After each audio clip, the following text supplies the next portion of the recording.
15 Minutes of Murder, a raw, unfiltered dive into the most haunting unsolved crimes with your creator and hosts, Tanisha Slater and Craig Chapman. After every episode, they break down the case with resident private investigator Desiree Edwards of Sunshine Investigations and star of VH1's Caught in the Act, Unfaithful. But it's not just their theories, it's yours too. Hello, everybody, and welcome to the first sneak peek of 15 Minutes of Murder, where we're just going to give you a little slice of what our show is about. I am one of your hosts, Tanisha Slater. And I am Desiree Edwards, your resident crime expert. And my name is Craig. We just wanted to give you a rundown of how this series is going to work. Every episode and every story and every case that we go through, we'll start off with a sort of like preview television series that gives a rundown of the case that we're going to be featuring that week. In the first week, we will show this video, and then after that airs, people will be able to submit questions to us. You can also go to our website, 15minutesofmurder.com, and join our Substack. So we'll have a case file there for you to look at, and you can submit questions there. You can submit questions on our YouTube channel and any other social media outlet. And then the following week, we'll deep dive into the case through a podcast where we'll all join in, and you at home will have your questions answered, and possibly one or two of you will join us on the series. Craig, that's a big deal. The viewers get to join us and try and break down what actually happened. We can go from who done it to what's missing to what they missed. And with the crime expert, we'll be able to pick apart cases a little bit deeper. And our viewers get to kind of like keep us in line and let us know, Desiree, you think you know everything, but you don't. Here's what I think. See, I'm ready for that part. This will also give not only us, but everybody at home an opportunity to explore things that maybe weren't explored at the time that the cases happened. So alternative theories, things maybe we see that were missed, or any sort of like ideas that we might have or you might have at home. Yeah, I think the best part about this too is that we're going to be featuring all unsolved cases. So it also brings light to the 15 Minutes of Murder, which is also our title, obviously. But 15 Minutes of Murder doesn't mean like 15 minutes of murder. We're going to show you a 15-minute clip. It means every murder somehow gets its 15 minutes of, so to speak, fame. So hopefully with this, with cold cases and unsolved cases, we're bringing to light some things that maybe got overlooked. So you never know what we can crack. I'm hopeful that maybe some of these cases can become solved just from renewed interest, right? And new advancements and crime investigations and all that kind of stuff. So I'm excited. I think this show is going to be hugely beneficial, and I think our viewers are going to enjoy it. And we're going to be covering cases specifically from like the 80s, early 80s, where technology and crime solving was a lot different. It was more boots on the ground. That whole perspective of these investigating agencies just have experience overall that they may not have had 30 years ago, and they can employ those things and get some of these families and communities some closure. Maybe we should also take this time to sort of introduce ourselves in case people are wondering like where we come from and sort of what we're all about. I was a television producer for 20 years in New York, working on some good and some really terrible reality shows at MTV and VH1. And I started at Nickelodeon. And that's kind of how I met Tanisha. Yes, and my name is Tanisha Slater, and I have been in the television industry for over 20 years. I have worked on live shows, morning shows, competition shows, reality shows, talk shows, you name it. I've worked on it from MTV, CBS, ABC, Hulu, lots of good stuff. Like Craig said, lots good, but also some, you don't really want to mention. But I am a big true crime fan. Me and my gals, we get together on Fridays and we watch crime documentaries and throw our 2 cents in there. And that's why this show is going to be really exciting for me. I will be editing your shows, bringing you all the details from what happened to what didn't happen. And I'm really enjoying that a lot as well. I am Desiree Edwards. I am a criminal defense investigator in the proud city of Detroit, Michigan. A woman approached me, said, "Hey, Des, I like your vibe. I like the way you talk, the way you move. I own a private investigation agency. Do you want to come work for me?" I didn't know private investigation is a real thing. And that's what I've been doing. I went to work for her. It's been more than 10 years, and this is what I do. My work is kind of different from other investigators because I specialize in criminal defense. So 15 minutes of murder isn't just an interest for me, it is my career. This is what I do in real life every day, which is solving crimes and figuring out who did it and who didn't. Okay, let me just interrupt you really quickly because Hey, girl. don't let Des fool you. Des is at the top of her game. Des now owns this private investigation firm, which is her own. Okay, and she is the top sought after private investigator in That the is true. fool you. That all of those things are true. She just Where wants do, status. yeah, where do we put these things? We put it out there for the people. Let them We know. put it out there for everybody to know. That's right. Not only do I do these criminal defense cases here in Michigan at the state level and the Fed level, I do them across this country. I've worked in more states in this country than I have not. I get international phone calls inquiring about my investigation services. And what Tanisha, while she's checking me, what she ain't tell y'all is that she casted me for the second season of MTV's Caught in the Act Unfaithful, where I was a featured investigator for season 2. So when Tanisha say that I do it all, she's not lying. Nope, not one tell. And we're going to bring you some good programming and we're going to have lots of amazing, great conversation and hopefully, bring some things to light and hopefully you will enjoy our show. Yeah, lots of really good cases coming up. And again, just another quick rundown. Each week we'll feature a short sort of television style series that gives a background on the case that we're featuring. You can then go to our website, 15 Minutes of Murder, check out what we have going on there, and to also link to our Substack where you can download a case file just to get more information. You can submit questions there, and you can submit questions through our YouTube channel as well. You can just comment below our videos. The following week, we'll dive a little deeper here on the podcast for the series. We'll answer your questions, give our own opinions, and also, at some point, maybe bring a guest or two on the series to join us as well. Thanks for tuning into the preview. Let us know what you think, if you have any thoughts or ideas, and we will see you in a couple weeks.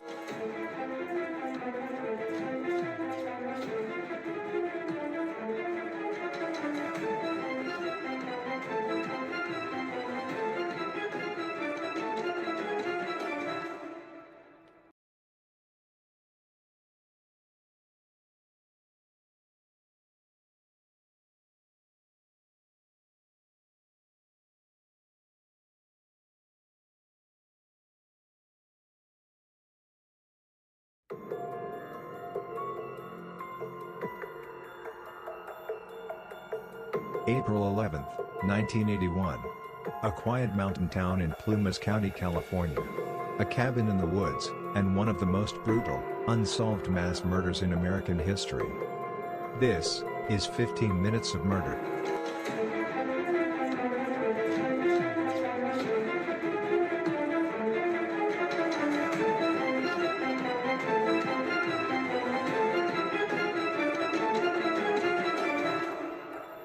Tonight we take you inside the infamous Ketty Cabin murders. A case so disturbing it's haunted investigators for more than 40 years. Ketty was a tiny resort town tucked into the Sierra Nevada mountains. Population less than 100. In 1981, Sue Sharp, a 36-year-old single mother of 5, rented Cabin 28. She was trying to give her kids a quiet life away from a difficult marriage. On the night of April 11th, Sue's children were in and out of the house. Teenagers Sheila and Tina were with friends. John, 15, and his buddy Dana Wingate, 17, were out hitchhiking.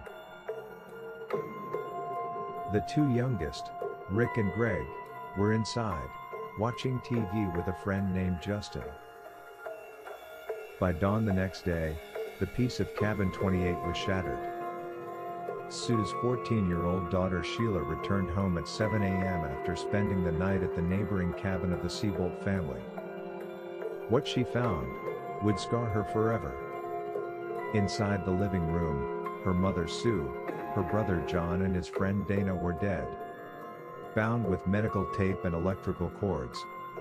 Their bodies, savagely beaten and stabbed.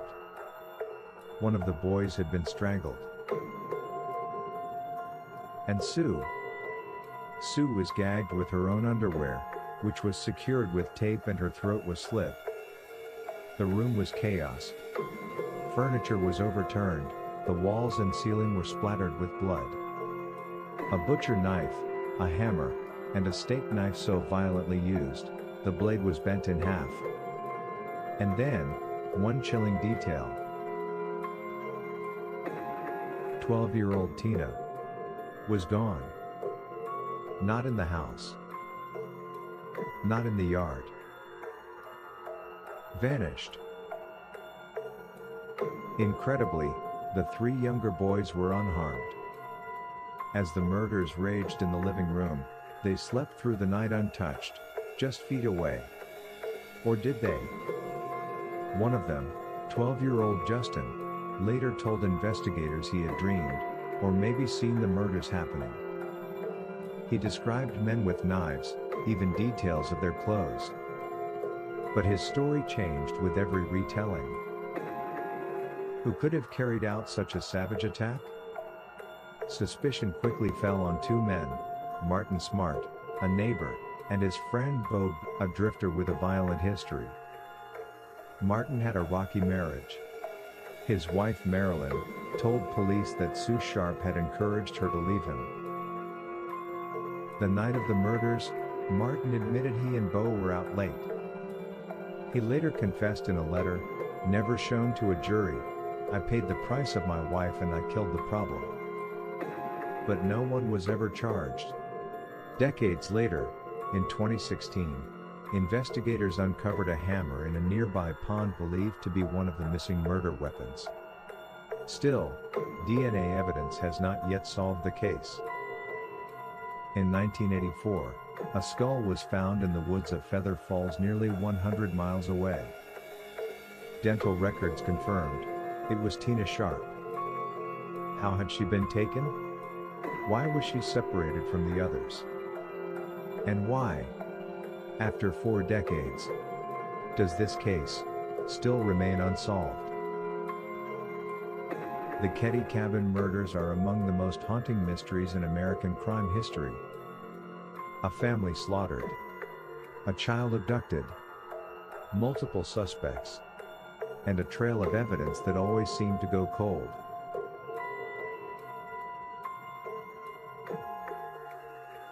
Was this the work of men fueled by rage and revenge? A botched home invasion? Or a conspiracy covered up by corruption in a small town?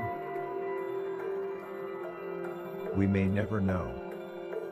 But tonight, we ask you, what do you believe really happened inside Cabin 28?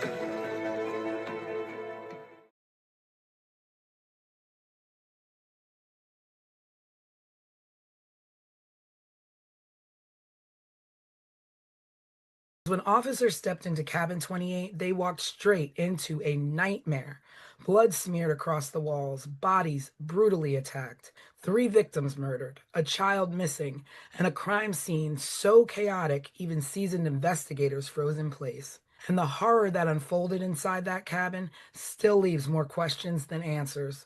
Welcome to 15 Minutes of Murder, case file The Ketty Cabin Murders.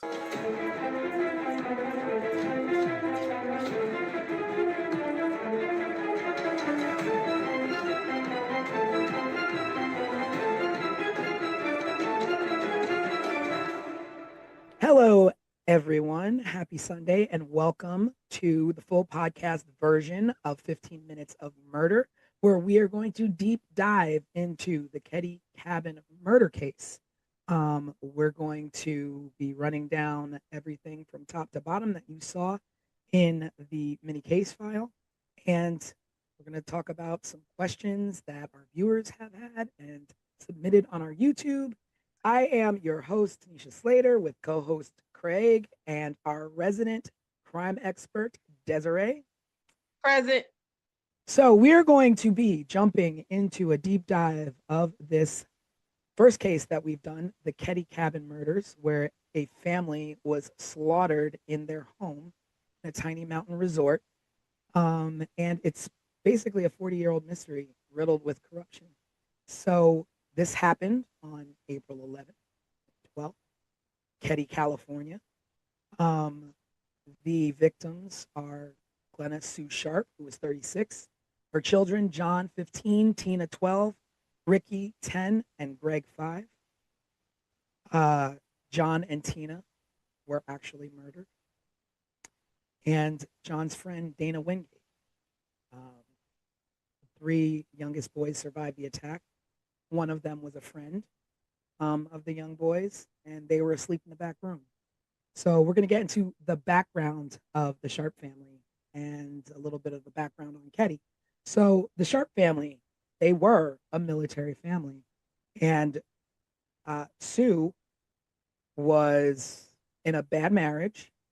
They lived over on the East Coast, and she went out west with her kids to make a better life for them. Wound up in a small town in Ketty, what she did for work. And she was receiving money actually from the U.S. Navy through her husband, through her ex-husband. And it was only about $250 a month. Right. She worked a part-time job. Again, not making much. I'm sure she got by with what she could. And she was also on public assistance. She was on government assistance. And I think she also received some kind of stipend for school or something like that. Oh yeah. So she was in college, I remember, college, right? reading that. Yeah, at least enrolled. And then there was some kind of questions about if she actually attended the classes or not. But yeah, she was receiving a stipend for school.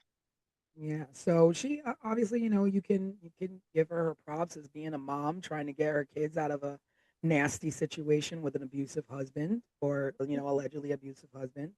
And relocated to Ketty for affordable living.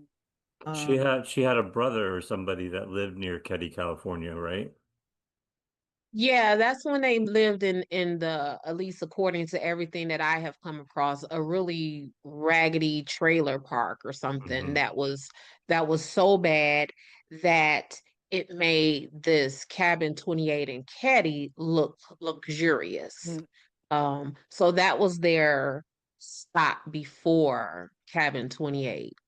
Yeah, and we keep saying cabin, and like you think of like a little small cabin in the woods, but this was, a sizably large, home that they lived in. It was once a vibrant railroad resort town. It was thriving. But by the 1980s, it was run down. It was isolated. There was crime. Crime was getting, on the rise, and it wasn't so much of a safe place. You escape one, nightmare and walk into another. It happens. But a small population. I think, Des, you said, when you say small, we're talking small. We're talking if the 3 of us, along with maybe 2 other people, we could count the amount of residents on our collective hands and feet, right? I believe the Google census search that I did said it was like 100 people in Caddy. I have worked dozens of cases where there have been more than 100 witnesses. So we're not talking a lot of people. Like if we were to count up the people who lived on any of the blocks that either of us live on, we would probably come to 100 folks easily. Yeah, yeah. But when that's all that's in your town, then everybody knows everybody. You all know Everyone knows everyone. everyone. Or if you don't know everyone, you're related to half of the town. So, Right. the fact that, it's a small town and the fact that there was poor police oversight from the Plumas County Sheriff's Department kind of puts this case in a tricky situation of being unsolved all these years Mm-hmm. later. Mm-hmm. So, let's get into some social dynamics of the town. So, supposedly there was some resentment towards Sue and tension with neighbors, um, jealousy, rumors floating about. Um, I don't know exactly what this jealousy was stemming from, Mm-hmm. but I could only guess that it might have been her neighbor and little thing happening there between her neighbor's husband, who wound up being a suspect for a minute. From the things that I've seen, I would kind of, I don't know, I would kind of describe Sue as maybe like a hot girl. I get from her that she was like maybe pretty and like the new girl in town. Um, that's the vibe that I get from her. And you know how it is when it's the even like think about when we were in high school or elementary school, when the new person comes, everyone is like, "Ooh, a new person. Let me look at that person." But I get that vibe from Sue that she was just like that girl. Whether because she's Sue Sharp and just that girl, or if she was that girl because she was new in this community. But I get that it was a lot of jealousy around Sue. And, there's obviously things floating around of Mm-hmm. possible drug activity, Mm, uh, transient residents in and out. mm-hmm. And, you mix a lot of that. You don't know how much she got mixed into. And I also wonder if she knew that's what she was coming into, being that, she had family in Ketty.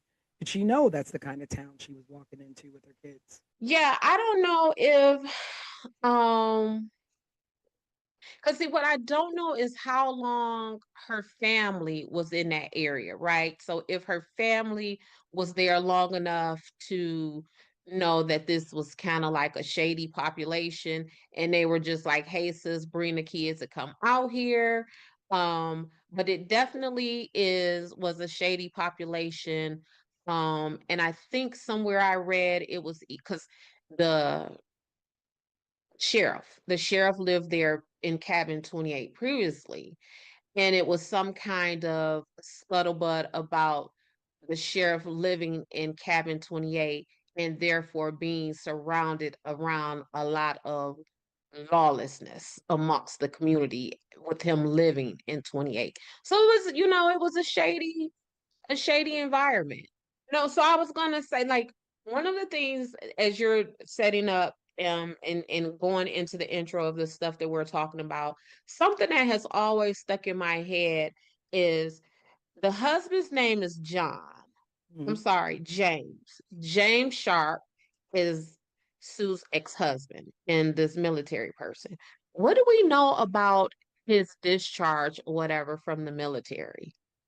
You know, Like, I don't know much about what yeah. going on. Like I'm wondering what was because it was the allegations that he was abusive to Mhm. Sue and the children. And the military, they have a whole nother set of rules. Like you can't be Oh, over yeah. here with this mess, right? So Not I'm at all. wondering if like he was discharged from the military and what that looked like Yeah, in his that is definitely interesting. And you also wonder like what uh did he have any role in or a say with her taking the kids, or was it, she Yeah. just got up and left? Because even like how much contact would he have had with those kids? Because what we know about children, they gonna run their mouth Yeah. and they gonna tell everything. And if he was on the phone with any of those kids at any time and Sue had some mess going on in and out that house, Dad, mommy was hanging out with so and so and so and Mhm. so, and mommy was, you know what I'm Well, saying? but we have to remember too, it's 1981 or It in the early is. 80s, and we didn't Yep. have like quick, call up dad on FaceTime and tell him all Yeah, about what but mom did but on the even if weekend. even if it was a pay phone call once or twice a month, kids are always kids. Kids are always going to tell. So even if it was that monthly call, it would have been mommy, daddy, mommy has been hanging out with these people. And as Yeah. far as the investigation goes, um, was James ever part of that? And did he ever report back to the investigators any information that the kids will have given him about the company Sue was keeping? True. Like, just where is James?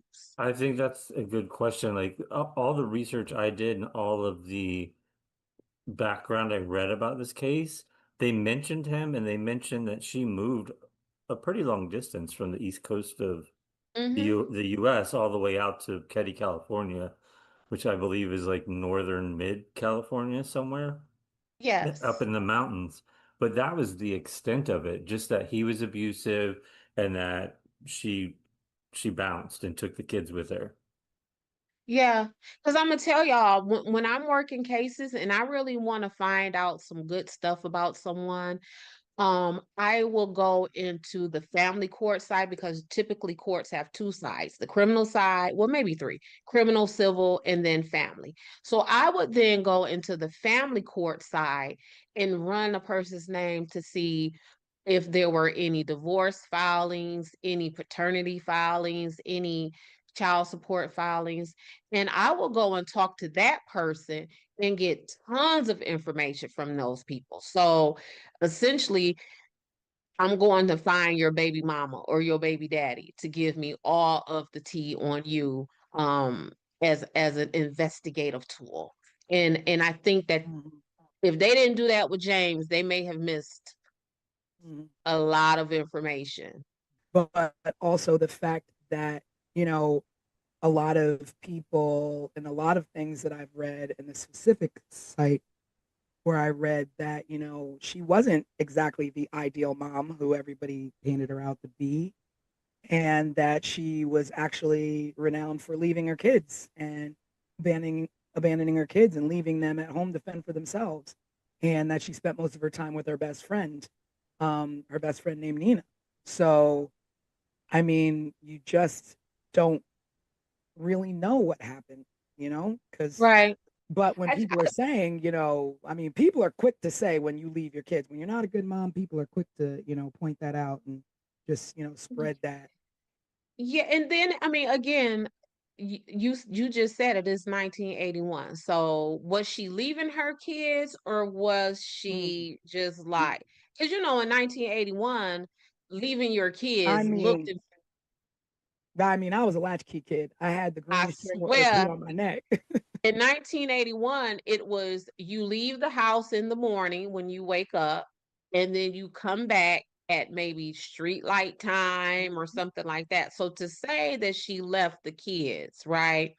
Mm. Um, Looking back at it from my 2025 perspective, Yeah. I don't really know what that means. Because we were all left if that's the case. Yeah, certainly. I had an older brother, and the second my parents were gone, and he was supposed to be watching me, he was gone and down the street with his friends. So I was home alone all the time until like the neighbor teenage girl would come over and sort of like babysit me until my parents would come home. Right. Yeah. So So I kind of want to give Sue some credit on that. I don't want to necessarily say, oh, she was a neglectful mama and she was ripping and running the streets. Yeah. I Yeah. don't want to go there with Sue just yet. Yeah. I mean, I was that's looking very for true. a little more information on the husband, and Yeah, no, the only thing I could find is what we already talked about. yeah, Mm-hmm. it's very slim. There's really not a lot out there about him, just that basically she left him and was trying to look for something better. I read that she even stayed with his parents for a little bit. Oh, really? Um, yeah, that She was a stay-at-home mom while he was in the military. Mm-hmm. but So yeah, there's just a lot about like her mothering, and sad to say, like when you have a lot of, it makes me wonder if people were talking bad about her being a mom, be, are they recalling her being a bad mom because of what happened, or if they really thought that. Right. And so, like, basically, like an implied truth, kind of like, Mm, oh, well, now that this has happened, yeah, hindsight, I guess she was a bad mom because how else could this have happened if she wasn't a bad mom? And yeah. I feel that's a sad and unfair assessment, right? Um, I mean, because when you think about it, you could say somebody's a bad mom all they want, but with that amount of kids, and you are concerned with, she could have left and went to Ketty all on her own and left those kids wherever if she didn't care. she could If have she left him was a with bad James. mom, she could have left them with James. She could have left them with their parents. Mm-hmm. Mm-hmm. So like you, I won't Mm-hmm. go down that road and and speak ill Right. in that way. Uh, Yeah, because that parenting thing, I like to kind of shy away from that because mm, I got 4 kids and a husband, and it's hard, mm, right? So I yeah, can only exactly. imagine what it would be like as a single mother with 4 or 5 children and very little income. So I definitely want to give Sue grace and the benefit of the doubt on that. Yeah. So the children she had from teens down to little ones, and we'll just like recap the activities of that evening. So what we do know is that on that evening, John and Dana went to hitchhike to hang out in Quincy, where I think that's where her brother had lived. In a Mm-hmm. small place out there. And they went to go hang out with some friends. And there were friends that claimed that there was possible encounters with drug involved teens. I don't know a lot about that, and that the friend Dana was seen with some sketchy individuals, some street locals. So Yeah, in this side of town where this activity where the kids were hitchhiking to and going to party to, that's the side of the town that everyone alleges that Sue would, when she was abandoning the kids, that's where she would go, mm, on this side of town. Um, and it was some like conflicting information about how the boys got back home and who took them back home and mm, was that those sketchy people they were with in yeah, this were they sketchy part of followed? town. I mean, that's true too. If the kids Yeah, were like involved in something that mom didn't know about, did the kids owe money? Did the kids, yeah, get too cocky out there? Like we don't know. And yeah, and how, and who exactly was Dana Wingate? Like they couldn't have been, lifelong friends. These are new. This has to be a new friend. You don't know who he was or what he was into or what he got John into. Because I mean, you could go off on any angle and be like, oh, it was the kids hanging out with the wrong people, or it was right. Sheila hanging out with the wrong people.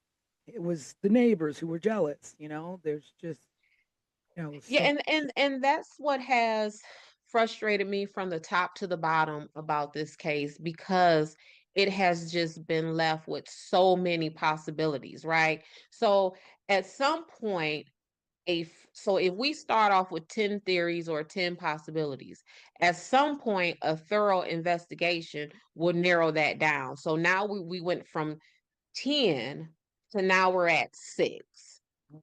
But with this case, all of these possibilities and all of these theories have been just left to fester and survive 40 years later. So we've got John and Dana who went off and they were out hitchhiking, doing whatever, young fellas do in the 80s. And Mm-hmm. then, you got Sue and the younger kids at home watching TV. Now, it's Sue, her two younger boys, and their friend Justin. And, I guess they're all watching, TV, just sitting at home. Um, and I guess Sheila uh, was over at a friend's house. Now, the thing with Sheila being at the friend's house is that I had read that Tina, Tina, the young daughter, the youngest daughter, usually Mm-hmm. slept over at the neighbor's house, and Sheila never had anything to do with them. And that's because Sheila was new into Caddy. Mm-hmm. So Sheila was away, depending on if this is a theory that you believe, Sheila was away in another state having her baby. And she visited Oh, the Caddy wait a cabin minute. one time. So Sheila has a baby? Mm-hmm. So here, girl, here go the tea. So Sue's friends, the Meeks. Uh-huh. The Meeks had a boy in the family. I want to say Richard, don't quote me on that. But there was a son in the Meeks family that is allegedly the baby's dad of Sheila, got Sheila pregnant. Sue then sent Sue sent Sheila to Oregon to stay with relatives there and had the baby. So by the Wow. time, so by the time Sue and the rest of the family moved into Caddy, Sheila was away in Oregon. So she came to visit them like December, maybe the Christmas, because the murders happened in April. So then Sheila would have went to visit them around Christmas. So that would have been Christmas of 1980. Then April of 1981 is when the murders happened. And a few weeks before the murders happened, so now we're in late March of 1981, is when Sheila moved in to Caddy with the rest of the family. So then that makes it even stranger that she Even would be at the stranger. neighbors and no baby. And no baby. So that's a whole nother theory, right? Where supposedly the Meek family was pissed off at Sue for putting this baby up for adoption because the Meek family wanted the baby. And the Meek family saw this baby as the first grandbaby of the family. Oh wow. And So where did the Meek family live? they lived on the best way for me to describe it is that they would have lived on that sketchier side of town.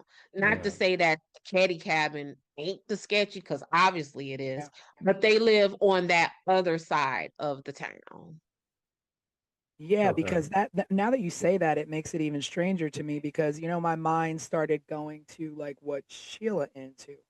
And so I was reading that, it was typically Tina because the neighbors had younger kids that Tina would go over and Mm-hmm. always spend the night there and, hang out there.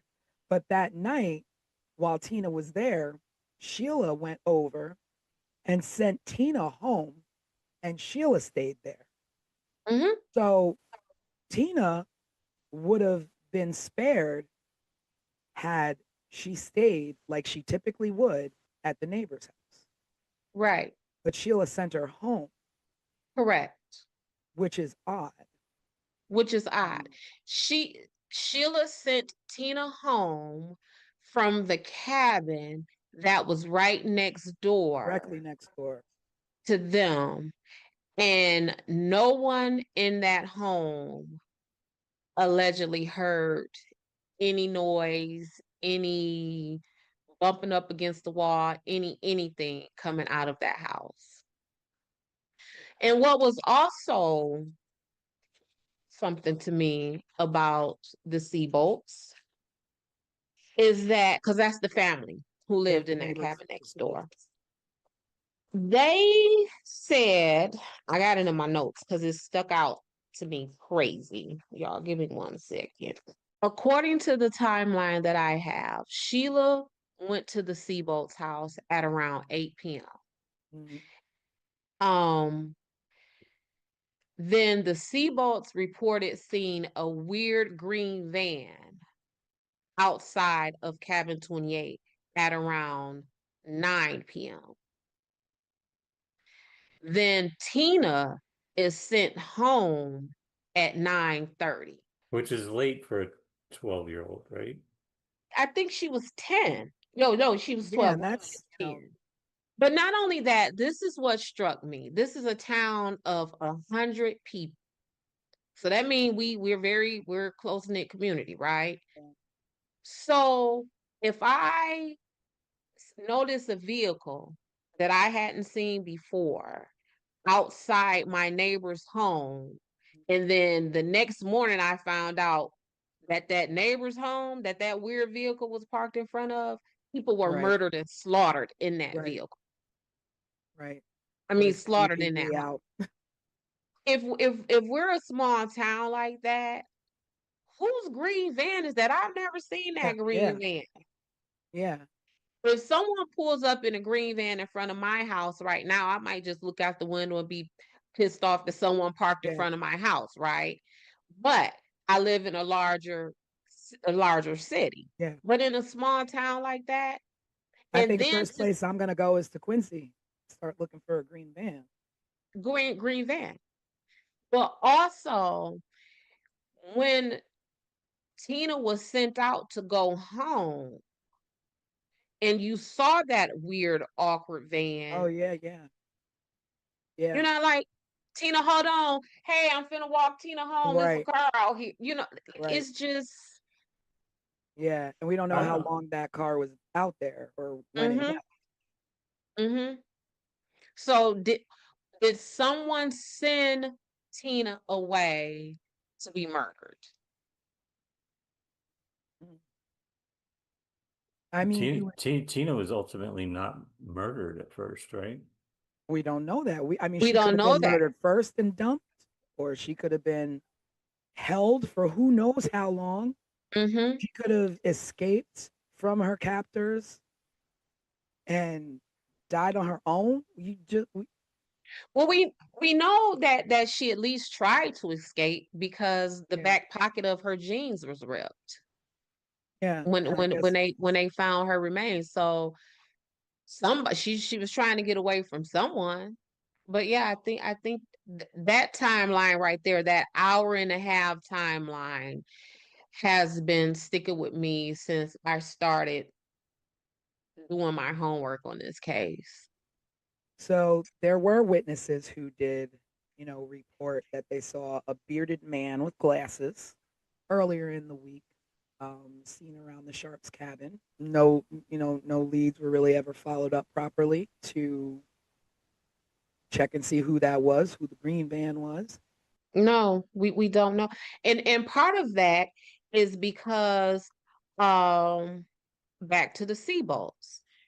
When Sheila made her discovery and she went and reported it to them, do you know that they didn't call, it took an hour before they called the cops?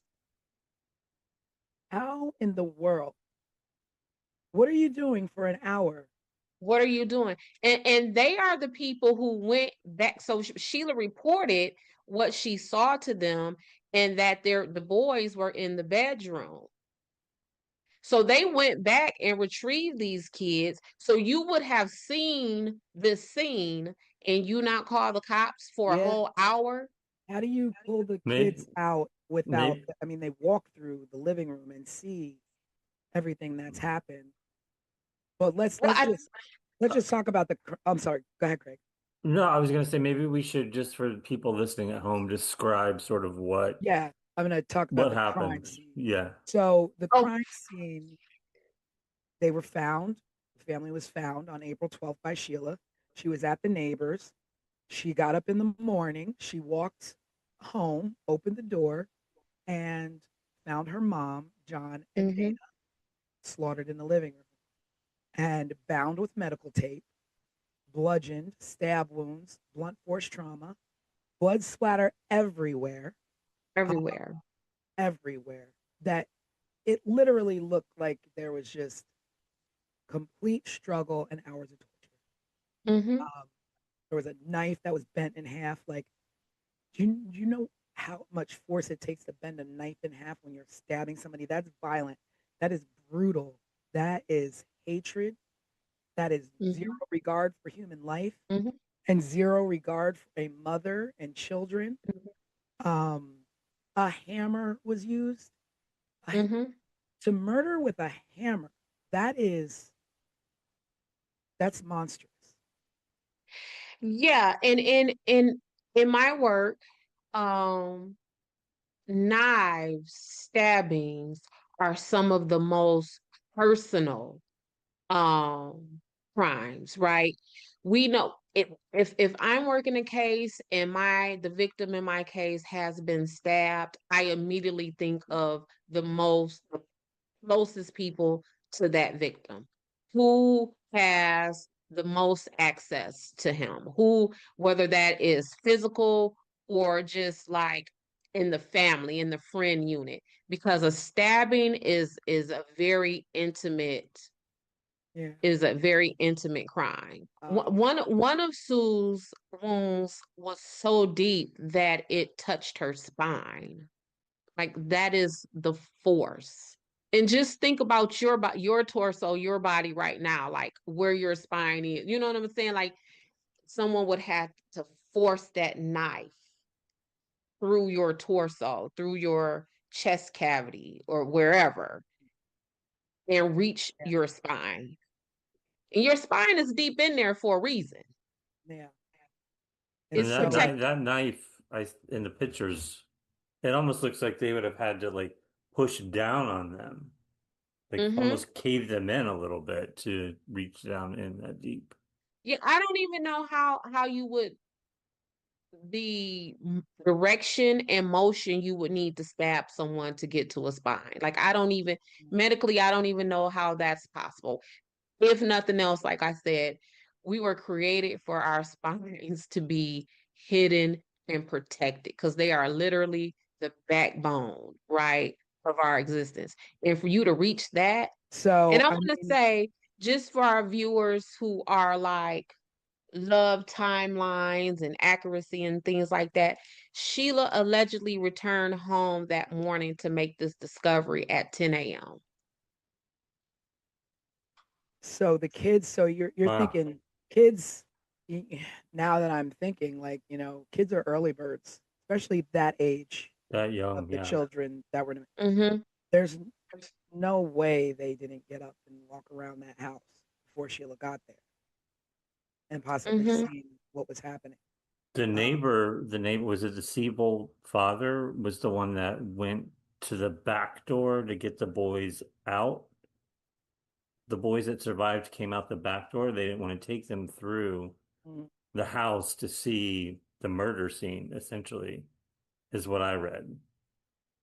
Yeah, and so I get that, but what also I don't get about that is if you walk into the home and you see all of that carnage and you see in this other room over there that there are alive people, you just leave them there. You don't say, "Come on, y'all, let's go, let's get out of here."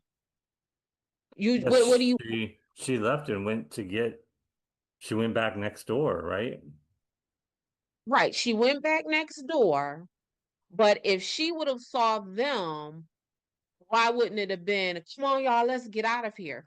Or if they saw her seeing them, then why didn't they say, "Don't leave, Sheila, don't leave, take us with," you know what I'm like it.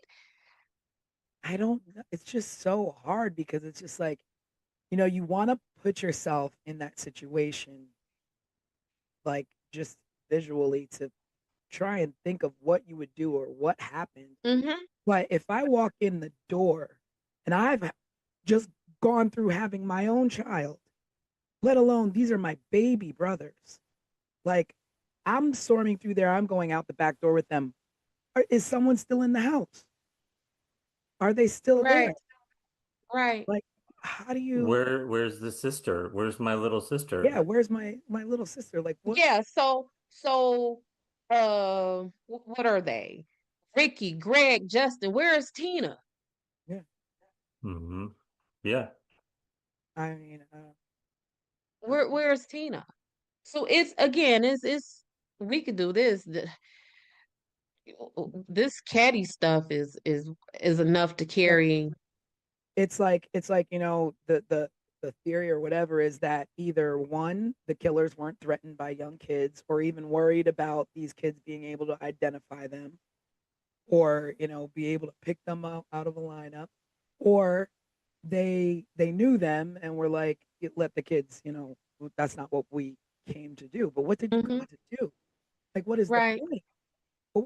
Like, why? And there goes the motive again. Why? Why? Like, Yeah. why do you slaughter a mom and her two sons? Were you there to murder Sue and the younger boys intervened and you had no choice there?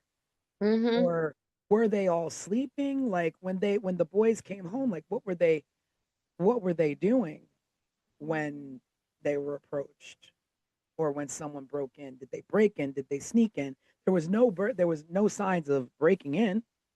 So they Right. obviously just came in. Right.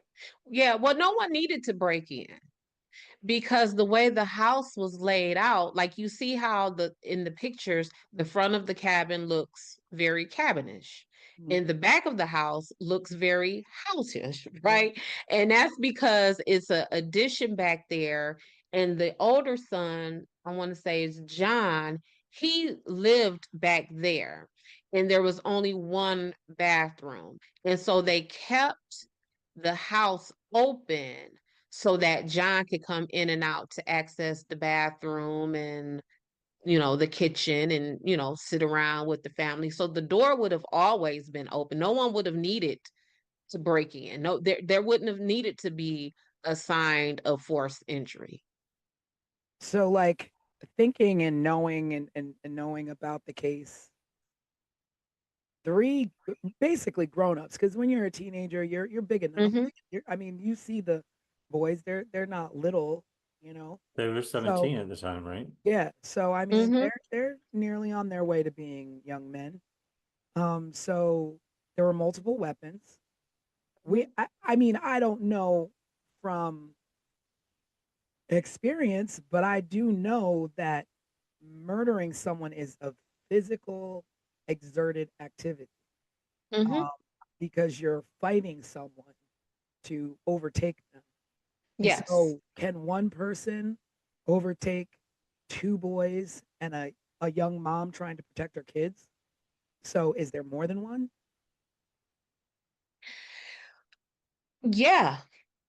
I was for that scene, the way that scene looked and the damage that was done to Sue and the children, I would dare say that it was maybe two or three people in that house, because we would have needed someone to not just cause the harm, but we would have needed someone to control that scene.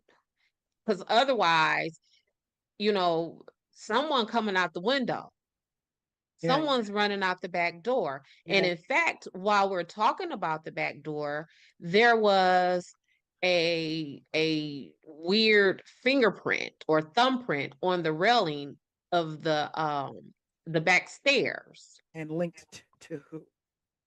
unidentified.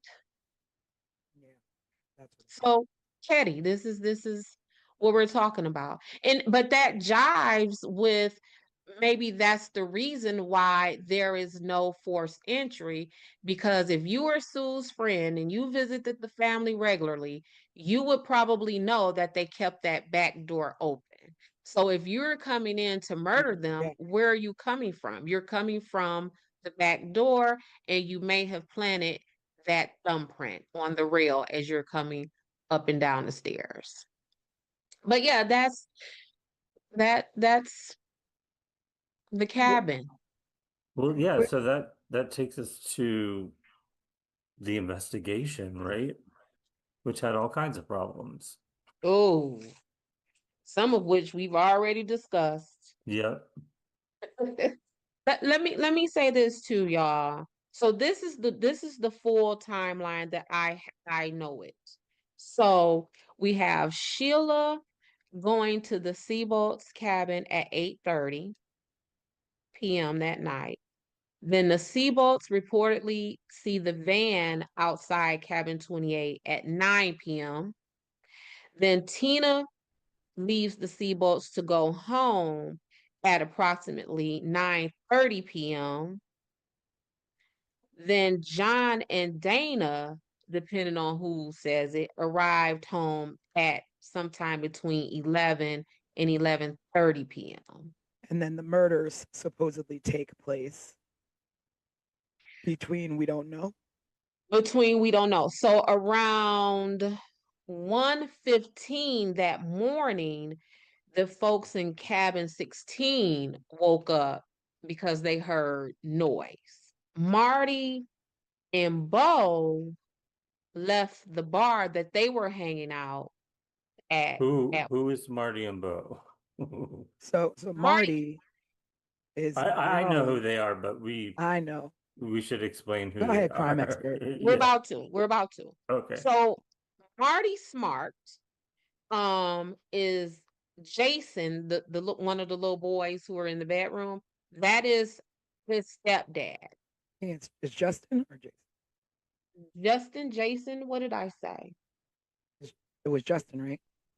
Okay, Justin. So listen, I'm a mom. I don't even know my Whatever your kids' name names is. sometimes. Yeah, whoever you are, that person. So that's his stepdad, and Marty is married to Marilyn. Bo is Marty's homeboy. So they were at this bar acting a mess and drinking and fussing and causing a commotion, and they left the bar at 1 a.m. Now, And the two of them were actual suspects. they were suspects. That's where this is going. So they were the suspects. They leave the bar at 1 a.m. And not only are they actual suspects, but the legend is that Marty was having an affair with Sue. Mm-hmm. And Sue may have told Marilyn, who was Marty's wife, that of this affair. And so, or I heard or read what you that hear, she was trying to convince Marilyn to leave her husband. to leave. So Marty and Bo at the bar hanging out, whatever, they lit. Then they come. So then we got the people in cabin number 16 hear some noise and commotion at 1:15. Now, Marty and Bo allegedly returns back to that bar at 1:30. So what's the time frame between they leave the bar and come back to the bar? 30 minutes. 30 minutes. Exactly. That's a whole lot of stuff to have done to a whole lot of people. You're talking about travel time. You're talking about, and you can't, there's no cleanup. You're going to have blood all over you. They gotta clean themselves. Yeah. You can have blood all over you, and to murder 3 people in 30 minutes or less than 30 minutes, maybe 10 minutes. You leave fingerprints. And you're gonna want to sit down, because if you're stabbing someone so hard with that much force where you're reaching their spine, you're tired, you're out of breath. It makes me wonder, like, why they're even suspected. Like, was it solely on the supposed affair, or because they were at a bar and left the bar, they were helping? One of the young boys that survived out of the 3 described them. Remember, but he was describing, but then Justin's just allegedly describing his dad. Yeah, correct. And then so maybe they did go to the cabin. Maybe he just went there to check on his kid. I mean, that's a possibility. Yeah, that's a whole nother set of, like, a whole nother level of twisted, though. Like, I am going to go into this home where my stepchild, if you want to be specific about it, where my child is asleep, and there to have a good time with their friends. And I am going to go in this house, me and my drunk homeboy, and we are going to slaughter everyone in this house while my son is in the back room. Yeah, but I mean, maybe they did leave the bar in that 30 minutes, go visit, Okay. but nothing had happened at that point. They just Nothing called, happened. check in, and then, go Went back to the bar. go back to the bar. Yeah. Right. But So I don't, you don't think what'd that you say? happened? You don't think that happened? I don't think what happened. That they just kind of popped in, checked in, and then went back to the bar? Um, Because that places them I at just the scene of the crime, but doesn't mean they did it, because at the time that they arrived, maybe, the murders hadn't even happened well, yet. more than that, I just question the timeline. Not necessarily that they didn't like really do it, because maybe they did, right? But I know for sure they didn't do it in 30 minutes. I know that for sure. Well, to talk about the main suspects, Martin Smart, of course, Martin married to Smart. Marilyn, supposedly having an affair with Sue, was their neighbor. Mm-hmm. He was also Mm-hmm. an abusive man to Marilyn. And it's reported that Sue was trying to help Marilyn. I guess, she'd been through it before with her husband James, or her ex-husband James. So I mean, Mm-hmm. she could have been just helping him out. I don't know how true this affair, business is. But Right. the smoking gun here is that the hammer used in the murder was owned by Marty. So the hammer belonged to him. And the fact that he told his therapist that he killed Sue. Why he Well, would. so there are supposedly two hammers. Mm, Yep. And the hammer that was found, weirdly found 35 years later, I believe, is the hammer that Martin says matches the description of his hammer. I don't think that the hammer that was left neatly and nicely on the table in Sue's home was that knife. I so mean yeah, that let's hammer. talk about the weapons, like where they were. The hammer was left on a table. Like, I mean, and then also Yes, you leave the murder weapons. Like, who correct. leaves behind murder weapons? And you leave them not just scattered about, like where, like, okay, so if I beat you with a claw hammer, that claw hammer may be left next to your body because, whoo, I'm done. I done beat you, I'm tagged. But for them to leave the butcher knife and the claw hammer, um, still bloody on a table, that's like a weird level of care and Yeah, concern. you're placing these items down that you just used to murder someone. Yeah. So are you what so when I try to unpack that in my investigator brain, it's like, is that a level of I don't care who finds out about this? Like, is that from a level of complete disregard? Maybe because Or not just I don't care who, it's that they know right, and but nobody. this is where I was going to go.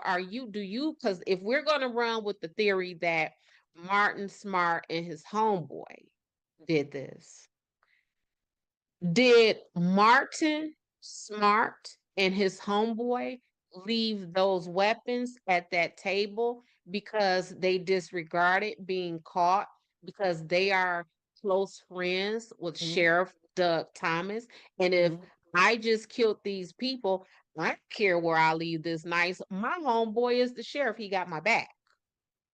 So at that point, she was still kind of the newbie, but she'd been living there for months. So she kind of, integrated into the town, integrated. I'm Mhm. sure people, adored her kids or, Well, integrated enough to where, she allegedly is sleeping with this woman's husband. yeah. integrated enough to where her children were staying the night at other people's True. cabins and other people's children were staying the True. night at her Well, cabin. because my thinking was like nobody's gonna care because this is the new woman in town. She's not from here. Nobody's gonna care what happens to this woman or her family. Yeah. There is So some we don't kind of have to a, cover our tracks.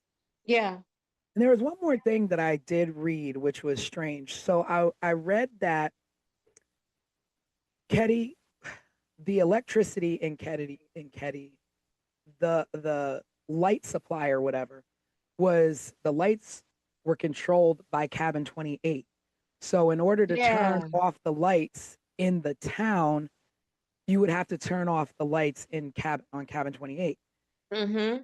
And before Sheila went over to the neighbors, she turned the light bulb out on the front of the cabin as though like why why would you do that? Like what is the significance of that?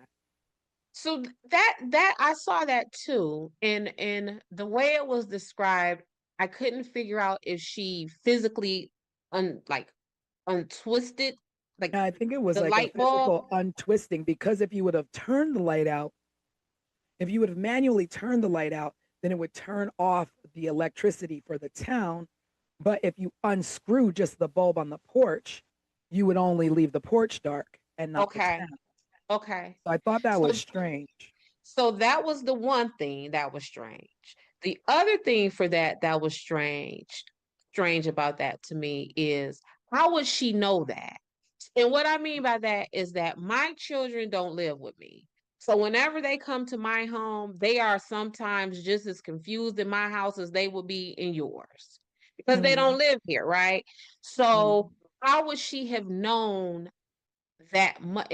And she had just been there a couple of weeks. Like, did she yeah.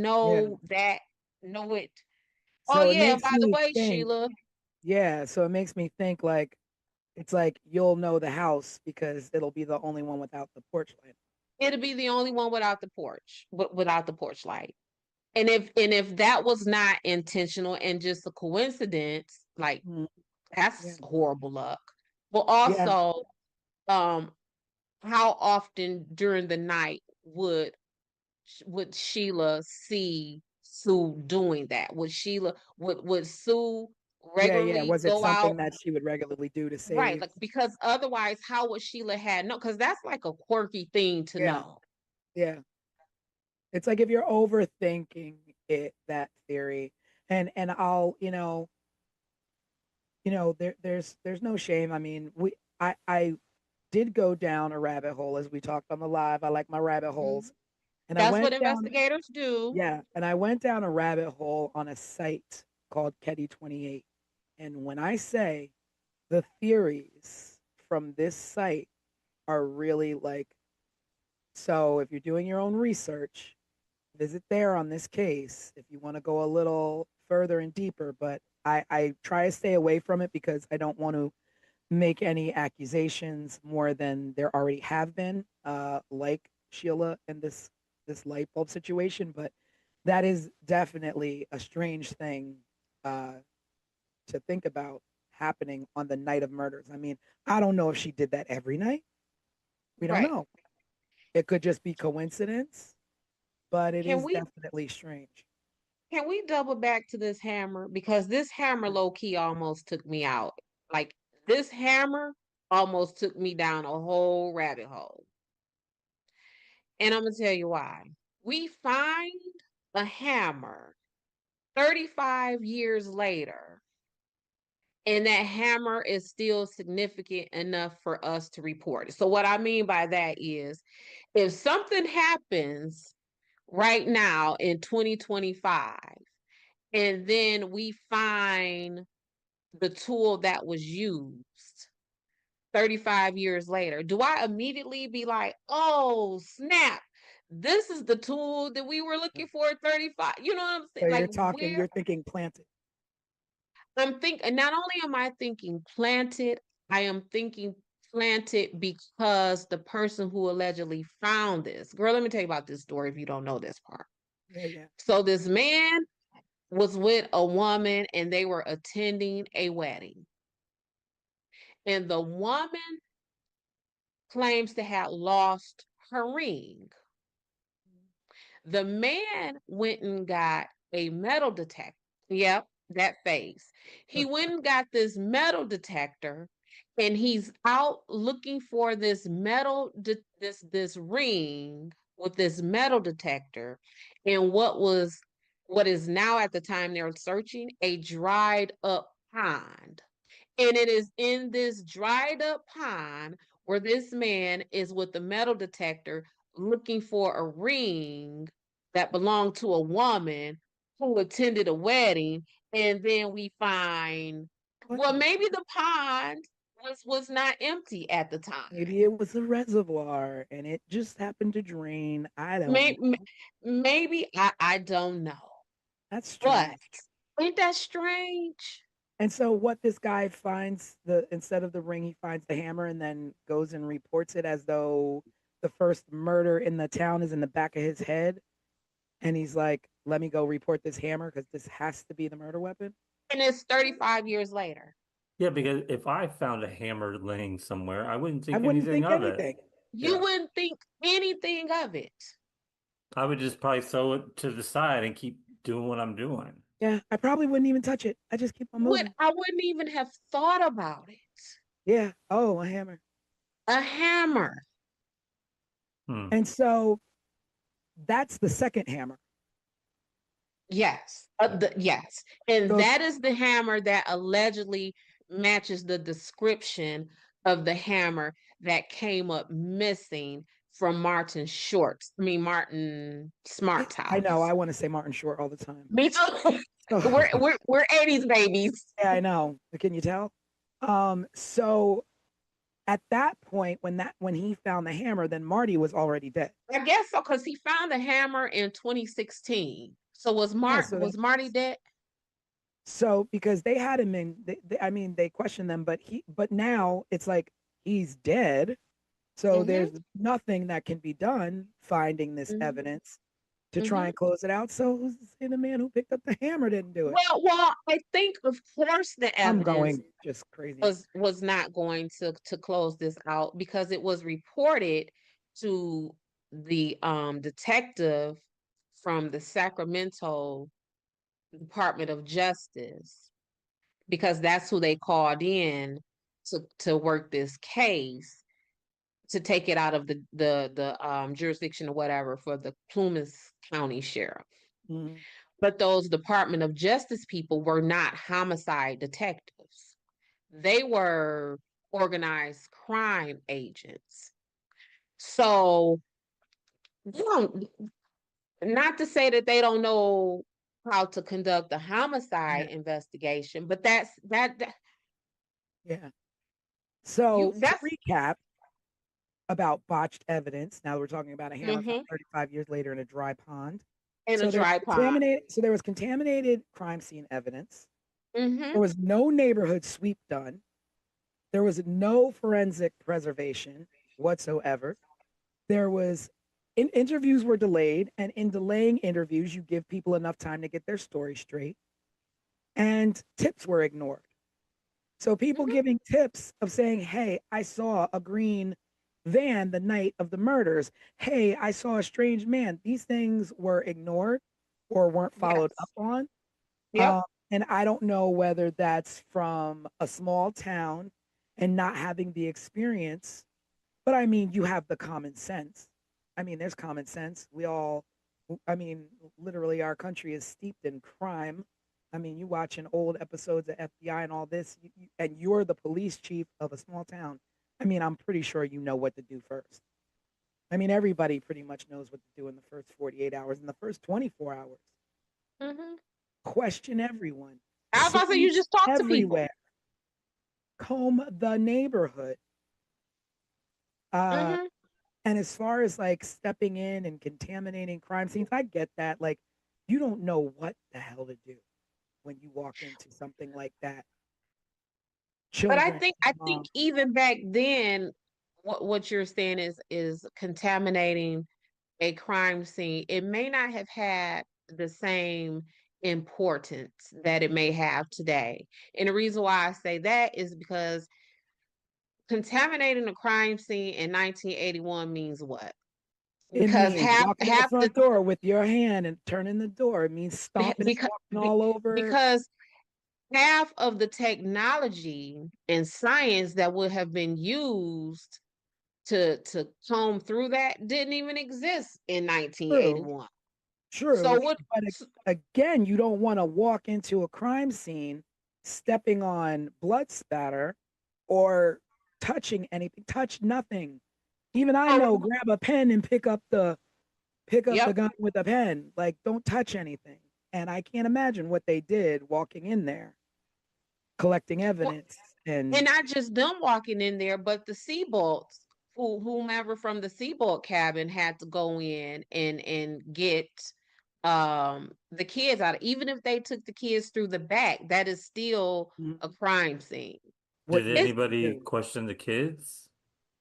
Well, so, yeah, so they because did. Justin, he was And 12.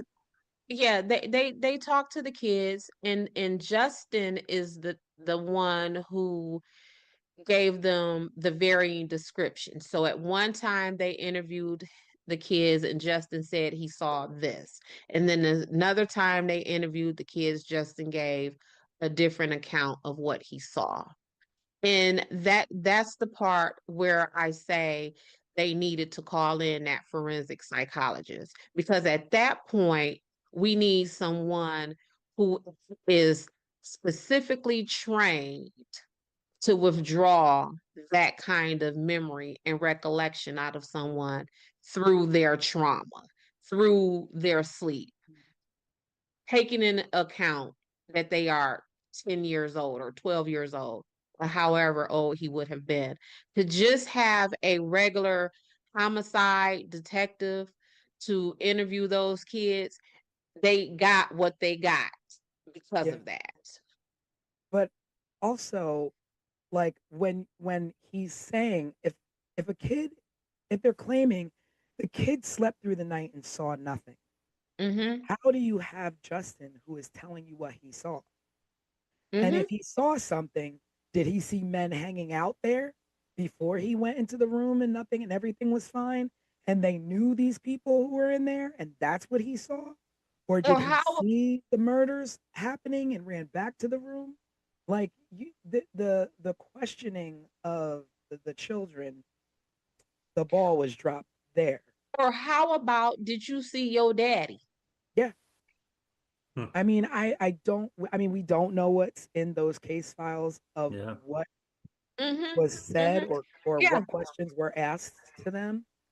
Yeah. Uh, Did you see your daddy doing this? And is that also why Justin gave varying descriptions? Because did he see his daddy? And oh snap, I did see my yeah. daddy. So let me hurry up and change Oh this wait, to I make don't sure. remember what I saw. It was Right. blurry. Now I don't remember. Mm-hmm. Mm-hmm.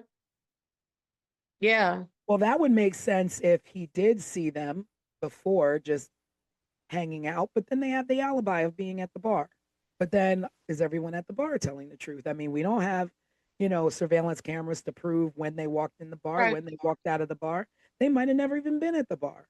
Mm. They could have been at the house the whole time. And the truth of the matter is, who, even if all of these things were reported, so if the Seabolts would have said, hey, um, we saw John Smith in that green van, or if someone would have been able to identify this strange person in these glasses, or if someone was able to provide the name of this person who just so happened to find his hammer 35 years later. If someone would have provided all of that information, if the county sheriff is crooked and steeped in the middle of these people, what he gonna do? He gonna give a full That's true. investigation? That's true. But then also to go back to like, were they at the bar or weren't they at the bar? Talking about who Bo was, Marty's friend. Mm-hmm. He was an ex-mob enforcer. He lived Correct. in Martin's basement. He had a Yeah. criminal record and he had ties to the FBI. So if they Mhm. wanted to cover up anything, no problem. They were at the bar. No problem. We're at the bar. Better yet, no problem. We just gonna go ahead and sit these knives on the table because Yeah, we ain't worried about that. We ain't worried about nobody no figuring out what. problem. We'll leave you something to investigate. That'll Mm-hmm. lead to nowhere. We got to leave Mm-hmm. something. Mm-hmm. I mean, that's crazy. And like, what exactly is an ex-mob enforcer? Like, you're it, you get out and they ain't not pulling you back in And they not pulling you back in. Well, we know just in a from small neighborhood town. gangs, Yeah. just from neighborhood Go ahead, gangs, they Danielle. think we can't let you go. Where do you think you going? An ex-mob enforcer. Like An I don't ex-mob feel like that from exists Chicago. So in a small town. Yeah. Somebody from Chicago finna move to Caddy, California, and live in a cabin. No, Yeah. live in someone's basement in the cabin. Yeah. And you from Chi-Town? Nah. That's not happening. Mm-mm. Well, What you about to say, Craig? I'm thinking forward a little bit now because I'm starting now to think about three different things. Um, Okay. the letter that Marty wrote to his wife, where he Yeah, that's going back essentially to him touching admitted his therapist. admitted that he did it. The phone call that came in about Tina and her skull, I feel like it came from a payphone or something. And then I'm also now going back to Dez's theory of this family who wanted the the grandkid that Sheila had. Like, what happened to them and What happened to them? all of this? And Well, I don't. do y'all know that call to report Tina came in almost 3 years to the day that the And do we Katie know murders who the happened? call came in from, or it was anonymous? It was allegedly anonymous. Because I feel like Yeah. that's a whole nother element to Mm-hmm. this. Is where did Mm-hmm. Tina go? Where's she been for 3 years? The skull was found 100 miles away from Ketty somewhere. Yeah. So And Tina was how old when the murders happened? Who, Tina? 12, Yeah. She was And 12. so at the time they found her skull, she would have been how old? 15, 15. going on 15. But she could have been dead the whole time, you know? She could have been dead for Maybe 3 years. so Craig, you're thinking like she I was see your wheels turning, Tanisha. so you're thinking that the people possibly who no, that's not I'm not What are really, you about to say? I'm not thinking anything really. I'm just making sure we don't leave her out of the story because, Tina? Oh yeah, no. Well, yeah. yeah, no, we're just going down that rabbit hole of that whole who was involved and how criminal it was. Because like But did I like the sheriff, like talking about the sheriff and being, hmm.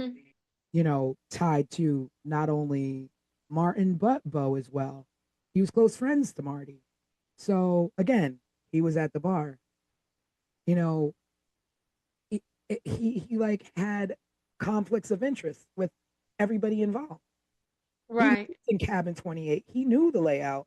And like you Mm-hmm. said, if you lived in cabin 16, you know the layout of cabin 28. Mm-hmm. Mm-hmm. And whoever it was knew that they can walk into cabin 28. They Right. knew they weren't going to have any kind of locked door problem or have to break into a window. Yeah, and There's like just corruption all over. yeah, I like Craig's thinking of not allowing Tina to get lost in the fray of all of this. Um, Back to that word of motive, I think Tina could be herself a motive for some of this, just from the fact that Tina, there are reports that she was molested in the town, um, and no one followed up on that.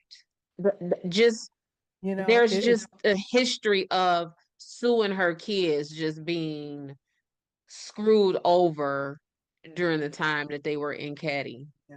So then you're talking about Sue, who has a teen daughter who's pregnant, a Mm-hmm. young daughter who's molested, a young Mm-hmm. son who's hanging out with the wrong crowd.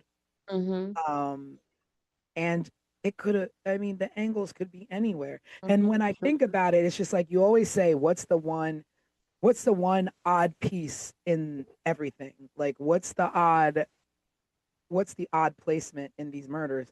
And it's that a young child was taken. So then you start going into, your you know, Mm-hmm. human Mm-hmm. trafficking of children. Like, Mm-hmm. was she taken for a Yeah. reason? Yeah. Like, What's wrong with her? did the You person spared the who, boys, but you didn't spare the child, the little baby girl. yeah. The So, boys were spared. is it, um, whomever harmed, sexually assaulted Tina, was their fixation on Tina continued to the point of let me get Tina, and to get Tina, I am willing to murder everyone around her to get to her, and she's coming with me? Is it that? Is it, again, what Craig said with the Meeks? You took my baby from me. I'm finna kill you and your whole family except for your baby. That's And what I your was baby thinking. is coming with me. So Tina can't be lost in this. No, and I mean, it's so hard to even think. Like, they suffered a horrible death. The mom, Mm-hmm. Dana, Mm-hmm. John, they suffered a horrible death. But we Mm-hmm. don't know what Tina suffered. No, We'll never no, know what Was that child suffered. she kept alive for those 3 years, or was she killed the next day? You too. I don't know. Yeah. I don't know. And I think that's all part of the terror. Yeah. And I mean, and then we talk about the survivors. So you have Sheila, the oldest. Like, she's Mm-hmm. got to be, you know, she's got to Probably be, our age. yeah, yeah, she's our age. And just how do you reconcile life after seeing something like that, knowing your baby sister, you sent your baby sister home and she was murdered, Mm-hmm. left and dumped like she was nothing. Mm-hmm. And the truth of that is, whether you did that intentionally or just out of a mistake, that guilt will be the same. Yeah, yeah. Just the what if. I mean, I What can't if? imagine the Yep. what ifs. Yep. And even the young boys who were in the other room, and though they were just young, I mean, at 12 and, even 7, I look back at things and go, what if I would have done this? What if I would have done, Right. let alone, my big brother, my mom, you know, done the way they were done. And it's just so sad to me that, people are quick to, oh, I found this hammer. Oh, we found the skull of Tina. But yet there's still no further push in investigation.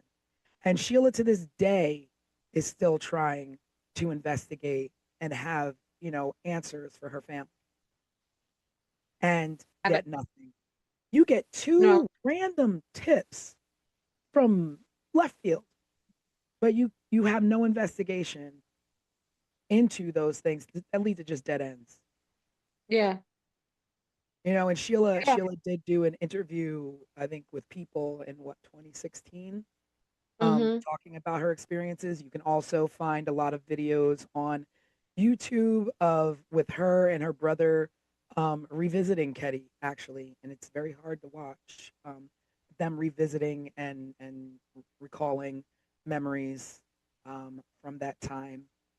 And it's just, I really hope that she can find the answers to what happened to her family. She deserves that.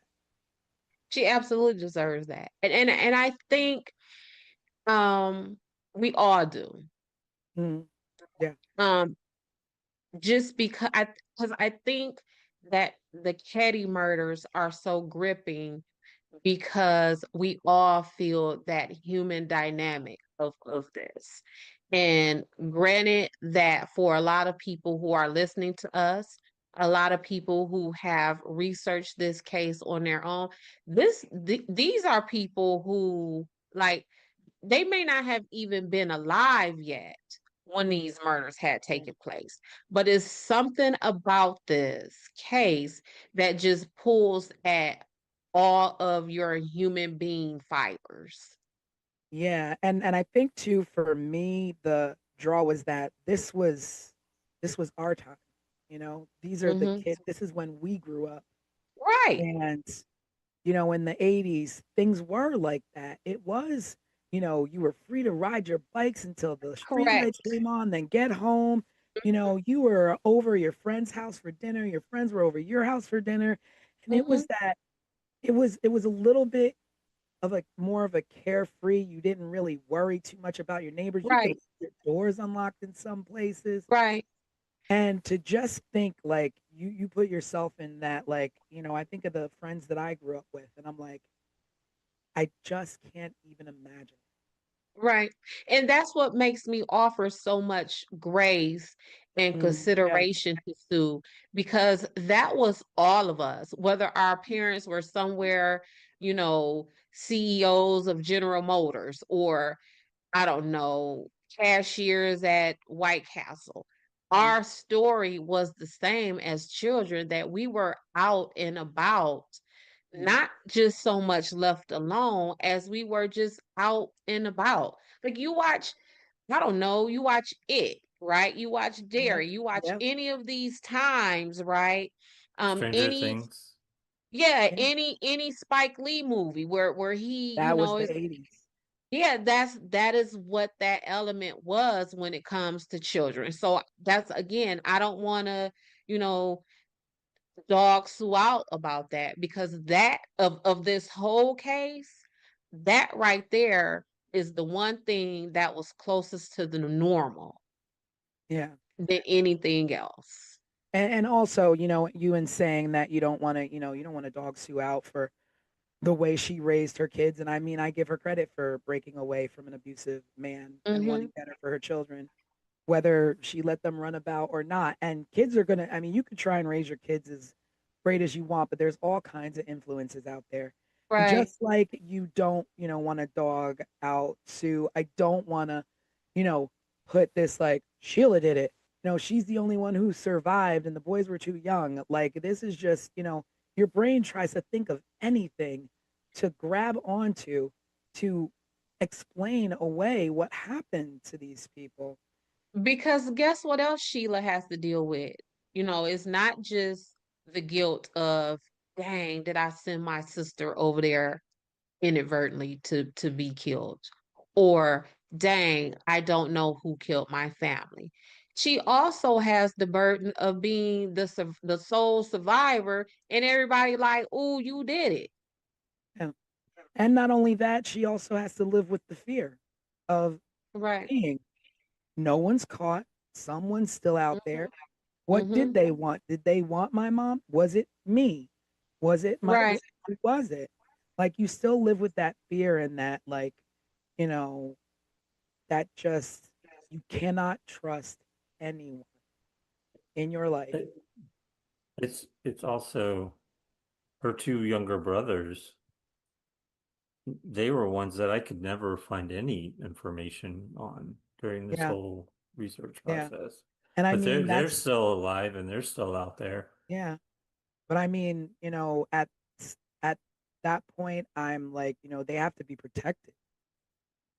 Um, you know what the psychological trauma that they've probably grown up with, had to deal with, and whether they got, you know, professional help or not, that's another Hmm. thing too. Like, were they just left on their own to figure out how to Hmm. navigate life with a tragedy like that? Did they grow up with anger? Did they grow up with hatred? Did, you know, they grow up to be kind young men? Did they grow up to be family men? I mean, I don't know. Hmm. Yeah. I don't know. Yeah, I no matter who actually committed these atrocities to this family, right? Um, I blame law enforcement. That is where I hang my hat for the blame of this, not for these people's murders, but for this to be so unresolved. Like, I blame them for every ounce of pain that Sheila had to go through, that she still goes through, that her brothers and other family members are going through. I blame them for that because it just feels like there was not just a botched investigation. I feel like there was literally no investigation. And Yeah. that's worse. Yeah. Because at least with a botched investigation, there is some effort, whether that you did that botchness on purpose or you did that botchness by, natural ineptness. At least there was effort. I don't feel that there was effort here. Yeah. And they deserve more than that. This is something we could talk about for another 2 or 3 podcasts. Yeah. Whole And it season. was, yeah, and it was strange. What feels strange to me going through this conversation um, tonight is that I don't know why, but for some reason in the back of my head, I kept thinking about this being a murder that was solved and it's done and it's over. And it was sort of like a realization hit me that like we could talk about this forever because nothing was ever solved. Right. No. Nothing ever, there was no conclusion. And there Yeah. Yes. I probably mean, never will be. well, there was a re-emergence of the case in 2016, and the Plumas County Police Department or Sheriff's Department announced that they know who the killers are, and because there was new evidence found, there was DNA on tape and some other items, and the hammer found in the river matching the description of Marty, and and Marilyn Smart finally spoke out publicly, and we can definitely link you to that. It's living on YouTube. Crime, cover-ups, and Connections. corruption. Yeah. Crimes, cover up, and corruption. Yeah, and I mean that saying that you know who the killers are and those killers are no longer. It doesn't close anything. It doesn't. No, no, And again, because going back to the fact they were at the bar. Marty and Bo mm-hmm, are scapegoats post mortem. mm-hmm. Yeah, now they're dead. Yeah, they were. So we call that they liked them for this. Yeah, So, right? Maybe you did, maybe you didn't, but we like you for this. And I feel that was Marty and Bo. They liked them for this. and I gotta say that I think that the reemergence of this case reopening in 2016 has to do with the fact that people will not let this go. People will Mm-mm, not let this family go without answers. And I think that the more people who are covering this in podcasts like ours and mm-hmm, covering this and bringing it to small towns, small town newspapers, or even like visiting Ketty to visit where they tore down the mm-hmm, town, um, people will not let this go because it's so unsettling. And like you said, this was the 80s. This was majority of us. And I think that's why you had that in 2016, and the fact that Sheila won't let their memory go without some sort mm-hmm. of justice. Right. I mean, and even at this point, I think there's a difference between justice and truth because you can get justice in the wrong man, but I don't think we'll ever know the truth. No, no. And they're still playing around. So, oh, we have some DNA that matched a living suspect. Well, who is that? Mhm. Or, oh yeah, the new detectives from the Sacramento Department of Justice. Oh, and I think I saw this in an article from like 5 years ago. Oh, we're close to closing the case, or we're close to arrest. That was 5 years ago. Mhm. What's Still happening? nothing. Yeah, still nothing. So, Craig, I think you said there were some questions that were there questions that we could just circle back. I think that we kind of hit them all through tonight. I also through this conversation, I'm like, well, where do we wrap up with this? It's like There is no correct place to wrap up the No. story tonight. There's not. I'll I look mean, at I think technically we can wrap up in our own take and theory. I don't want to accuse anyone, but I honestly cannot think of one thing that says to me, this one did it or that one did it, because there's so many different ways to go, and you don't want to accuse someone who had nothing to do with it. And Had nothing to do with that. And prisons are full of that. I know. yeah, I get the phone calls, right?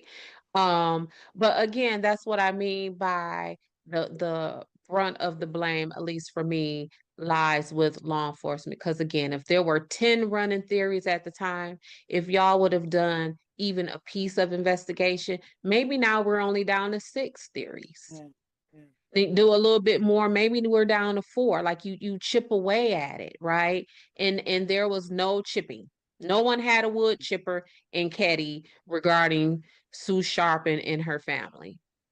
Yeah.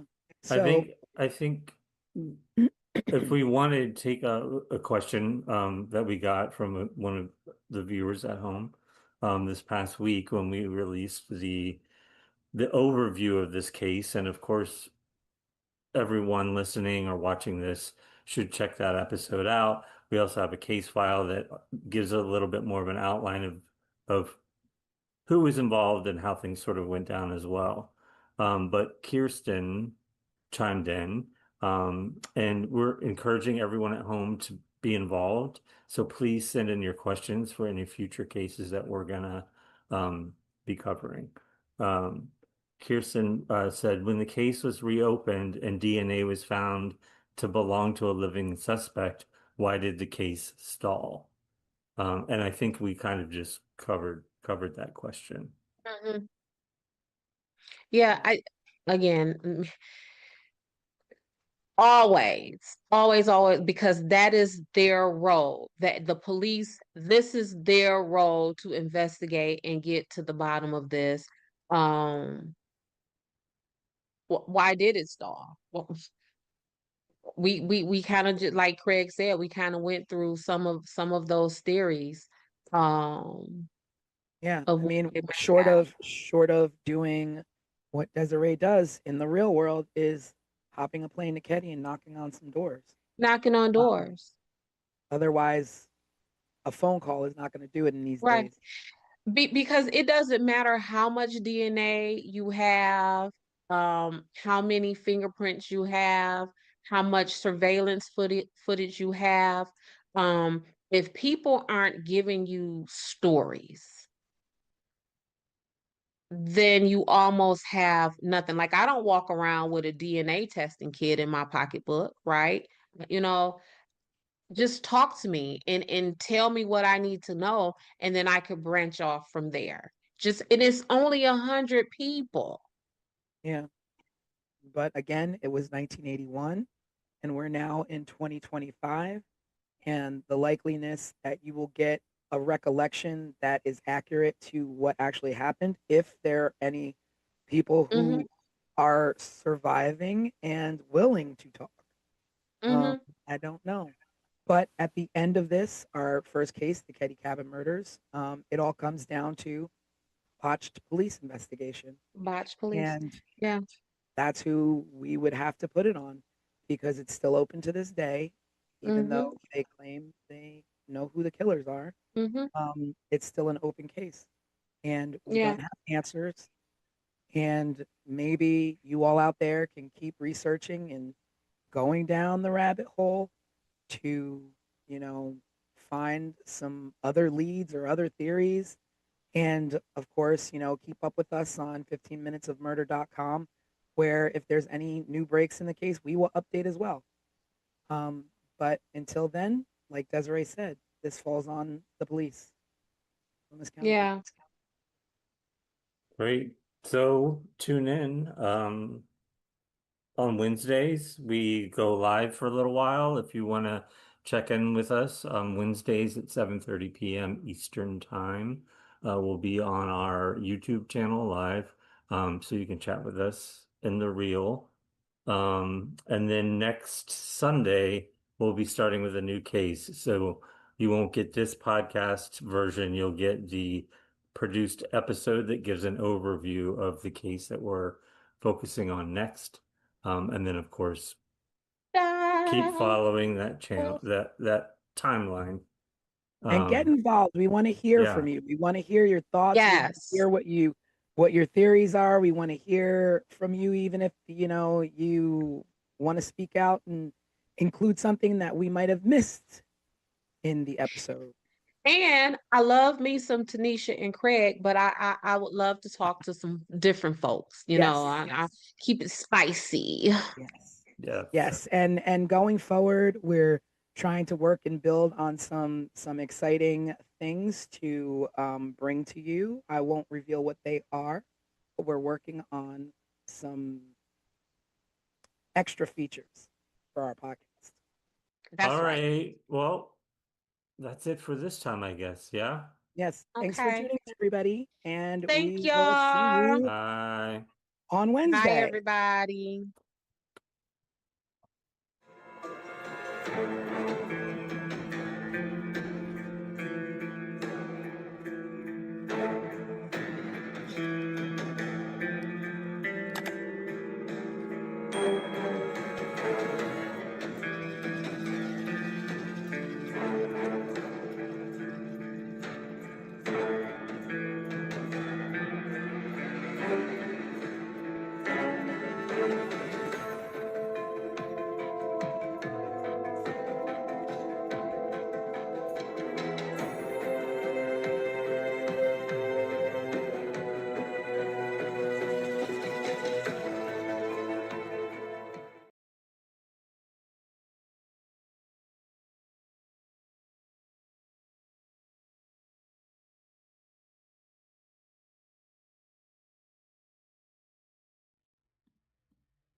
The Colonial Parkway in Virginia was built for quiet drives, late-night peace, and scenic romance. Between Jamestown, Yorktown, and Williamsburg, it's the kind of place that feels like America telling you to slow down and breathe. But in the late 1980s, this peaceful stretch of road became the hunting grounds for one of the most disturbing killing patterns this country has ever seen. 4 couples, 4 gruesome crime scenes, and not a single arrest. And what's worse, none of it ever made sense the way a textbook serial case should. This is 15 Minutes of Murder.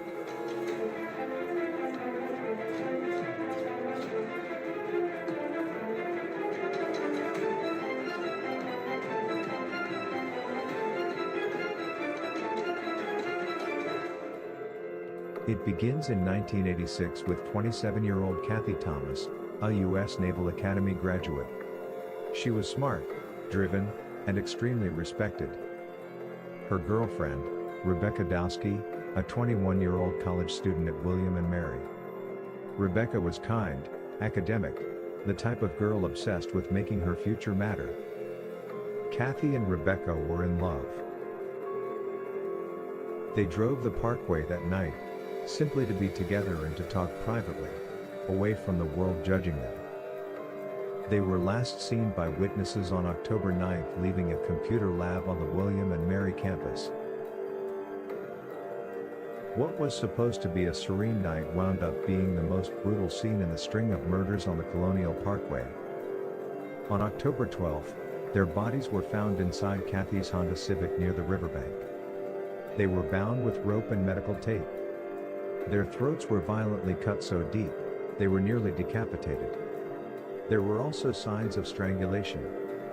Kathy was stuffed in the hatchback while Rebecca was found in the back seat of the car. She had a clump of hair between her fingers, which suggested she tried to fight for her life. The killer covered their bodies and the car with fuel, but didn't commit to setting it on fire.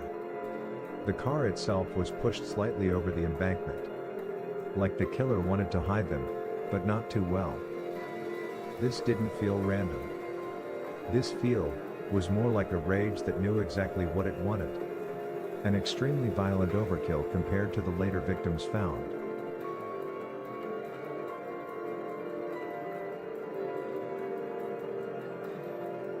David Knobling was just 20 years old. He was a young father and a salesman. Responsible. Said to be a young man trying to do the right thing. 14-year-old Robin Edwards was an 8th grade student, a kid. Rebellious, yes, but a kid. She had snuck out later that night, after already going on a date with David's younger cousin earlier that evening. But at some point, David and Robin made plans to meet up again later, just the two of them.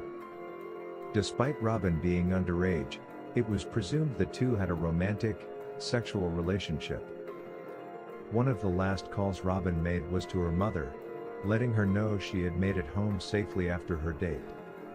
Her decision to sneak out and meet up with David proved to be a fatal decision for the both of them. David's car was found on September 21st. Eerily, the doors were open, the driver's side window was partially down, the radio playing, headlights were left on, and the engine and the wipers still running in the rain. On September 23rd, their bodies were found along the James River shoreline on the opposite side of the river, partially clothed. David had a single shot to the back of the head, execution style.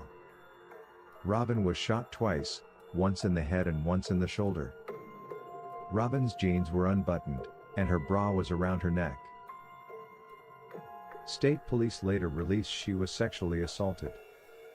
The scene looked like someone forced them out of the car, marched them into darkness, and savagely executed them.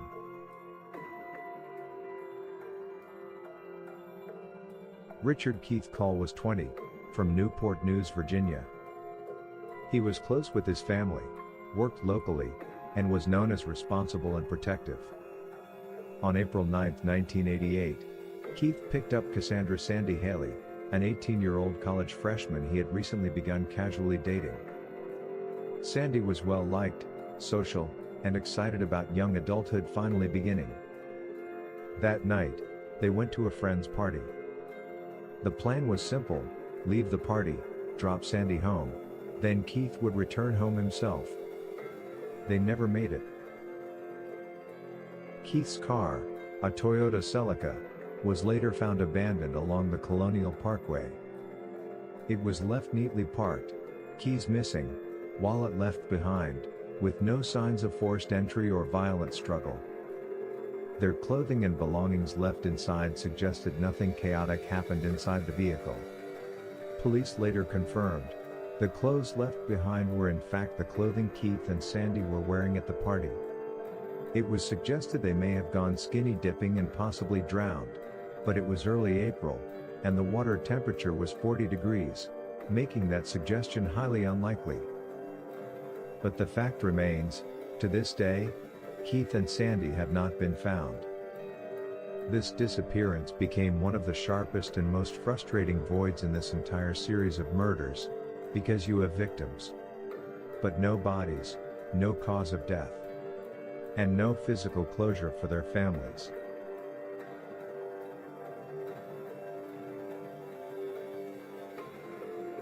Daniel Lauer was 21, from Virginia, a dependable young man known for his easygoing nature and strong work ethic. In the summer of 1989, he had been spending Labor Day weekend having fun in Virginia Beach while staying with his younger brother Clint and Clint's live-in girlfriend, Anna. Anna Maria Phelps was 18. She came from a hard-working family from Amelia County, Virginia. Life with Clint was a financial struggle, but despite that, was independent freedom. Over that weekend, Daniel decided to move in with the two, to help financially. The plan was for Daniel to go return home to gather his belongings. Anna saw the opportunity to tag along and spend some time visiting her family back home. On September 5, 1989, Daniel and Anna Maria set off back to Virginia Beach from their brief visit. They were traveling together in Daniel's 1972 Chevy Nova heading eastbound on Interstate 64 toward home. The next day, Daniel's car was found abandoned at a rest stop in New Kent County, Virginia, but in a baffling location, It was parked in the westbound rest area, which was the opposite direction they should have been traveling to reach Virginia Beach. The keys remained in the ignition. Anna Maria's purse and other personal items were left inside, and there were no obvious signs of robbery, making a random theft motive unlikely. For nearly 6 weeks, authorities and family searched with little to go on. Then, in October 1989, 2 turkey hunters found the skeletal remains of both Daniel and Anna Maria in a wooded area about a mile from the rest stop down an old logging road. Their bodies were covered with an electric blanket that had been in Daniel's car, a detail that suggested someone had placed them there after death. Because the remains were so badly decomposed, law enforcement could not determine a precise cause of death, though some evidence suggested defensive wounds consistent with resistance. A small clue also suggesting either a struggle or a clue left behind, was a locket found worn by Anna Maria. A chilling discovery with no understanding why, or how it was left there. There was no definitive weapon or trajectory that could be confirmed. The location, the staging of the vehicle, and proximity to the highway all indicated this was not accidental. Investigators treated Daniel and Anna Maria as homicide victims linked to the broader Colonial Parkway pattern. 4 couples, 8 victims, bound, shot, vanished, deceased. Each case, different details, same signature. No suspect has ever been charged. Some believe it was a rogue law enforcement officer. Others, a series of copycat killings with overlapping geography. There are theories of a lone serial predator who learned and adapted with each pair. And still others think it may be 2 separate killers whose timelines collided. Nearly 40 years later, the road is still quiet, but the silence is so loud. Because whoever hunted on the Colonial Parkway knew exactly how to make people disappear. And maybe, the most frightening disappearance to this day, is the killer's own. Join us next Sunday evening when the 15 Minutes of Murder crew breaks down the details of these haunting and gruesome murders. We'll see you then.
Welcome again, everybody, to another Sunday with 15 Minutes of Murder, where we're giving you a full podcast on the last case, the Colonial Parkway murders. So we're going to run down, we're going to give you a quick overview again of what that case was about, and then we're just going to get into it. We're going to start talking about it. We're going to talk about the victims. We're going to talk about the crime scenes. We're going to talk about the investigators, our theories, all of that good stuff. So join us and sit back, listen, and enjoy 15 Minutes of Murder, Colonial Parkway murders. All right, so let's break it down. The Colonial Parkway murders. It was 4 couples traveling along the Colonial Parkway. It is a 22-mile stretch of road. It's a federal park, is that correct? Yeah. That is in the historic triangle, I think is what they call it, in Virginia. I forgot the 3 points. What are the It's, 3 cities? It's Williamsburg, James. Jamestown, and Yorktown. I don't Jamestown, have that in the correct Yorktown. order, though. Okay. And it's part of the National Park Service also. Right. Yeah, let me just tell you, this Colonial Parkway is stunning. Like Mm, when you say, when in the beginning of the episode, when it's talking about scenic views, it's mhm, beautiful. It is peaceful. Just you go over bridges, beautiful gaps of water, and just beautiful tree-lined road. Like, and I can't imagine at night. It's dimly lit. First of all, it's not very brightly lit. I read that it's also, or at that time, it was not highly patrolled by officers or any kind of police regulation or, looking mhm. out. So it was a little bit of a free for all for, this kind of thing to happen. Yeah, that was the purpose of it. It is a scenic route. So that was the purpose of it. And that's why there are so many bridges, because it's just a road. So there are very few intersections. It's just a stretch of scenic road that is part of our National Park Service. Yeah, a lot of historic, Mhm. pit stops that you can make along the way. And so it's just unfortunate that these murders happen. And it's not just these four murders. There were other murders that have taken place in and around there, but it was just Right. these four specific ones that became Mhm. a little bit known as the Colonial Parkway murder. Hmm. Hmm. And I um think and I think we definitely can't get lost on this scene because it's very much part of the story, right? And so some of this area, what I was reading about it is many people even consider it as an open air museum. Like that's how historic and pristine and gorgeous this area is, to that triangle of of towns. and I mean, people, and it just goes to show, like, you don't that's why Mm. people took to it. Like these four couples felt safe enough to be like, we're just gonna go, we're gonna travel, we're gonna go about our business. Yeah, I would imagine as a couple, you would go there maybe at night, to have some privacy or to see some beautiful scenery, something a little bit romantic, whatever the case may be. I imagine that's what attracted all these four couples to go out there, Yeah. at night. Yeah, and for sky nerds like me, just a place maybe to look at the sky and the stars. And Hmm. we used to take our kids out for those kind of outings in very similar places all the time. It's many just innocent reasons why someone would want to be there. And that's probably to me one of the really frightening things about this story is because this is an area that any of us could have been. And it keeps being labeled as a lover's lane Yeah. type deal. But just what we're talking about, like this is just like essentially a park where people and families would just go for whatever reason. We had the first case, which is the couple of Kathy Thomas and Rebecca Dowski. And this was the first of the chain of murders, and this happened in 1986. And they were young. They were a couple. And I think they were a new couple, right? Like they hadn't been dating long, and they were probably just gonna go out, on the parkway and find a little pit stop, have privacy. It's beautiful, it's romantic. You're away from judging eyes. Because I can, only imagine in the 80s, we were just as, no better then than we are now. We're getting there with, same-sex relationships, and people were judgmental. And Right. but these were people who were not going out looking for trouble. They were Right. going out looking for a peaceful night, peaceful way, going from A to B, and these things happen. So they were last seen leaving the computer lab at the college that Rebecca Dowski went to. Hmm. And I thought I read that someone saw them after that, maybe at a Mm. bar. I'm not At a sure. where? At a bar. Oh, well, it's possible. Yeah. Hmm. Possible, but I That thought I seems read like that. a natural place to go. But Like yeah, you. I mean, you stop off, you have a, you have a drink, or you go have coffee, whatever. I don't know what kind of bar it was. Um, but that was the last time that they were seen, was pretty much leaving that computer lab. And the car was found Kathy was driving a Honda Civic, and it was found near the York River. Both of the women were bound with rope and medical tape. Their throats were cut. And there was evidence that strangulation was involved. The vehicle was hidden. The murderer pushed the vehicle like close to the embankment. So it was like said that it was pushed just enough to be hidden, but visually enough to be like, oh, what's that? Something's going on over there. So it's not like he was hiding the car so that they'd never be found. So the way he placed this vehicle was intentional. And it was extreme. I mean, as you see in the episode, you know, what was done to them was extreme. And again, like you said, Des, choice of weapon is always a big deal and an indicator of whether it's personal or haphazard or defensive. This was definitely personal. We don't know exactly when it happened, but whatever happened was brutal, and the killer left their bodies in the car, stuffed in the car, and left there like they were like they were nothing. No one's loved one, Yeah. sister. In my background, what I actually am is I am a trained social worker. That was my trajectory before I even got into being a private investigator. And so with that, I approached all of these things from that socio-economic perspective. And Kathy and Rebecca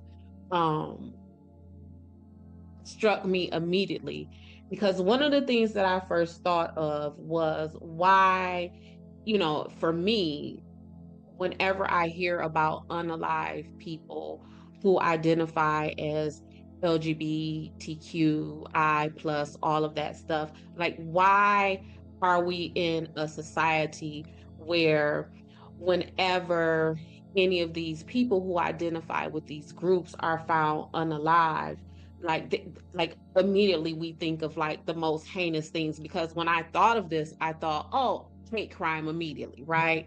And we're not, like, these people are targeted so viciously that anytime they're found unalive, it goes into that, oh my God, someone sought them out and sought them out specifically for that reason. Yeah, so that was the first thing. It felt, I immediately thought of like, okay, is this someone who is wanting to attack sin, was what I thought immediately with Kathy and Rebecca. It's strange. I believe this was the only case where they were still in the car. They were found in the car. Other murders, they were outside of the vehicles and a ways off. But or not found at all. Yeah, or not. Yeah, yeah. But I think from what I saw, theirs was the most vicious. Yeah. Attack. Yeah. Yeah, like one of them was nearly decapitated or something like that. Yeah. And it's like, and you know, investigators have been debating like whether it was a targeted attack, whether it was a sexually motivated crime, or hate motivated, like, you know, like you're right. And, you know, and just to be official, the law enforcement, the officials, they never ruled this as a hate crime. Now the thing is that had they labeled it as a hate crime, it may have attached to some other murders. But because it's not labeled a hate crime, it's more like a one-off. It's coupled with these other murders because it happens to be on the same roadway. Like Des is like is your expertise. Like, do you think that mislabeling a crime can like offset who the murderers are or group? Yeah, because it what it does is it now puts you in a position to where now you're chasing false leads. Now you're looking up this road when when you really should be up this road. Now you're looking for this type of person, because what law enforcement does in their investigations, they create a suspect profile. So kind of like what I was just saying about this possibly being a hate crime, right? So why aren't we looking for someone who is anti-gay or maybe even racist? Because what we know is hate is hate. So if you hate these people, you're going to hate these people too, right? So when you don't include all of these things, then yeah, because it's even like if you go to the grocery store, right? If you're trying to shop for spaghetti and you're over here buying pork steak and all that kind of stuff, now once you get home, that spaghetti is not going to be a properly cooked spaghetti. So it's that kind of thing. Because that's the one thing that makes me think of, that's what I think of. I'm like, well, did this murder go unsolved because you didn't label it as such, and you could have, taken other leads versus, oh, this, especially since this was the very first murder in this chain, and the next one didn't happen until a year later, or under a year later. So all this time, what were you considering this And as? it's still suspicious how Kathy and Rebecca was even tied to the final suspect, because I don't believe that his DNA was found on them. So, like how you said, there is rope and tape. How do you rope and tape and gag and bound someone and there is no DNA, there is no evidence, right? But for somehow, um, they still decided to go ahead and attach Kathy and Rebecca to this gentleman. His name is Alan Wilmer Sr. That's his There you name. go. There you go. Alan Will, yep. I kept wanting to call him Adam, but I didn't want to put the wrong name out there. I had to go to them notes to make sure. But yeah, those ladies, his DNA wasn't even connected to them. Yeah. And it's just like, So you start wondering, like, well, was this, a hitchhiker? Was this someone they picked up? Because at the same time, you're like, these are two women, one in the Naval Academy, so she's no punk. correct. She can hold her own, I'm sure. Right. Um, And one who was in the Naval Academy, and back to what we're saying about the hate crime, she left the academy because of her identity. She figured that she would not be safe there, right? So that is what this time period was. So to not, I was just very disappointed that was not labeled as a hate crime. yeah, same, because I just feel like, for me, this one feels different than the others Yeah. because of the brutality that was done to Mhm. them, and the carelessness in which they were left. Right. Because they're, And as thick as it is, you do have people who stage people and think they're staging them with care because they killed them for whatever personal reason, and they want to, take care of them and place their bodies where these Mhm. women were just discarded. yeah, and doused in diesel fuel. It Yeah. was just like just some other stuff Now, going on you don't with pour them. diesel fuel on a car to not set it on fire.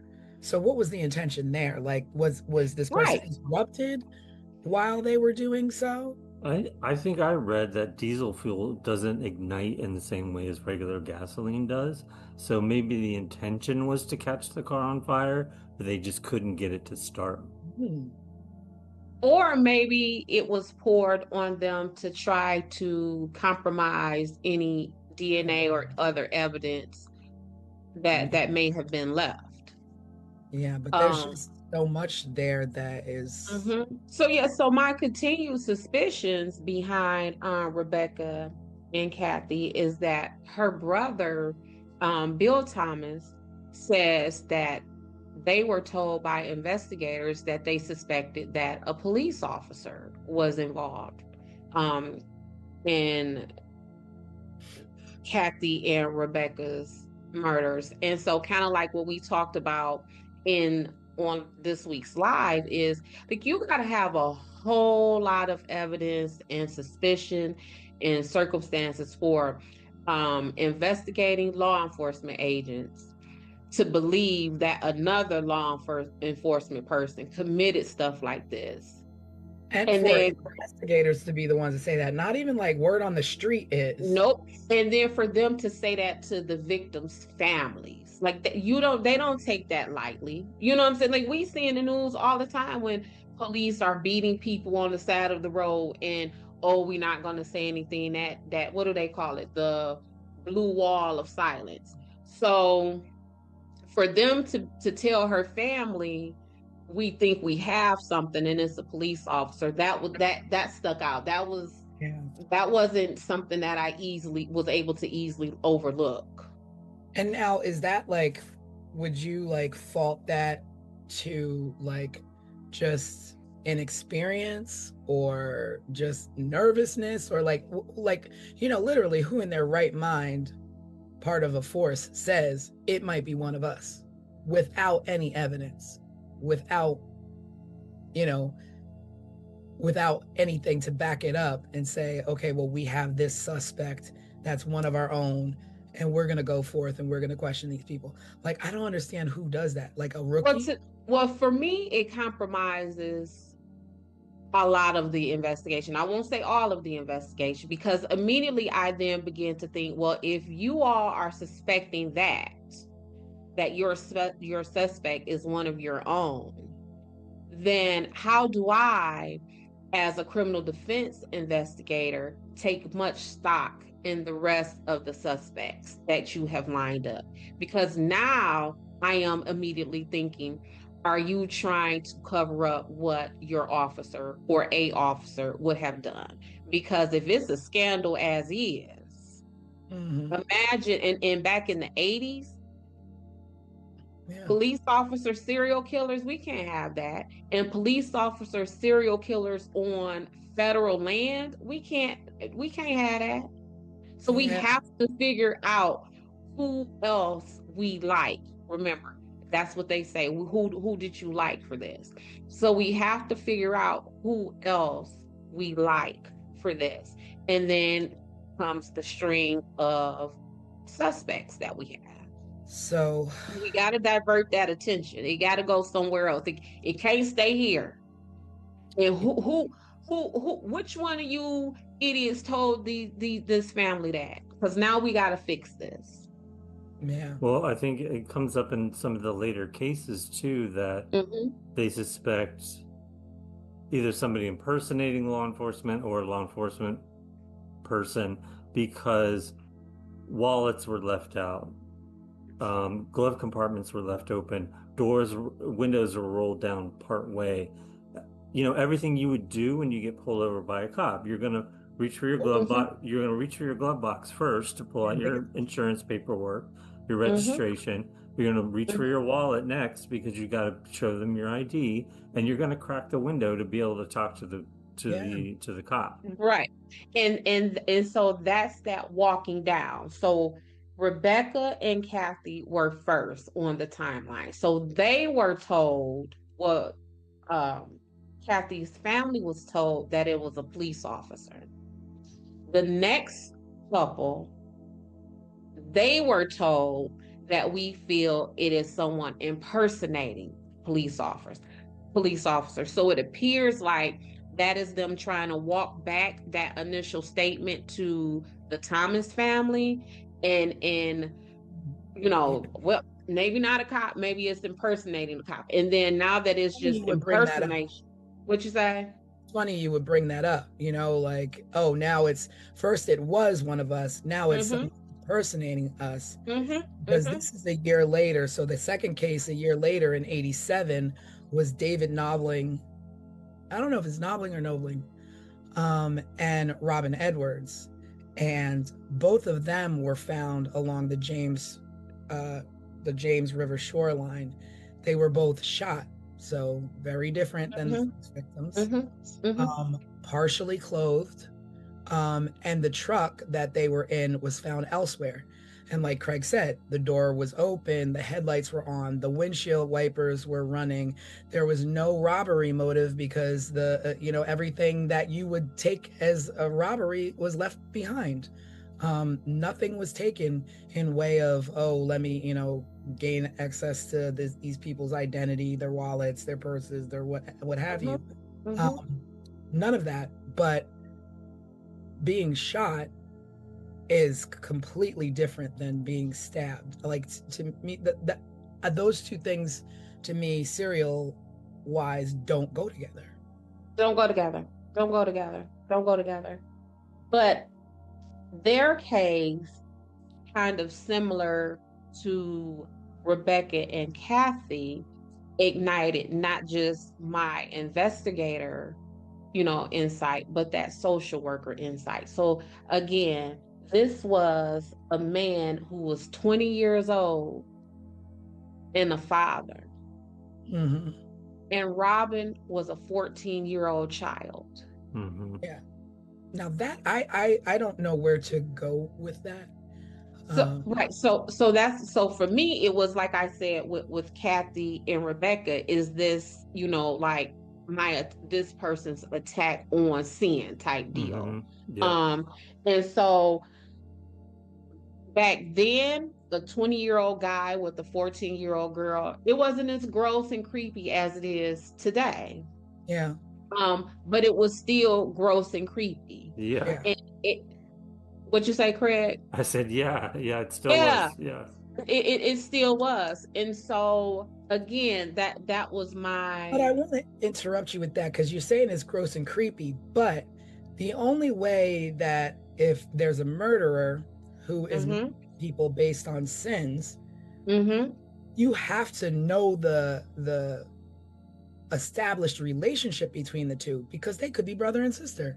So what is it that you saw of these two that would make you think otherwise? Because it's not exactly confirmed or denied, more like implied from the things that I've read about the dynamic of their relationship. So what I found out of the dynamic of their relationship is that Robin was originally dating David's younger brother or cousin. And so after hanging out with his brother or cousin, whoever that may be, then the two of them kind of secretly linked up. And that's how they ended up on the parkway. And so if the running theory is that whoever this suspect is targeting these people because they are on Lover's Lane, what would this 20-year-old and this 14-year-old girl have been doing? And I believe there was something about her underwear and her pants being down, like things like that. And so sometimes we can look at, again, when I have all of these CSC cases, which are criminal sexual conduct cases, and men are like, or women, because sometimes women are the perpetrators of those things also, it is I didn't know how old she was. She didn't tell me how old she was.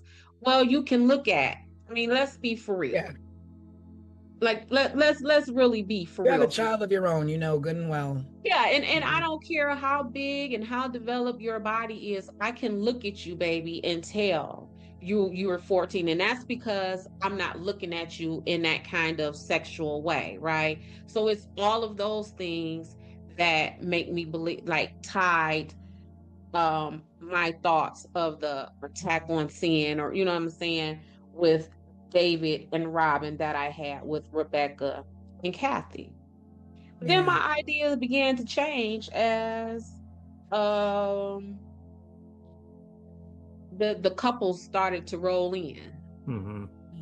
Yeah. They're all very different. Yeah, it became real weird. So much so, like, because you mentioned it a little bit, Tanisha, I'm still not sure how this can be labeled as serial killings. Yeah. I mean, I I'm not even sure at what point it was labeled serial, as you have the first one a year later, and you're just saying, okay, well, it's two people on the same road murdered different ways, but because it's the same road, we're gonna label it as that. We're gonna label that as that. And with David and Robin, a guy by the name of Sam Ryder came forward and put himself at the scene of their murder. Really?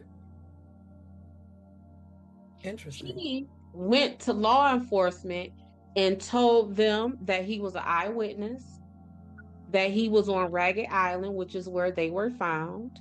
He says that he was on his way home. He saw Robin and David get out of the car. He approached their car. The car was running. The radio was on.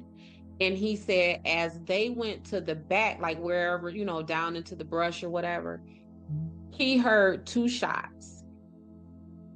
And he told the police that he took money from their wallets. And they let him go. Wow. They let him go.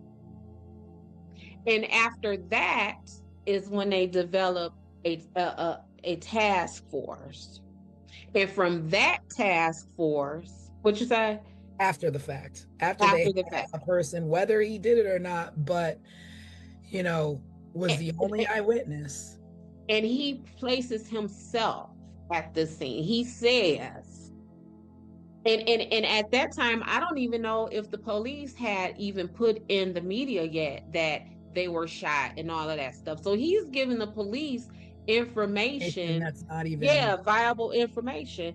And so from there, from that, he reported that at the scene, or that was post? No, he says that he saw them. So he places himself as an eyewitness on the scene of their murder. But I mean, was like he went to the police, or they were on? He went to the police himself. Oh wow. He went to the police himself. What was his name again? Sam Ryder.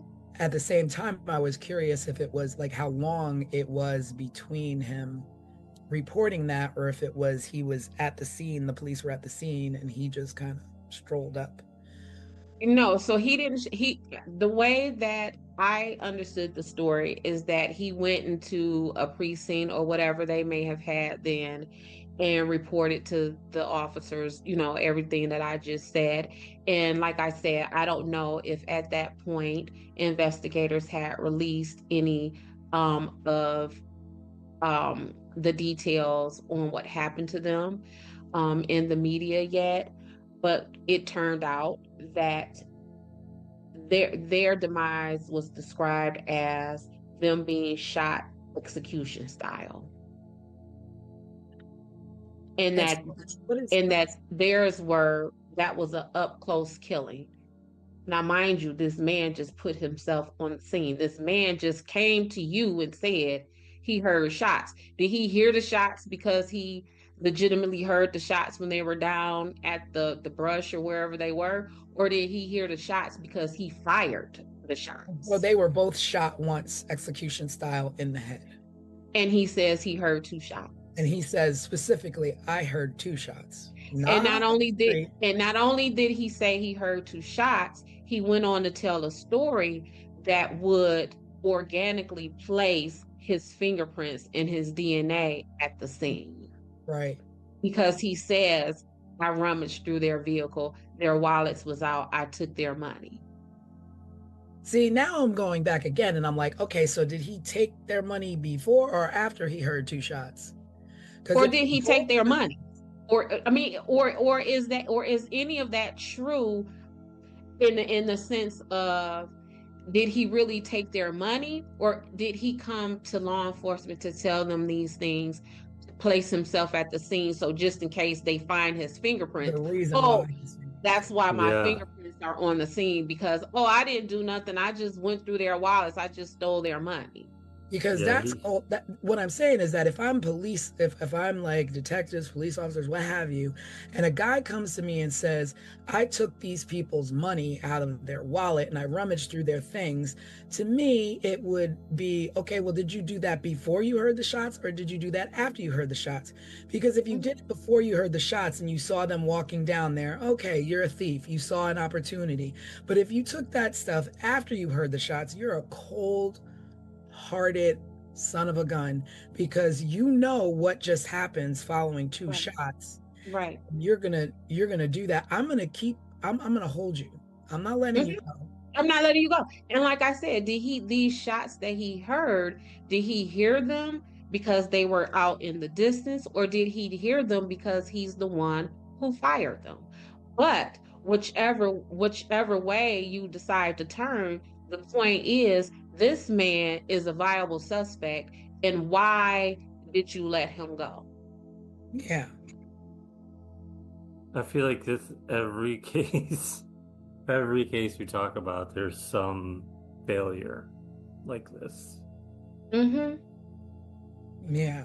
I mean, it Yeah. just with, we talked on the live a lot about the news this week, and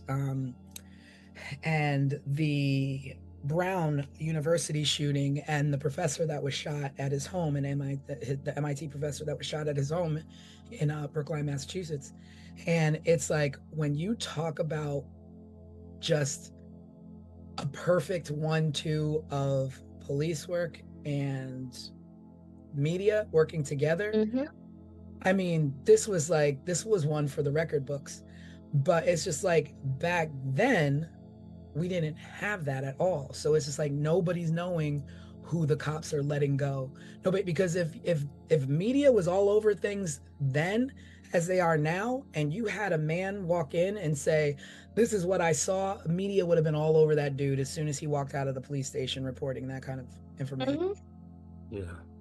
Well, there was another woman. So David and Robin, they were found September 23rd, 1987. There was another woman who was found unalived. Her name is Lori Powell. Yeah. Was found March 8th of 1988. So although Lori is not one of the official 4 of the Colonial Parkway murders, they essentially went on to link her murder with the rest of them. Why was that? I don't know why, because it shouldn't have been, and I'm gonna tell you why I think it shouldn't have been. Because Lori, the story with Lori is that she was hanging out with her boyfriend, a gentleman named Chris Cutler. Chris Cutler and Lori got into an argument, and Lori got out of Chris Cutler's car and decided to walk. The argument was about him speeding. Lori was never found again. So why wouldn't the last person who was seen alive with her not a suspect? Not only was she last seen alive with him, but through his own admission, they had an argument. And through her family's known knowledge is that the two of them had a tumultuous, toxic, and violent relationship. But yet, so there's this on a suspect they don't even have yet, based on and how was she? Oh, she was just never seen again. She was never seen again. So at this point, she's not seen again, but you're going to connect her to the Colonial Parkway murders, where both couples of victims were found murdered together. And this is a one-off. This is one person who's missing. You didn't find this person murdered, but you're going to tie it into. Right. It's more like, oh, this person happened to be missing on this parkway, and treat it individually rather than group it with something, because then you could be going astray yet again. Yeah, it's just too, it's so much, it's so many possible suspects that, again, in all of these missing peoples and unalive bodies, it just does not seem cohesive enough for this to be called um a serial killing. Like I don't get that from this. So then in 88, we did have our third case that was Mm-hmm. directly related as a couple, which was Keith Call and Cassandra Sandy Haley. Mm-hmm. And they were, in fact, on a date. They went to a party, and they were leaving the party, and Keith was going to bring her home. And I had read somewhere he was going to go out and go to another party and spend the night at a friend's house Yeah. the next day. So the parents, they weren't expecting him home. So it wasn't odd, that he didn't come home because after that party, because they weren't expecting him till the next day. Mm-hmm. But Sandy didn't return home, and then and then he goes missing, and they find their car neatly parked on the highway, on the parkway. Keys were missing this time. All the personal items left inside. There were no signs of struggle, but both of them vanished. Mm-hmm. No remains have ever been found of the two of them.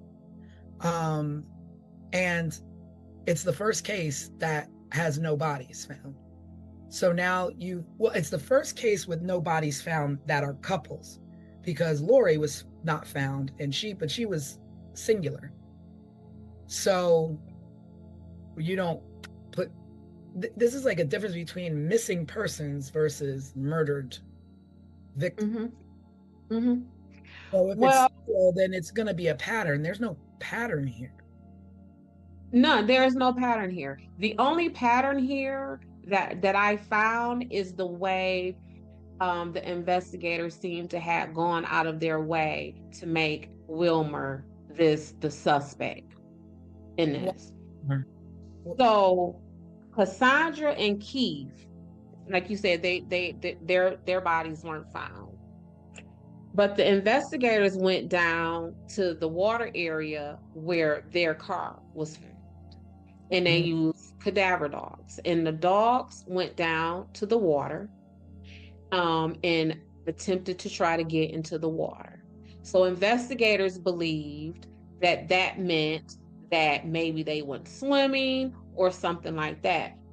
But they're saying they were found in like April. So, I mean, this would have happened.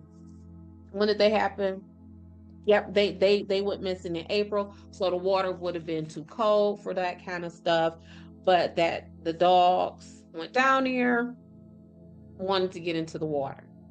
I mean, what's your hope? Like, it's April. Yeah, so I mean, you got people who, you got the Polar Bear Club. You got people who aren't bothered by that.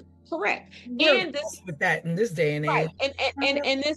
And this is an outdoorsy type environment, right? So what's cold to me, a regular person who not outdoorsy might not be for these folks. Right. So this is where Wilmer comes in. He was then questioned by the FBI as a suspect for them. Why? Where did they find him? So they received a tip of someone who saw a truck with a license plate in the area, and the truck had a vanity plate. I don't know how it is in any other state, but a vanity plate is a unique plate. Once you get a vanity, there are no other plates of that. So his vanity plate was E.M. Raw. So Edom Raw.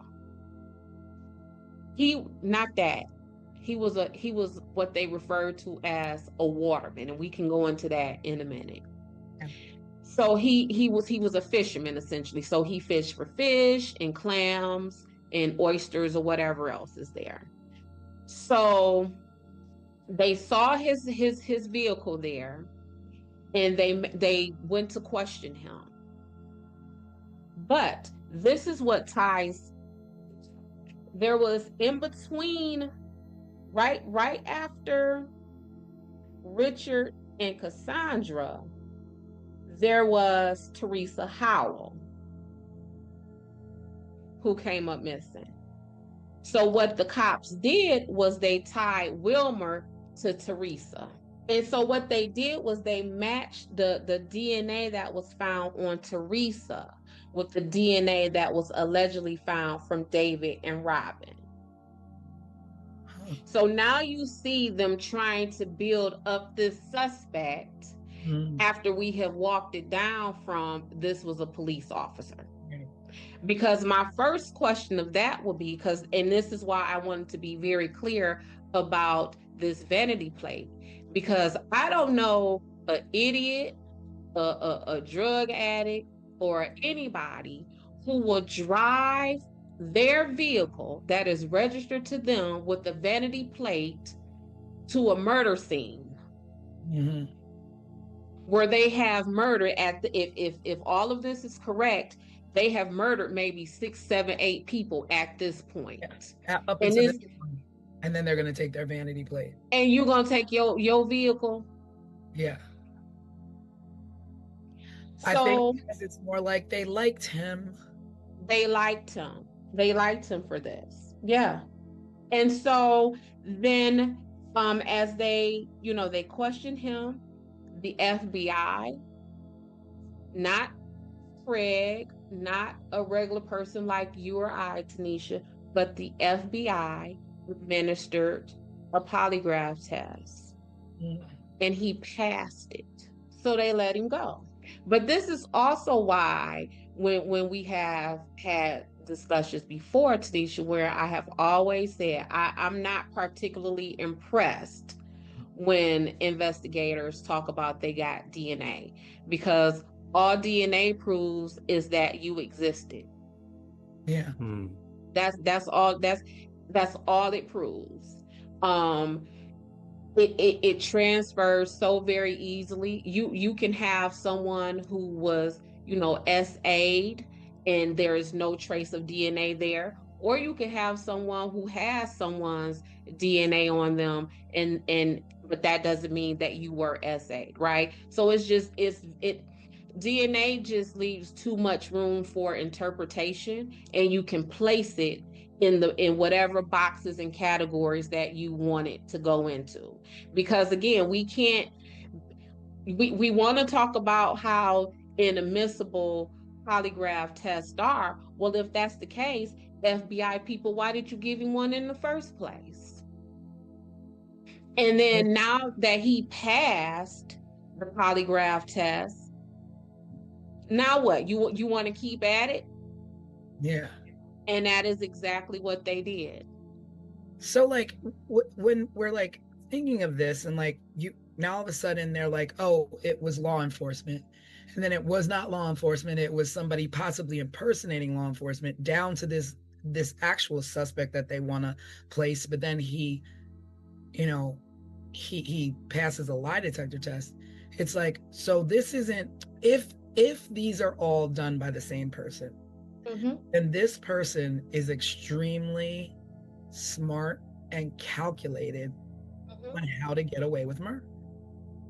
So after he passed his polygraph test and they continued to investigate him, they went to his home, and this is what the investigator said really drew their suspicion to him. They went to his home and they found him there doing what? Bleaching out the interior of his truck. Well, y'all just said he's a fisherman. Why would that? If you pull up to my house at any moment, you might see me in my driveway with a vacuum because I'm cleaning out Dutch's, hair, right? So if I am a fisherman and you pull up to my home and I am bleaching my car, how dare you be all that suspicious of me when I might just be trying to clear out fish guts or spoil fish water. But when you think about it, like, I'm a water baby. I live at the beach. My car is full of sand year round. But when you're a fisherman, I get it. But when you're a fisherman, it's expected. So do you really wash your truck out with bleach, or do you just hose it down? Who knows? I don't know, because I'm not a fisherman. Because This is this right, and that that is the profile that they created of him. So when they went down to the edge of the water where Cassandra and Keith with these dogs, it is at that point where investigators flipped their investigation to possibly this person may have been someone who uses boats and is off the water. Mm. So if in your own profile is that this man is a fisherman, then how is it suspicious to you that when you get to his home, he's cleaning out his vehicle from what would be the smells or the contents of him doing the very things that you have profiled him to be? I mean, is this even a popular fishing area? Well, so according to them, it is. And that was another thing that made me very suspicious about them singling out Wilmer. So what they decided is that whomever committed these crimes is what is known in that area as a waterman. And the watermen, as described in all of the information that I read, they're really described as kind of like degenerate type way. One of the investigators even referred to them as an unusual lot. So again, with them liking building a suspect, right? They are suspicious people. We don't, we kind of, they're on the outside. They're outliers of the primary society. And that is the pile of suspects they picked Wilmer out of. This person who they felt would have driven his own vehicle with a vanity plate to the scene of a murder. So am I. Yeah. A bit, and then when we fast forward, this is the man who, after he has been dead, you say is the suspect. So you backtrack, he passes the polygraph, and then you get using bleach, what have you. But then umpteen years pass, and now all of a sudden he's back to being a suspect. So remember Lori Powell, who I said was last seen arguing with her boyfriend, who they did not label as a suspect? Well, he died a year before Wilmer died. So Chris Cutler, Lori Powell's boyfriend, died October 20th, 2016. Well, there goes that suspect. So now we got to keep building another suspect. Yeah. No sense in chasing that lead that we didn't chase. Yep. We don't no longer need to chase the lead of the man who was last known to be with and arguing with this suspect. So then they keep at Wilmer. And so how they find out about Wilmer is that they got a random notice of someone being dead in the home. Someone is unalive in a home. Just a random anonymous call. And they go to the home, and guess who's there? Guess who's deceased in this home? Alan Wilmer. Wow. And it is from that deceased body that they pull his DNA. And now they start, because you can't, because when he was alive, what'd he do? He passed your lie box. You're right. He beat the box. The box that y'all administer. So again, if the box ain't no good and we don't want to use it in court, then why do it anyway? Because y'all said, nah, never mind that, get him. And then he passed it. So you got to leave him alone. And meanwhile, it's 1988, and Kathy and Rebecca and David and Rob murders. have gone unsolved while you focus on a man and literally wait for him to die to collect some DNA.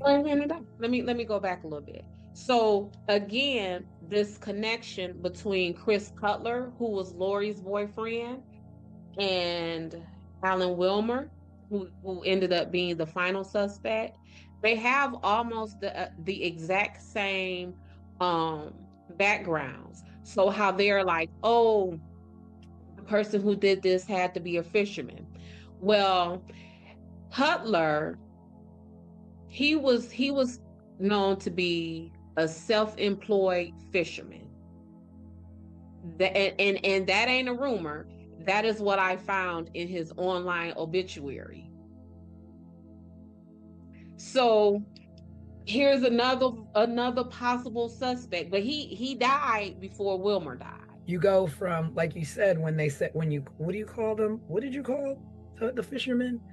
The watermen. They call it the watermen. Watermen, but basically not the upper echelon of the community. Mm-hmm. So you went from a high-ranking, controlled police officer, aware of surroundings and knowing the road and the terrain. You went from that possibility telling the families to a waterman. To a waterman. To a waterman. So to a waterman that the lead detective on the case referred to as an unusual lot. So you think that the unusual lot is capable of murdering two women in 86? Mm-hmm. Male and a female, separate ages, hate. What did you call it? The Dexter, being the Dexter out there, trying to right the wrongs of the world. Yeah. And see that to me, that fits the motive of a police officer. You the police officer, your job is to uphold the law and make sure everybody is on the straight and narrow and living life according to somebody's rules. So you as a law enforcement agent, to me, just based upon your own profile, y'all fit the category of who possibly did this than these watermen did. These watermen, from your own description of them, are a group of people who want to be left alone, who are kind of living off the grid. And when you're living left alone off the grid, you don't care about what nobody else is doing. Yeah. You're not doing anything to draw attention to yourself. Yeah, and the other thing is that this began, I mean, I don't know what was before 86, but this Colonial Parkway murders started in 86. So in 86, 87, 88. By 88, you have 8 murders along this stretch. And so what are you all doing to protect the people? What are you all doing? I was going to say, and then there's one more murder we still have to talk about. Yeah. And we still have to talk about. But before we get into that, let me just say this. How does someone's body, deceased body in a house, goes anonymously reported to the police? Yeah. Like, what would make someone do that? And why is it always with these cases an anonymous source? Why? Sources. Well, I mean, I guess one is anonymous because you don't want to be tangled up in whatever mess. Oh, that's cute. In a sense. That's nice. That's a really cute explanation. I like that explanation, and I'm gonna tell you why I like that explanation. I like that explanation because that's what they want us to believe. Yes, exactly. I was just gonna say, it sounds like a sus way of just kind of brushing over. You know, like it. You know, there's no way it came from an anonymous source. Somebody knew about it. Right. No, but that's what they want us to believe. They want us to believe that, oh, this came from an anonymous source. Yeah, but anonymity in the 80s is much different than it is today. There is no such thing. They want us to believe that it was an anonymous source. Because in today's day and age, your anonymous source is revealed and doxed immediately. There's no such thing. Back in There's the no 80s, such. anonymous you- sources were just that. They were ghosts. But to say it's an anonymous source is just a way to keep them from saying, we put that there, we planted that there, we knew that happens. That's a way to keep it from being on the inside. We could just say, Yeah. and it came from an anonymous source, especially when we're talking about a group of what appears to be unrelated murders that originally had a suspect who was a member of law enforcement. Yeah, and then this is the case. The third case is the one that pretty much fueled the fact that maybe law enforcement is involved, or military, or what have you. Because at this point, it's just like someone is out here getting away with it. It's not Getting just away with it. they're getting away with it. This is a 8 body count. But see, and again, that's back to what I always say. You don't have to play around with this stuff. I mean, somebody gonna get away with it anyway, just because of the environment. It's an isolated and desolate environment. So someone does something out there, they might get away with it. Well, I was going to say, what about the fourth couple? Yeah, What so that about the fourth leads us right into 1989. Mm-hmm. That case was Daniel Lauer and Anna Maria Phelps. And so They were not even a couple. They weren't even a couple. Yeah. Oh, Anna Maria was Daniel's brother's girlfriend. And they lived together in Virginia Beach. And so Daniel was visiting his brother and Anna Maria, and, kind of saw, they were having a little bit of financial difficulties and struggling. And Daniel was like, you know what, I'm going to move in with you guys. And, probably was a relief to help financially. And so he's like, okay, after this, let me go down and go home and get my belongings. And Anna Maria was like, oh, I'll tag along with you. I can go visit my family while you're, packing your things. And then we'll all come back and, we'll start this new chapter together where, you come and live with us. And I'm sure they were all very excited and, to all be together. And that didn't happen. Because on the way, they went home, they packed their belongings. And actually there was a married couple that went back with them as well. They hitched a ride with Daniel and Anna Maria. So, they dropped them off, and then Daniel dropped off Anna Maria. He went to his home, packing some things, went back, picked her up, and then they were off to go back to Virginia Beach. And when they were found, their car was found. Their car was found going in the wrong direction of the way they were supposed to be going. Their car was found on the westbound side of the parkway when they should have been going east. They are dated, missing, or found on September 5th, 1989. In 2010, that's how many years later? Allegedly, there was a letter found in Anna Marie's belongings where she was supposed to have met someone in a blue van at a rest stop. The note did not state that person's name. Now, so she's supposed to meet someone at a rest. Wait, this was found on her person? It was found in 2010. This letter was found in her belongings. So pull out your calculator and tell me how many years from 1989 to 2010. So none of you searched these belongings to look for any evidence or clues whatsoever. And she's supposed to be meeting somebody at a rest stop. Conveniently, you tell that all these years later to justify why they were on the west side. Pay attention to this part. The person's van that she was supposed to meet at the rest stop was a blue van. Wilmer's vehicle with that vanity plate, it was a blue pickup.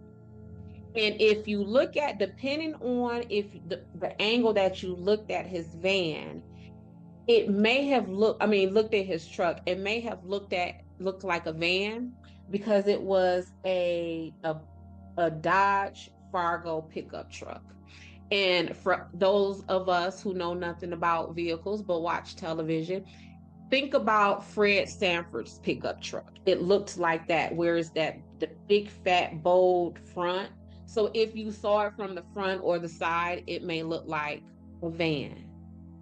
But how is it that all those years later, we find a letter in her belongings? Well, I don't know where her belongings were. It did not say that. But here's where my thinking was. If you feel, and I'm talking to law enforcement, if you feel that that letter is a tip or a lead, then what you are now saying is that Daniel would have taken his brother's girlfriend and delivered her to her murderer. Yeah. Or at least another man. So, Yeah. you know what I'm saying? Like, which that just doesn't even sound right. not at all. No letter explaining, like, I mean, it's not like today where it's like, oh, I bought something on Facebook Marketplace. Let me go meet the person in the blue van to pick up my new tables that I'm going to use when we move in. It's like, you know why you're going to meet somebody in a blue van. And why would she need to go meet anyone anywhere when she was safe with her boyfriend's brother? Right. It would have been no reason for him to, oh, hey, bro, I'm on my way to Walmart. Just so you know, I dropped your girl off at the rest stop to somebody in a blue van. I'll holler at you later. That's not even what the plan was. And I get plans change and pit stops happen. But I don't know every man in the world, but the men that I know in this world, ain't none of them finna drop their boyfriend's brother off at no weird rest stop with no weird vehicle, and truth be told, probably with a dude. Like, that's your brother's girlfriend. But then you wind up dead right alongside her. So you're pulling up and you've got enough mind to say, this doesn't look right. We're not doing this. Let's go back around. And this is 21 years later they're finding this note, right? Right. So if we look at the timeline, in 2010 is when they found the note. Wilmer is found anonymously dead in some house in 2017. And then what is that, 2024, they decide to announce that Wilmer is the final suspect? Because they had enough time in 2010 finding a note that said she was meeting somebody in a blue car. And he's dead by 2017, so all gas, no brakes at this point. Is him. That is not a case closed. It's not a case closed. I'm telling you, and the whole time I was investigating this, I was just thinking, like, these poor families, like, if these were any of my loved ones who was harmed or missing or anything in this case, I would have had an attorney to go and get these investigator files, because this don't make no sense. But again, it was a different time, and there was a lot more ways to cover up things, and I guess to easier to not get answers. Like, now we have all kinds of methods and access to information that just was not there. And that's true, but that wasn't true. What you just said was true at the time of the original investigation. That was no longer true at the time when they announced that Wilmer was now the official suspect. That was in 2024. Like, I do not feel that this case is closed. And then once the officers, they sitting proud and they talking they tough talk. We did good, y'all. We got the suspect. When talking about Wilmer being found dead, and how the FBI had to let him go from him passing his lie detector test. One of the investigating detectives said that he would have done anything. He would have threatened him or anything else to get Wilmer to confess. This is what the officer said. So, do we as a country, is this how we want officers to solve cases? Yeah, no. I mean, what do you mean you would have threatened him or done anything else to get him to confess? he said that publicly. Not only did he say this publicly, he said this on the ID channel. Wow. In a documentary about this case? Yes. Oh, jeez. Wow. Unbelievable what you think you can get away with and do. Right, and this is the kind of stuff that we see. So when I tell people I am a criminal defense investigator, they immediately think that my goal is to get people off. It is not. My goal is to make sure that whatever my client has been charged with, that he has not been investigated by an officer who says and believes that it is okay to threaten and do anything that you need to do to get someone to confess. This is why these prisons are packed the way that they are. This is why when everyday citizens are at home watching the news and they are taken aback and angered when they see that someone has been released from prison or when somebody's conviction has been overturned, this is that right here.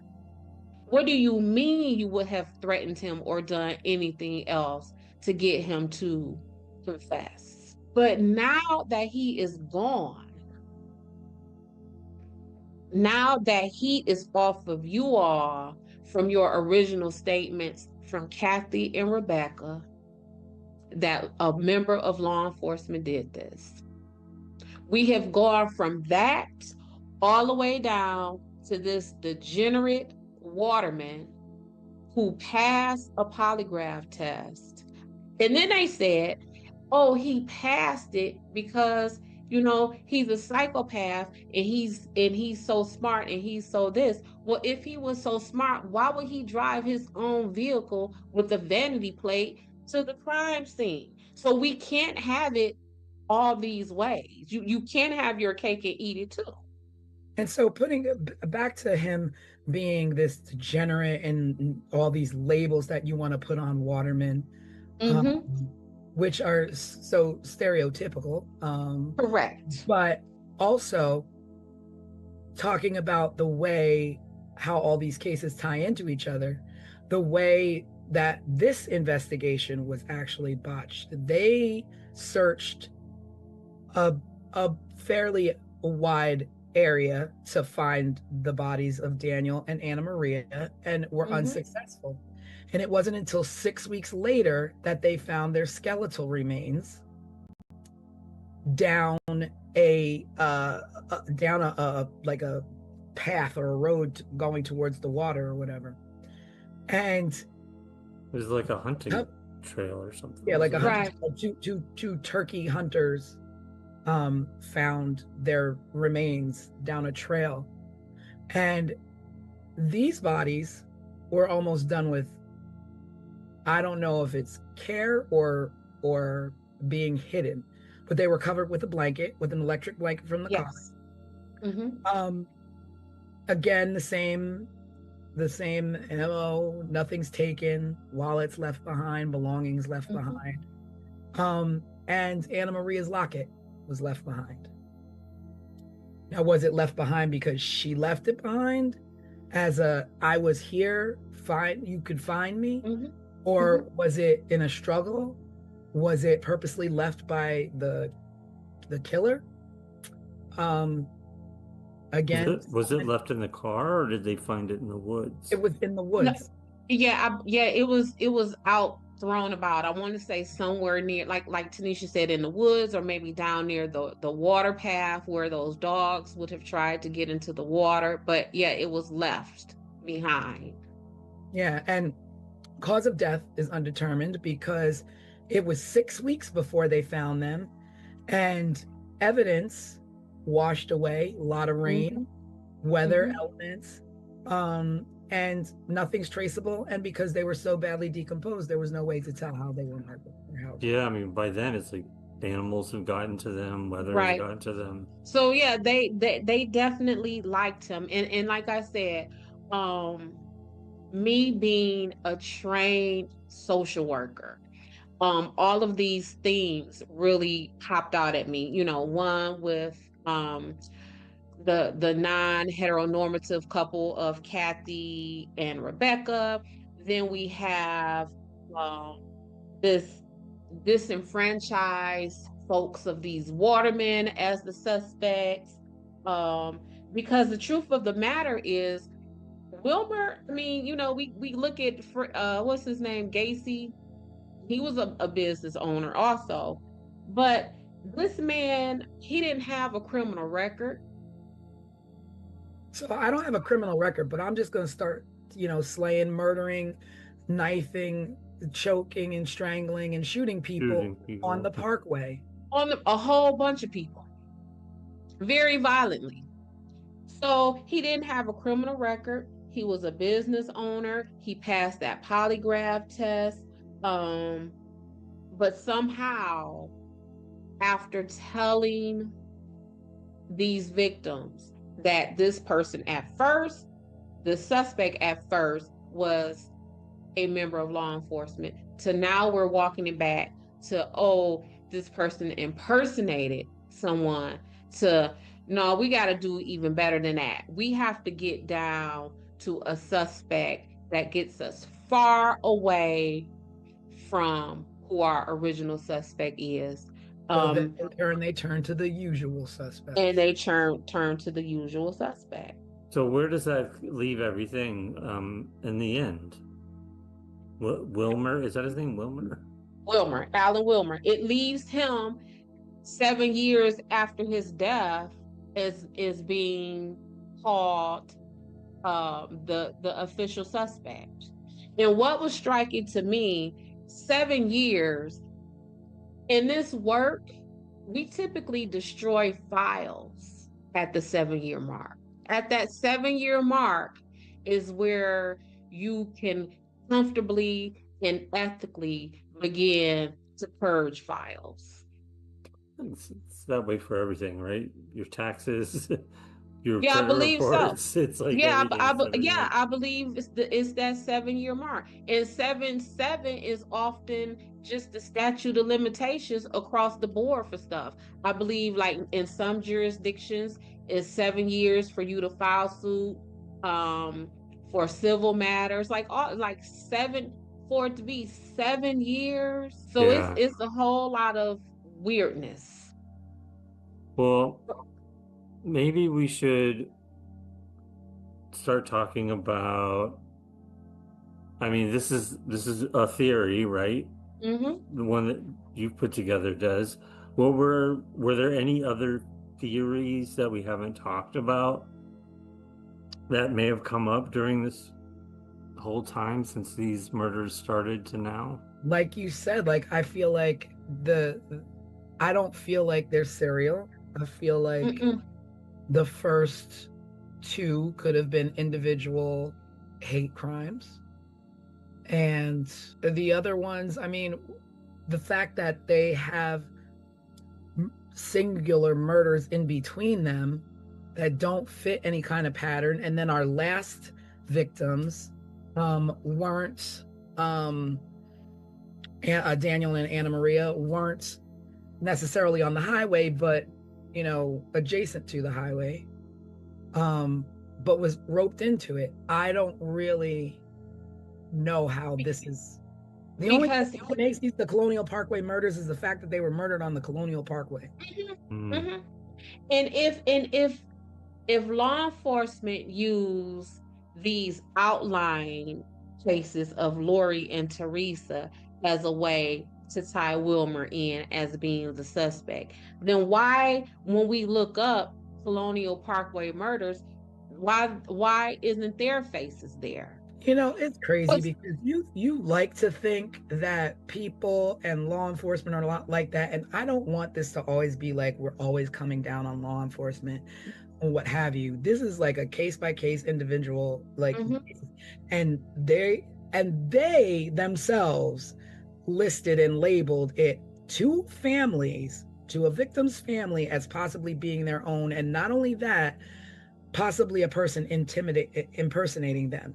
But when you think of what people are capable of, the kind of clubs that are out here in this world, when we're talking about nowadays, we're talking about sex trafficking children, you're talking about Epstein, and you're talking about Diddy. Who can put it past the blue wall of what they do inside their, like, I don't put anything past anybody. No, and that is where they can get away with this. And again, that trained social worker, that part of me that sees everything based upon social economic status, based upon power and privilege and all of these things. Um, who who else could do these things? Like I remember one time I had a case, this man was a medical doctor. He took his computer to Best Buy to get fixed. You want to know what the Geek Squad found on that computer? Yeah. Child pornography. Yeah. So as a doctor, Mm. you smart, right? You take your laptop to the Geek Squad and you to be fixed, and you don't think that these people gonna find this mess on your computer? So that's that level of power and privilege. Going back to Diddy, all the Epsteins, all of this. That is that. It is. Studies need to be conducted on how power and privilege corrupts a person's mind, because And there's obviously, yes. Because how would you think my little bitty self, my everyday regular self, I wouldn't have took that there. yeah. But if you have that level of power and privilege, I'm gonna take it there because you know it's there because you put it there, or someone put it. You know what I'm saying? Like, You know, and we glanced over this other guy that I was talking about earlier, Edward Lee Bell, who's also deceased. As they always are. he was the most publicly discussed person of interest. And the reason why he drew attention was because he was a serial rapist in Virginia at those times. He operated in the same region. He attacked young couples, and he used control and manipulation. And in 1989, while he was incarcerated, he wrote a letter to the FBI claiming that he was responsible for the Colonial Parkway murders. And then later he recanted that information. So he wasn't charged because nothing matched up. Like, I mean, it's weird to me that you have a man who's in prison who is, I did this, I did that, and I'm known for being a serial rapist, and I've done all these things, and I'm telling you that I am, I'm the person responsible for these murders. And you go so far in your investigation to prove he's not. But then you go so far in your investigation to prove somebody else did, that has a clean record and never did anything. So things seem so backwards to me.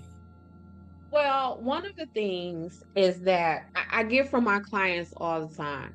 I know the law. I've been here before. They can't do nothing with me. I know you know what I'm saying? So if this isn't your first rodeo and you have been down this road before and you have a record and you have dealt with investigations and you have been on trial before, they can't put that on you. It's much more difficult for them to put it on you because you are experienced than someone who is not. You know, as I'm listening to you, like, this other thing always made me, I never understand this. And you always see this like in, crime shows and stuff. But the FBI and the Virginia State Police were working together. And of course, there are butting heads and there's conflicts. And so they investigated this jointly. And yeah, that's that task force. so different, depending on where, it was in near York's town or Williamsburg or Jamestown, like it's different jurisdictions handling these murders. But then you have the FBI involved. But then it's like, I'm reading that information sharing was limited. Why in the world would you limit information sharing when both of your goal is the same? Get who did this. So why would you, hold information unless it's something you're hiding? Like, otherwise, here, my doors are wide open. Check and look wherever you want, wherever you can find a connection. My files are your files are mine. Like, let's do this. So the goal may be the same, but the intentions may not be. So for example, when they're saying cop did it, a cop from who? Would that cop have been a Virginia State police officer? And if we are the FBI and we believe that to be true, or we're hearing about that, then we might be a little bit kind of hush hush or apprehensive about sharing information with the Virginia State Police. What else was going on at that time? Did the FBI need did they just take a hit that messed with their reputation, and now do they need the glory from solving this to help bolster the knock that they just got to their reputation? So although our goals are the same, we will have individual intentions. Well, yeah, because then it was saying like the FBI was not in agreement with the Virginia State Police in the fact that they didn't think it was serial. There were multiple offenders. Right. There wasn't just one. And then like the victims claiming that, that evidence was withheld, or that, there's conflicting information. So one police officer says it's a police officer, the other one says it's an impersonator. And like just and I'm sure all of the families are like, these people that you're questioning or come forward, you're releasing them too quickly. Like, oh, I heard 2 shots and I stole their money and I was rifling through their car. Well, what else did you take? You could have taken some evidence that could have placed who was there. You could have taken a shoe that belonged to to a murderer. Like, you don't know what else this man took that compromised the investigation. Because at this point, you're robbing a crime scene.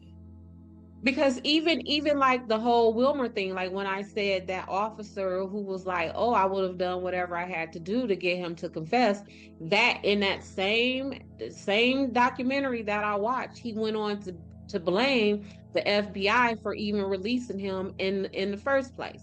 So again, they can have the same goal, but their intentions may be different. And that's where the problem comes. So to say, that saying there's too many chefs in the kitchen, or we got too many chiefs, and that kind of thing, that's really a place when you have when you're talking about investigations and jurisdictions and who's going to take control. Maybe FBI didn't want to get showed up by the itty bitty Virginia State Police. Maybe the Virginia State Police didn't want to seem inept, that they could only solve a murder that happened in their jurisdiction with the help of the FBI. So it's a lot of mess that goes on in the background, whereas the rest of us, just like you said, aren't we fighting for the same goal? And the answer is yes. However, I don't want him to win. I want to win. Yeah. So our intentions are different. And then, but the worst part and the saddest thing about all of that is that when departments can't come together, the FBI can't come together with the Virginia State Police, or Virginia State Police is dropping the ball, at the end of the day, victims' families continue to suffer with no answers. And that is why I said, knowing what I know, right, as a criminal defense investigator, I would have definitely hired an attorney as the families of these victims, and requested a thorough overview of this investigation, because that it does not feel complete. I mean, like, say at this point, like, I'm a family member of one Mhm, of the victims. And I'm mhm. like, I'm not taking no for an answer. Can I go to the courthouse there and demand, like, I want to see my loved one's case file? I want to see all of this stuff because you're obviously not doing anything. I want to see what I can do so I can hire someone like you to help me with my case. Like, can people do that? Yeah, I get those phone calls all the time. Is it met with resistance, like trying to go because a case isn't closed or because maybe it's still open? Are there like, Yeah, it is oftentimes met with resistance, and when I explain all of these possibilities to the families, they then decide that they want to back away, because it's extremely costly. It's almost, they're not going to release any files of a case that it remains costs you to open. find out what happened to Right. your family because y'all can't tell me what happened to my Yes. family? So they're not going to release the files of a opened case. Okay. But let's say this case is now closed. And this is my family. Say this is my aunt Rebecca. My auntie Rebecca was unalive 10 years before I was born, but I see the toll it has continued to take on my family. They don't really know. I want to get down to it. And so I go to request that file, because this is a 10, 15-year investigation. That file alone may cost us hundreds of thousands of dollars, because oftentimes these jurisdictions, these police departments, these courts, they charge $2 a page. And if we're talking about 10, 15 years of investigation, how many pages is that? How much does that cost? Yeah. So it's coming from the courts, like the courthouse, but this is not coming from police evidence file. Whoever is the holder of that file is where it will come from. So it will come from the court. If the situation went to trial, it will come from the court. If it is still under investigation, it will come from the investigating agencies. So in this case, you may have Williamsburg police who may have their hands on it. You will have the FBI who has their hands on it. You may have the Virginia State Police have their hands on it. You may have the county sheriff at any one of these little triangle historical towns who will have had their hands on it. So you will have to get the files from all of those investigating agencies. And again, we're talking about how many years worth of investigation at $2 a page. Even if they give you bulk discount and say 25 cents a page. I mean, a penny a page is still going to cost you a pretty A penny. pen, correct. And that's before you have you've even hired an attorney. That's before you have even hired an investigator. It's like just nothing but punishment after punishment for families. Like they Mm-hmm. should be like Mm-hmm. seriously, like I will pay for the ream of paper and I'll bring my own reams of paper in to copy. I'll bring my own, like, I don't understand that. Like you fail four families, not four families, eight families, and two additional families by not giving answers, but now you gotta pay to find answers. Well, I will tell you, to make it even more difficult, they don't just charge you for the page. What they say is you have to charge us for the time and the work to do it. Somebody's got So to sit there. so what they do is they charge you by who is the lowest paid person at that police station, that police precinct. So if we're talking about the police precinct of Timbuktu, right? And the lowest paid person there makes $15 an hour. So what they're going to do is not only charge you the penny per page, but they're going to charge you $15 an hour to even gather those pages. And then you will be charged the penny a page. Okay, that was in the 80s. Okay, now I can walk into a police station and every single piece of paper that comes into the police station should be scanned and filed. And that when you walk in there, it's a matter of putting a little fob in the little thing, a USB, whatever you want. I don't know what you're using today. Or take your phone and put it up to the thing and go boop and transfer my files to my phone. That would make my life so Sophisticated. much easier. I don't think they're that sophisticated yet. Is my mama would say that's too You're much not like that rock. sophisticated yet, but It's yeah, not that you sophisticated. are. No, we're still on paper. Okay. Well, it's We're time. still on paper. It's time. And why are we still on paper? Is it because because Somebody wants to make money. Yeah. You want to make money on a penny a page, $2 a page. Like that is like robbery. There should be laws about free information, about cases that should be available to family members who have lost loved ones due to the non-protection of districts that they live in. But if you can get that for free,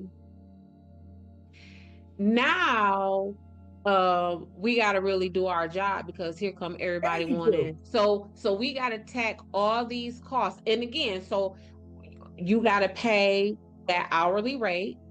You have to pay per page. Then you have to pay for whatever means they get those pages to you. So if you say it's 15 years worth of investigation, that's going to take 2 external drives at like 3 teragigs, an external drive. An external drive that big, that in itself, 2 of those might be $300, $400, $500. I just want answers. Pay for them. Yeah. I just want to do everything. That's the answer. That's the answer. Pay for them or you ain't getting none. And so what happens? We don't get none. Because we don't have that power and that privilege or that wealth. This system is so driven by money. Yo, let me tell you, I once had a client and he was well off. He was in prison for maybe 7 months at the time. His family was able to hire a full staff of defense folks, including myself. He looked at me when I sat in front of him at that prison and said to me, Des, they got to get me out of here. I've been in here for 6 months. I got to go. And because he had money, by that next season, that man was home. He was home because he could afford to get home. Yeah. Yeah. I mean, it makes sense. It makes sense. But here we are. Are we closing this case again with the same verdict as we did Ketty? I say we need to close this case with under the file. We got to create a separate category of dear families, hire an attorney. Because the person who you have been told who has caused your family the largest amount of harm that anyone can imagine is not the person who did that to you all. Well, with that all being said, this is our second case and officially our longest case that we have discussed. It deserves it. We're investigators. Yeah, I mean, it's a big one. We knew that going into it. Yes. And there is so much that I'm sure we could still spend next week talking about. I got a whole lot of notes in front of me that we have not even discussed. Yeah, I mean, that's just me. Think about the family members that are still active. So, Kathy Thomas's brother is out there, runs a Facebook group and a podcast as well. So it's a case or cases that people haven't forgotten about and are still actively talking about and trying to get answers for. And hopefully this will be one small part of that. Well, thank you everybody for sitting with us on another Sunday, going down that rabbit hole with us, talking about the Colonial Parkway murders. I hope you were able to join along. And if you have any questions, maybe we can address them on our live midweek next week.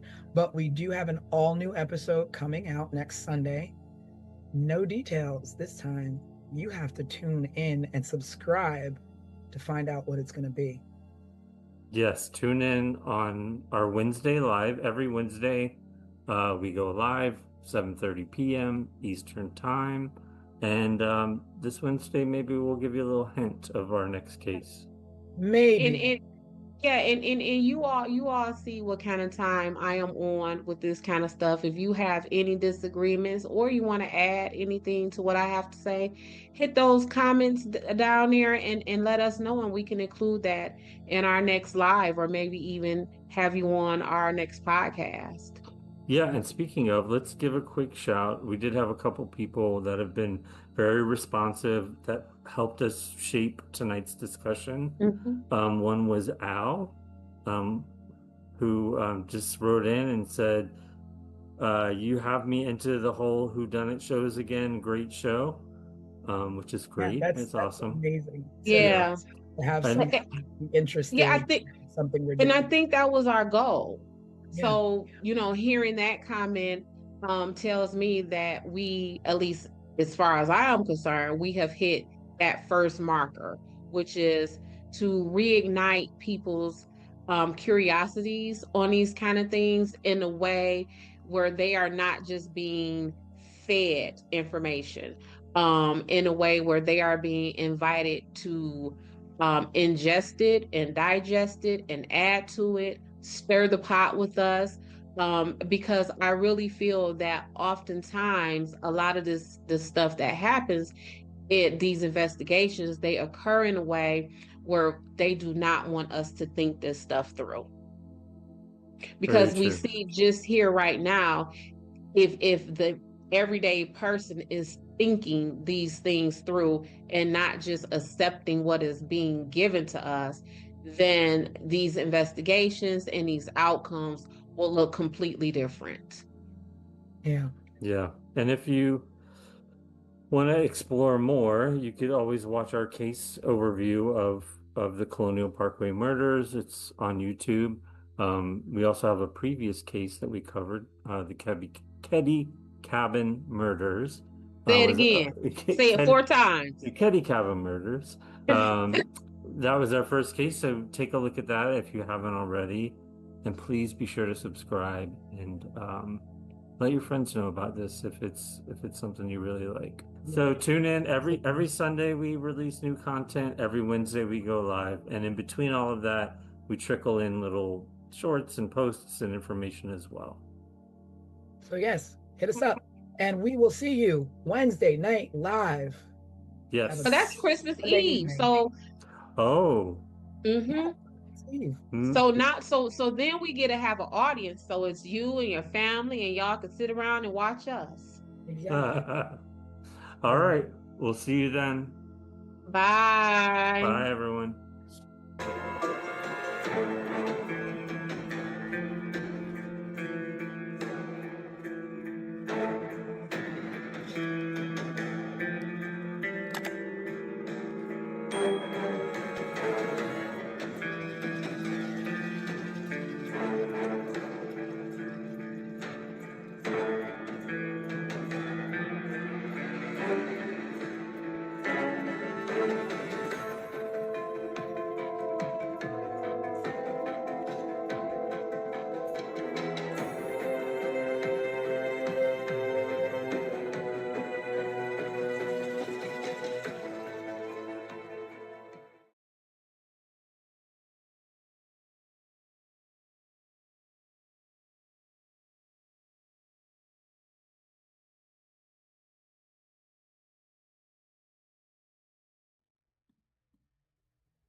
On the morning of September 20, 1988, A 19-year-old woman left her home in New Mexico for a bike ride she'd taken countless times before.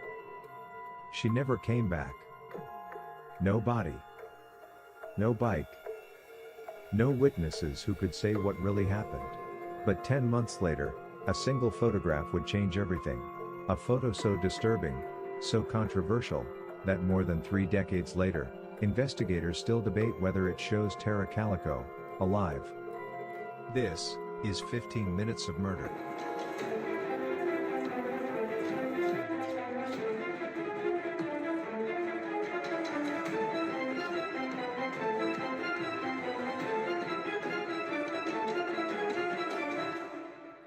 Tara Lee Calico was 19 years old.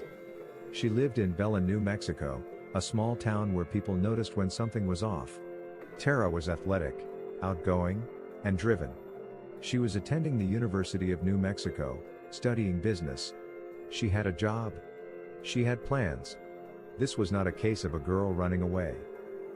On the morning of September 20th, Tara told her mother she was going for a long bike ride, a routine she followed often. She planned to be home by noon because she had a tennis date later that day. She never made it. By early afternoon, Tara's mother Patty Dole knew something was wrong. Tara didn't always ride alone. Her mother Patty enjoyed the ride as well, mother and daughter, side by side, talking as they went. But at some point, Patty stopped. Not because she didn't enjoy it but because she had been stalked by a motorist while riding. A man in a vehicle had followed her closely, watching her and making her feel unsafe. And because of that experience, Patty worried. She urged her daughter to carry mace, but Tara didn't think she needed it. She brushed it off. She was young, confident, and she had ridden those roads dozens of times before. Tara was last seen around 11:45 a.m., riding her bike along State Road 47. When she didn't return, Patty frantically drove Tara's route herself. Sadly, she didn't find her daughter. But along the roadside, investigators later found something chilling: pieces of Tara's Sony Walkman, and her cassette tape. Her bike was never recovered. Several witnesses reported seeing a pickup truck following Tara along her route, but no description ever led to an arrest. By nightfall, Tara Calico had completely vanished. Nearly 10 months after Tara disappeared, a Polaroid photograph was found in a convenience store parking lot in Port St. Joe, Florida, over 1,500 miles from New Mexico. The photo showed a young woman and a young boy. Both were bound and gagged. They appeared to be lying in the back of a van. Had someone purposely dropped it? Or was it clumsily left behind by her abductor? When the image was released publicly, a family friend of Tara's saw it and immediately contacted the Calicos. Tara's mother took one look at the photo and believed the girl was her daughter. Not just because of the face, but because of a distinctive scar on the leg, a scar Tara had. Investigators sent the photo to multiple agencies. Scotland Yard reportedly concluded the image was Tara Calico. But Los Alamos National Laboratory disagreed. The FBI had ultimately ruled the photo inconclusive. And here's the detail that kept hope alive: the Polaroid film used to take the picture was not manufactured until after Tara disappeared. If the girl in the photo was in fact Tara, she was still alive months later. The boy in the photograph sparked another wave of fear. Some believed he was Michael Henley Jr., a child who had disappeared years earlier. But when Michael's remains were later found, that theory collapsed. Over the years, 2 more disturbing Polaroids surfaced. One showed a young woman with tape over her mouth, sitting near a construction site in California. Another appeared to show a bound woman on a train, wearing large glasses. Both photos were taken using film produced after 1989. Families believed, or desperately hoped, these images were connected, but investigators could never confirm that any of the women were Tara Calico. Some believe these photos were cruel hoaxes.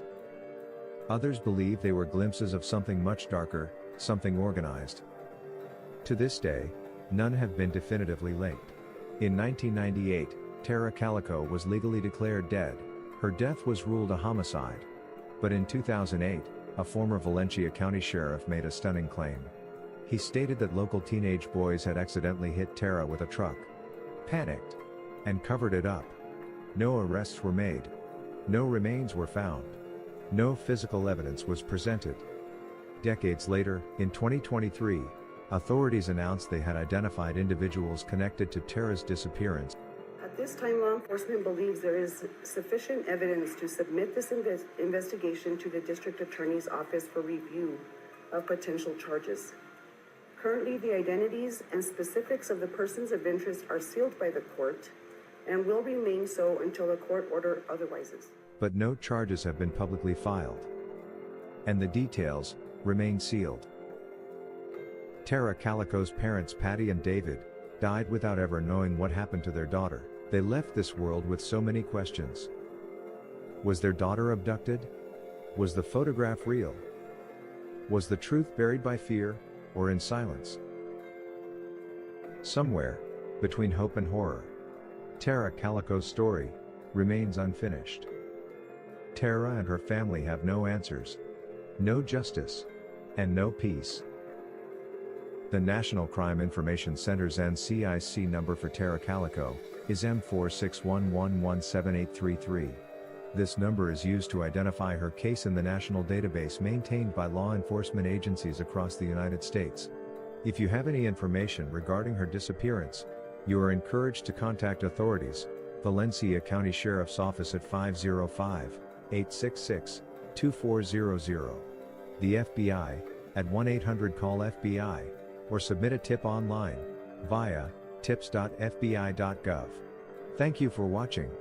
Subscribe, share, and remember, someone is always waiting for answers.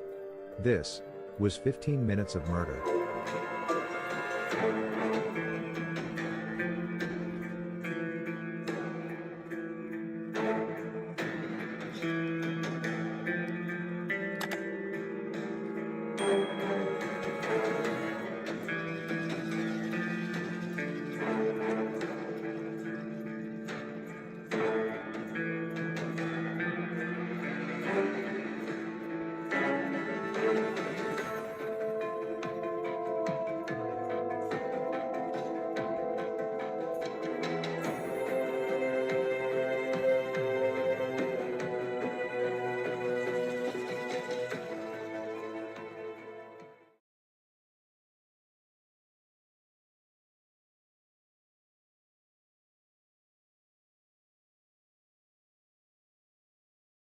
Hello and welcome everybody to 15 Minutes of Murder. Happy Sunday. We are going to be doing the podcast long length version of breaking down this case. So if you've been following us, you've seen episode 1 and 2. Our third episode is Tara Calico. And this was a 19-year-old girl who went for a bike ride the morning of September 20th, and she never returned. We don't know if she's missing. We don't know if she was murdered. We have our theories. We have our suspects. But this one is a whodunit and where is she? And the case is still technically open. So there's still room to have hope. But basically, this is a young girl who went for a bike ride and never came home. There were some sketchy circumstances around her disappearance. Des kind of thinks a little different than I do. I don't know what Craig thinks, but we're going to get into it. So, welcome to 15 Minutes of Murder. We are your hosts, Tanisha Slater, Craig Chapman, and our resident crime expert, Desiree Edwards. And let's break it down.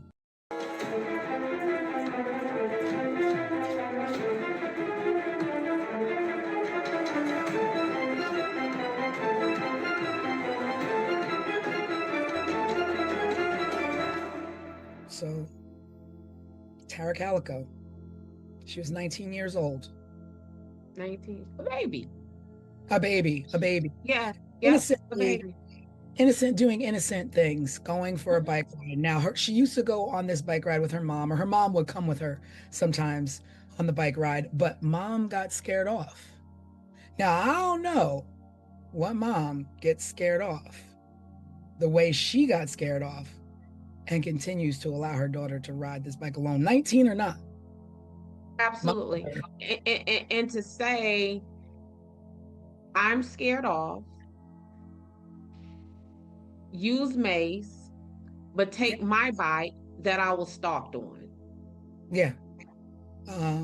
I don't know what that is. So basically, mom was riding her bike with her daughter and noticed that someone had been trailing them and stalking her and watching her on this bike ride. Or like what? And like, do you know the person? Is it a local person? I mean, it's another small town. So I am just stuck on the advice is simply go ahead and go and take this mace instead of girl, we gonna sit this out, or at least do we find a different route? They were out in the middle of nowhere in a small town. There could have They been were 100 different routes they could have chosen. Okay. Yeah, I mean it's definitely a situation where she could have chosen a different route easily. They lived in the middle of the desert. I mean, they were in New Mexico. I've traveled through New Mexico a lot, and these small towns, they could have gone any route they wanted to. Yeah, because her route was like 36 miles. So you can go 36 miles this way, 36 miles that way, 36 miles that way, 36 miles that way. Like it was options. We did not have to continue to take the route that we felt was dangerous. Yeah, definitely. I think it's also maybe worth just getting to know Tara a little bit more. She was really athletic, really outgoing. So this bike ride was a normal thing for her. I think she had plans to go play tennis right afterwards. It sounds like me when I was her age. I was running, I was playing tennis, I was surfing at the beach, like she was an outdoorsy type of girl. And well liked, had friends. She had her boyfriend. It wasn't like I was reading that. Okay, well, she from what I thought, she was liked. Studious. She did have a boyfriend, and that's who she was supposed to have been meeting. Right, that's right. She play tennis with and play tennis with him in the afternoon. So she was gonna get through her bike ride, and go do that. I don't know. I think she's done this bike ride so many times before. And I think a lot of people know this, once my mother's always like, once people know your pattern, like always like try and break your pattern so that people don't exactly figure you out, especially when you're like kids walking home from school or like going out with your friends or whatever, just be situational awareness.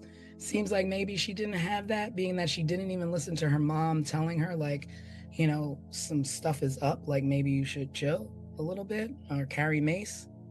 But my mom's advice is not carry mace. It's go the other way. We're not bike riding. Go the other way. Go the other way. And it would not be. Yeah. But I'm gonna tell y'all. So Tara says to her mom, I have a date with my boyfriend. I want to say Jack Cole or some very nondescript name like this is the boyfriend's name. She says, I have a 12:30 date with my boyfriend. If I am not back home by noon, come and get me. That's right. I do remember that is thinking about that now. That is weird. Weird. And then, so 12 o'clock was the cutoff time for Tara. She's saying, come and get me.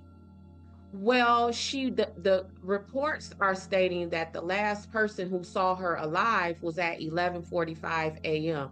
That's 15 minutes before this cutoff time to come and get me. Yeah. Who would have known that? Like that just seems, and then that whole come and get me at 12 and we have a 12:30 date. We don't know where she would have been along her route. So if mom goes to get her, starts to look for her at 12, where at along this route would Tara have been? And would that have been enough time to get to find Tara and then get her to her date in 30 minutes? I think didn't they say something about like mile marker 15 or something is where she disappeared along the road? And how far was home from mile marker 15? Yeah. And it's just that timeline of 11:45 is when she went missing, and it was noon is the time when she told mom to come and get her. Like someone that definitely feels like someone knew. So so you think that because Tara was like, come get me come get me as in I can't get back home quick enough, so come pick me up in the car and throw my bike in the back so I can get to my tennis date. That's the kind of that's No. what meant? What I mean by is if I tell Craig to come and get me at 12, Mm-hmm. and no one who knew that I told Craig to come get me at 12 p.m. And then I go missing. Thank you, Craig. And then I go missing at 11:45, which is 15 minutes before someone was supposed to come looking for me. So you're thinking mom shared the information with somebody? I'm thinking someone knew. Absolutely. No, Absolutely. no Absolutely. way. That is what I think, because that's just too much of a coincidence. In the way in my head, it feels like, oh snap. What's her mom's name? Patty. Patty is going to go look for Tara in 15 minutes. Or we got 15 more minutes, y'all. Hurry up and go get Tara before Patty goes out there looking for her. I don't know. I'm not there yet. Mm-hmm. And this is why in this investigation, when I say I could not get past her front door, because it's a lot of close to, yeah, it's proximity, as you say. What you say? It's proximity, as you say. It's yeah, and it is too much. Like that's just a lot. That's a lot of somebody would have known. It's like a timeline almost, and who would have known that timeline? So if my son, just like last night, I went and picked my son up, told him I'd be there in an hour. Who would have known that? That was a text message between us. So who would have known that his mom was on her way to get him within that hour? Would it be someone he texted and was like, "Oh, my mom on her way"? Like someone would have known that. Well, the boyfriend, because I'm sure Exactly. Tara was like, oh, okay. Because I'm sure Tara was like, well, I'm going to be on time, but just in case I'm not, I told my mom to come get me. And then let's talk about the boyfriend. So now you are supposed to be the last person who was with her. So. But she never made it to him. But she never made it. And this is what I'm saying when I say I could not get past her front door, because there is so much in there just as we begin this discussion that leads me to believe that for right now where we are, that somebody knew her people at some branch of her network. They knew where this girl was. They knew her schedule. I do not think. So now so she goes missing, but nothing is found. No bike, no body, no evidence whatsoever. Tire marks are found, but they could be any bike. It's not like she was the only person, traveling that road. They did find a black Sony Walkman that was busted up, I guess, on the ground, but like whether it was hers or not officially, I don't know. I thought it was yellow, and that's how they knew it was hers. Really? I thought it was black. I read it was black. I thought I saw black too. Maybe Yeah, I thought it was black. I read that it was black because I was shocked. I was surprised too, but then I was like, oh, I remember those from back in the day. But I also remember. Yeah, and I also remember us doing things to our Walkman that would make them personal. So like we might put stickers on them or, get one of those glue sparkle pens and write our names on them and stuff like that. So I wasn't too like I didn't be like, oh, well, how did they know that was her Walkman? I just immediately. Yeah, well, you assume because that's what you're told. She went on this bike ride. This is the length of where she went and Mhm. rode. She would have covered this amount of ground, so this right here would probably be hers. Well, probably. I guess of course the mom probably identified it as such, but but there was no. That was the only thing that was found. There was no like struggle. There was no like signs of struggle or signs that that there was a scuffle. No like tire marks or anything where somebody made a accidentally run her off the road. So like just I'm reading, it says Tara Calico's Walkman was bright yellow and distinctive. Investigators found a broken piece of it along with her cassette tape near tire tracks, suggesting she may have left them as clues after being abducted. yeah, that's strange because reading other reports, it was, and I think it was a what do you call those things? Like a police report? Yeah. Well, I mean, it Well, happened. yeah, but that's a big item to leave behind to leave a clue. And what I mean by that is um when you leave your clues, they're usually smaller things that the person who is abducting you don't notice. So if this person would have thought to let me grab Tara and her bike because I don't want anything left behind, I would think that they would see her Walkman that would have been left there, even if they caught it out the peripheral view. Like This I is don't. people who didn't care. Like you dropped something, who cares? That we're not here for that. We're here for you. Yeah, but her Walkman, if what Craig just read is correct and how they're saying is distinguishable, they wouldn't want to leave that Right. because it would have been able to lead them back to Tara. So that would have been leaving a distinguishable Walkman behind would have been the same thing as them leaving her bicycle behind because it could have been traced back to Tara. I don't know. So what are you thinking then, Des, in this 15-minute window?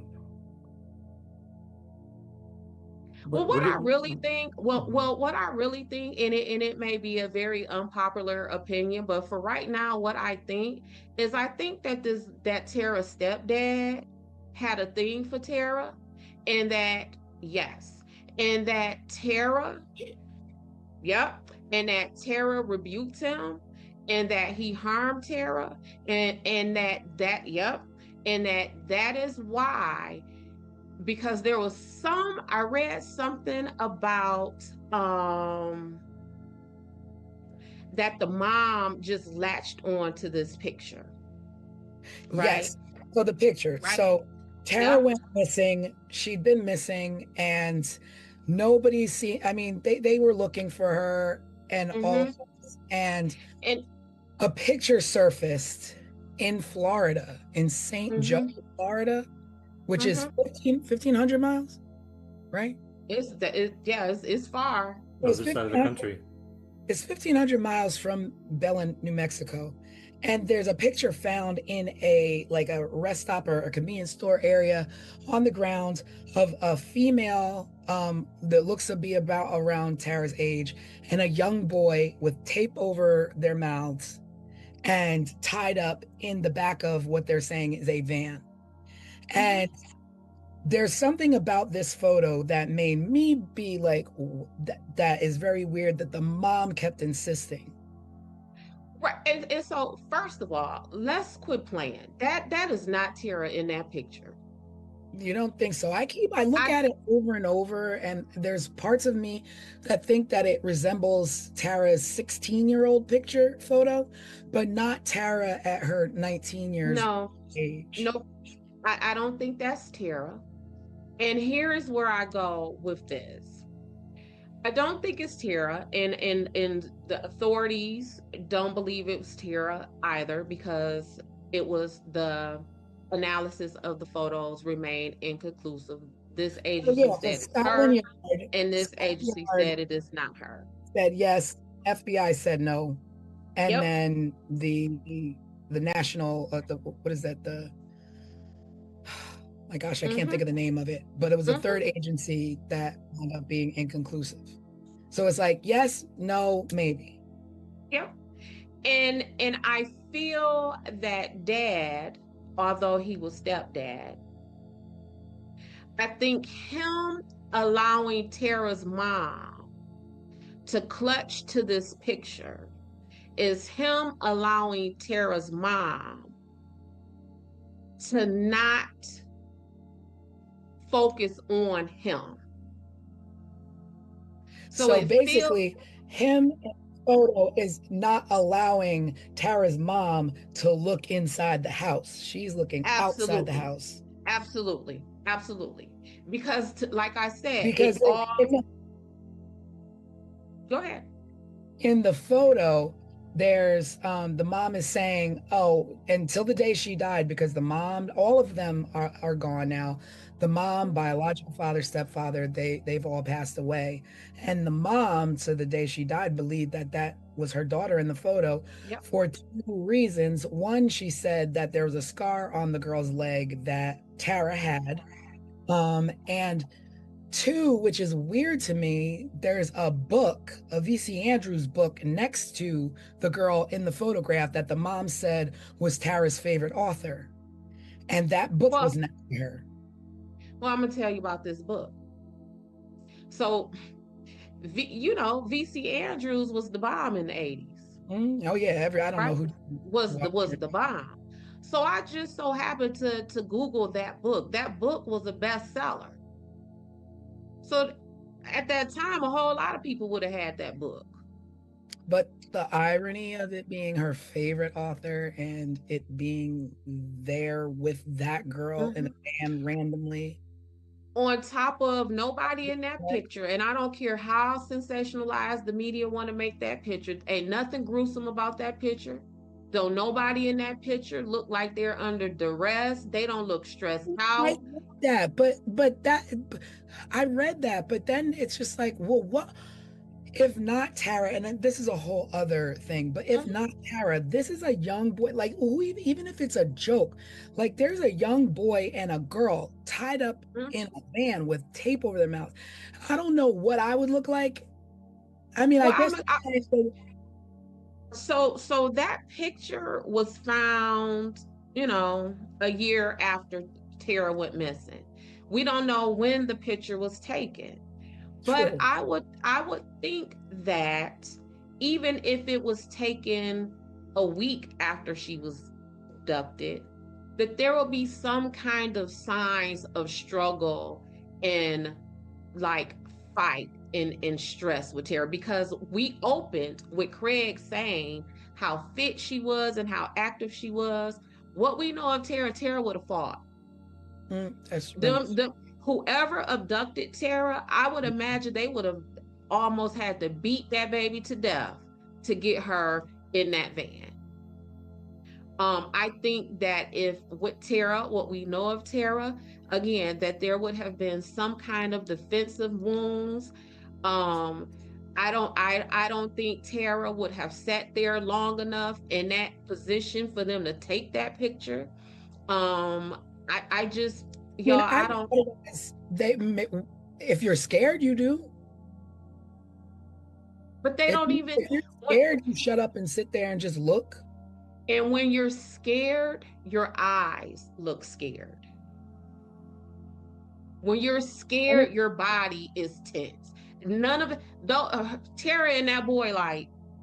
Maybe like, look. Let me look at this photo. Let's put this. They're just like leaning to the side, chilling. I mean, I read that in a few places where people say that about that photo, and I just thought that was strange thing to think about that photo, because I guess the first thing that you think is like, oh my God, like I guess you immediately go to the sensationalism of that photo of, oh my God, there's a young girl tied up. And I guess we don't know if they're tied up. They could just be sitting on their hands. Because that's what I was going to say also. Neither of them, we can see neither of their hands. We can't, I don't think we could see their feet. It just looks very I will planted to say that me. the little boy does to me look afraid, and the girl does not. I don't know. This photo is And just and who extremely and disturbing. who abducts a 10-year-old boy and a 19-year-old girl? Like that's kind of like either or. Like which one of these you messing with, Mr. Kidnapper, killer person? I don't know this photo. Like, and the other thing that is upsetting to me in this photo is, who are they? And why are they like this? And it's just like, And why does the pictures keep popping up? Like this is so weird, well, the y'all. first photo, I get it, but then everything else, then two more photos pop up. Another photo pops up in California, and then another photo popped up at a construction site. One, I don't know where the other one popped up, but then there's also like people calling the station and giving false leads, people saying that they're Tara, people saying that they know where she is, or, all these things. And I don't know what. My only thing is that the sensationalism of press then pull people out of the woodwork to want to be a Right, part of something right, in a right, sick way. So those other two right, things that did pop up, I mean, they're not, neither here nor there. right. This one is the one that her mom latched onto as, this is my daughter. I know this one. This is my daughter. And y'all remember when we were talking about Idaho and I was saying how I really liked that investigation Mhm. because the police kept it under wraps. They kept their mouths shut. This right here is the complete opposite of that. Like it was so much like down the line when you move down the timeline is police constantly saying, oh, we got new leads and we got this and we're on our way to make an arrest, and it's nothing. So much so that the dad, who I have suspicions about, began to ridicule the police by saying, why are y'all saying this? Like if y'all not going to move on this information that y'all have, then why are you saying it? So you're talking about her biological dad. No, I'm talking about the stepdad. Yeah. But why? But if the stepdad is somehow involved, why would he question police? Let them keep going on their wild goose chase. Because people participate in searches all the time. Like people insert themselves in the investigation of the dirt that they have done all the time. One of the things that law enforcement knows is that when you are at a crime scene and you know how like it's usually golfers standing outside watching, the person who committed that is usually in that crowd. Trying Yeah, I've to heard that. watch and view how things go down, and in plain sight. Watching how it went down out of just like curiosity to cover their own butts, but also watching how it went down to kind of sit back like, yeah, look what I did. Look at this chaos. Yeah, I done good. Like Cocky, they're present. What'd you say, T? cocky arrogance of it all. Cocky arrogance. And then we're also talking about the mind of a person who would even do something like this. So that alone tells us that person not thinking, like us normal folks would think, right? So yeah, It's strange. So then we talk about, okay, so the mom, so you suspect the dad. So then the mom is like, my daughter didn't return, and you're worried. So she goes out and she drives the road herself to look for her daughter, doesn't find her daughter, and then reports her missing. So like, I don't understand like how a mom to me, it looks like she did all the right things as a mom. Like, my daughter, like, told me to come get her. She's not around. Let me go look for her. I look for her. I don't find her. I immediately call the authorities. I mean, on that end, she did the right thing as a mom. I think on the front end, the right thing for a mom would have been, girl, don't go. Girl, change your direction. So she did the right thing as a mom, to follow up behind some not so great advice or direction that she had done, that she could have given her daughter to even possibly prevent this. The other thing too If we're about going to the run photo, with the, what'd you say? I'm sorry, go ahead. I just something popped in my head, and you know I'm like What was Raymond. it? That the photo, like what? I'm not. Maybe I don't, because I don't know. Like the photo, this happened in New Mexico. The photo is found in Florida. In Florida. Like, who saw this photo in Florida and was like, this must be Tara Calico? Not only who found it in Florida, but the person who found it then says there was a van parked in the spot where I found it at. Right, that's right. So then technically there's ties back to seeing a van following Tara the day that she was riding her bike. So that's weird. But listen, I found a picture, and where I found the picture, a van was parked there. Huh? Yeah. So like you remember that? So if you pick up a potato chip bag off the ground, you're going to be like, oh snap, there was a van parked here. Like, how does that information? Because if you're like unsolved mysteries in the 80s, well, this was 1980, so this was super early 80s, so that wasn't a thing, right? But if I pick up a picture on the ground and it's disturbing as a girl and a boy with their mouths taped around, I'm like, where do you think this came from? Oh, snap. And we all know, like, stranger danger, Scooby-Doo vans, like, don't like, mess with them. But you would have led with the van. You wouldn't have led with the picture. You would have led with, oh snap, that van was right there, and then I found that picture. I don't know, like it's just weird to me. That's like somebody gets murdered in Florida and you're up in Vermont and you're like, oh, I just found this photo and this looks like how do you know? Like, it's not like it was that national. And this right here is why I say I couldn't get past the front door, because all of this other stuff that we're talking about, none of this kind of makes sense, and none of it really has a place.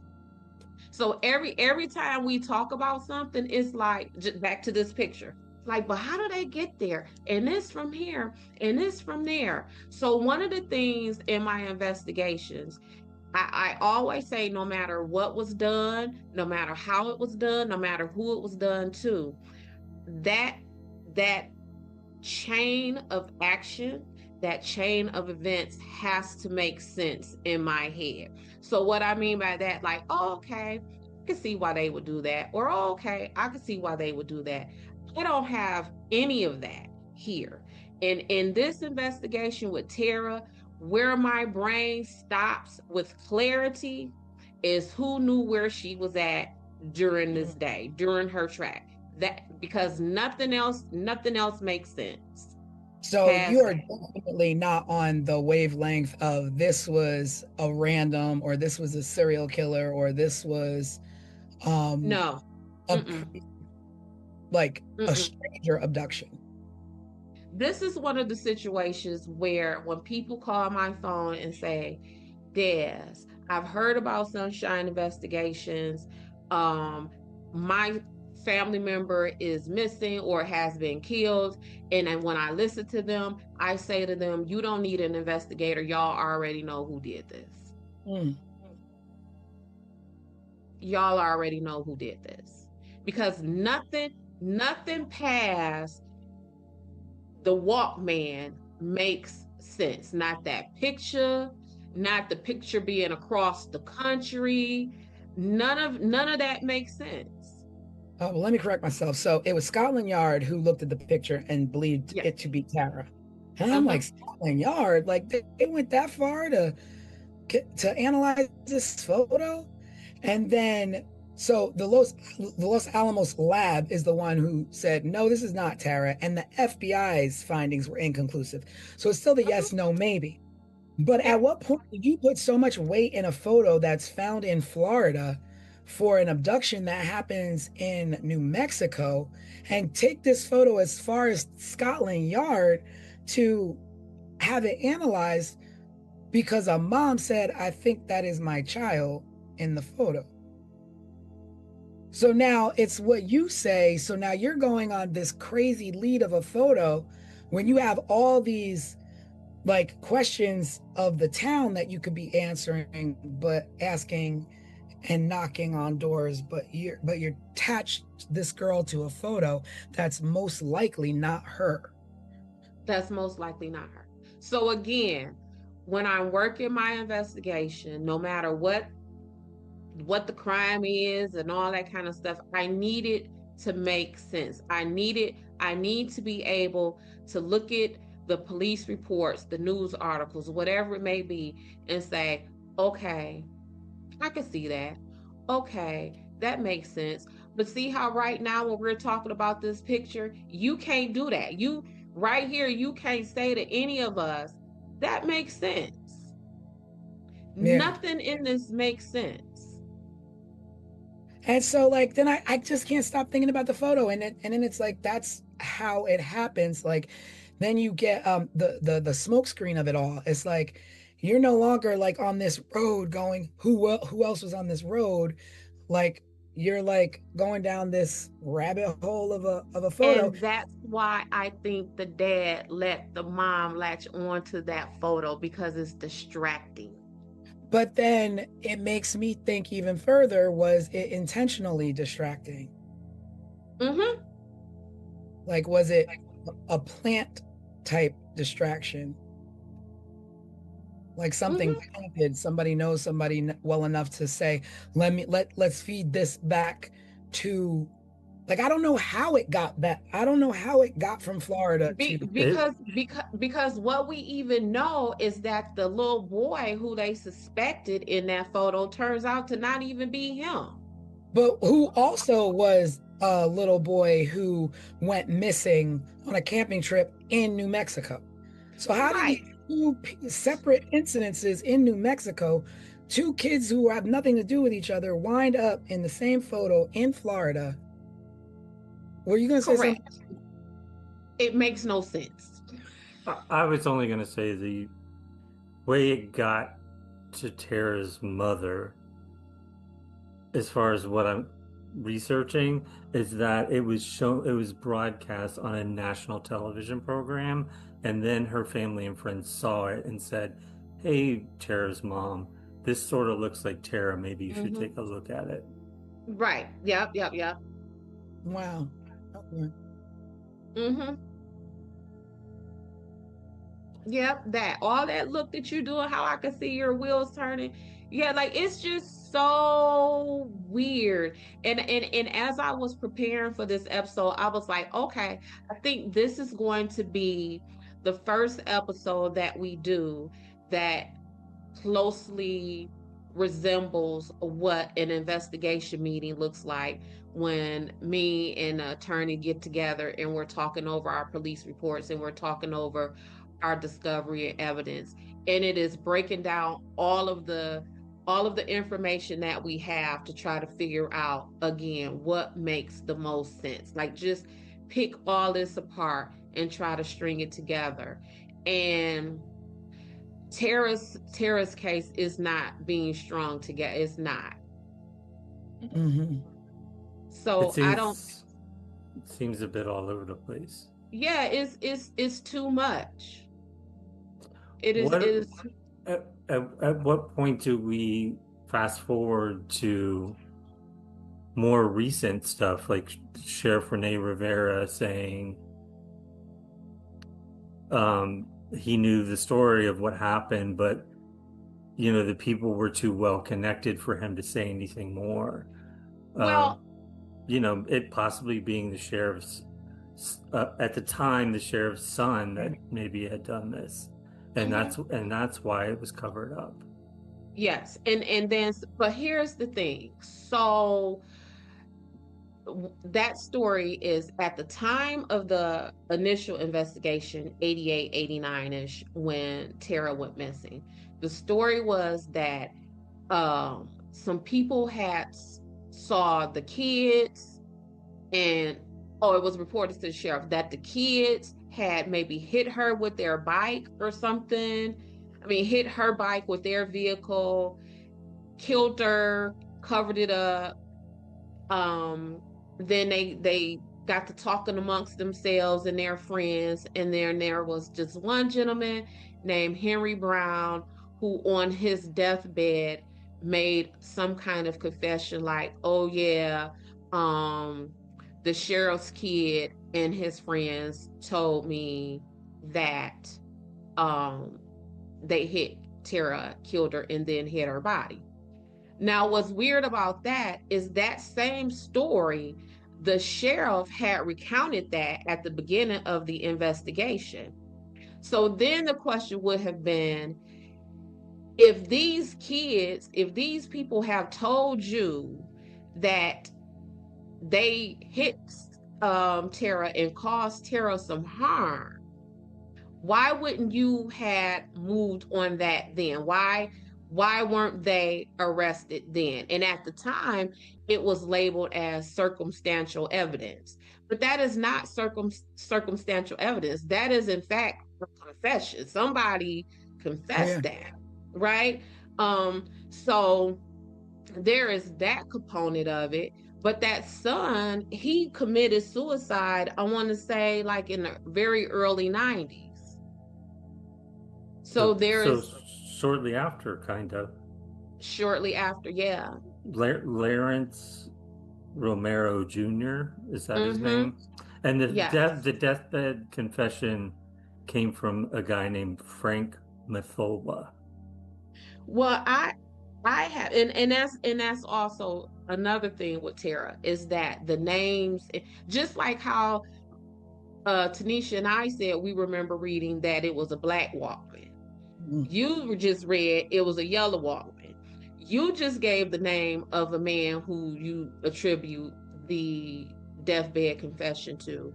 I have that in 2013, a deathbed confession was made by a man named Henry Brown. So it's just all over the place. And some of this has to do with the police running their mouths every so often, throwing out information, and now it's all over the place. Now we don't know what is what. It seems like this, though, like they, law enforcement and people connected to this case actually won't let it go and keep pursuing leads and want to find out what happened to her. Or God, like, I want to say, I don't want to be naive and say find her, like she's well and still with us, but I don't know, like, to me it just seems like a small town that still wants to find this girl. Yeah, but the problem is, just from what we're talking about, all this conflicting information, they're not going to find her at this point if they keep doing this, because what they're doing is they're putting out information that's distracting. They're putting out information that someone could copycat. Maybe that's why it's pictures, from this side of the country to that side of the country with Tara. That's why we're hearing about a black Walkman and a yellow Walkman. And it's very difficult to follow up on any valuable leads or make any valuable connections when you have essentially tainted the witness pool by filling it up with inconsistent information or just information in general. Because when people hear things, if, you know, Tanisha say a black Walkman, by the time the news get to me, it's a yellow Walkman. Yeah. So it's been too much talk. It's been the Oprahs, the Datelines, and the all of that. It's just been too much. And again, that's why I love those Idaho police, because they was like, no, we not talking about nothing. We're not Yeah. talking about nothing. And Yeah. that situation was solved soon. Granted, we're talking about maybe a decade and a half later where they would have had, maybe different technology and stuff, but this was definitely botched.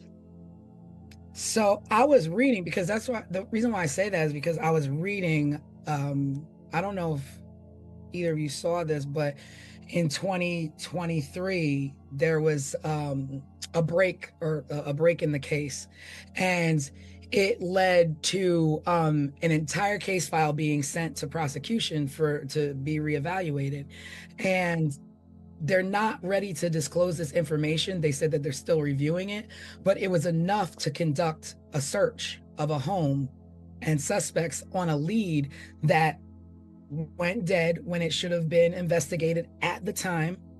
So we're talking about 1980, all these leads and loose leads that weren't followed up because they were busy chasing a photo or busy chasing a son or what have you, that in 2023 is like, oh, we looked at some other evidence that was left loosely, and it was enough to get a warrant to search a residence. And what came of that search? Do we know? We don't know. This stuff is under wraps. They're not ready to disclose any of the information. They're still reviewing it. But it's just, to me, like that whole thing where you say, if you have 10 leads, you should at least be at 6. Like, there were so many loose ends that were left in 1980 that are picked up in 2023. Right. That and finding this girl, had they been done in 1980 when she went, the day she went missing, the week she went missing, the month she went missing. And if somebody, I don't know whether it's someone in law enforcement, someone within Tara's family, but if someone would have backed off of that picture and allowed this investigation to blossom, where will we be now in 2025? Where will we be now? We would know where Tara was. Probably so. I believe we would. I believe that picture was distracting and was a roadblock. Was it a deliberate distraction? Was it a deliberate roadblock? Did someone who maybe was involved with Tara's disappearance luck up, and it just so happened that this roadblock was thrown out there, and they was just like, oh shoot, I'm a rab with that. I'm a rab. You know what I'm saying? Like, that picture did a whole lot of harm. And how the picture got out, I don't know if the family, whoever, so the people who found the picture, where did they take that picture? Did you take that picture to the media? Did you take that picture to the police? I'm gonna look it up. I don't know. Right. So if you took that picture to the media, would you have taken that picture to the media to do exactly what that picture did? Distracting at the point that there was, while Tara was riding her bike, there was a group of kids up ahead just chilling, I guess in their cars or whatever, that they're saying, well, this person who is bringing this new evidence to light said that they were basically laying in wait for her, and most likely is certain that these kids that were laying in wait for her up ahead in that road had something to do with her disappearance. And if you found that picture, and you say you found this picture where there was a van parked, would you have cared enough to send that picture to the police? Or do you think that was a matter of sending that picture to the media? It's what I'm finding is that she took it to the police, who then alerted the media, leading to national news coverage. But they're also saying that the lady who turned in the photo is anonymous, so nobody knows who she is, where she was from. Like, they don't know anything about her. The tea is piping hot, baby. Well, it now makes me think about the Colonial Parkway murders, where you're like, oh yeah, let me guess, anonymous. Let me guess, anonymous. And very much so, like the Colonial Parkway murders, we got some anonymous tips in a case where we're trying to say has a connection with the police. So this is, and then going back to looking in your own backyard, is that this new information that was dug up in 2021, I guess dragged into 2023 as being sealed, and we're not going to talk about it.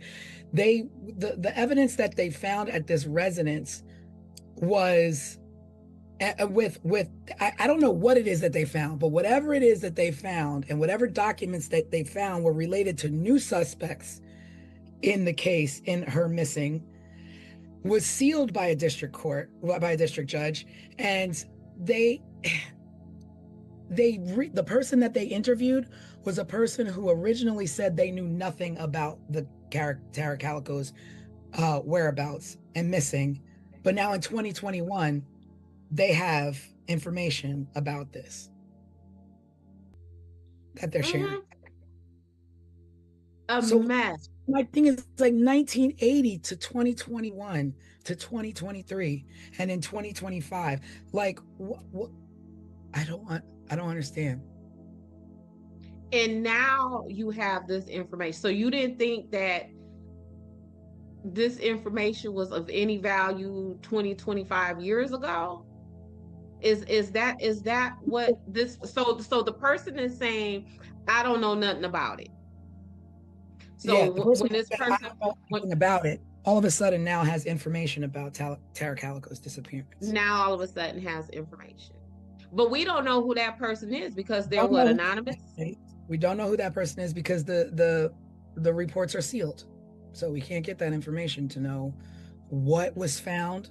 But whatever was found was enough to say, okay, I think this is worth pursuing. You know, I often say the call comes from inside the house sometimes. And I tell you, I'm stuck at that 15-minute window of who would have thought, oh snap, we got 15 minutes to grab her before somebody goes looking for her. If her mom said, if Tara told her mama, come get me at noon, and she went missing at like 10:20, that wouldn't feel so suspicious to me. But it feels like our window of opportunity is running out and we got to get this done. And we have to get it done right now. That is what that 15, because it's just. Yeah. It's a short window from when she was last seen to when mom went looking. Mm-hmm. Yeah. So who would have had that opportunity? Would that have been this boyfriend who she was allegedly supposed to have met with? Would that have been stepdad? Like who would it would have been someone who knows? Because how else would they have known it? I don't know. I mean, I don't know either, Tanisha. I guess near 20 years later, Tara was legally declared dead, and cause of death was ruled homicide. Mm-hmm. And I guess as of 2008, the theories are accidental hit and run by local teens, and allegedly covered it up, and there were no arrests. So if it's an accidental hit and run by local teens, Is it local anonymous teens? And there were no arrests, no remains found? Like, you did, like, how do you say this is what we believe it is, but there's no arrests, there's no questions? Like, you can't just rest on that. Well, the teens weren't anonymous. I think the teens in question are the sheriff's son and his friends. My God, the 80s is just full of my sheriff's kids. The sheriff's son. Like, what? Twisted sheriffs, right? And family. Yeah.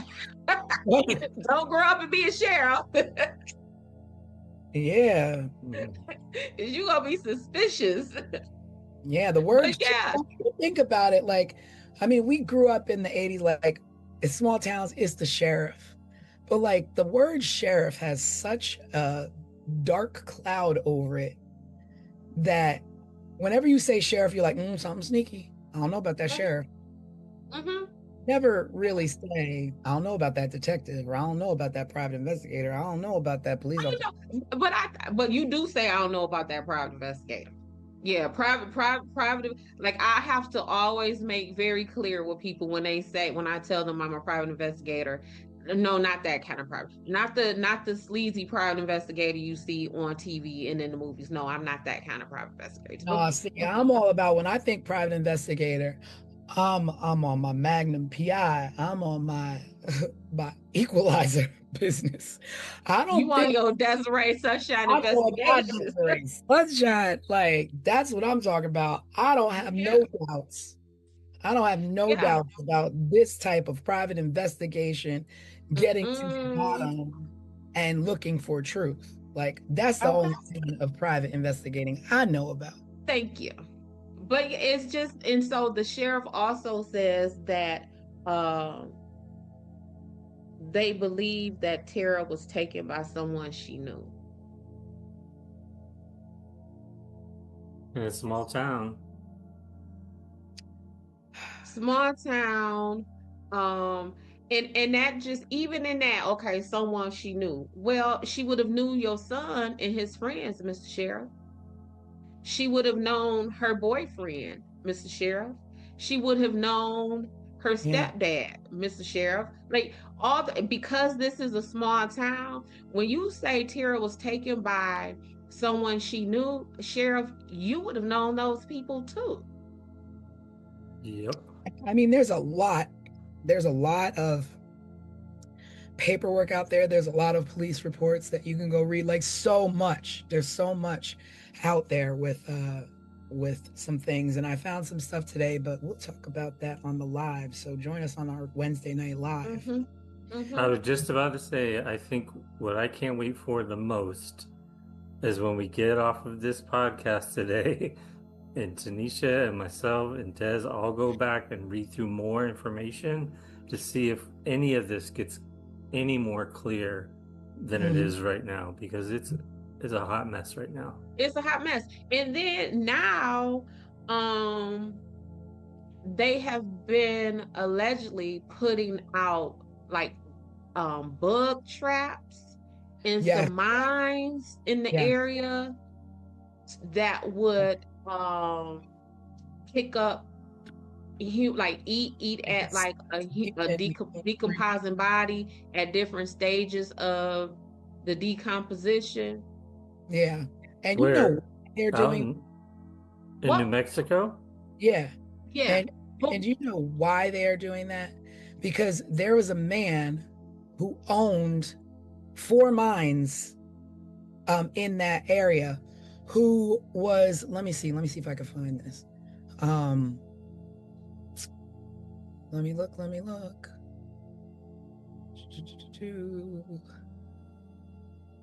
You're talking about mines like in the side of a mountain. Like going down into a mine shaft. Mines, yes, mines. Mine shafts, yes, real mines.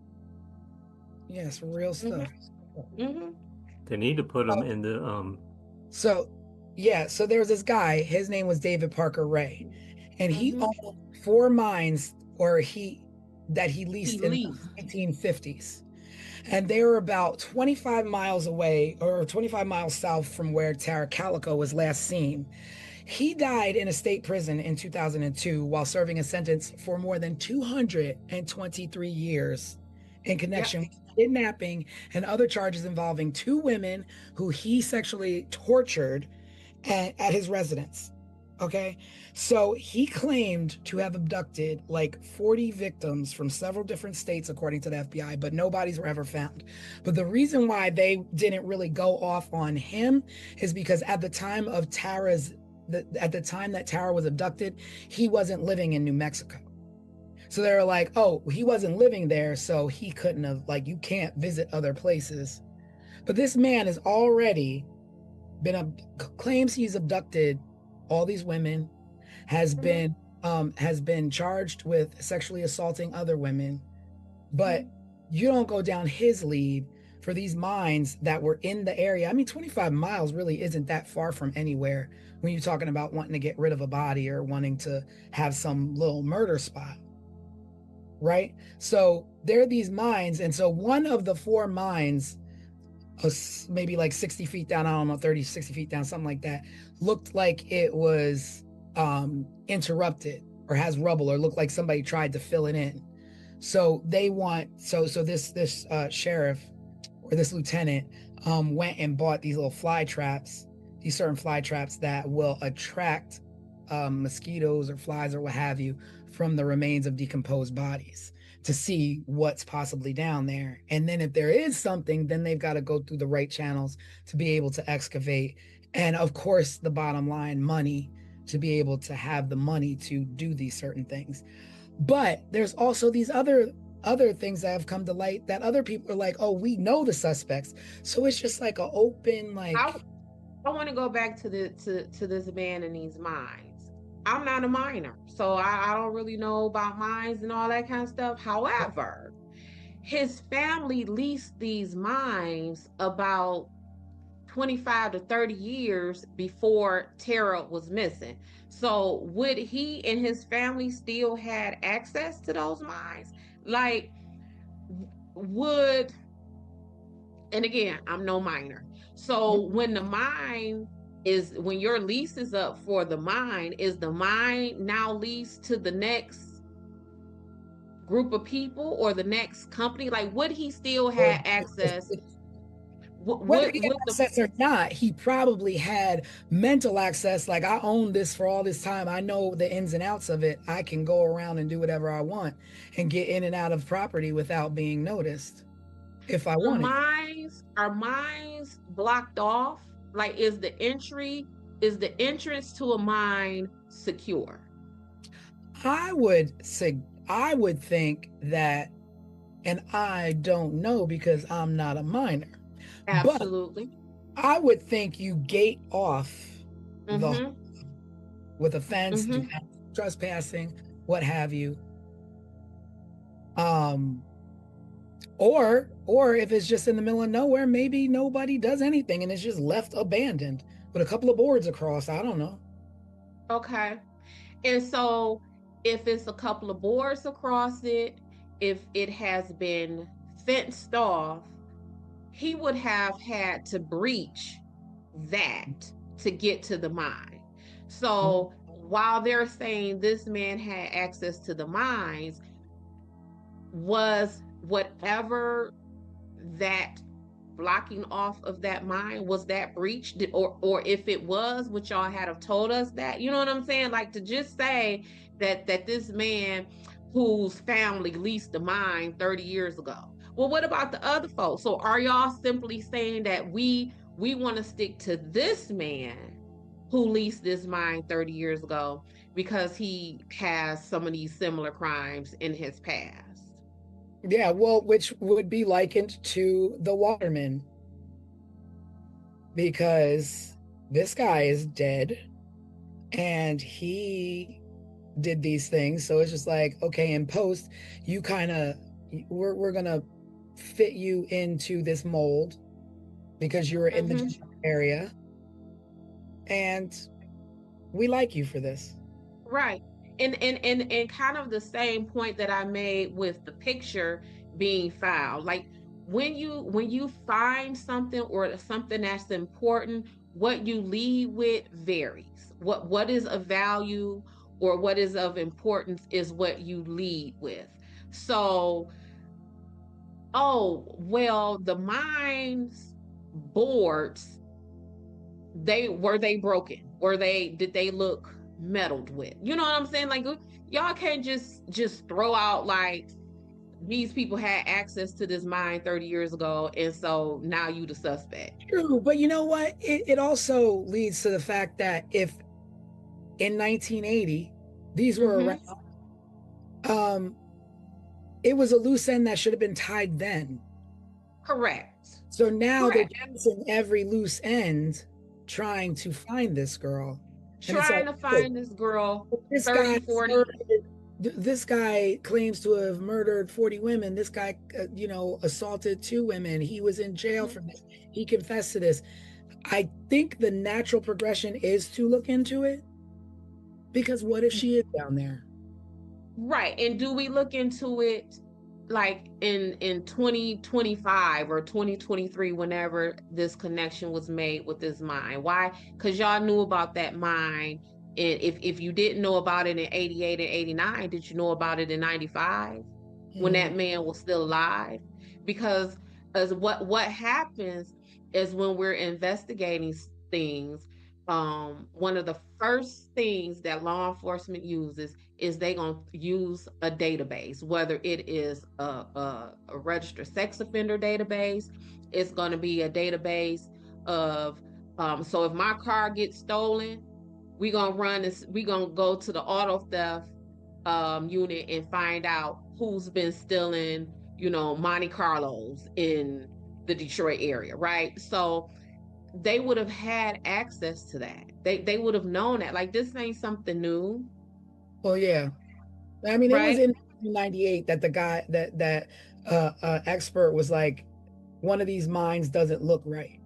And of course it wasn't because he was like, it doesn't look right because like it was a 60-foot deep mine, but at 30 feet, something didn't look right. Like rubble and stuff was like, as though, okay, so what happened here and what's below it? So what's going on there? But they didn't look into it. And there he was like, it looked like somebody intentionally collapsed this mine, but to cover up evidence. They wanted to cover up evidence and collapsed it. But they didn't explore it because they didn't have the money.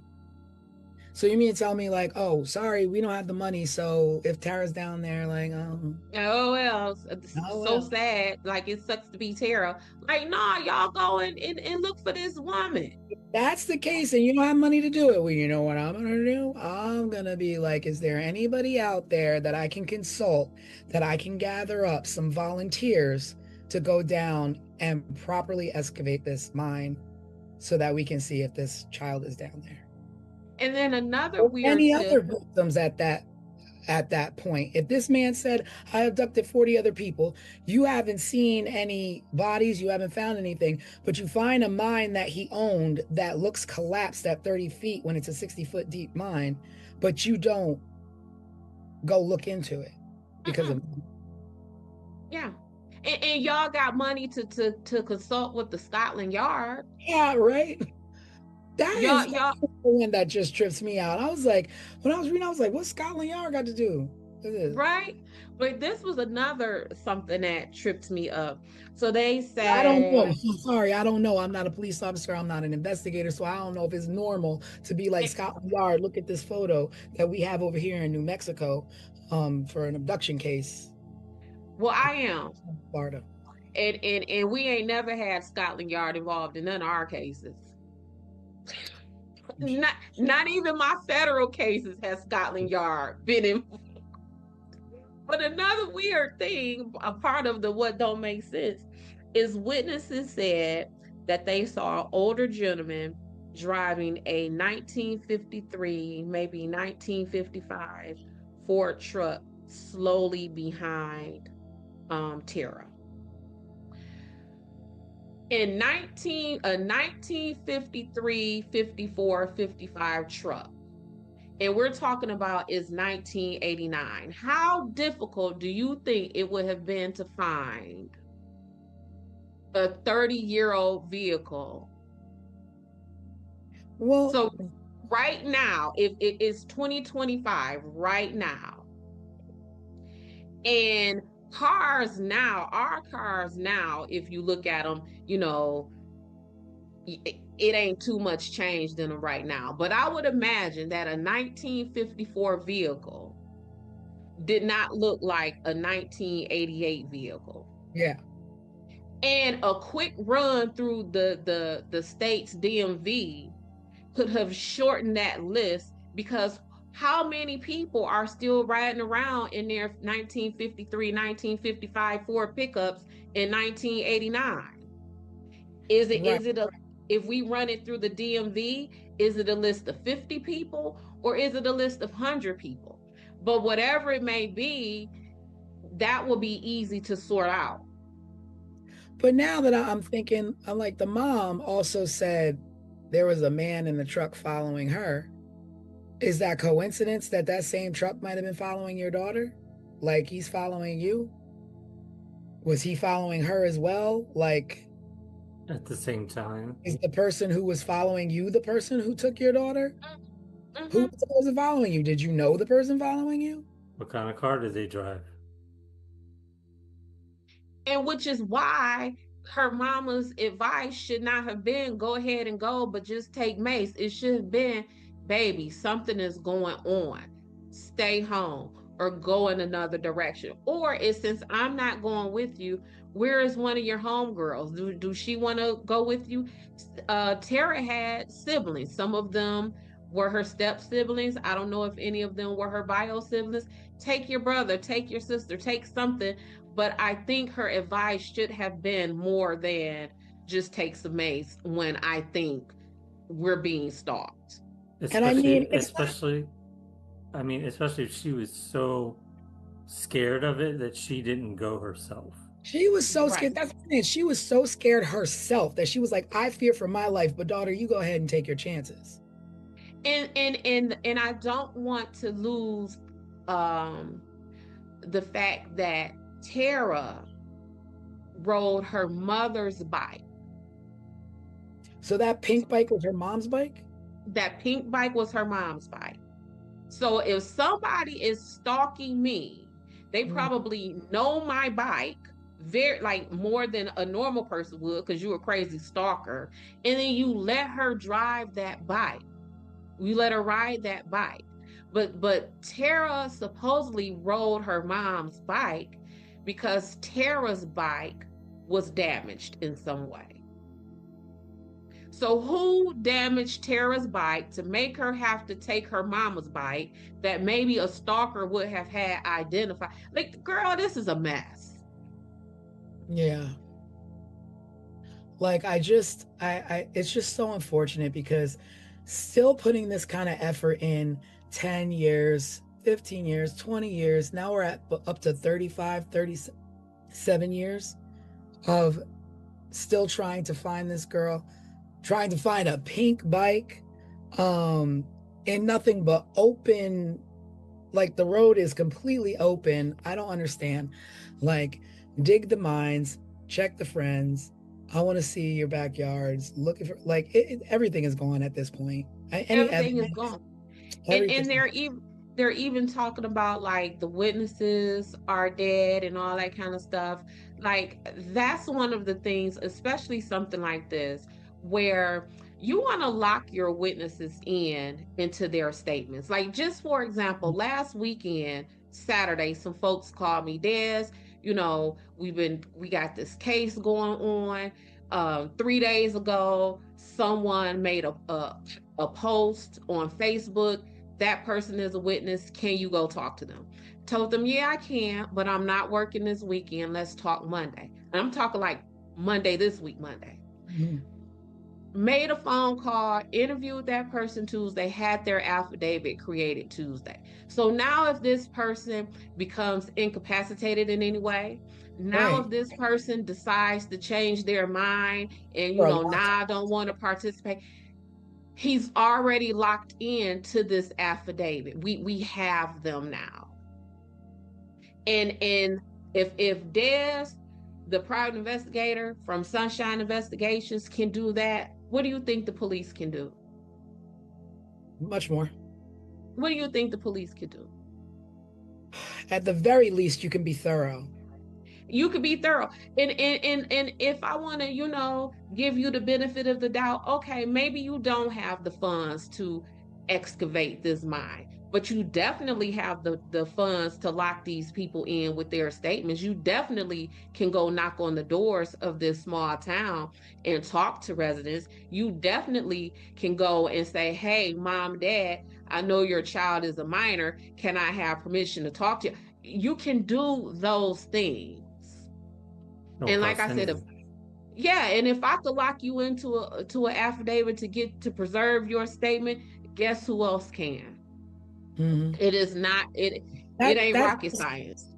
That's key though, not waiting 15, 20 years to do it when you've been tainted by media, talk of the town, conspiracy theories, that wrong rabbit holes, terrible leads. Now you know how to adjust your statement. Yeah. You Now either you know what to say. clear somebody you know or throw somebody off, be like, hey, I found a photograph. Right. And now, so let's say you have the surviving witnesses and they may have had something to do with that, but your spidey senses may be thrown off because it has been so long, they're now relaxed. So when you approach them, when you talk to them, they don't seem as scared and nervous because again, so much time has lapsed and they're relaxed in their approach and in their conversation of these things versus if you would have spoke to them 3, 4, 5 years, a week after Tara went missing. I mean, this is definitely one that, you just, I mean, at this point, I think it's pretty much that Tara is no longer with us. And it's just sad because it could, you know what? I won't say that. I won't say that because I don't know, because there's no evidence to point to this is what happened to her. But she could have been abducted. I don't know. We don't know. And that's what makes me so angry for Tara. And that's why I keep saying this poor baby, because we don't know. And how will we ever know? And I think of all the cases that we've handled so far, this is the most we just don't know. Yeah. I mean, this is the one where it's not ended. Her story has not ended. She does not have the truth out there. There's no justice. There's just a million different directions and too many loose ends. Too much time has gone by. People are still looking. Well, thankfully people are still looking. And there's a website out there. And we'll talk about that on Wednesday. Because like I said, there's always just too much to talk about in 1 hour or an hour and a half or whatever. But we'll pick it back up on our Wednesday live. So that means join us. You gotta watch. You gotta come back. You can't get rid of us just yet. Not yet. Keep pulling you back in. Mm. But yeah, there are people out there that do care tremendously about Tara and do want to see her found and her given a proper end to an unfortunate way that she had to leave this world. Yeah, because this young lady was literally minding her business. Like that was the most innocent activity that she could have partaken in. Like she's riding her bike. Yeah, we're not talking about riding her bike to go do some crazy crap. She wasn't, messing with anybody, picking with anybody, just being alone, her and the nature, and just wind in your hair and just minding your business, taking care of she's anything like I was at that age. Mm-hmm. When I would go running, it was my time to be alone, to clear my head, and just to enjoy the world, the outside, Right. Yeah. She's, I mean, as a parent, if my 19-year-old daughter, if her riding her bike, baby, please go ride your bike, because there's so much other stuff that a 19-year-old child could be doing. And Tara wasn't doing none of that, at least by all the accounts that I have read. She was just minding her business, riding what was her mom's bike, which is Yeah. what she rode her bikes every day. It's like, And you y'all know, out here, doing dirty. It's always yeah, like, y'all out here messing with that girl, and she ain't did nothing to nobody. Nothing. it's like her, you know, we got Kathy and Rebecca and all the other people in the Colonial Parkway. You got, you know, the Ketty Cabin. It's like, these aren't people, these aren't the type of people where it's like, you know, that Chicago line, he had it coming, he had it coming. These are innocent people going about their lives, and not saying that just because you had it coming, you need to get it. But these are Absolutely. like, it just makes it that much more enraged when you're going about your daily life. You're a good person, good citizen. I'm pretty sure she'd help anybody in distress. And when it comes down time for her to need help, there are people harming her instead of helping her. Yep. Yep. But yeah, This was. yeah. I don't like this for Tara. Like this makes me mad. Like this brings out the auntie dares for Tara. And especially when kind of just like, you know, the whole Colonial Parkway thing, where it just so happens that now y'all telling us that the lead witnesses or suspects are dead. So you got the mine dude, he dead. Then you got the sheriff's son, he done committed suicide. Like, and the circumstances behind that, I don't know. We'll look into it. But yeah, at the end of the day, let's look into these things when these people are still alive. Let's not drag cases out because there's no money or there's no funding. Figure it out. I don't know. figure it out. Start a new like task force where you all got to raise money to help these people. I don't know what's out there. You know, we got some money to fund some wars and some all that kind of stuff. And you mean to Blow up tell me that rockets every other weekend in the sky trying to get to the moon that we ain't never been to? But that I didn't say that. but when our children and our moms and our dads come up missing, now you want to tell us is there's no money to move some rocks and excavate a mine to go find them. But you know, we just gonna put some fly traps down there. Yeah. It is what it is. Well, I guess join us Wednesday Night Live. We will be live talking about the conclusion of the Tara Calico case and some other current events that I'm sure will be going on. And this one again in the books for Drop the Ball. Yep. So Wednesday night, be there, be square. Yep, maybe we'll Did y'all see what I did with that? You did.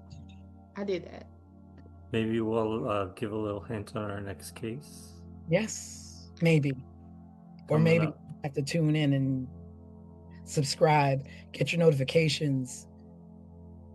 That's for sure. You know the next episode is coming.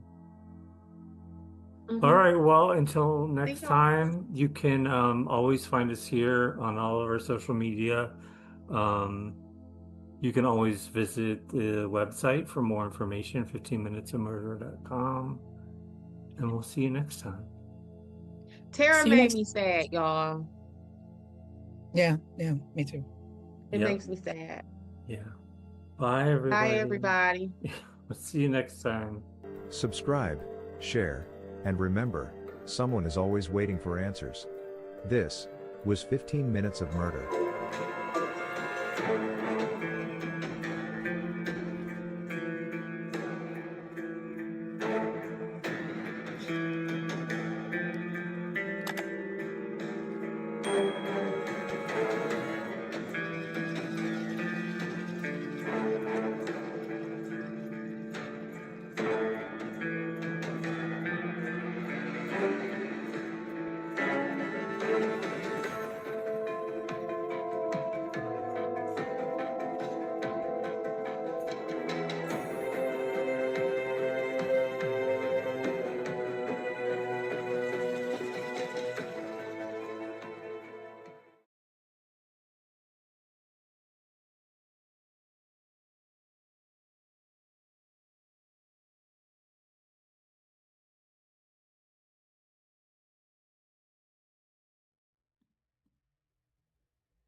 In May of 1980, a woman walked out of a hospital into a parking lot in Orange County, California. She never came back. There were no witnesses to her abduction. No struggle. No suspects. But for the next 4 years, someone kept calling her parents. And whoever it was, spoke, as if she were still alive. This is 15 Minutes of Murder.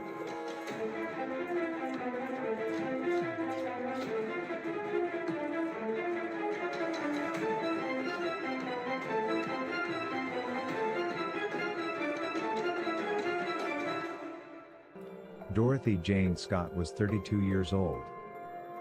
She was a single mother to a 4-year-old son. She worked as a secretary at a small company in Southern California. She lived with her aunt who helped to care for her child. Friends described her as cautious and reliable. A dedicated good mom who was protective of her son. There was nothing reckless about Dorothy Jane Scott. Which is why when she told people she was afraid, they believed her.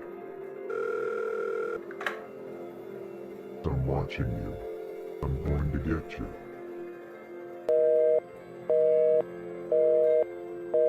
Months before Dorothy disappeared, the phone calls started. They came to her home. And to her workplace. He never gave his name. He never raised his voice. Instead, he spoke calmly, confidently, as though he already knew how this would end. He told Dorothy he had been watching her. That he knew where she went. That he knew what she did. Eventually, the calls escalated.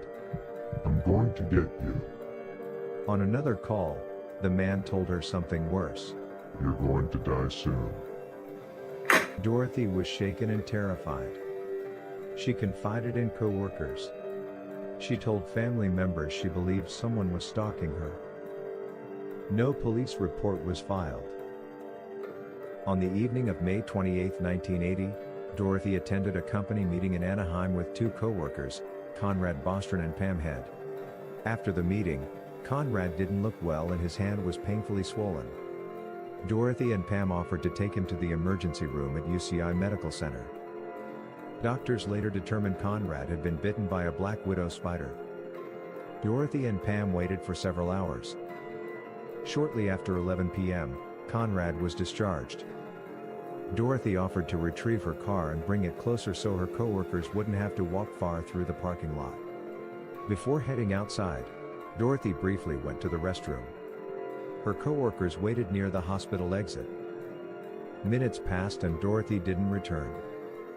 Concerned, both Conrad and Pam walked toward the parking area. That's when they saw Dorothy's car.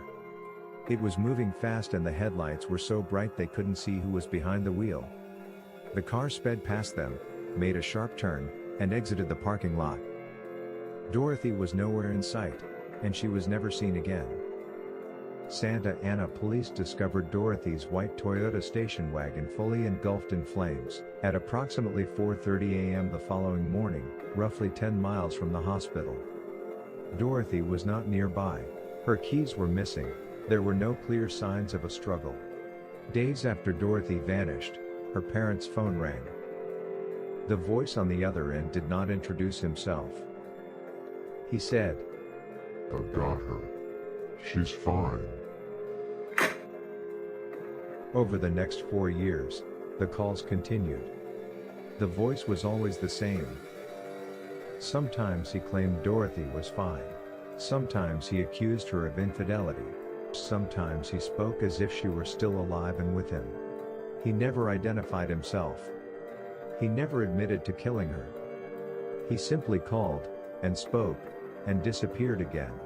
More than 4 years after Dorothy disappeared, construction workers discovered human remains in a wooded area near Santa Ana, California.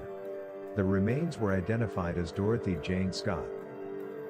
Due to decomposition, an exact cause of death could not be determined. No arrests were made. After her remains were discovered, the phone calls stopped. Investigators believe Dorothy was abducted quickly and deliberately. She vanished from a public hospital in the middle of the night, without witnesses. The man who called her months before she vanished, and her parents years afterward, was never identified. Whether he acted alone, or had help, remains unknown. Whether Dorothy was killed shortly after she disappeared, or was held alive for some time, is an act that only Dorothy's killer would know. If you have information about Dorothy Jane Scott, you should email coldcase@ocsheriff.gov. Or anonymous tips, call Crime Stoppers at 714-628-7675. Any new details could help solve this decades-old mystery of her disappearance and murder. Thank you for watching. Subscribe, share, and remember, someone is always waiting for answers. This was 15 Minutes of Murder.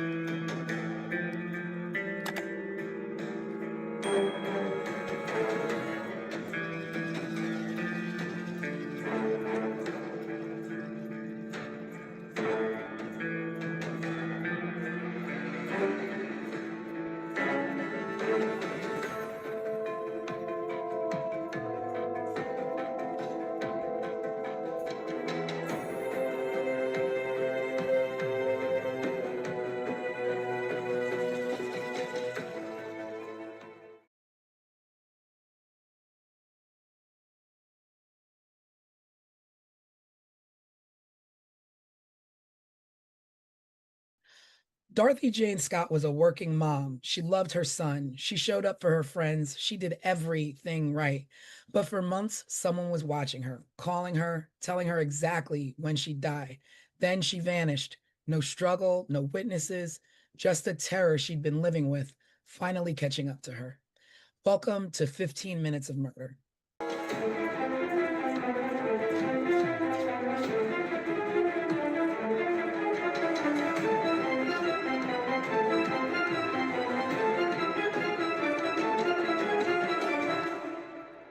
Hello, everybody, and welcome to another edition of 15 Minutes of Murder, full podcast edition, where we break down last week's case file, which was the Dorothy Scott murder. It was all about a caller calling her, as you heard in the recap before we started. We're just going to get right into it. We're going to get right into it. So, who thinks what? I'm going to tell you what I think real quick. I think this is an open close with an anonymous suspect. I feel like the person is the caller. I don't feel like it's anybody outside of that. But I don't know who the caller is. Well, maybe we should start with a quick overview of the case. All right. Well, we've got Dorothy Jane Scott, who was a mom. She had a young 4-year-old. She was not a troublemaker, didn't cause any problems. She began receiving phone calls from a stalker, and this went on for quite some time. And, I guess just like, I don't know what she did about it. I don't know what she did about these calls, but I guess she just dealt with it and just kind of like watched her back or what have you. But one day she was at work, she was with 2 coworkers, and one of the coworkers got bit by a spider, and they didn't know that at the time. The coworker just didn't feel well. So she was like, let's go to the emergency room. So her and a coworker and the one that got bit by the spider go to the hospital. At the hospital, he gets treated. It's late at night. It's like 11 o'clock at night or something like that, or 10, 11 o'clock at night. They're at the hospital. He gets released. They're all walking to the, I guess, to go home and get dropped off. But Dorothy's like, let me run to the bathroom really quick. And the other 2 are like, okay. And she's like, I'm going to go get the car so that you guys don't have to walk far. So they're like, okay. She goes to the bathroom. She leaves to go get the car. That's the last time they saw her. They're waiting and waiting. Dorothy never shows up, so they go out to the parking lot to look for her. They see her car approaching them, And I guess they're thinking like, oh, here she comes. But the car was driving really fast. The car drives up to them and makes a turn and drives out of the hospital parking lot. And she's never seen again. She never comes back. They wait for her a little bit. She doesn't come back. So then they call the police and they're like, listen, we were, at the hospital. Our friend went to get the car. She never came back. We don't know what happened. And then in turn starts a great search for her. The crazy part is that the calls never stopped. The person who was calling her and stalking Dorothy was now calling her parents and saying crazy things like she cheated on me, or she committed, she was, I can't think of the word, infidelity related things. He would leave. He would say, oh, I have her, or she's fine, crazy things. And I mean, the calls were never long enough for the police to, trace them. And, it's 1980? 1980, yep. So, like, what can they possibly do? I don't know how calls are traced back then, but they couldn't trace the calls. So it went on and on and on for, I don't know if it went on for the full 4 years, but 4 years later, they found skeletal remains about 10 miles away from the hospital that turned out to be Dorothy. But also another crazy thing is that the night that she was taken, police found her car burning on fire miles from the hospital. So yeah. Can I share really quick? Yep. So about these phone calls, because like even on this week's live, I was like, technology to trace these phone calls would have been hell if it existed at all. So I did a Google search on how a call would have been traced in 1980. So it says in 1980, tracing was a manual, physical, and a slow task for telephone technology. The rapid automated tracing that we know today came later with digital systems. So back then, to trace a call, they had to follow the physical connection back from the receiving subscriber's phone. Absolutely. Like, what? Mm-hmm. You always hear like in movies and stuff, they're like, make sure you keep them on the phone long enough for us to be able to trace the call, right? But what does that mean? Like, how what does long? That mean? Yeah. Like you always, we grew up learning like, oh, we got to tap the phones, but what does tap the phone mean? What does it? And even just reading this, I'm thinking, remember like in the movies where you see the people plugging it, like the one movie with Angelina Jolie and her son was missing and she was an operator, and they just sit there and plug the thing. That is what I'm thinking as I'm reading this. Like, how could that have been traced in 1980? So that was a tidbit of the information and background. I don't know. And the beauty of back then, well, I don't want to sadly say the beauty of it, but is that we knew there was no such thing. Like, I can call somebody and get away with it. And then that's what we did as slowly kids. things, I think in the late 80s or whatever, or early 90s, it's like, oh, star 69 them, you can find out who called you. But early 80s, that was not, because we were sending like we were sending pieces to people's houses and hello, is your refrigerator running, and hang up, like goofy stuff like that. And that would have been in the later 80s. This was in 1980. So that would have been difficult. Y'all know me, I want to look at the whole picture of the case. But let me first say this. So when I was growing up, there was a neighbor I had, and her name was Dorothy. And I love me some Dorothy. And so I started calling her Mama Di. I think everyone in the community started calling her Mama Di. And so as I was reading about Dorothy, she became my Di. And so in my notes, it started off as Dorothy, but as I learned more and more about her, it became just Di in my notes. And let me tell you about some of the things about Dot that was just like, okay, Dot, you my girl. She was 32 years old when she disappeared. She had Sean, her son, who was 4 years old. 32 and a 4-year-old kid. And we're talking about in the 80s where people may have had children younger, right? Yeah, for sure. Right. So the median age for a first-time mother in 1980 was like 25 years old. So that kind of tells, you know what I'm saying? Aside from maybe any infertility issues that she may have struggled with, like just that, that delay in motherhood was like, okay, Dot, what were you doing? You were doing some other things. And so she worked as a bookkeeper at the store where her and these co-workers worked at. So that was where they worked. They worked at the store that her dad once owned. And her dad sold the stores to John Casello. We'll get more into him later, trust me. And that's where what T? I'm thinking of the storefront, the John's storefront. Yeah. So the name of the it's like a joint store is Swingers, Psych Shop, and Custom John's Head Shop. I don't know what they sold, what they did. Yeah, I was confused by that. I was like, I don't know what any of that. I don't know what that mess is. A head shop is typically where you buy like bongs and any sort of like alternative cultural lifestyle stuff. Okay, Dot. See what I was talking about? That's where you get. That's where you buy like incense, like things to like smoke with. Oh.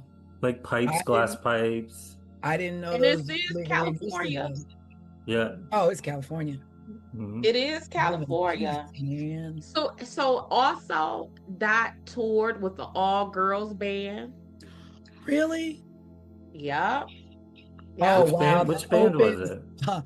That just kicks the door open. That kicks the door open. I don't know the name of the band. I don't even know if she was like a band member, like where she played instruments or whatever. I couldn't find that. But I found that she toured with the band, an all-girls band. Oh, man. Yep. And then That's also... cool. Yep, and that's going to tie in when we get to talking about these suspects too. So remember that she toured with the all-girls band. Remember that. Another thing that I think may have played into this is, by some accounts, Dorothy was possibly bisexual. And we know that oftentimes men react harshly to rejection from women. And in 1980, if you are a man and not only are you being rejected by a woman who may be interested in another man, are you now being rejected by a woman who have interest in other women? So this her touring with this girl band and her possible identity is bisexual. Hang on to all of that. Yep, T. Hang on to it. So let's go. Well, I think I have a couple of like minor dum-dum questions. Was she receiving calls at home, or was she also receiving these calls at work? Both. They were both. Okay. Yeah. So this person that already tells me that is not a random rando, because it's not like you can just Google somebody. We had yellow pages, and in those yellow pages was 4,000 Tammy Smiths. So your shot of getting the right Tammy Smith, you knew this person personally. No, for me, that's one of the reasons to this day why The Terminator is one of the most frightening movies I have ever seen. That man started going through those white pages. That's how he found Sarah Connor. Like, he went through the phone. Y'all don't remember that? I haven't seen him in a long time.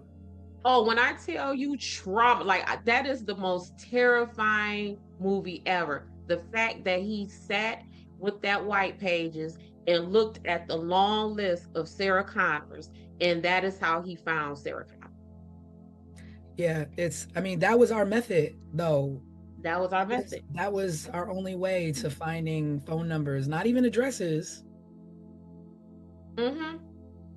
And all it was just right there. So yeah, that she was getting, and Craig, again, y'all know me.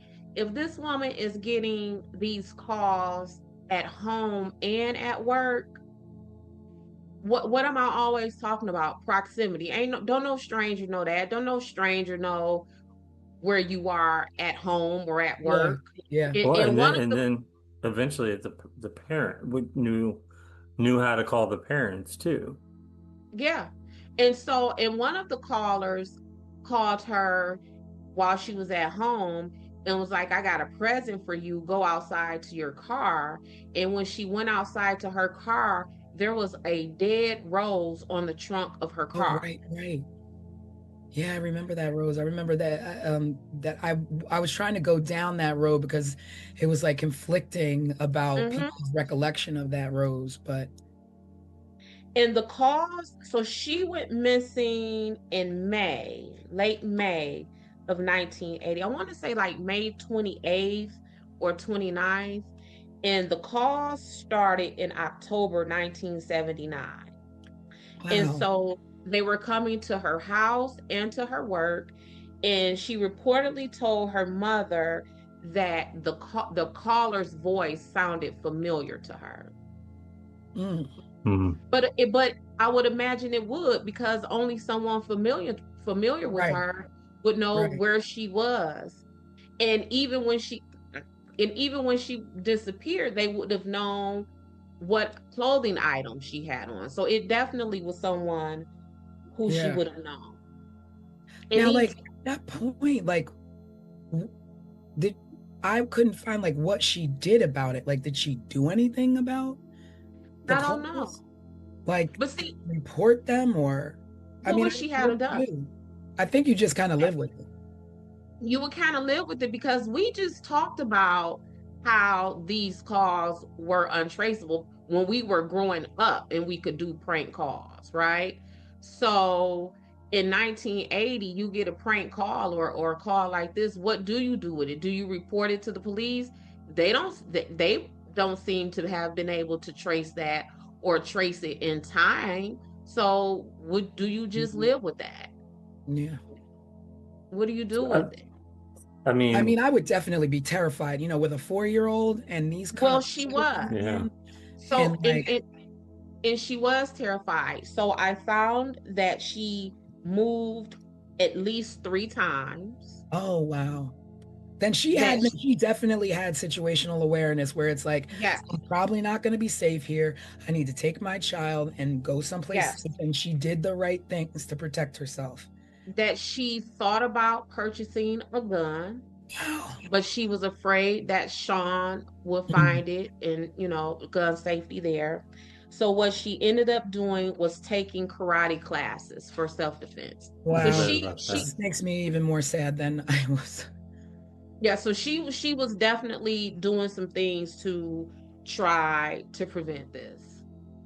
I feel like it's when we do these deep dives that these people go from being a story that we're just telling the overview of what happened Yeah. to Hmm. like to real human beings where Right. she was doing everything correct. She was scared. She was um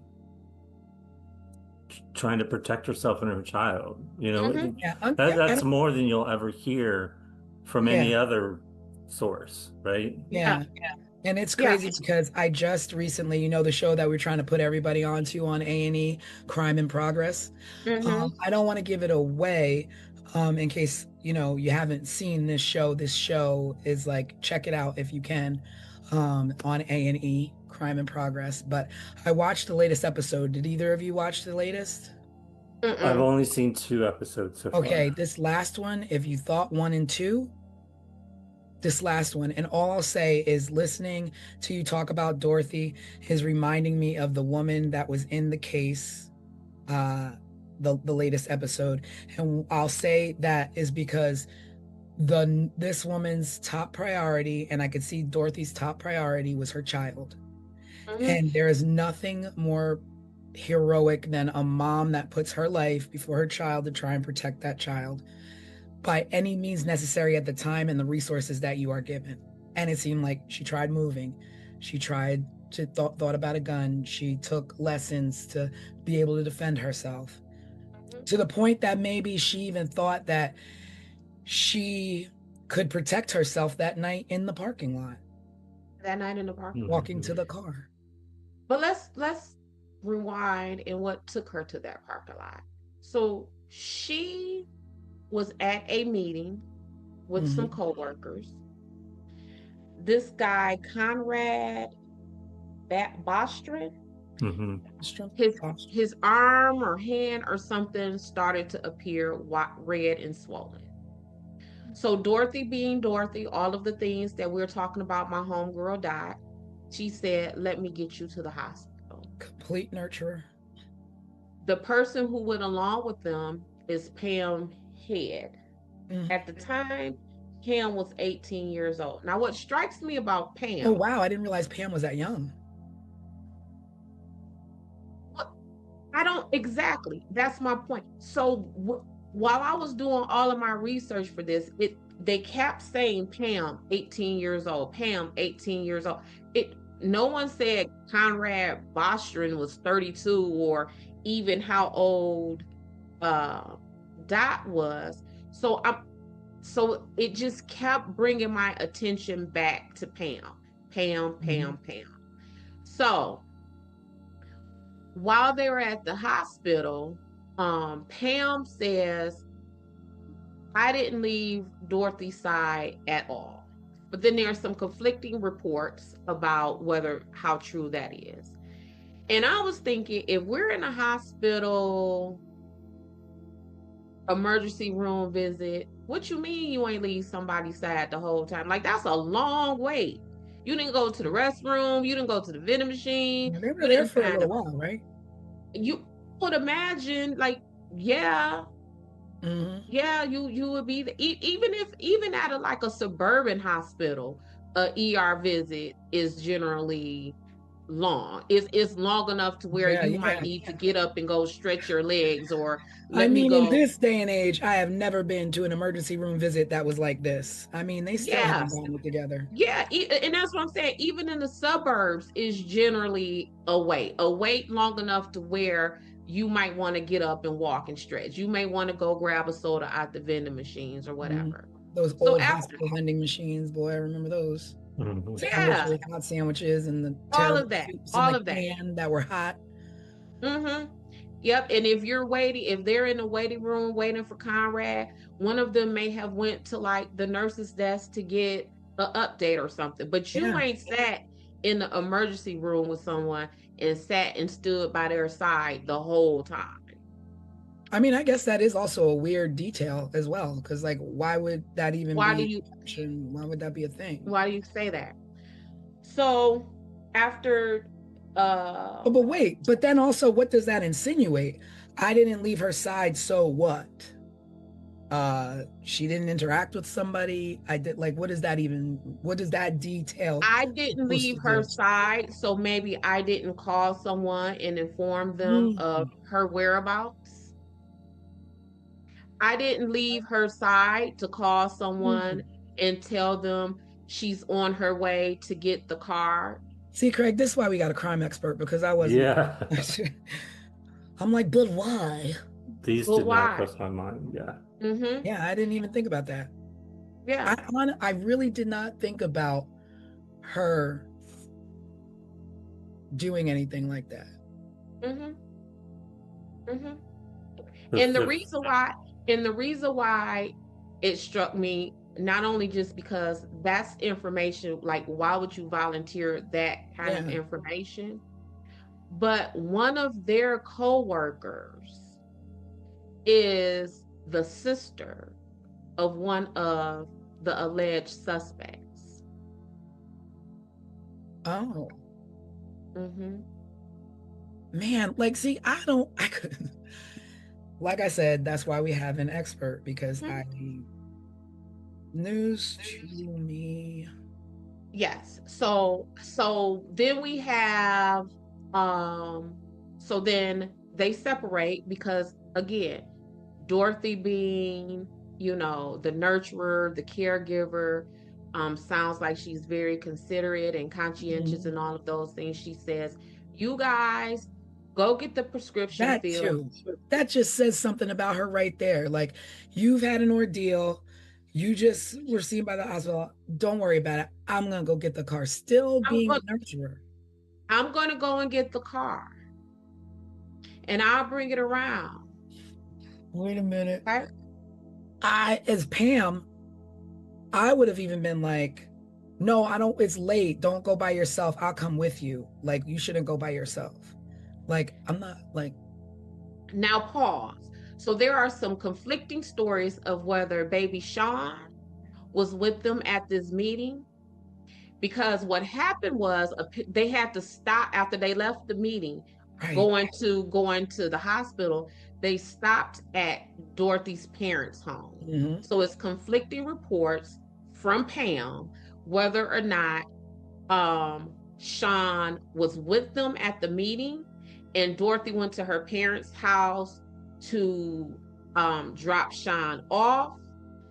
And then the other version of the story is they stopped at Dorothy's parents' house so she can see Sean, because she had been at this meeting and she was going to be gone even longer because she was going to the hospital. So let's go back to this hospital. So as Pam and what's his name, Conrad, are waiting for Dorothy, it's taken her a while to come. They're standing there waiting. So when they finally see her car comes barreling towards them, headlights blaring, and just takes off.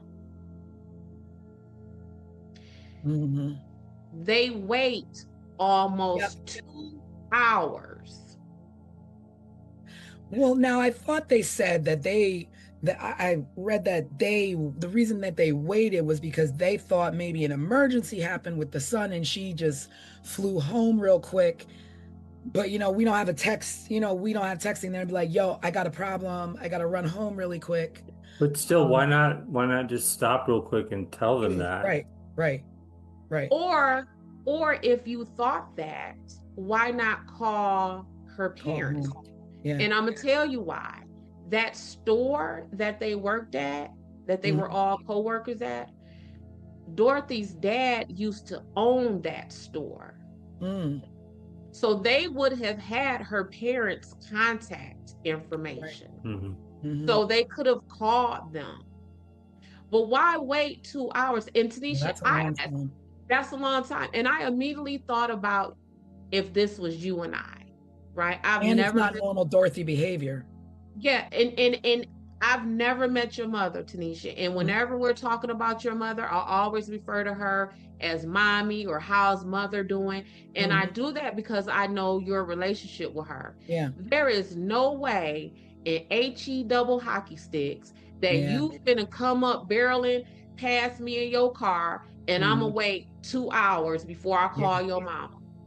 And I know and we just left your parents, like your relationship with your parents and your family is that tight that we just left their house for you to visit them. Yeah. And what I do know is easy to do back then, because we weren't that archaic, is to call yourself a taxi.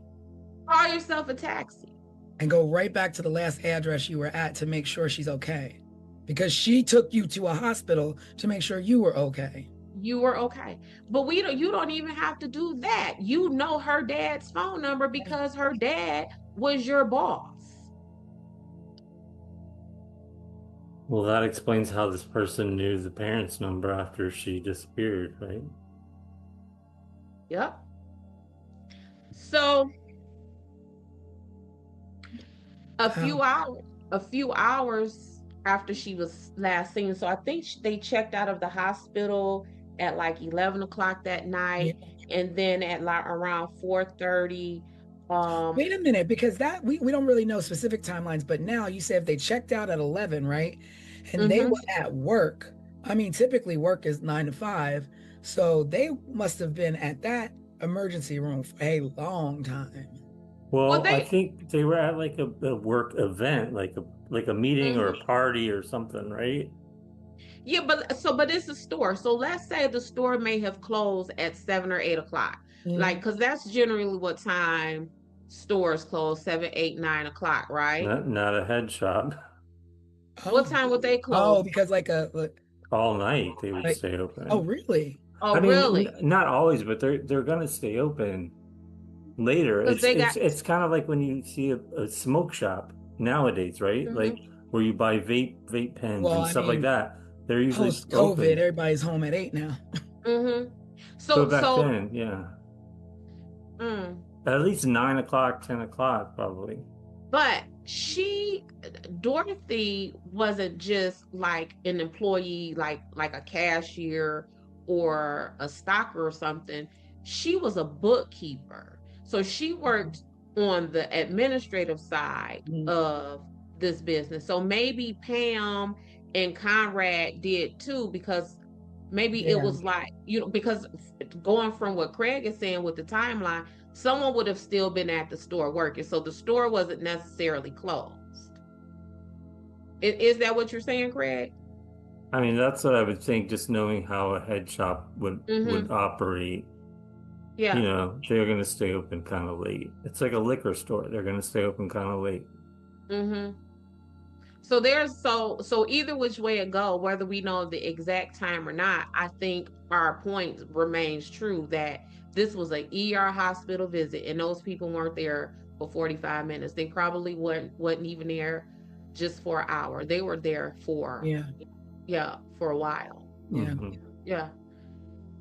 So they checked out around 11 o'clock, and then at 4:30 in the morning that Mhm. next day, a a uh, a resident called 911 and reported smoke coming out of a nearby alley. The police get there and they find Dorothy's car on fire. Yeah. According to the police on the scene, they say that whoever um, was in that vehicle, they left in a hurry. The driver's door was still open.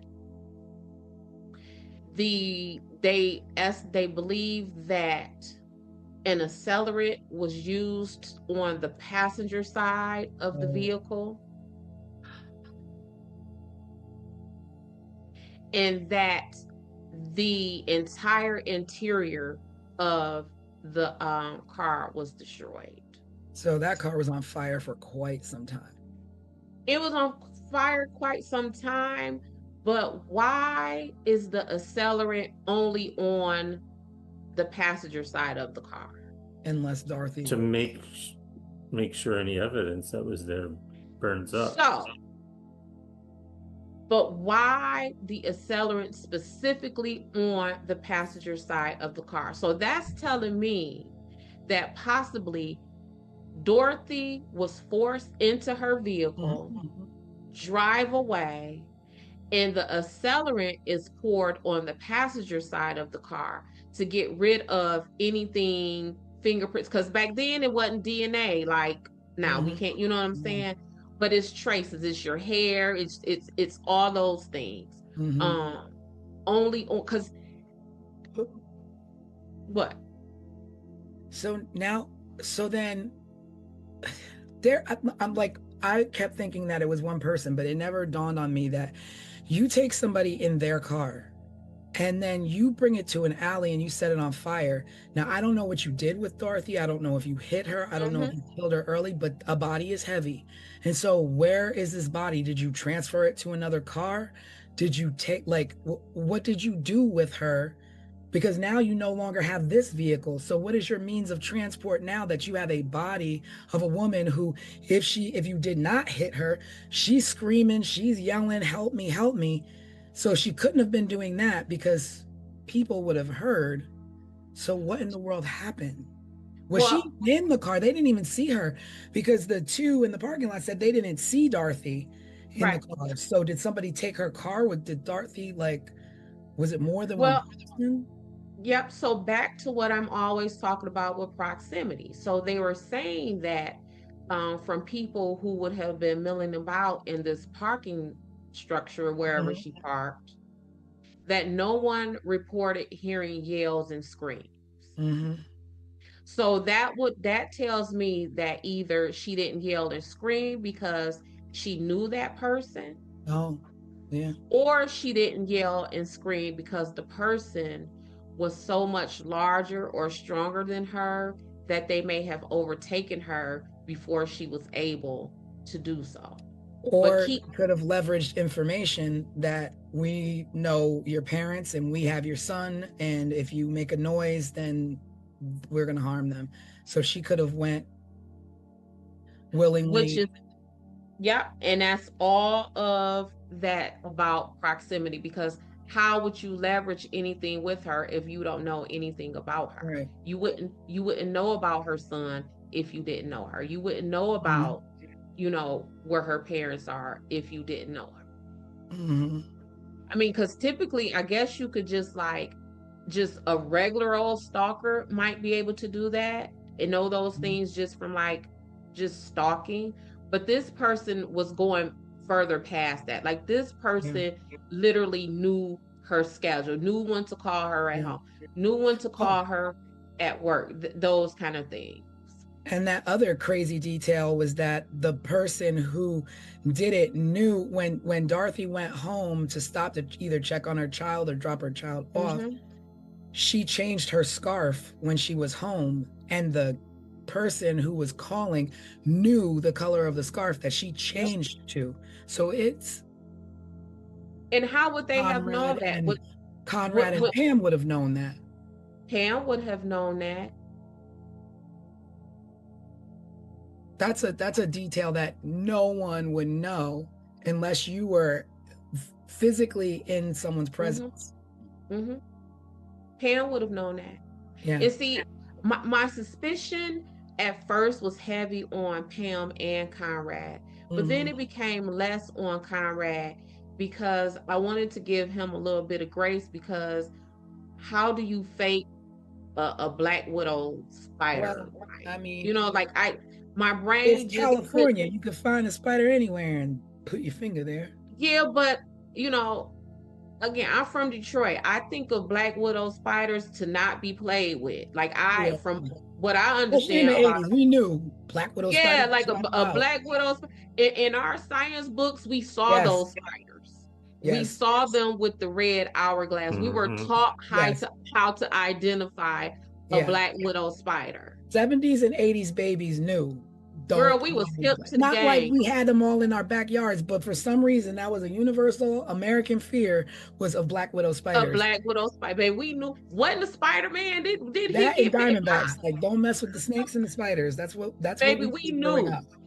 Growing up, we knew what a black widow spider was. We knew what a rattlesnake looked like. We knew all of that. Yep. Yeah. So in my That's mind, strange now I that was. think about it. What'd you say? That's strange now that I think about it, because maybe the only people who need to really worry about that is on the West. Absolutely, and that's what I'm Here saying. we are in Jersey, like, oh, if you come across a black widow. I don't recall from those fourth grade science books them telling me that black widow spiders are in Detroit, but I knew black widow spiders ain't to be played with, and Yes. you would why would you fake a black widow? Right. You would put it on your arm and be like, "Ooh, bite me, spider," so I can go get Dorothy. Like that just don't make sense. Yeah. Mm-hmm. Yeah. So that's a reach. yeah, I think that's a reach, a far reach. But Pam, on the other hand, she knew what color that scarf was. Yep. She knew that. She knew when Dorothy would have been leaving out. Mm-hmm. So Dorothy was eventually found August 6th, 1984. But let's go back some before we even get to where she was found. So her family decided to keep this quiet because y'all know I love that. What do you mean, like the investigation, or what'd you say? the investigation, or the the investigation, all of that, and for the same reasons why I say, like, it's a fine line between broadcasting something to get leads from the public, with now you have released so much information, you have said so much, now we got copycats, now we got false leads where we're wasting our resources and all of that, like kind in of Tara, where everybody's now calling and everybody's finding pictures now. Yep. So her family decided to keep everything quiet, at least at first. No leads were coming in, no developments in the investigation. So the dad, Jacob, decided to take it to the media. And when they took it to the media, what happens? Here comes the phone calls. But the phone calls didn't start until after Dad went public. The call, so the call stopped when Dorothy was abducted, went missing. Then they came back a week after her disappearance with this person calling her family, taunting them, saying things to them like, "I got her." So then they kind of slowed down. They would come in waves. So Dad goes to the media and, start to put a little bit out. Not a whole lot. Just, "Hey, my daughter, help us out here." So after he did that, what happens? The editor of the newspaper got a phone call. Oh, convenient. Yep. And the person on the phone call told the editor, "She was my love. I caught her cheating with another man. She denied having someone else, so I killed her." The editor said that this person, it did not seem like a hoax, because this person started talking about the scarf, where we just said no one knew what color the scarf was. The editor said that the person's voice sounded to be Black and Southern. Now, at the time that Dorothy disappeared, Sean's father, Dennis Terry, was in town visiting.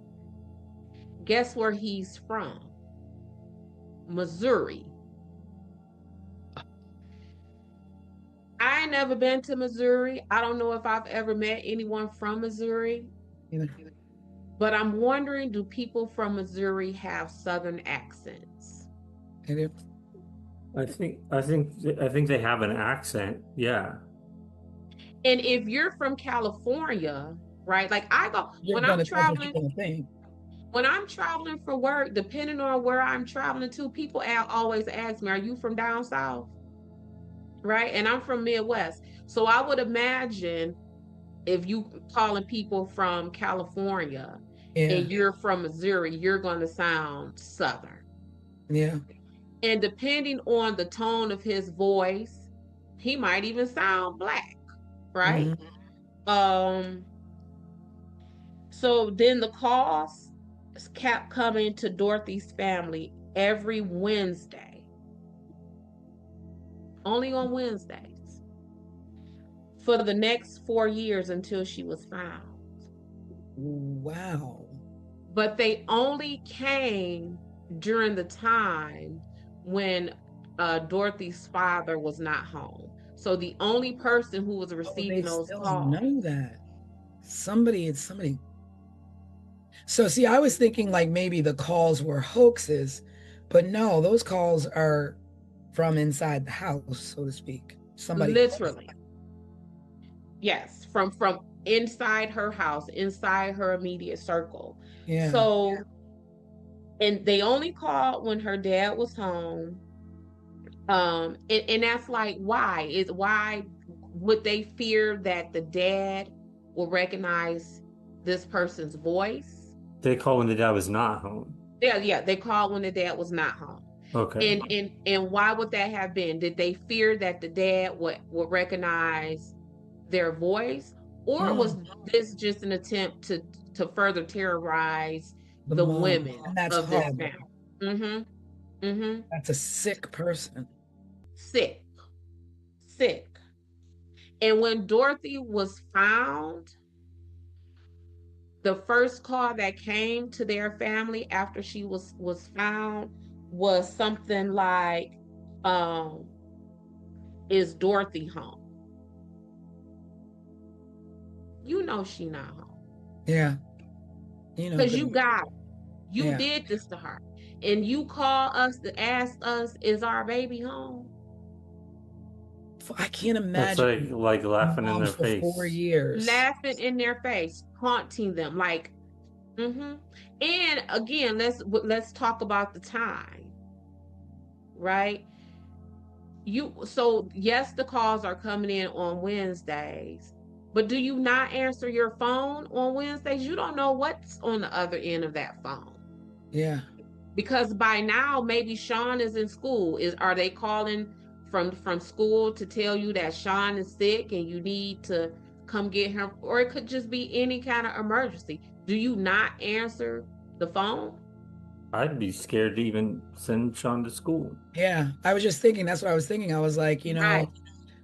you harm the mom. So then what is the intention, the point? And obviously it was not the son. Like the child was not a factor in this because, I mean, all you did was punk out and keep calling her parents. Or parent. Yeah, her parent. So back to when Dorothy was found. So she went missing in May 1980. Her skeletal remains were found in August of 1984 by a construction crew preparing to do what, y'all? Lay telephone lines. Wow, the irony. I didn't know that. I did not know. Yeah, I just assumed it was, Yeah, clearing property to build something. Wow. Now, the land that she was found on was owned by someone. No. It was owned by the man who now owns the store.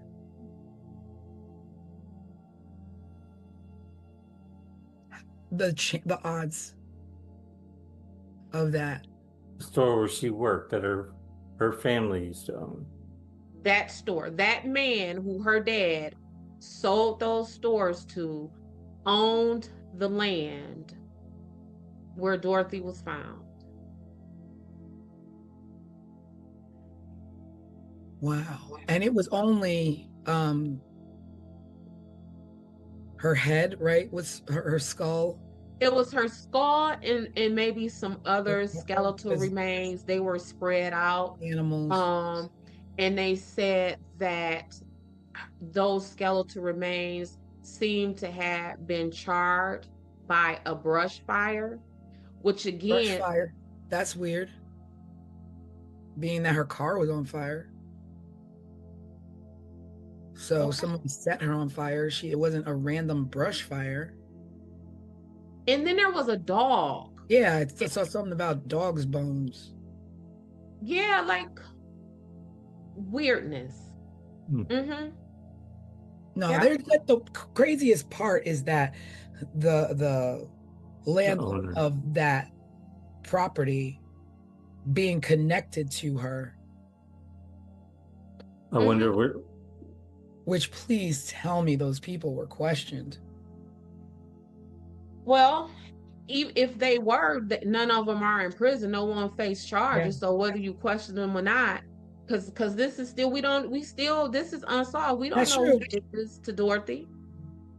So let's go back to this man. His name is John Kycola, Kycola. Wow.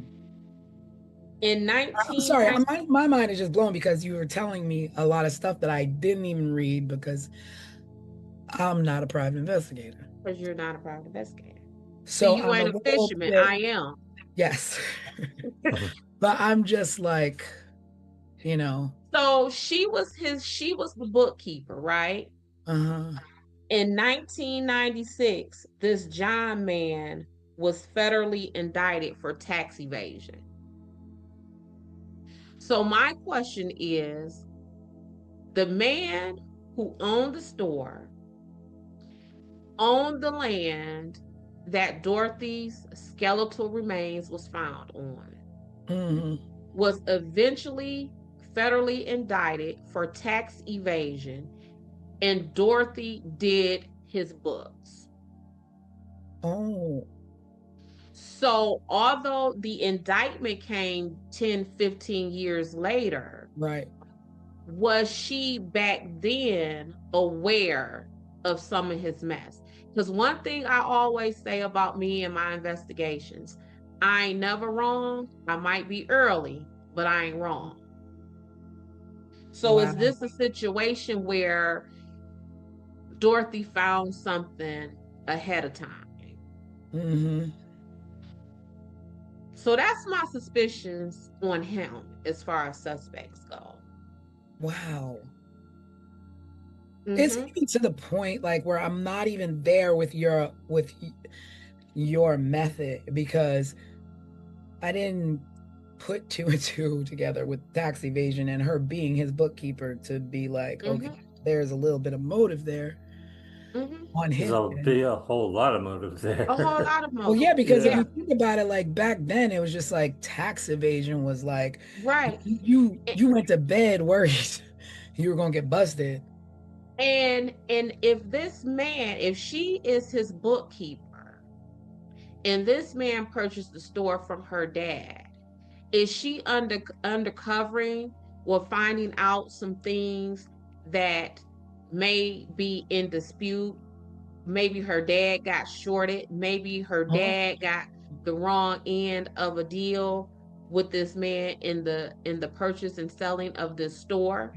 Is that why this person couldn't call the house, because the dad would have recognized the phone number? I mean, the voice. Yeah. They also had Dennis Terry, who is Sean's dad, as a suspect. Because, like I said, he was in town visiting the day that week.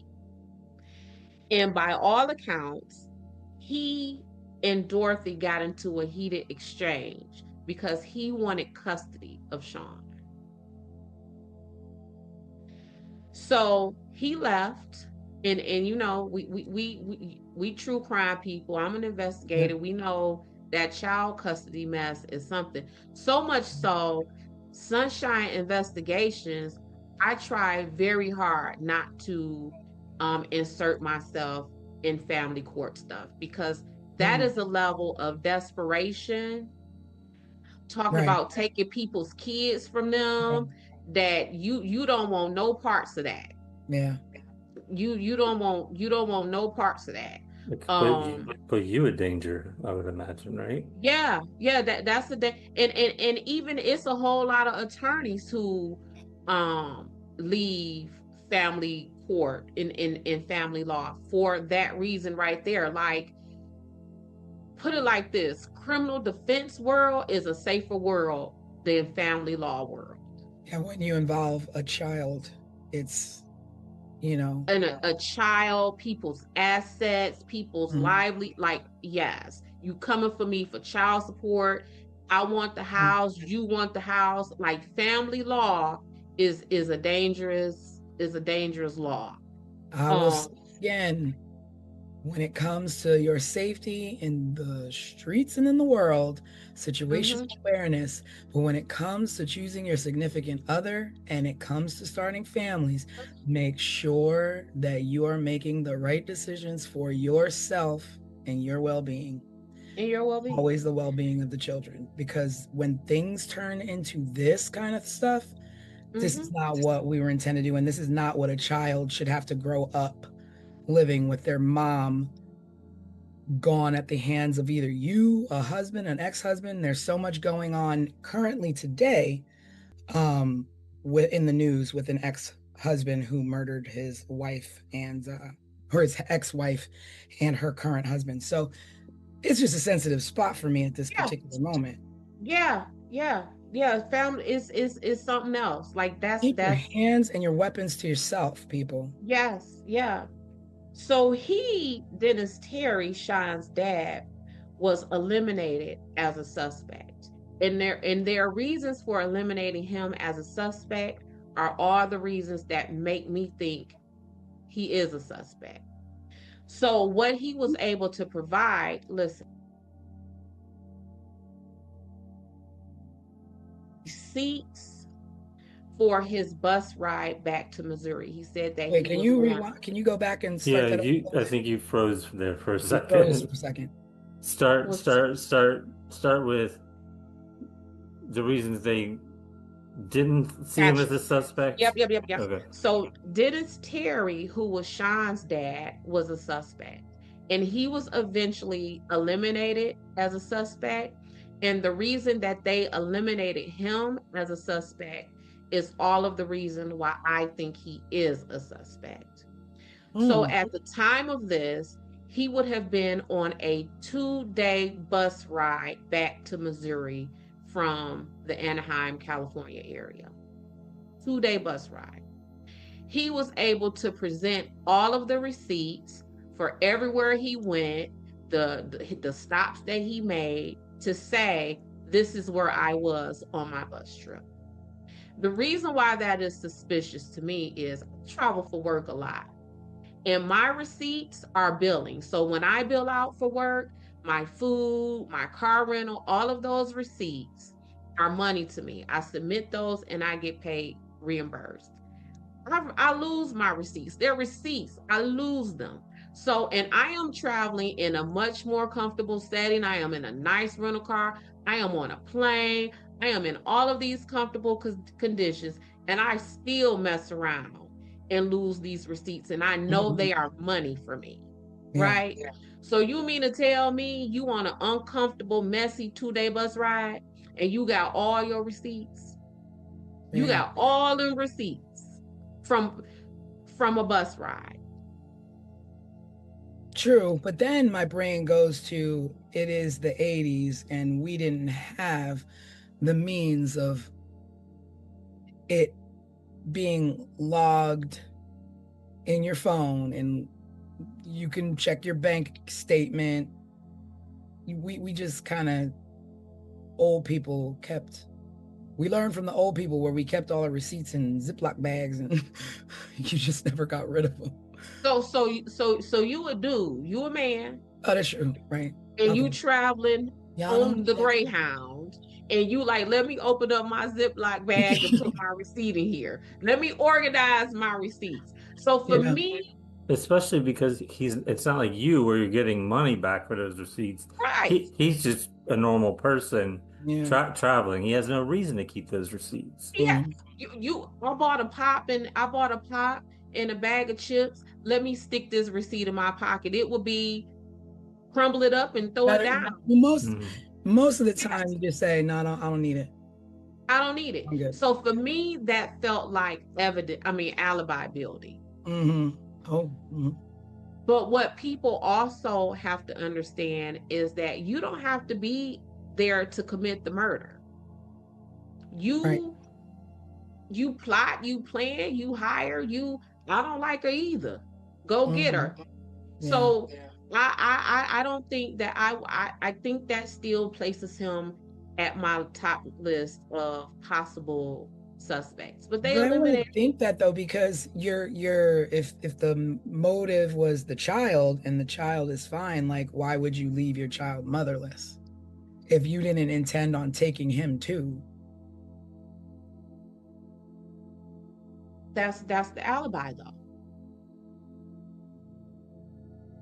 So I am going to, do away with Dorothy, and I'm going to pretend like I'm going back to Missouri and my happy place, and something happens to her while I am gone. I am not a suspect. I got all my potato chips. Oh, and you get custody, right?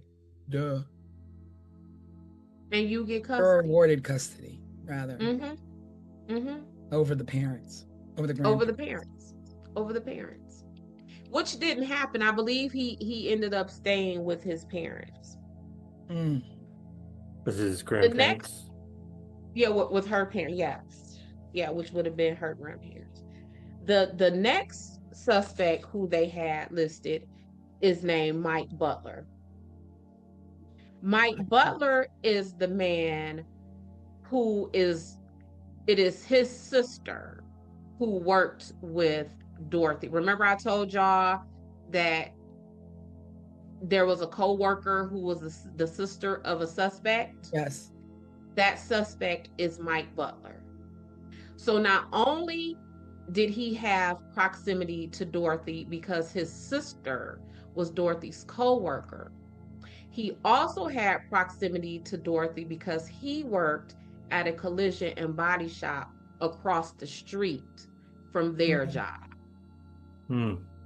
So he would have had access, like just putting eyes on her. He just would have been able to see her coming and going. What are you thinking, T?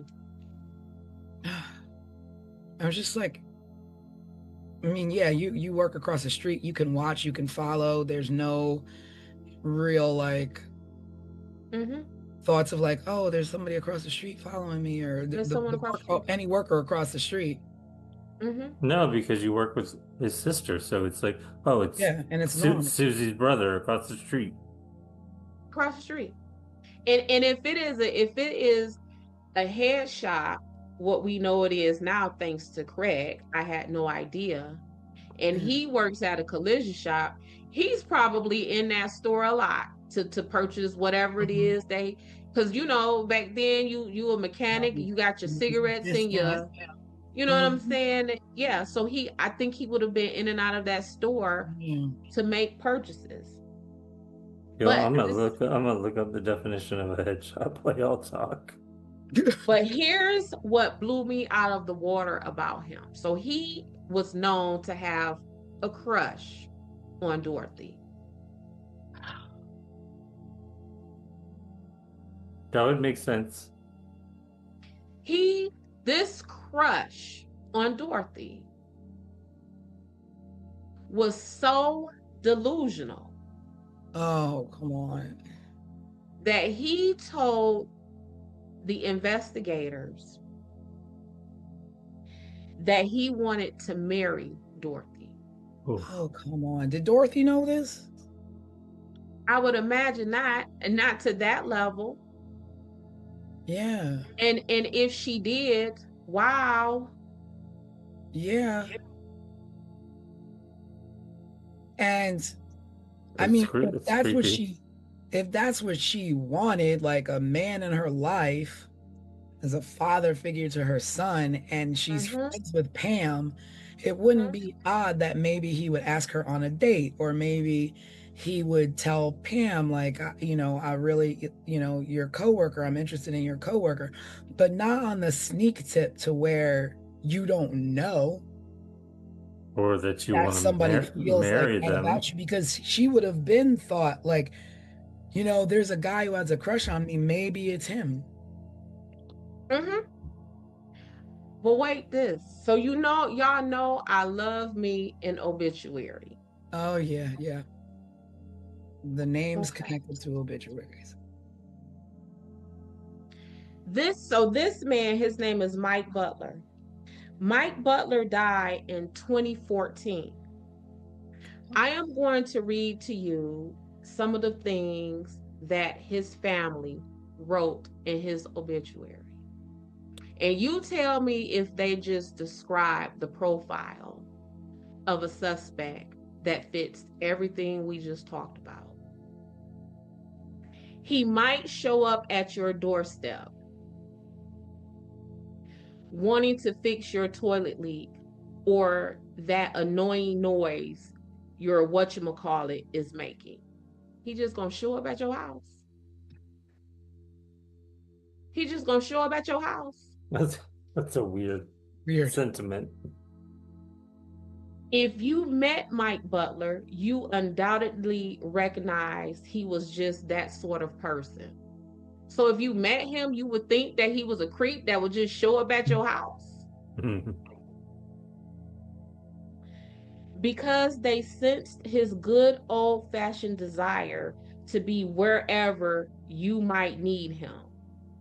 He readily shared his zeal for his beliefs. He was a deeply religious man. So he's a creep who will show up at your house. He was deeply religious, and he had this ridiculous crush on a woman who may have identified herself as bisexual. Which don't fit with the religious part of things. But also, to be fair, maybe the person who wrote that obituary is a really bad writer, because well, there's more. Well, you don't have to be a bad writer to describe somebody weird. There's more. So remember when we were talking about how she would have been overtaken, there may not have been enough time for her to yell and scream for help. And we talked about that she took karate. I mean, she wouldn't have been like Jackie Chan or nothing, but you know what I'm saying? This is also what the family wrote. He had training in infantry, and then something very unusual happened. Mike's attitude and attention to detail was noted. He was assigned overseas in Germany. He served as the base commander's public information and media officer and photographer as well. Oh wow! So he was steeped in stalking and being able to find people and being able to find information.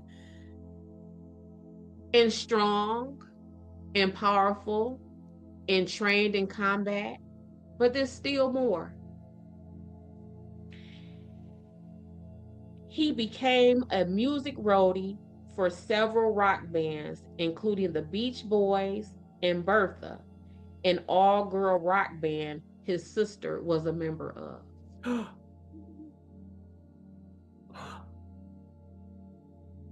Wow.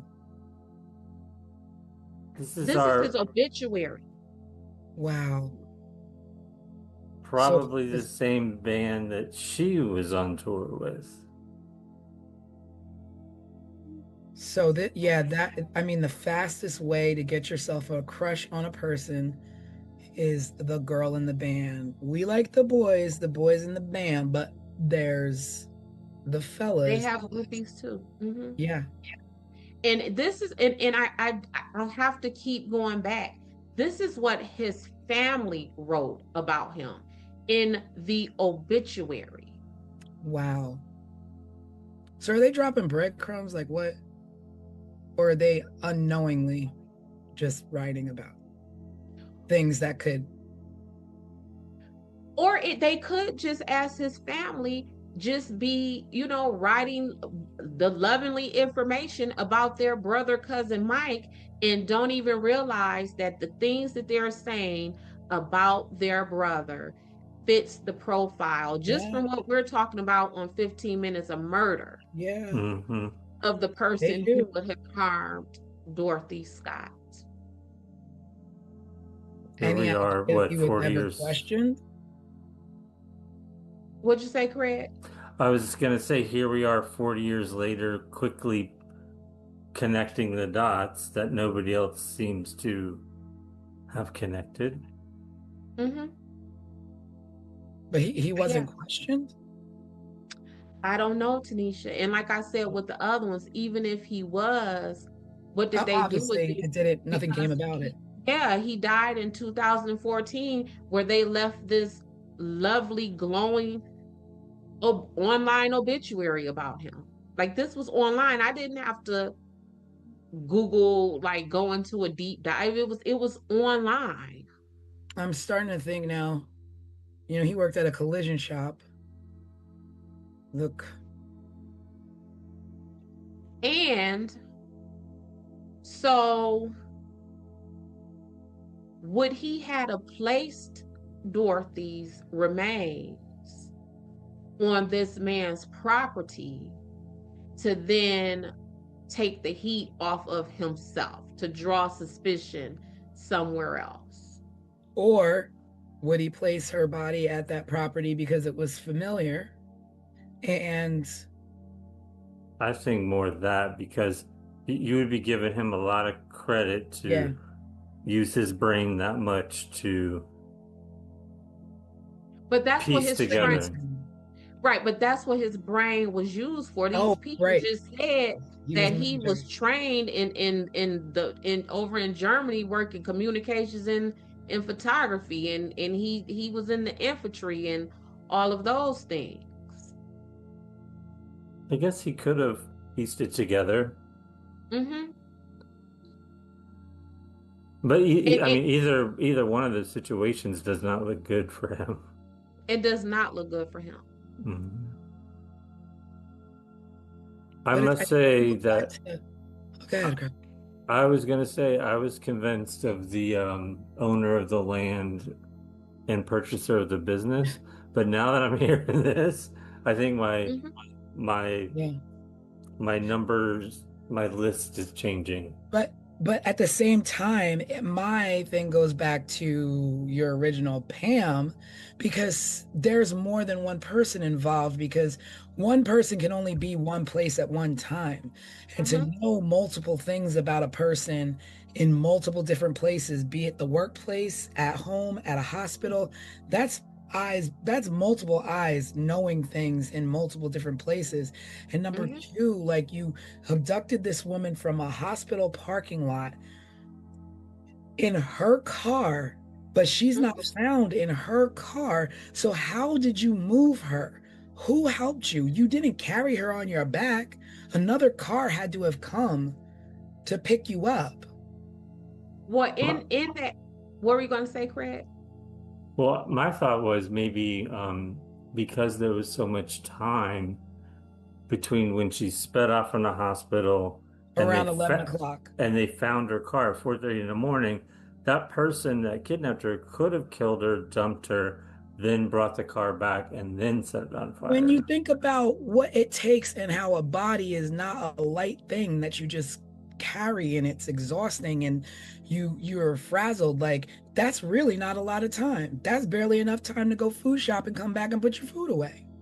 I think it's Yeah. a lot of time, and I think it's enough time for someone who has this man's training and background. If he pre-planned it. Mm-hmm.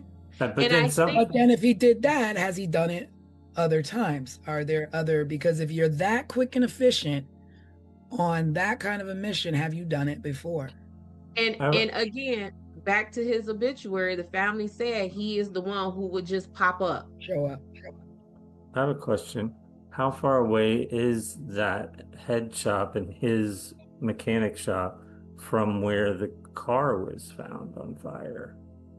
I don't know. Like, could he have It's gonna be in the vicinity, like, could he have dumped the car, caught it on fire, and then just walked back to his mechanic shop? with her on his back? No, like he would have killed her, dumped her, and then took the car to the alley and caught it on fire and walked back to his mechanic shop. Or maybe his car was, or maybe he parked his car nearby that alley. Yeah. Mhm. So he would have been able to just transfer her from her car into his car. Right. Yeah. By that And- alley for her car. Mm-hmm. Was there And significance there for that yeah. when he dumped the car? What'd you say, Tanisha? I wonder if there was significance of where he placed the car. Was there anything by there? Did she frequent there? Was it by any club that she ever played at with her band? I don't know. Yeah, I don't know. I mean, alleys are weird. Yeah, and what we know is that oftentimes suspects return to the scene, like they go to places that they are familiar with.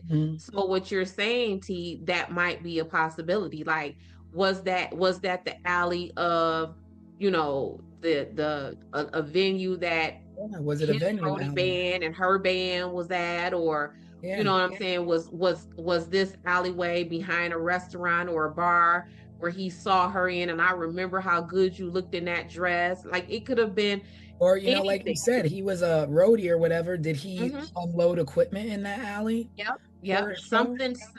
I would bet that there is some kind of familiarity with him in that Yeah. alley where he transferred them. It's not an open field. It's not a random Mm-mm. place. An alley is a Nope. very specific place where one, there's no police activity. You're not being watched. You're not being followed. That's like a dead end. Like it's oh yeah, maybe the alley's open ended. I don't know if it was open on both ends or if it was closed off on one end, but that's a spot for you to get caught, especially setting a car on fire, even if it is 4:30 in the morning. Mm-hmm. Do you know? There's something about do the you, alley for me.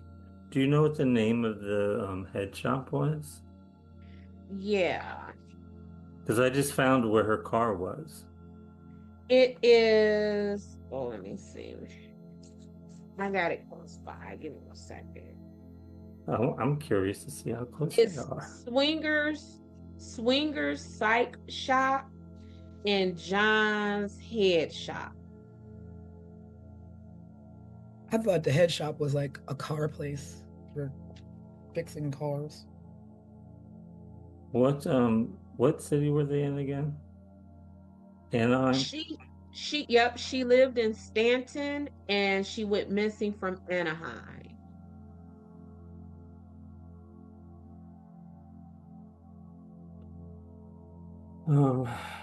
Okay.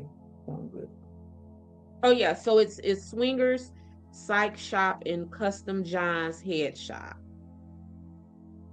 By that way, a head shop is defined as a store that sells drug paraphernalia. That's all it says. And I don't think it needs to say more than that. We get it. Yeah, no, I mean we get it. That's very clear to me. That's very clear to me. So where her car was found in the head shop, it's 12. They're 12 miles apart. Mm-hmm. So it's not walking distance. No. So remember when we were just talking about, like, you know, I don't know if we're digging at stereotypes, but how someone who worked at the collision shop or something may have like their cigarettes tucked in their t-shirt pocket or something. I mean, it's the 80s. Everybody was smoking. Right. Kids.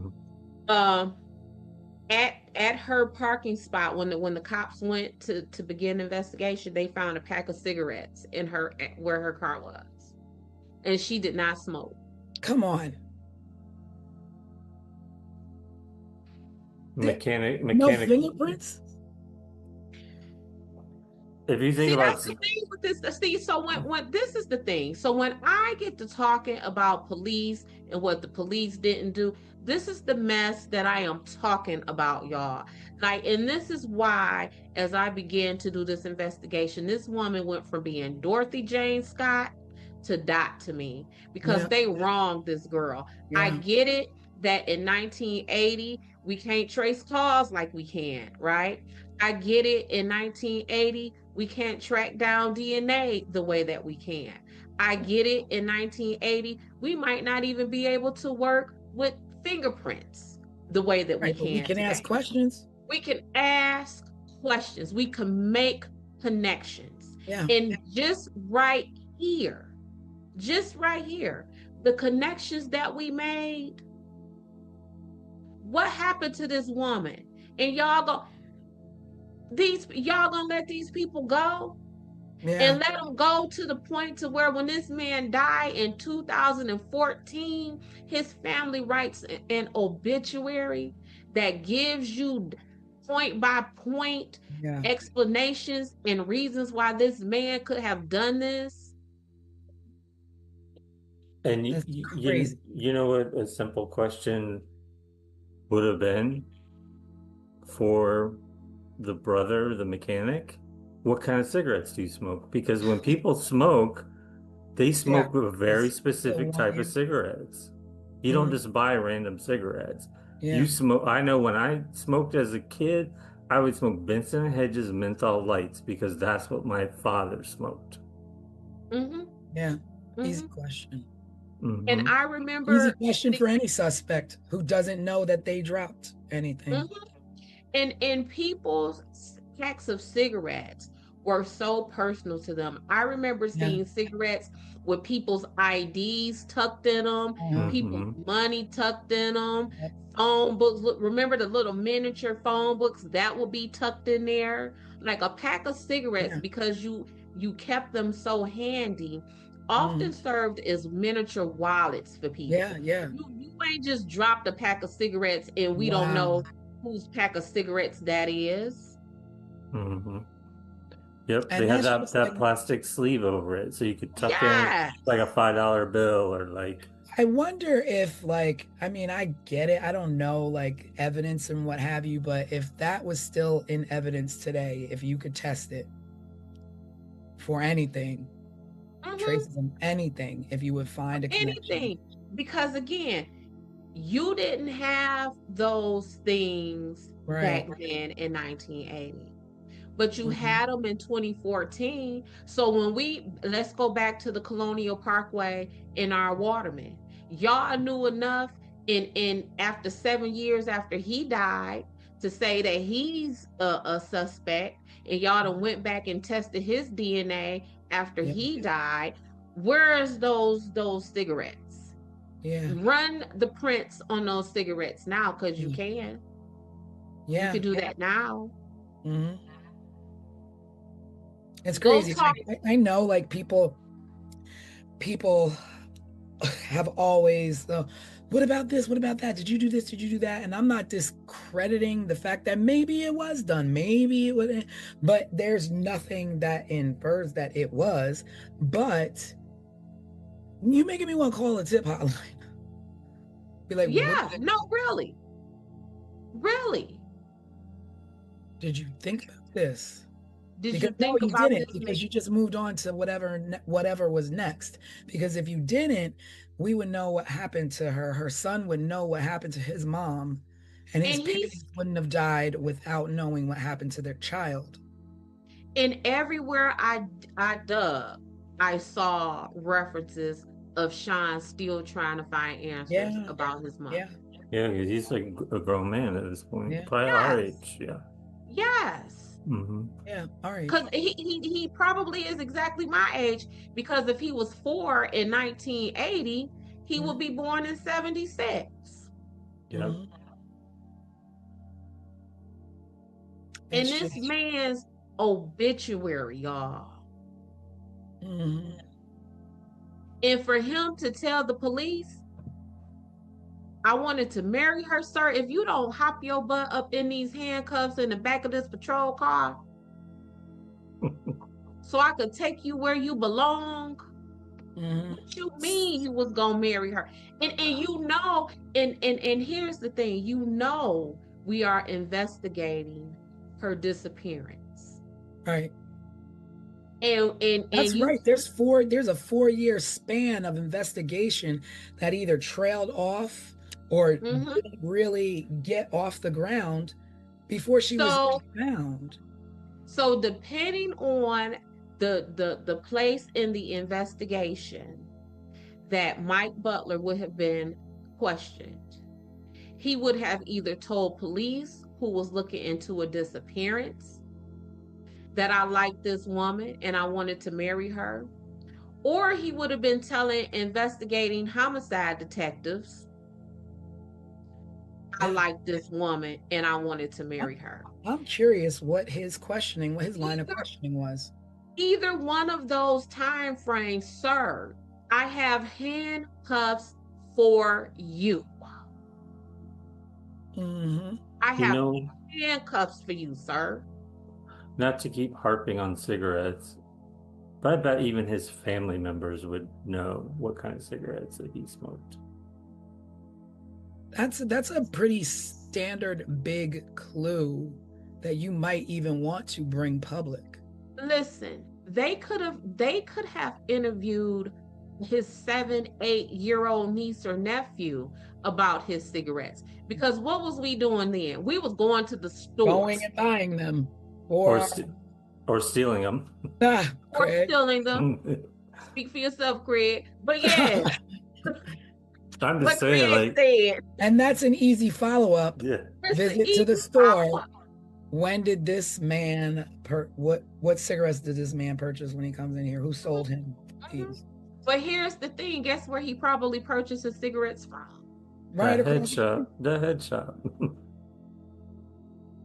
Right across the street. Because a head So shop would. how far would the police had to have gone to Not find really out fun. Across the street. what across the street to find out what type of cigarettes this man purchased? When Whoa, was the last hold on. time he purchased them? Because if the pack was full and he just purchased his cigarettes earlier that day. Yeah. But wait a minute. The woman works at a head shop. The woman is abducted, taken. They find cigarettes. They don't think to question who, like, you work at a place that sells these things, but you don't smoke. So who do you know? Like, with the I just don't understand, like, I mean, people laugh at me and go, everything's not that simple. You know, everybody's always like, Tanisha, it's not that simple. It's not that simple. But sometimes, like, just get the simple out of the way. It could be that simple. It could, Yeah, that's so- my thing. I'm always like, no, it is that simple. Alex always teases me and says that I am like Axel Foley on Beverly Hills Cop. Remember how he was just like bare bones with his investigation, and these Beverly Hills Cops officers, they had all this money and all of this technology, and he was like, y'all don't need all. That's this case right here. That is this right here. This, you don't need no resources other than talking to some people. Talk to the people. This case, somebody's story is gonna crumble. Yep. Somebody's facts are not gonna match. You don't need the technology to trace these calls. You don't need the DNA technology. You don't need the fingerprint technology. When they say good old-fashioned investigation, that's it. Axel Foley on it. That's all you need. And even like in Beverly Hills Cop, he was going to the sports club and the athletic club and crashing on people's hunches, because that's what it takes. Yeah. You know what? Looking at where Anaheim is, it's right next, it's kind of part of LA in a sense.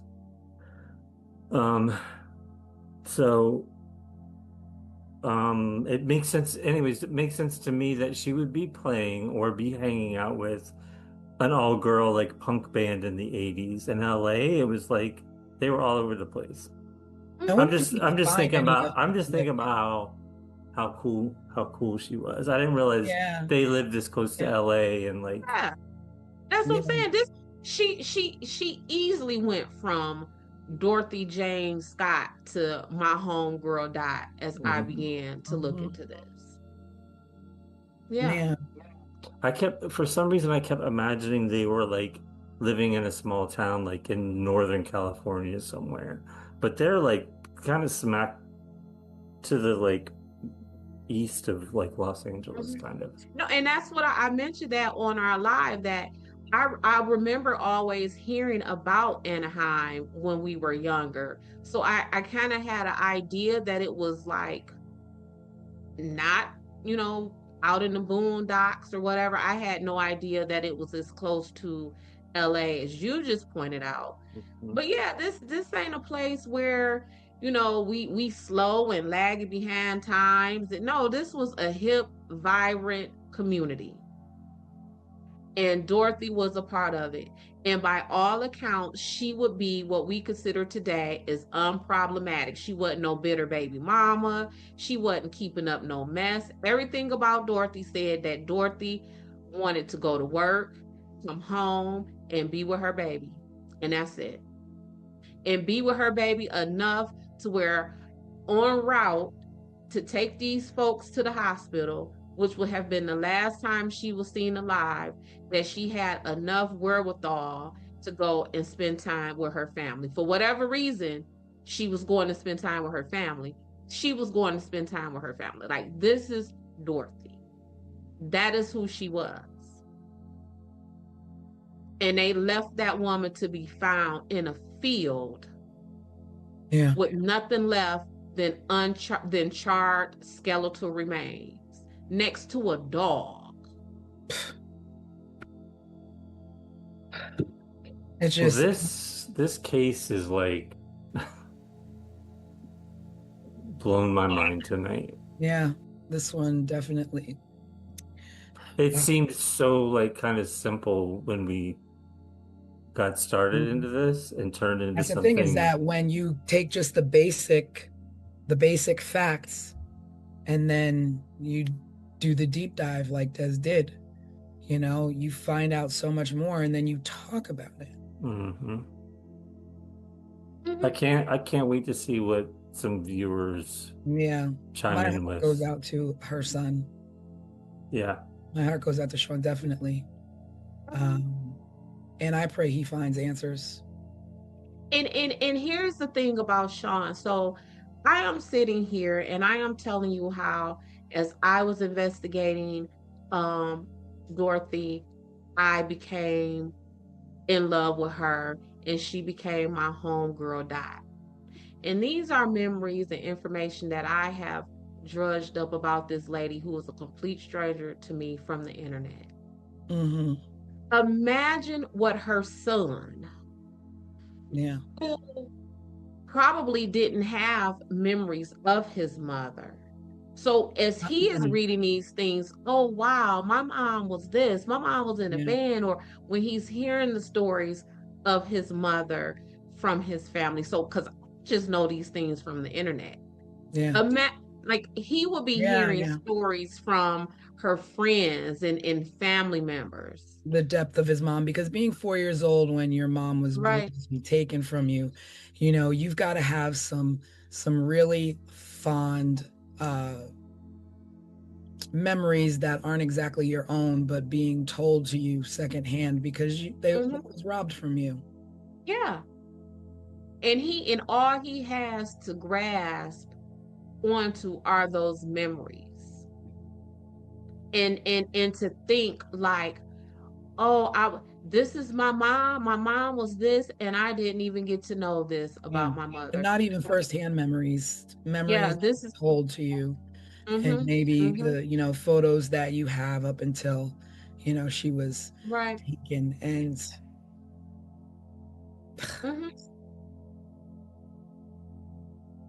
yeah, I can't imagine. Yep.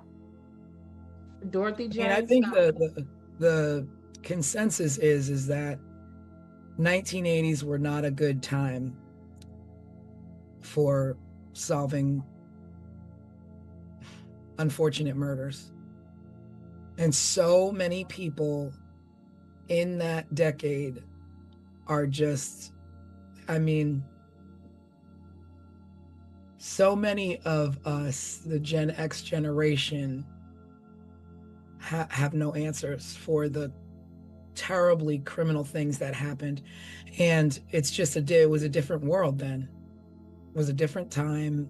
I mean, these things still happen, but, you know, we got drones, we got all these, you know, different things that, you know, in a second, you can barely get down the block committing crimes these days. Like it takes about a week, a month before, you know, we find out the result of, you know, there's no such thing as real kind of unsolved crimes at the volume that it was in the 80s. Yeah, and the unfortunate thing in everything you just said is absolutely correct. But even with what you're saying is being correct, at this rate, I believe just nationwide, about maybe half of murders still go unsolved.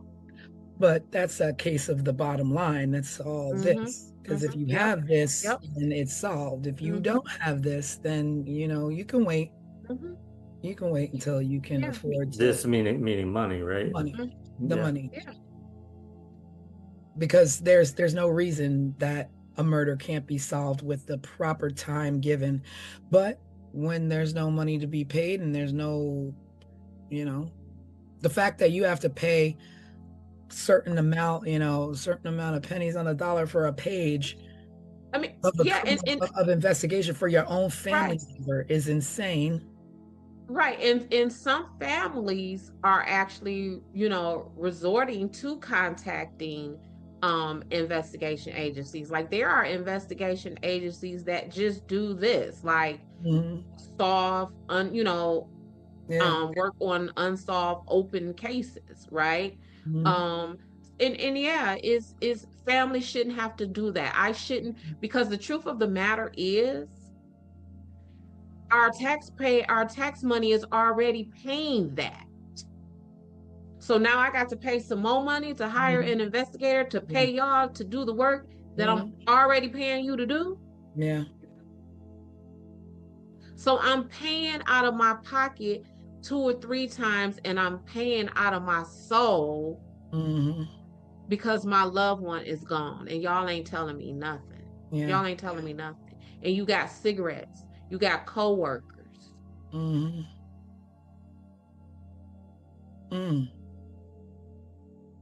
My brain is just trying to think of more things that could have been done. Yeah, I feel like every time we get to this point in our deep dives, like as we're wrapping things up, my only thought is like we could talk about this for another hour and a half next week. We could go do more research and come back with even more, you know? Yeah. And I mean, at this point, like I would even love to know the more in-depth things that were done from what Sean would know that was done, because I'm pretty sure you don't let this go. You don't let things go until, we saw Tara Calico's parents till the day they died, still wondering, and not giving up. And you just don't give up till you get answers. And unfortunately, too many people pass away before they get those. Right. Just like Dorothy's parents. Just like Dorothy's parents. Just like Sean's mom. This was Sean's mom. This is, to the people in the media, this is Dorothy Jane Scott. Yeah. To Desiree, this is, her make-believe new BFF Dot. But to Sean, that's his mom. Yep. That's his mom. Yeah. And he, this community, how does he live peacefully amongst these people, whether he was 7-year-old Sean or 40-year-old Sean, when you don't know who took your mama away from you? And that fear of always, am I gonna be like my mom? That do the people or the people who did what they did to her gonna do that to me? Like, just that fear and that uncertainty of life. Like you don't get to have that freedom of having just not having your mind inundated day in, day out by even being reminded, being in a store and seeing a 4-year-old kid with his mom, being triggered and remembering, I was 4 years old when I lost my mom. Like, everything is just, your whole life is now this.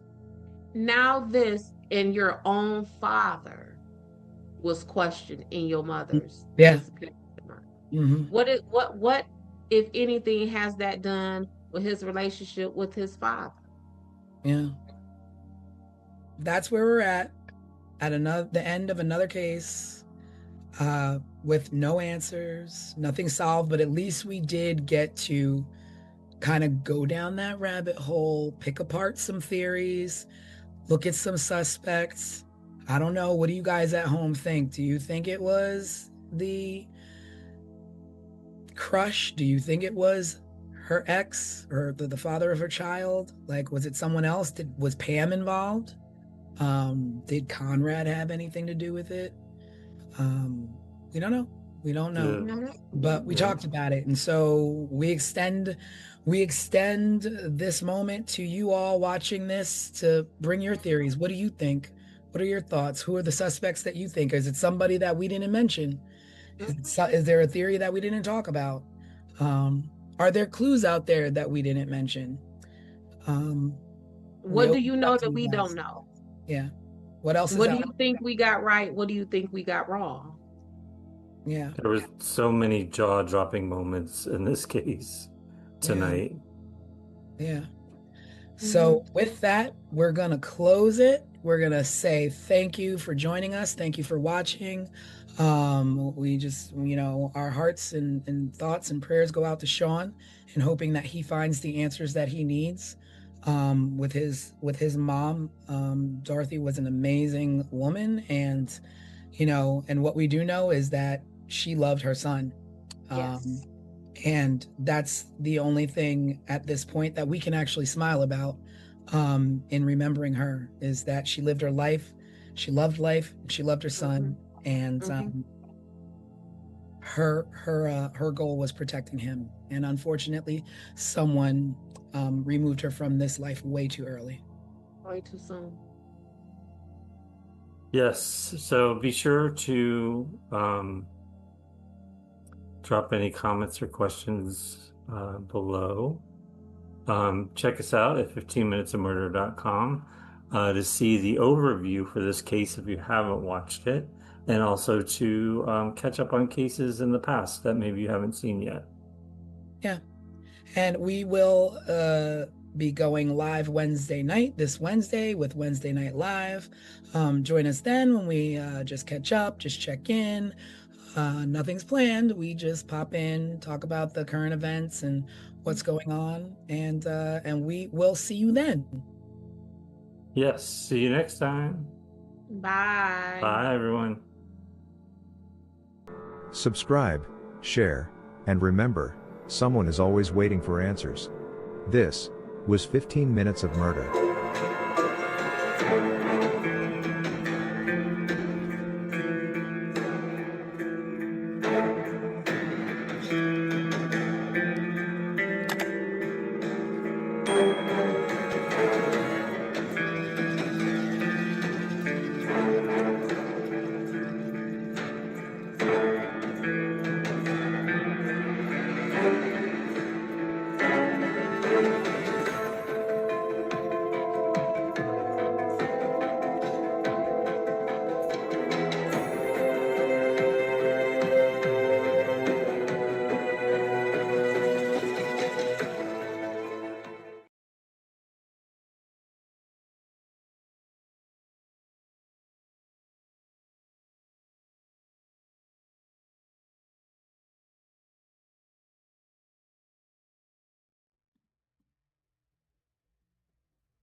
In the winter of 1986, in Suitland, Maryland, just outside the nation's capital, a stretch of woods behind a neighborhood recreation center became a place of dread. Children had played there.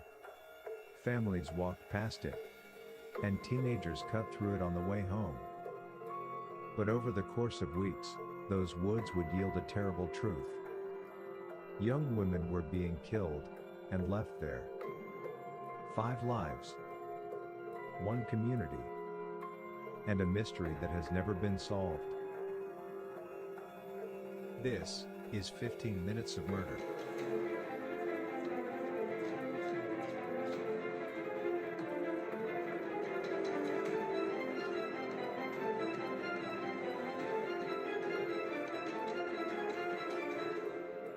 Before they were victims, they were women with lives in motion, and they mattered. They lived in southeast Washington, D.C. and nearby Suitland. They shared neighborhoods, bus routes, stores and friends. They were daughters, sisters, workers and dreamers. Dorothy Ann Miller was 20 years old. She moved through southeast D.C. like thousands of young women do, visiting friends, running errands, living ordinary days that rarely draw attention. On December 13, 1986, her body was found in woods near the Bradbury Recreation Center in Suitland. At first, police believed she had died from a drug overdose. But the autopsy revealed something far darker. Dorothy had been sexually assaulted before her death. She was the first known victim in what investigators would soon recognize as a pattern. Pamela Malcolm was 25.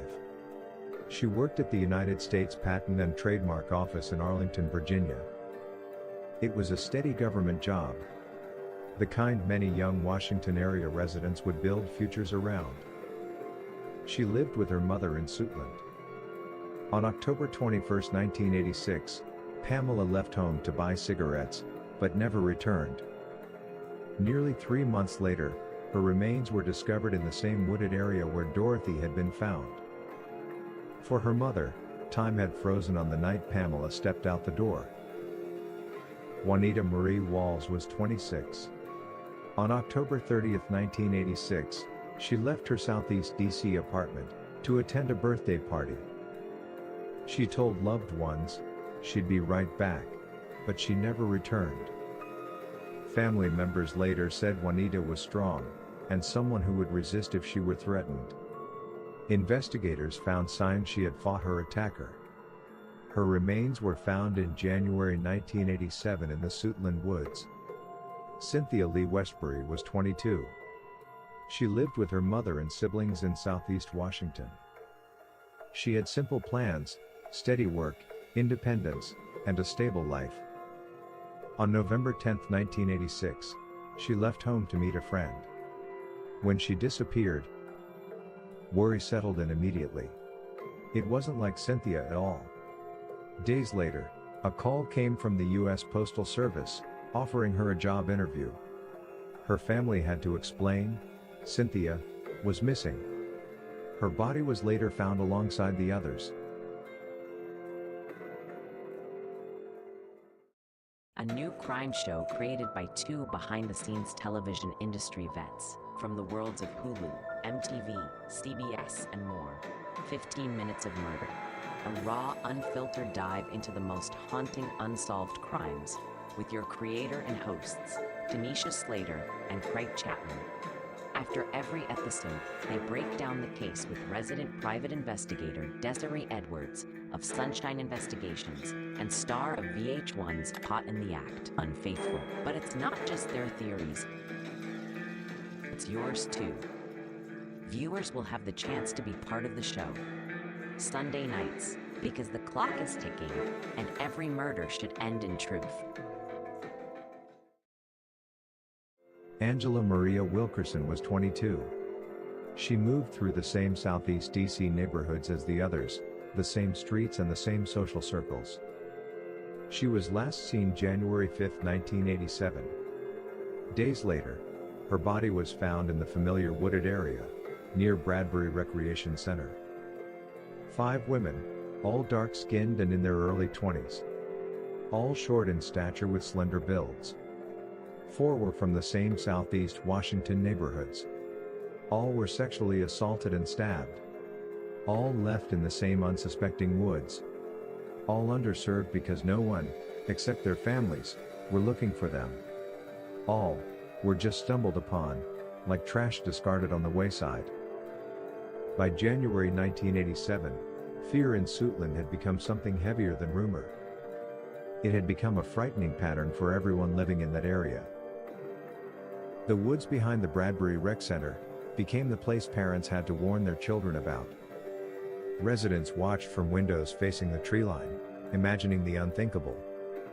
In February 1987, more than 100 residents gathered outside the Prince George's County Police Station. They demanded answers and safety measures. They demanded attention for the deaths of the young black women in their community. The outcome? Police formed a 25-detective task force. They conducted interviews, canvasses, and searches that turned up some leads. But the killer, or killers, remained unknown. Then, investigators made another discovery, this time in Northeast Washington, D.C. In an alley, police found the body of a young woman. She had been stabbed, sexually assaulted, and strangled. For nearly 2 weeks, she had no name. Then, an employer recognized a police sketch. The victim was identified as 20-year-old Janice Elaine Morton, a nurse's aide from Southeast Washington. Like the Suitland victims, Janice was young, black, and lived in the same communities as the other women. She too was killed in a similar way. Her murder intensified fears that the killings were connected. Police arrested a suspect in Janice Morton's murder. On January 30, 1987, 31-year-old Alton Alonzo Best, a Southeast Washington resident. Investigators said Best knew several of the Suitland victims. One witness reported seeing a victim near a van associated with him shortly before her disappearance. Later that year, Best pleaded guilty to second-degree murder and sodomy in Janice Morton's killing. He was sentenced to 18 years and 4 months in prison. During proceedings, he admitted to patterns of behavior involving offering drugs and seeking sexual favors from vulnerable women. After his arrest, the Suitland killing stopped. But here is the unresolved truth. No forensic evidence ever linked Best to the 5 Suitland murders. He was never charged in those deaths. And officially, the case remains unsolved. Time moved forward. But the woods? They remained a haunting reminder of unthinkable tragedy and unimaginable grief. Families buried daughters, sisters, friends. 5 women, whose lives intersected by geography, and later, in tragedy. The names eventually faded from headlines, but not from memory. And not from injustice. Dorothy Ann Miller, Pamela Maria Malcolm, Juanita Marie Walls, Cynthia Lee Westbury, Angela Maria Wilkerson. Your lives matter, and you are not forgotten. Thank you for watching. Subscribe, share, and remember, someone is always waiting for answers. This was 15 Minutes of Murder.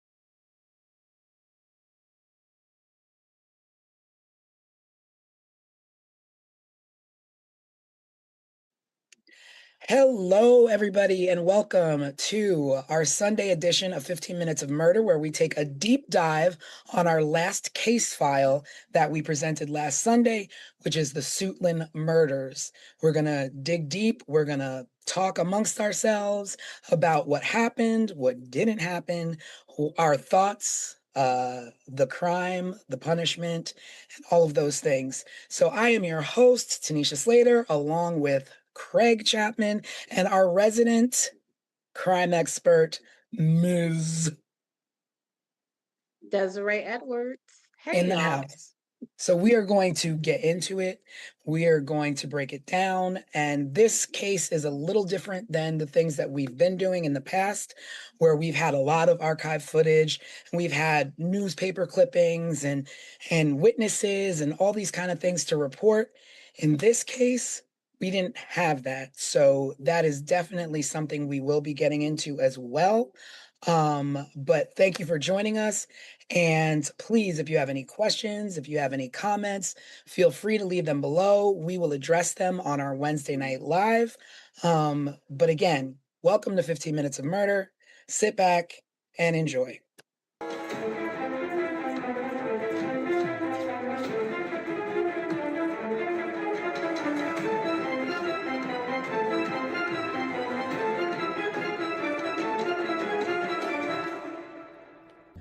Okay, everybody, so we're about to get into that deep dive, but before we do, make sure you like and subscribe so that you never miss an episode, never miss a live.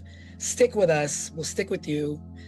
Make sure you subscribe. We appreciate every single subscription. So let's get into this deep dive. Now, what did everybody think of this? This was different. This was definitely different than other stories we've covered. Yeah, but see, so here's my take on it. I found that it was not as much information about, these victims and this string of murders. However, I think that leaves us in a place where we can talk about and explore why that is so. Mm-hmm. I agree. I had the same frustration from the get-go. I was like, there's a few newspaper articles, but there are no pictures of these people. Mm-hmm. There's no pictures of the suspect. They were obviously like serial killings. I mean, I think it's over 3. They consider it serial killings, and they never, anywhere I read, called them serial killings. So there was a lot of like missing information, like almost nothing was done. Yeah. And so as I was exploring and trying to figure out what the heck is this and why is it almost an empty landscape for these victims, I started to get like curious about these dates. But listen, this is, again, these dates started to be curious to me. Suitland murders occurred between October 1986 in January 1987. But guess what was happening less than 3 hours away during this exact same timeline?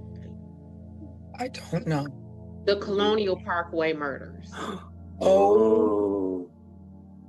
You know what? I wondered why occasionally it would pop up in my Google searches when I was trying to find information about the Suitland murders. I just assumed they were close in proximity. I didn't realize the timeline was the same. Watch also. These dates. So Rebecca and Kathy, they were the first victims of the Colonial Parkway. They were found on October 12, 1986. Paula Malcolm, who was the first victim of the Suitland murders, she was found October 21st, 1986. Wow. And so the timeline is the same, but is the proximity the same or no? Well, it was less than 3 hours away. So my thing with that is, the juxtaposition of the two of these Colonial Parkway murders are getting all of this outrage. They're probably getting all of this media attention, and less than 3 hours away during the exact same timeline is these 4 Black women up in the Washington area. And to this day, just as we were saying in this intro, there is nothing about them, very little. Yeah. And then with the Colonial Parkway murders, it's like not just, it wasn't as easy to find a lot of stuff about the Colonial Parkway, but you had brothers, family members who are still to this day advocating for their family members, where you have that sense of, 3 hours away, the same thing is happening to another community, but 20 years later, you don't have that push. And why? Right. Because the mentality that you bear is a lot different, where nobody really cares about me. I'm not going to advocate. It happened. Things happen.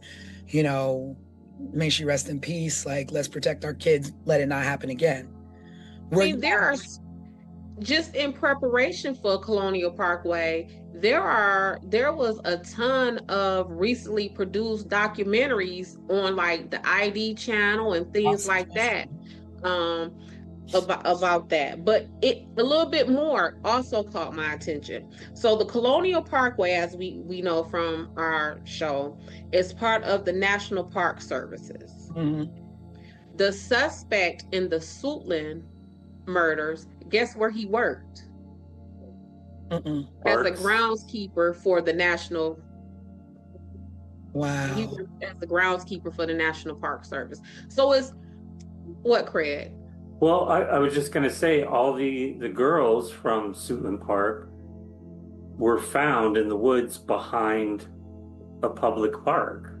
where people have like birthday parties and family reunions, and it's those woods were literally backed up against a park. And with the Colonial Parkway murders, they literally went out of their way. They almost dug that man up from the grave to assign him as the suspect 6 years after his death. And then this man right here, as we're talking, he worked for this. He knows this. And to this day, even after he pled guilty for the murder of Janice Morton, they still have refused to even name him as a suspect for these ladies in Swootland.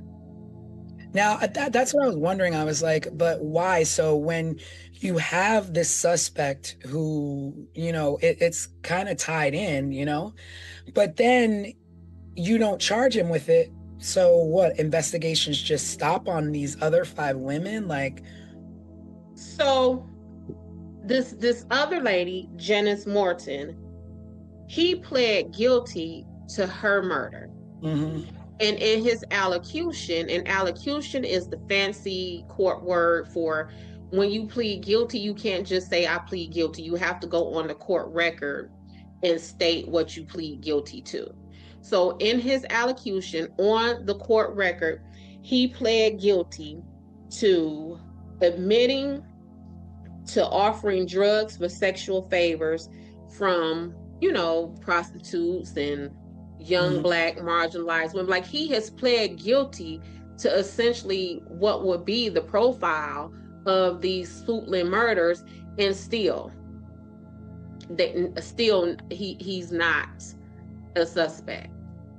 Well, the only difference between the lady he's accused of or admitted to killing was that she was found in like an alley somewhere, right?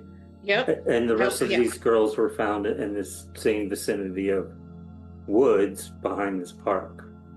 Because what were you about to say, Craig? I was going to say that the woman that he's accused or admitted to killing fit the profile of the other women, correct?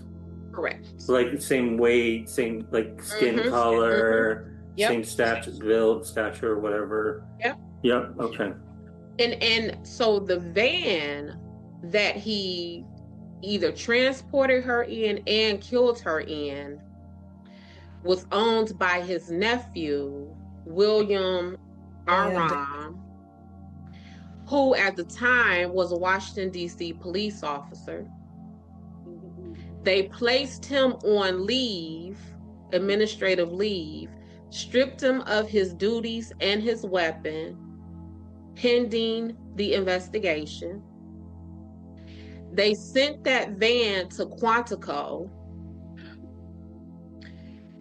Quantico said there was no DNA or no blood found in this van. But this cop nephew admitted during the investigation that his uncle, the suspect in this, whose name is Alton Alonzo Best, had told him to clean out the van, that there was blood in the van, but Alonzo told the nephew that the blood belonged to his one of his friends. So it's all of this stuff here. So was that blood just never tested? Or I don't know. They cleaned it up. But that's what, so when we're talking about these cases, y'all, and I am always skeptical and sheep poo-pooing away scientific evidence and stuff like that, this is what I'm talking about. So you sent this van to Quantico. That's the best of the best, sir, when it comes to American investigations, right? So you sent this van to Quantico. Quantico says there is no DNA here. But the nephew in his investigation said, well, it should have been because we cleaned it up. And going forward, this suspect, Alonzo Best, eventually confessed to this murder. So it's like, if there's no blood in there, then why would he have pled guilty to this, right? Like there is that there, you see what I'm saying? Like there is that connection. And going back to the Colonial Parkway murders, that man, Alan Wilmer, he passed the FBI administered polygraph test, and because they needed closure for those families so bad, they said, never mind that, this is the one who did it. But in a very similar situation with this, they're like, okay, well, there's no, go ahead, whatever, it is what it is. So it's like, even in handling the evidence of this stuff, it's different between the two cases. Yeah, it's just it makes no sense to me that like that's scary. Like that like put yourself in that position. And I don't mean you, I mean the viewers. You have a park near you. It's 15 minutes up the road. Not one, not two, not three, not four, but 5 bodies found in those woods. And they're not even, some of them were so decomposed they couldn't tell what was the cause of death. How do you not demand answers? And they did. They did. And that was something too. So they demanded answers. And in my research for Colonial Parkway murders, those families and those victims, it was like, come and talk to us, but it wasn't that outcry from the public where give us these, you know what I'm saying? Because there was no need for it. Correct. The police were knocking on doors. They were trying to figure out what's going on in our community. Yeah. So one of the things that I did not like with this Suitland investigation is I read that they said that whoever was committing these crimes was doing this for sexual pleasure. And this is something too that we talk about when you miscategorize crimes and motives and stuff like that. Rape is not about sex. Rape is about power and control and domination. Because if it was just about sex, then no one would rape, because you can get sexual release by yourself, right? Like you can do that to yourself. You don't have to do that. And then these women were stabbed, kind of like what we're always talking about, like the closeness and the intimacy that it takes to do stabbings. And so I know that the investigators were thinking that the women were not killed in the areas that they were found. But wherever they were killed, if they were stabbed, that still would have been a more intimate place, because again, that it's a struggle to stab someone. And then this back and forth motion is going to be blood everywhere. But I did some thinking about what was going on with these women from their physical descriptions, because obviously whoever did this had a type. He had a type. These were young Black women who were very petite and small in nature, with short hair and dark skin. And this was happening in the 80s. So my investigation brain said, Des, go back to the 80s. What did this look like and feel like for the 80s? Thin built, maybe these women were chosen because possibly childlike in their stature. Maybe they seemed to be powerless, not strong enough to fight back. Short hair, maybe that was a preference for like a boyish appearance versus CT, you got your long hair and you're flowing type deal. Dark skin. And let's just talk about what it is. For a whole lot of people, dark-skinned Black people are deemed less attractive, less valuable. So with that, had made these women even more easy for him to toss away and just discard. And then the sodomy, because they were sexually assaulted, but I found it wasn't just like vaginal rape, it was sodomy. Violent. But not just that. As I was putting all of this together, what is the connection of all of these things? And I was wondering if this person's motive to do this to these women was a release for some kind of internal sexual repressed rage, in the sense of, was this person fighting sexual demons? Was this man at the very minimum bisexual?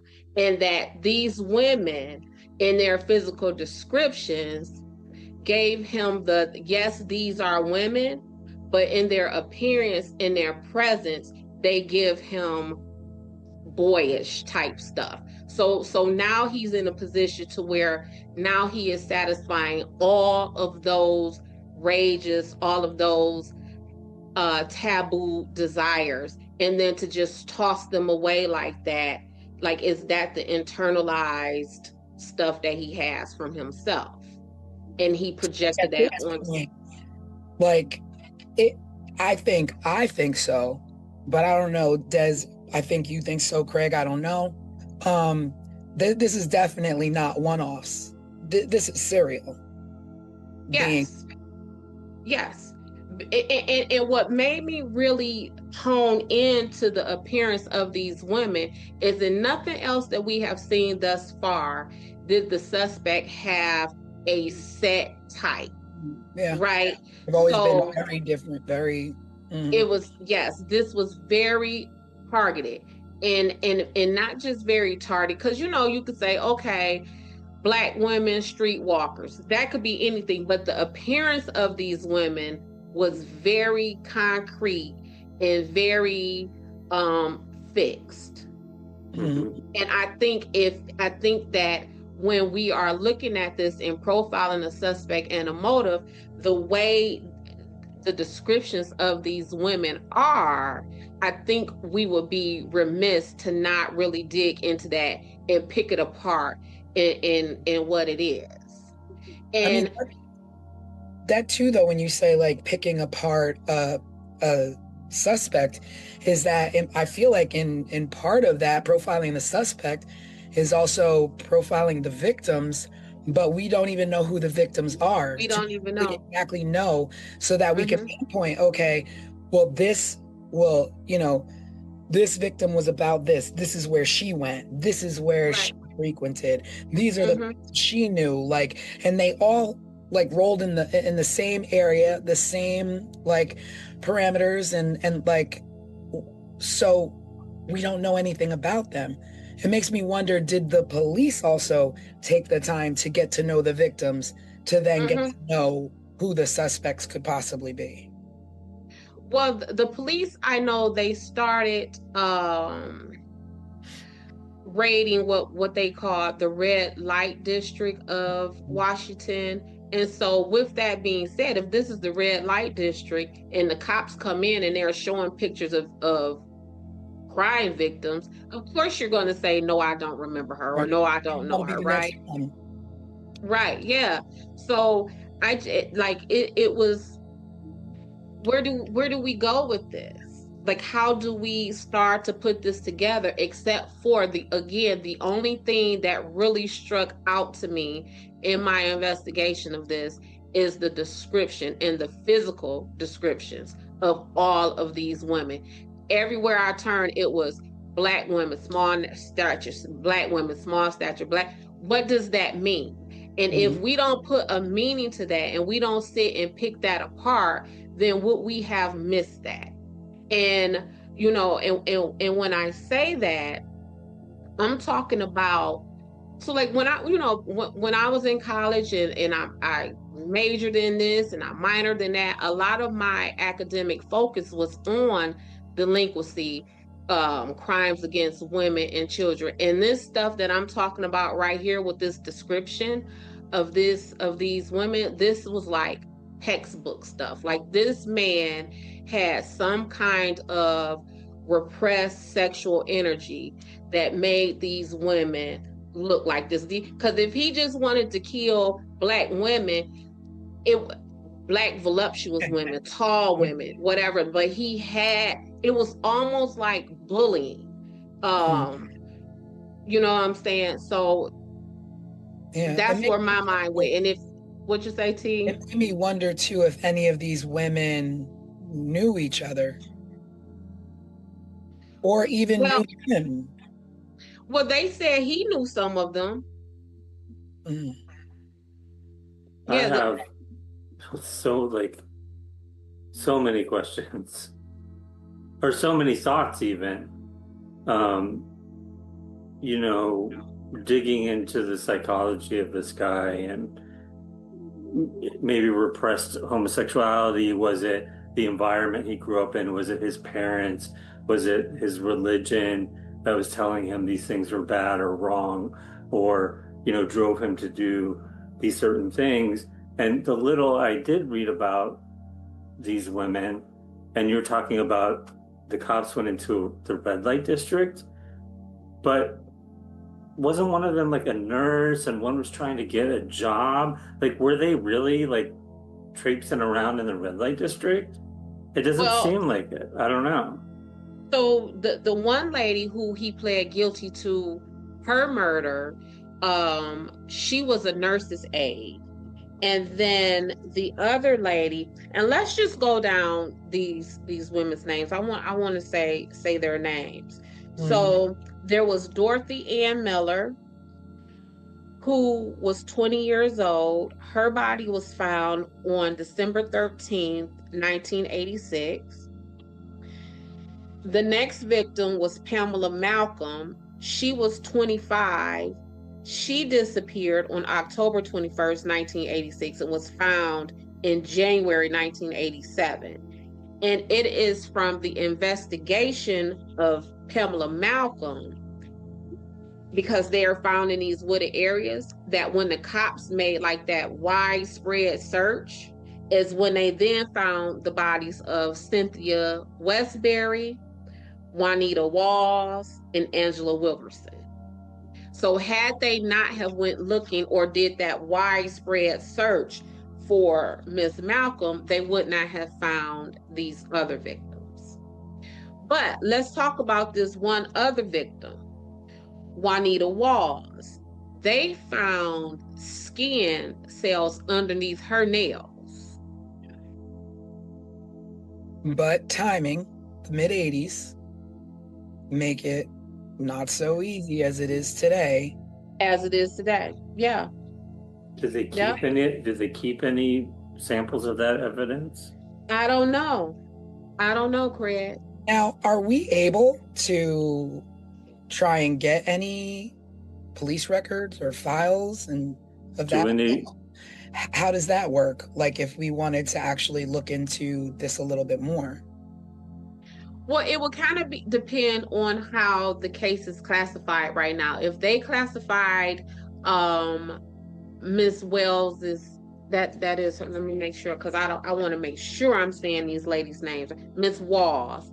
If they classify Miss Walls' death as a closed case, then yes, we can try to pursue her test results, or even the case file from the PG Prince George's County Police Department, as they were the lead investigating agency on this. So we can submit a FOIA request, and we tried to we did submit FOIA requests for the Parkway murders. And a FOIA request is acronym for Freedom of Information Act. You essentially you could go on these agencies' websites. It used to be a time where you will send them a formal letter, but now you go on any of their websites, in the ticker it says, in a Dropbox, FOIA request, you put in your name, you tell them what you're looking for, and then they will send you back what they deem is public information. I would love to do that for this case. Yeah. I think it's Yep. well worth it. Yeah. Yeah. Yep. Do these requests cost money? I know we've talked about this, or you've talked about it. It could cost like a couple dollars a page sometimes. It can get expensive, right? It could get expensive, yeah. And in thousands of dollars. I have heard of the fees for FOIA requests to be like $10,000, $100,000, depending on what is there, and they have to recreate it. If it's video, if it's papers, if they have to redact it, they charge you for all of that. One way they like to increase the charge on that is they will say, well, we charge you the lowest hourly rate of someone on our police force. That's how much an hour is going to take. So if the lowest paid police officer on PG County police force makes $30 an hour, let's say, then all the time that they take to supply or prepare this FOIA request, they're going to charge you $30 an hour to do that.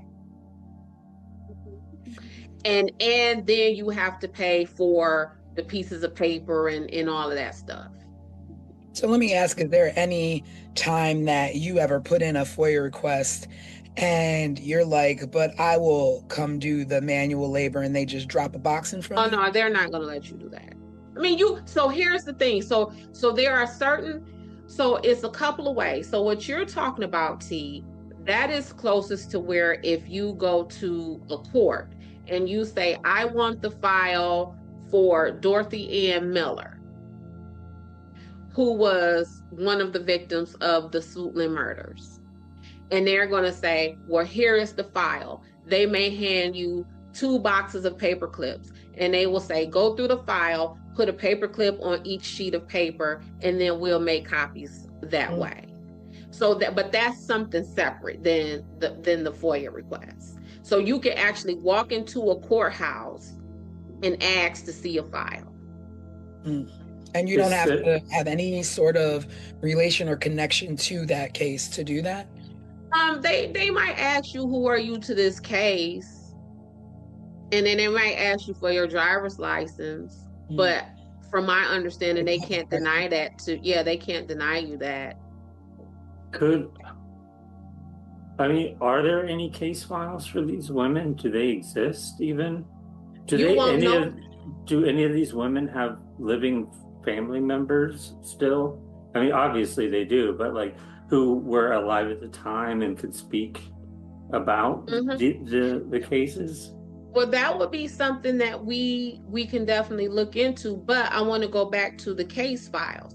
So in order for the court to have the case file, the incident that you're talking about has to have actually made it to court.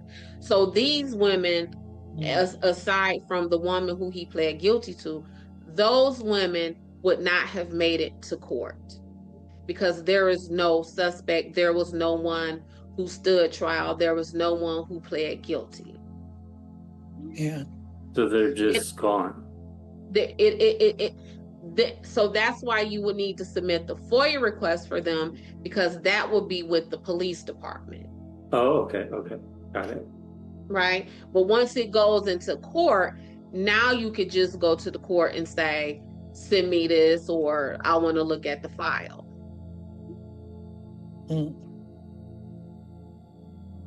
We should see if we can obtain any additional information. I feel like there's so little. I feel like Tanisha did such a good job telling the story with the overview, with how little information there is. I wonder, like, was this not reported at all? Like, was it not in newspapers, at least local newspapers? And I think these women were also victim of not just this man, but I think they were victim of the time, because again, we're talking about the late 80s. We're talking about an area that is categorized as being, having a lot of low income housing, like projects and apartments and complexes, which means, it's probably the hood and things like that. But all of this would have happened during the crack epidemic, while Ronald Reagan was president, while it was this propagandized war on drugs.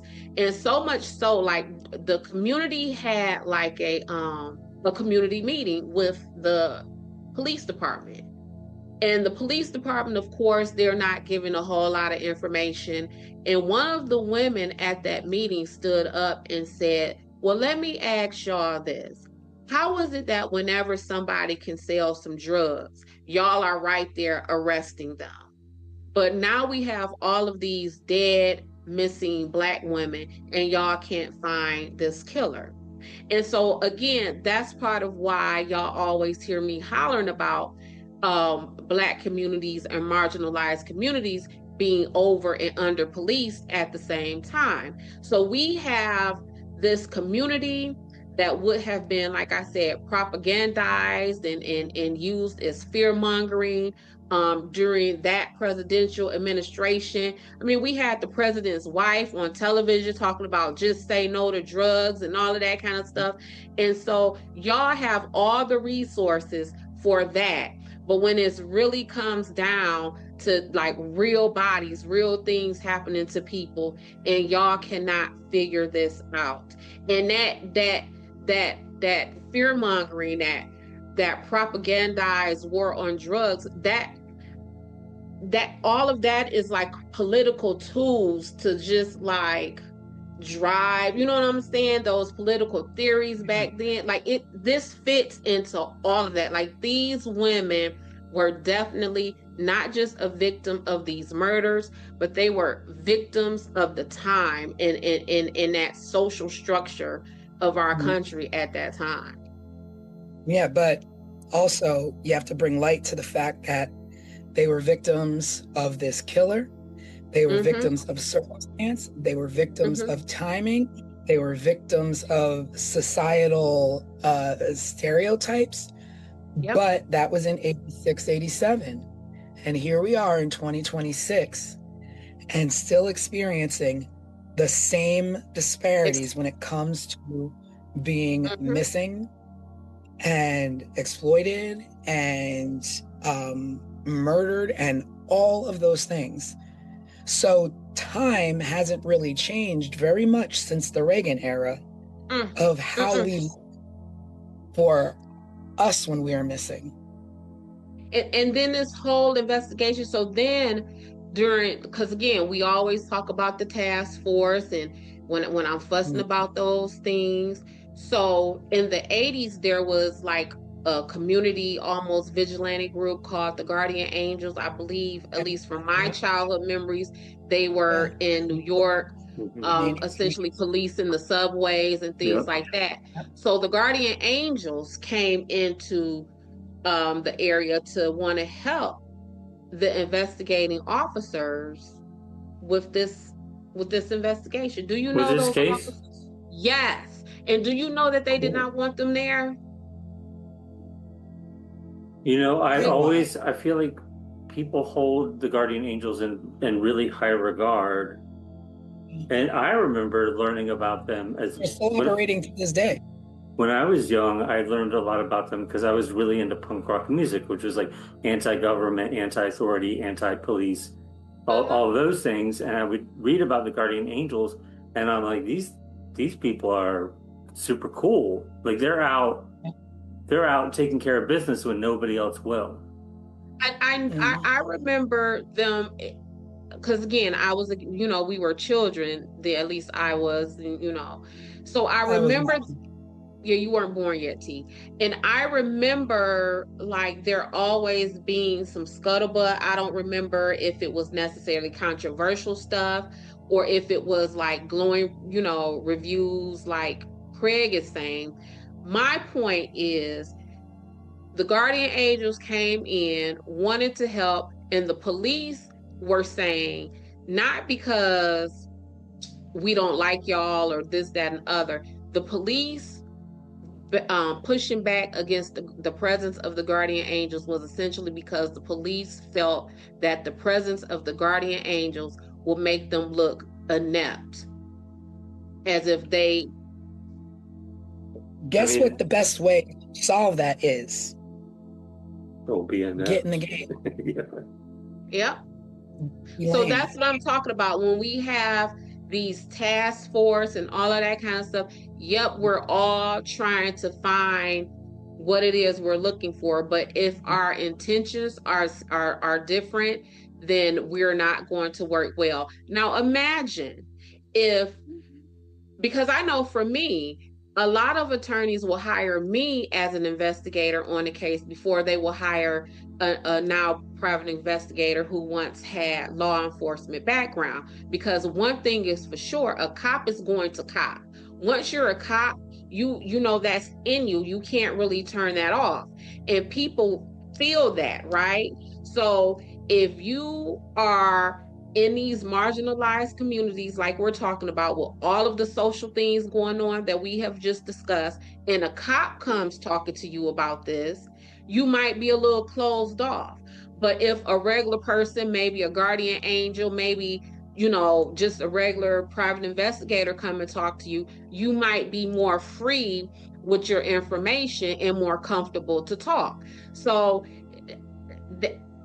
y'all are not getting it done, but here are some everyday people who may have been able to, and instead of you finding a way to tap into that resource, you taint it and kind of push it away.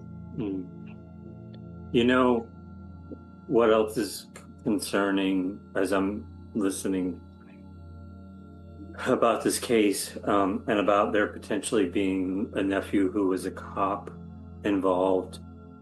The cops were involved in the Colonial Parkway murders. Yep. In some way, they theorized that it may have been a cop that was pulling people over. In the Ketty Cabin murders, I feel like the cops were part of that community, and somehow one of the cops may have been tied to some of the people involved, if I remember correctly. It just seems like a lot of these cases we've covered, the cops have been involved in some shady sort of way.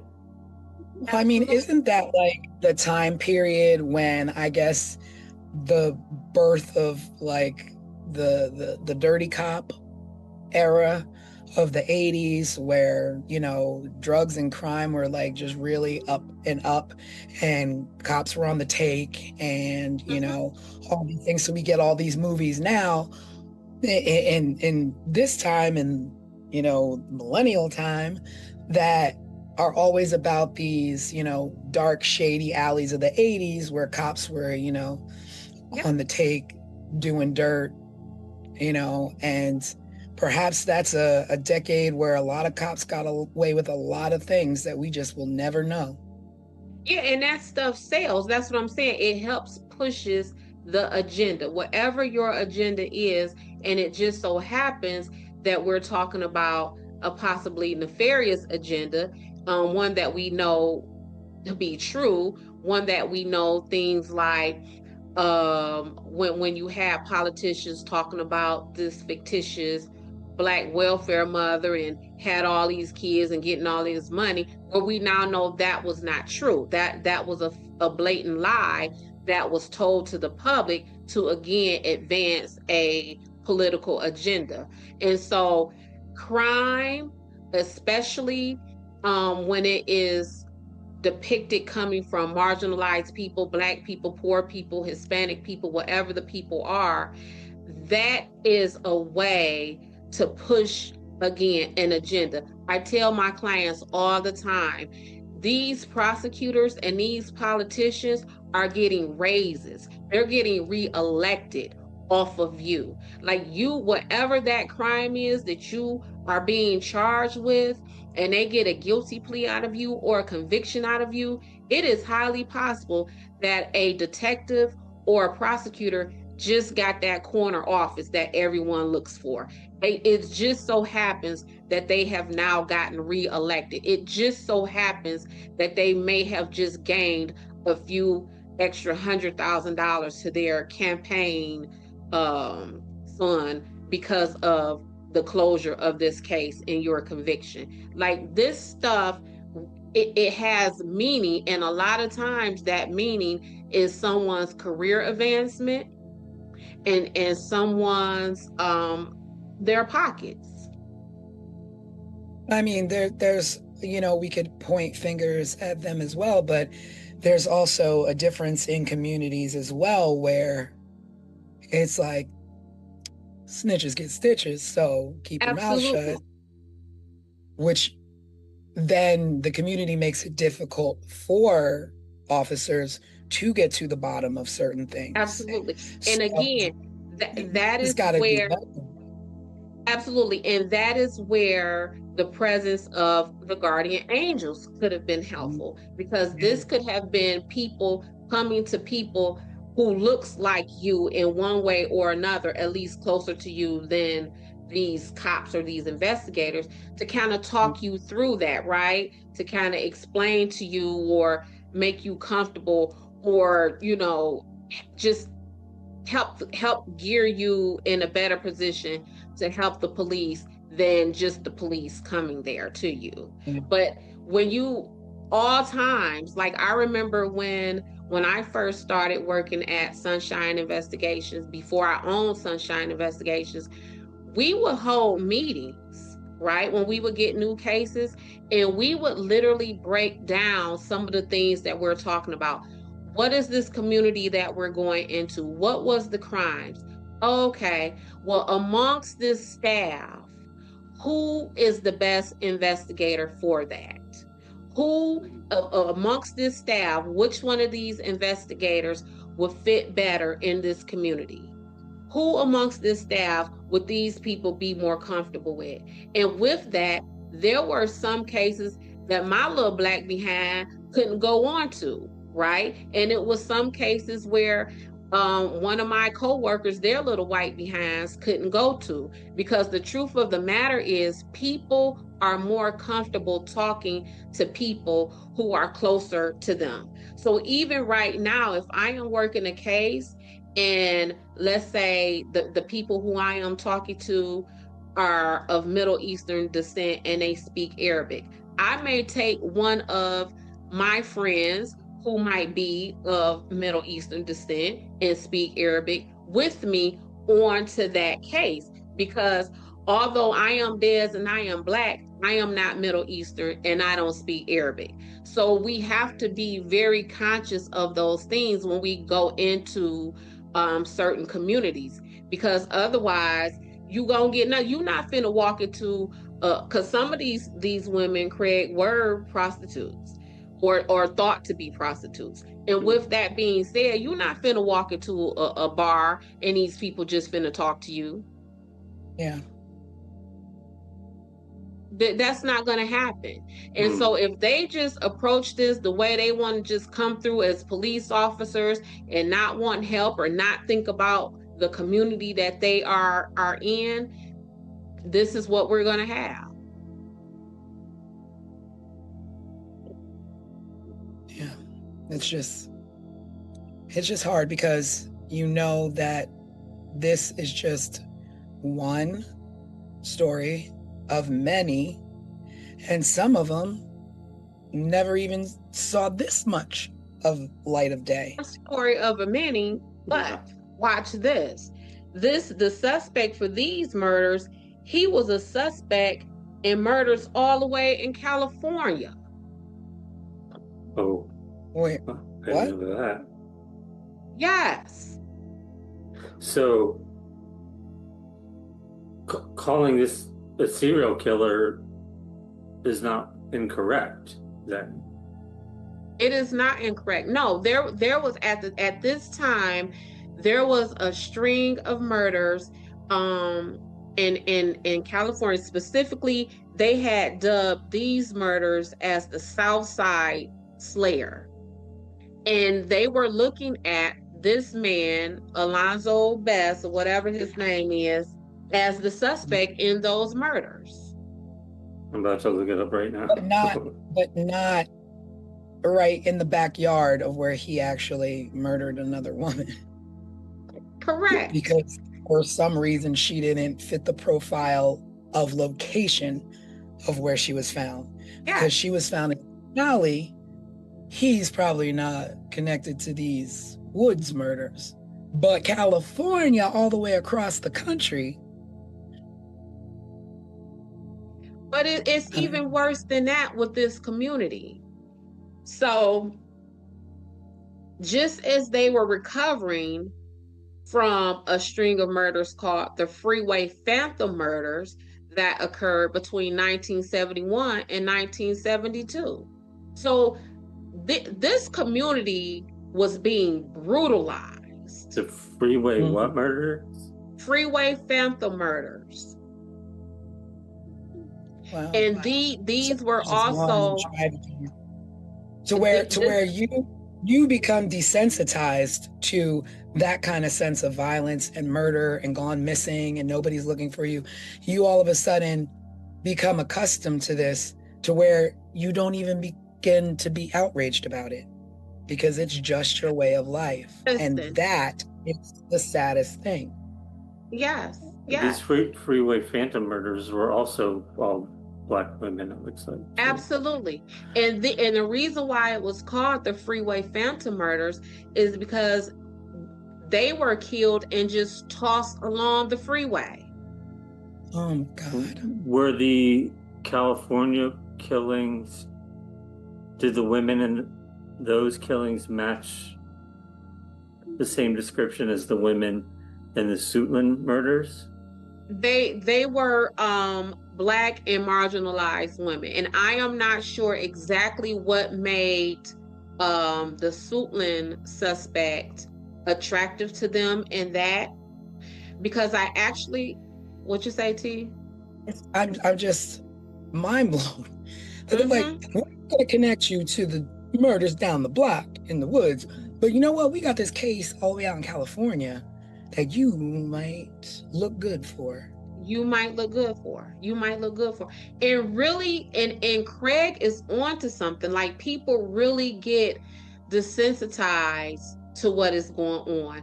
And I work cases all the time when I go and talk to, witnesses or whatever.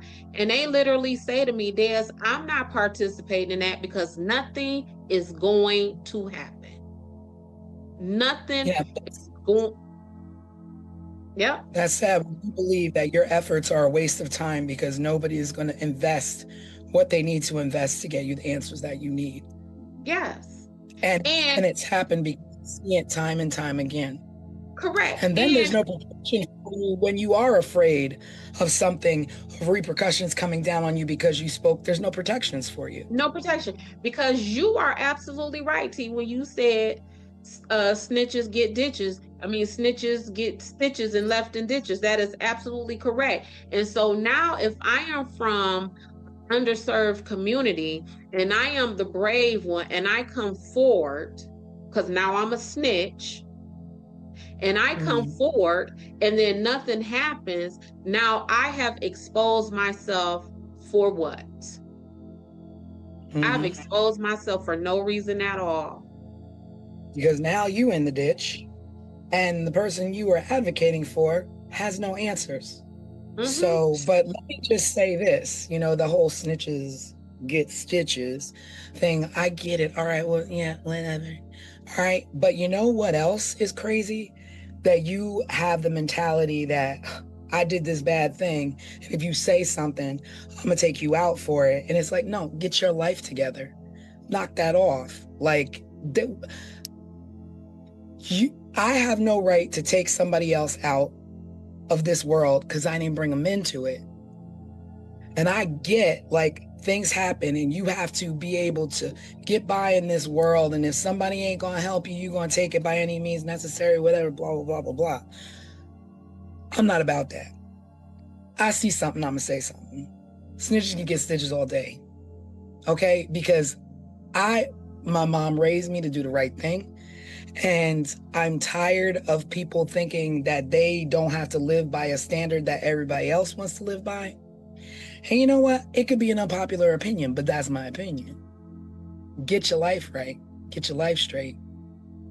There's a lot of... Someone has to be brave to change things, right? That, I mean, and Malcolm X, Martin Luther King, Rosa Parks, all the other less known, civil rights heroes, They were putting their lives and their safety and the lives and safety of their loved ones, their children on the line, right? So it definitely comes a point to where someone has to do it. Someone Right. has to.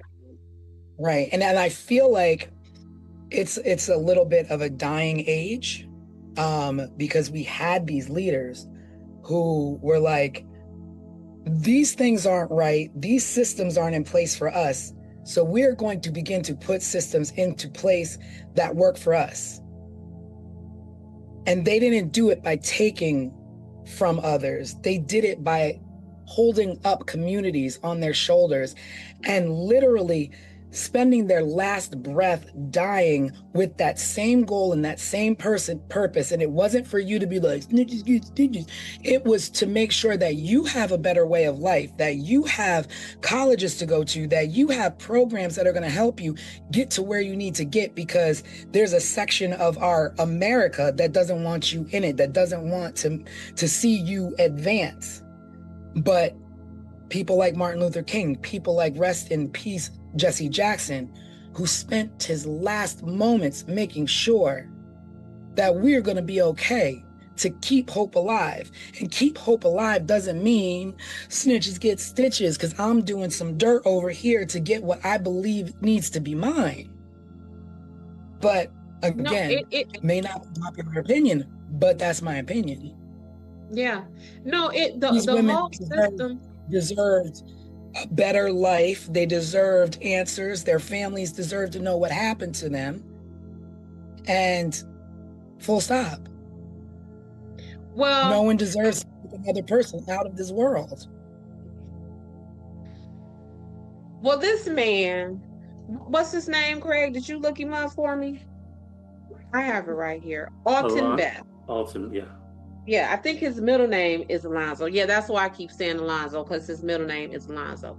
So this man, Alton Beth, let's go back to this young lady whose death he did plead guilty to. He met this woman at a party, offered her drugs in exchange for sex. She refused that offer, and that is when he killed her and possibly raped her. He confessed, he admitted, he went on the record and said he did these things to her. Do you know he was only sentenced to 18 years in prison? Is he still in prison? I mean, he is not. Is he still alive? I mean, he is. And let me tell you about it. He's still with us? Yes, he's like 70 years old. So he's out walking around and potentially could have killed these other women found in the woods in Suitland, could have potentially killed these other women in California before that. And he's out just walking around now? Hold on. And after his arrest for that lady who he pled guilty to, so the murder stopped after. Right after he was arrested. After he was arrested. However, there was bodies that were discovered, and those bodies, the state of decomposition for those bodies gave indication that they could have also been victims of his. Yeah, so these are additional bodies on top of the 5. Yes, it was like 2 or 3 more bodies that were discovered after his arrest. And the decomposition state of those bodies indicated that they could have definitely fit in the timeline that he was active. But different locations. Yes, no, they were all in the same, like some of them were found like in the same proximity of these other ladies, yes. If you read about Suitland murders, it says victims 5 to 9. Mm-hmm. So there's like a range of like an additional 4 that possibly could have happened. Yeah. So he got out. He is a registered sex offender for the rest of his life. But he's now a homeowner. He's just living out in the community like everyone else. Wow. And in the home, I did the Google search and was able to look at the home. His home right now is in better condition than a lot of the homes that our viewers live in right now. Is he still living in the same area? Yes, he's still in the Maryland area. Yes. So let's talk about his cousin or his nephew who essentially helped him in this, the cop. So I guess the cop either retired from being a cop or was no longer allowed to be a cop, because he then went on for a life of crime and he has been convicted of theft charges and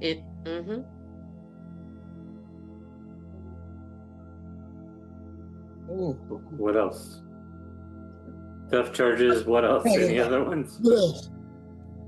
Just a bunch of, just several theft charges, things that would be unbecoming of someone who is an upstanding police officer. Yeah. But It speaks to his character. Absolutely. And these two remain to be thick as thieves to this day, because in 2016, they filed paperwork to join, to create an LLC together. What kind of business? They couldn't figure out what kind of business it is, but in 2016. Now, I'm going to also say, I also believe, where are you laughing at? I also believe that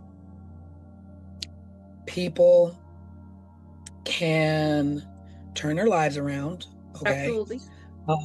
They can, be remorseful. They can become members of society again and do the right things and get businesses and get homes and what have you. But also, you need to do your time. You have to do your time. And again, I am for all of those things, because I am a criminal defense investigator, right? Yeah. Just last night, I posted under one of my older clients, one of his posts about how great he is and how amazing he is and all of those things. But that is different, like you just said, when you do your time.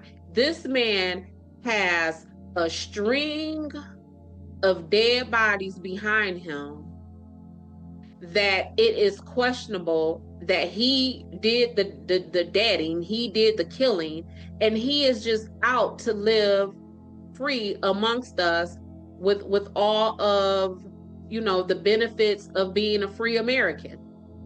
What makes Well, that's what I was gonna say, that of course people can change their lives, turn them around, but I think there's arguments out there that say people who are serial killers can never get rid of that in their system.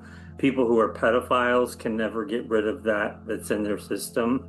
It's something more about your wiring than it is about correcting your life. If you're, I don't know, a jewelry robber, sure, maybe you can turn your life around or something and become a better person. But can a serial killer, would Ted Bundy ever be let free and trusted to walk around as a normal person without fear of him going back to that? And not just serial killer, but a serial killer rapist. Yeah, even worse. But then, but the system puts the onus on us by saying, okay, well, we have alerted you that this person lives in your neighborhood, so now it's up to you to be safe from this person.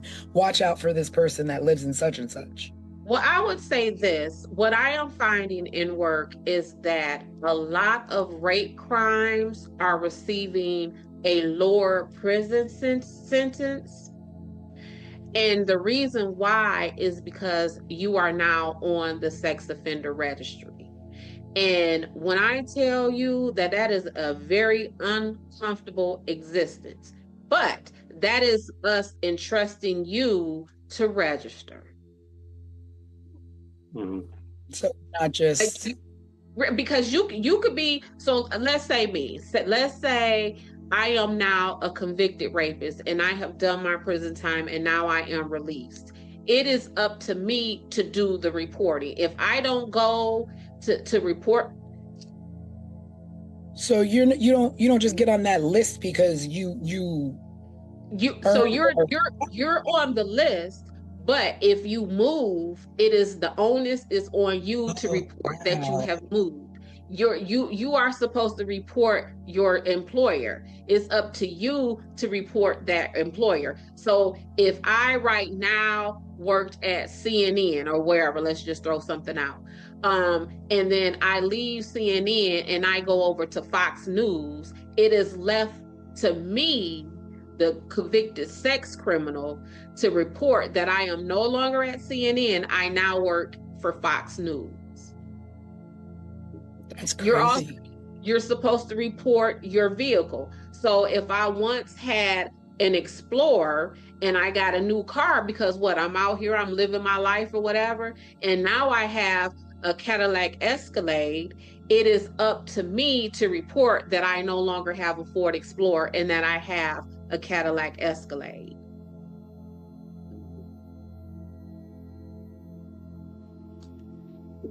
That's mind-blowing to me. I feel like, you should probably be tracked.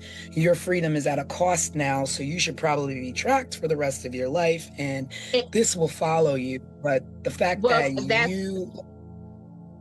is the way that you are tracked. We are saying we're tracking you, but you are responsible for giving us the information so that we can track you. My question, though, was, once you are released from prison and did he do the full 18 years or he got released early? I don't know if he did. I don't know. So, but it was 18 years. Either way, he either did 18 or got released early. Mm-hmm. Now, at what point in 2016 or all these other things that we now have the ability to go back and test these things, are you not allowed to be like, okay, well, there was evidence under her fingernails, under one victim's fingernails, or how do we now solve this crime when we have somebody who was potentially a suspect released? Is there no interest? Do you know what I mean? I guess there is none, because here's the thing. This is the thing. Murder stays murder. And what I mean by that is there is no statute of limitations on a murder charge. So if that one lady, Juanita Walls, where I said that there was DNA or skin underneath her nails, right? If they were to test that and he or anybody else tests positive that is their skin or their DNA deposited under her nails, even though that was 1986 and we're now in 2026, that person can be charged. So this man, Alton Bass, he has done his time for killing Miss Morton. So let's say that skin and that DNA under Miss Walls's nails comes to be his. Now they can charge him with that. But what you said, T, is the key. Is there the interest to do so? Do we care enough about these people to pursue that? Do we care enough?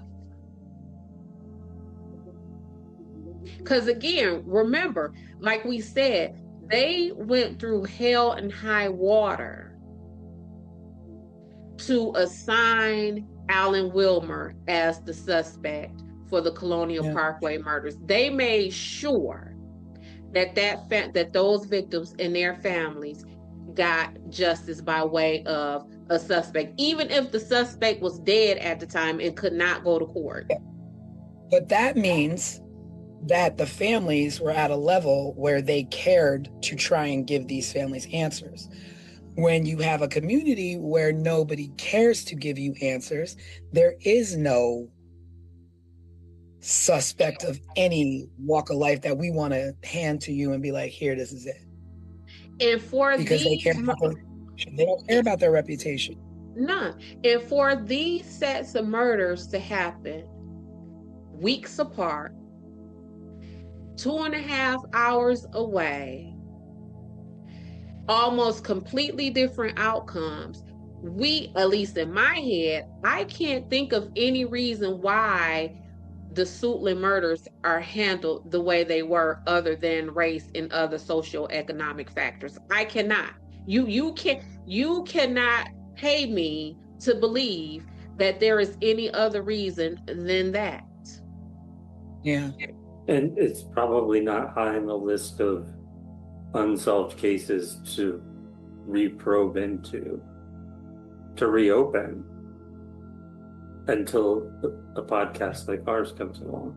Right. Because again, what I always say, this stuff is rooted in career advancement and money.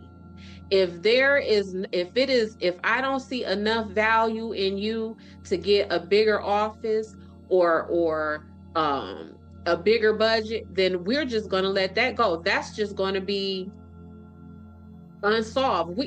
Right now, this whole Nancy Guthrie situation, the president said we finna give all the resources that we can to find this woman. Ronald Reagan didn't say we finna give all the resources that we can to find who did this to these Black women when he was president. This country has for-profit prisons where it is profitable to put people in the prison.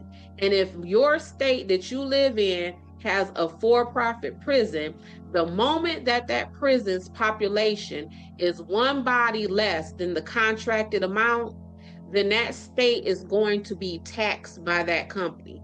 The state ain't gonna want to pay that company for having one body less than that contract. So they're going to make sure that prison always meets the contracted population. So this stuff is about money and advancement every single way we go. That is what this is about. And they didn't have value in these women, and they still don't. So then at the end of the trail, what do we do? Are the answers?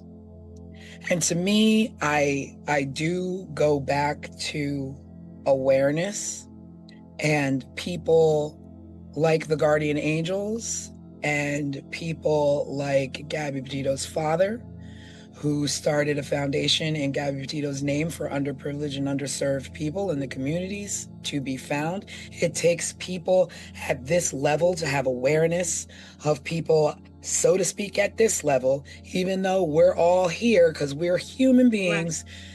You say, let me reach that hand down and and pull you up and help you and give you that visibility that you need. Give you that platform where the president will say, we're putting all hands on deck to find your mother, whether she's white, Black, Mexican, Chinese, Indian, whatever she is, whoever you are, you deserve the same level of justice, but especially truth in what happened in your communities, what happened to your family, what happened to your loved ones. We have to do better. We're America, and the basic things that you expect are being brushed aside for certain people and being dished out for others. And that is not how this is supposed to go here. So where does that bring us with this case tonight? Should we take it a step further and put in FOIA requests and look into this deeper? I think it's the first case where maybe it makes sense to do that. It changes the game. Yeah, and I think it's worth us maybe even reaching out to the families of some of these women and talking to them and asking them, do they want us to tell their stories? And even further than that, how do they want us to do so? Because it is definitely stories that need to be told. These women individually and these women collectively need to have their stories told. Because these women, what happened to them just does not fall at the feet of Alton Best. This is systematic. I think this also will lead into thinking about the future of 15 Minutes of Murder. We've other cases that we've talked about covering coming up. We'll probably follow in the same steps as this case. We've talked about the forgotten cases, that revolve around trans people of color. I know we have some other cases. T, you can probably speak better. T is the one that usually, Tanisha is usually the one that goes out and figures out what cases we're going to cover next. But it feels like our direction is meant to go this way. Because I don't know how you can separate the politics of it all from what is happening, because the truth of the matter is, yes, stuff happens to wealthy white people or wealthy Black people. Stuff happens to all of us, right? It is the handling of that makes the disparity. It is what happens when these horrible things occurs in the lives of wealthy, powerful people versus us everyday, regular people. And that is an unfortunate truth that we're facing. Yeah. Well, the buck stops here. Yeah. I'm not even sure where to go. And it's just unfortunate, and just, we will just continue to collectively hope that our society can get better. One, with the way we operate in our lives and the way we see other human beings in our lives, whether that is to do harm or to do good, that you just do the right thing, and value yourself a little bit more so that you can value others, because murder and crime and all of this nonsense, we don't even have to be living like this. We don't have to be growing up with, my mom was taken out when I was 6 years old because somebody selfishly, took her from her family. There's no reason for any of this. No reason. And so there's no reason for us to even be sitting here on a show called 15 Minutes of Murder. That's the crazy part. That's what's the sick part. Yeah, and not talking about the topics that we're talking about. Yeah. I mean, and it's not just us. There are many, many, many crime shows, podcasts, TV shows, 60 minutes, 48 hours, you name it. You name it. We do not need to be steeped like this. Right. And it just blows my mind that we have, I can't even put my... I'm telling you, because when I realized the connection just in the proximity and the time span between Colonial Parkway and Suitland, my mind was blown. Like, wait a minute, that's 2.5 hours. Like, and I was just thinking, like, Detroiters love driving into Chicago. 2.5 hours, Chicago. That's closer than we are to Chicago. When Yeah. you think of it, like Craig, how far from where you are, how far is the drive to say Miami? It's about, depending on how fast you drive, it's about a 3-hour drive tops. See what I'm saying? Yeah. And just a couple of hours can make a big difference. And you know what? The funny thing is that it doesn't even have to be that many hours. It could be this side of 8 Mile versus that side of 8 Mile in less Girl, than. listen, what time is it? Because huh? Yeah. Absolutely. Absolutely. And that is what I'm saying. We cannot separate the political from the reality of what is happening and how people are being handled in these situations. You absolutely cannot. Yeah. Well, ladies and gentlemen, that concludes this evening's podcast on the Suitland murders. Neither here nor there, but let's do better. Communities, let's do better. The people who are supposed to be protecting our communities, do better. Everybody do better. That's all I got. Yeah, I think that's our tagline is do better. 15 minutes better. Do better. You got to do better. Like you almost can't be mad. Like the cops didn't do this. Well, don't give the cops something to do. Don't give them something to mess up. Well, maybe we can do that.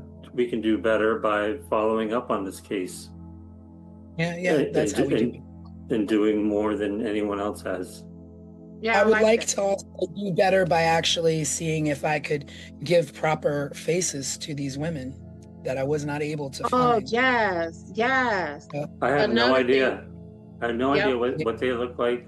I have no idea what the suspect looks like. Nothing. And I know now what the suspect looks like, as I did my PI and activated my PI databases, and I found a mug shot of him and his driver's license picture or whatever that is. But that's because in this matter, I'm the fisherman. Everybody else running around in the community, they not fishermen. So again, you can only know what you know, and if you don't know it, you don't know it. Right. And I think that will be something great. Maybe we can locate these families and say, listen, we want to give a face, a name, a presence to your sister, your daughter, your mother, because these women, some of them, their last words to their family as they was leaving out of their homes was, okay, I'll see you later. One woman, speaking of cigarettes with Dorothy Scott, one woman said to her mom, I'll be right back. I'm going to the store to get some cigarettes. So just something basic that we all do. Another woman said to her family, I'll be right back. I'm going to my friend's home. And she was never found again. So just basic human things like that. Yeah. Just the face. It's like, it's one thing, to say somebody's name, but a name also has a face, and has a face. Hopefully maybe we can give some faces and a tribute to these women, because they deserve that much at the very least. They deserve dignity.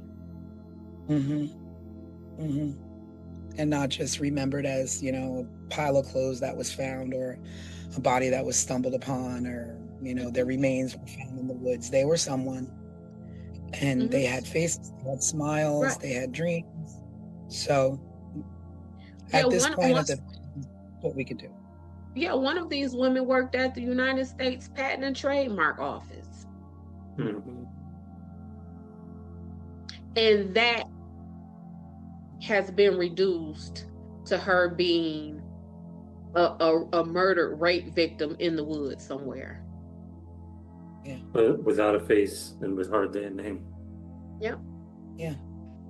So let's we on our end is try and give a face to these names and to this case overview.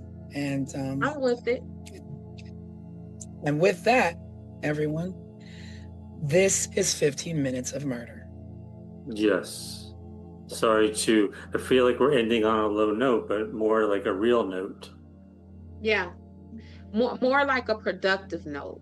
And where it is us not just telling or looking into horrible facts, it is us actually trying to do something and pull something better out of it. Yeah. And please, if you haven't already, it helps us to be able to look into these cases further. If you do, watch our videos, subscribe to our videos, share them.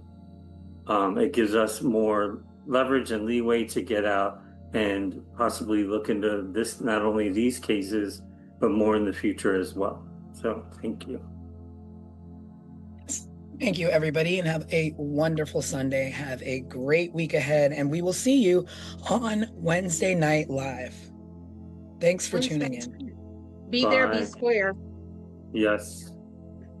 Good night. Bye. Good night. Before we close, there's something important to say. In recent years, conversations around missing and murdered victims have brought attention to a painful truth: that not every story receives the same urgency, the same coverage, or the same resources.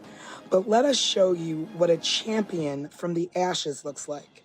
A true ally that has risen from tragedy, and instead of taking offense, what happened next is a lesson for all of us.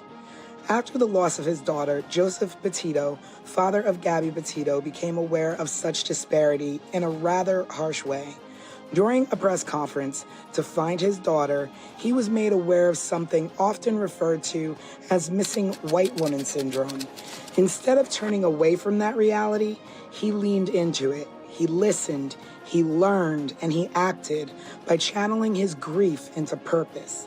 Through the Gabby Petito Foundation, his family now works to support organizations that help all missing persons, especially those from underserved communities, receive the attention and resources they deserve.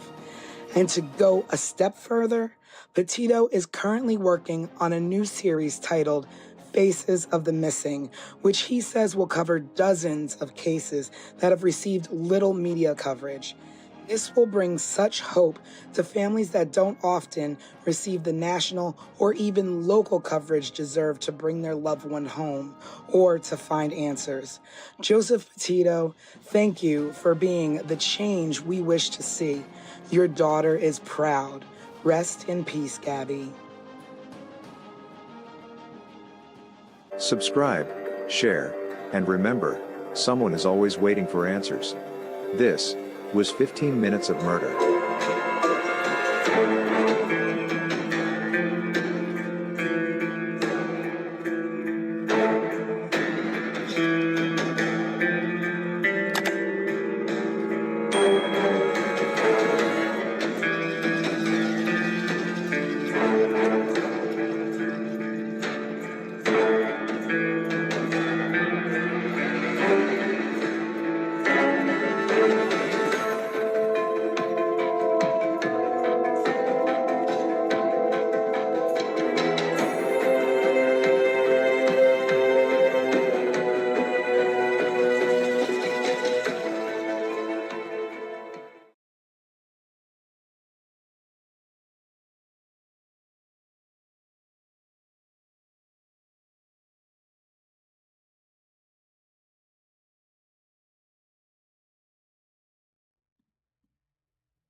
Just 3 blocks from the Atlantic Ocean, the quiet city of Long Beach, New York, looked like any other coastal town in the mid-1980s. But tucked along East Beach Street stood a very different world, the dormitory of the Yeshiva of Long Beach. Inside, teenage boys lived a disciplined life of study, prayer, and tradition. And on the night of October 31, 1986, one of them went to sleep and never woke up. His name was Chaim Weiss. His murder remains one of the most baffling unsolved crimes in New York history. This is 15 Minutes of Murder.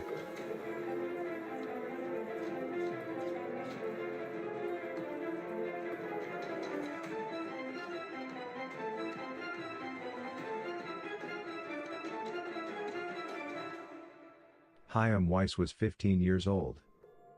He grew up in an Orthodox Jewish family in Staten Island, New York, and raised in a household where faith shaped daily life. His father, Anton Weiss, was born in a displaced persons camp after World War II, the son of Holocaust survivors who rebuilt their lives in America. Chaim was the eldest of his siblings.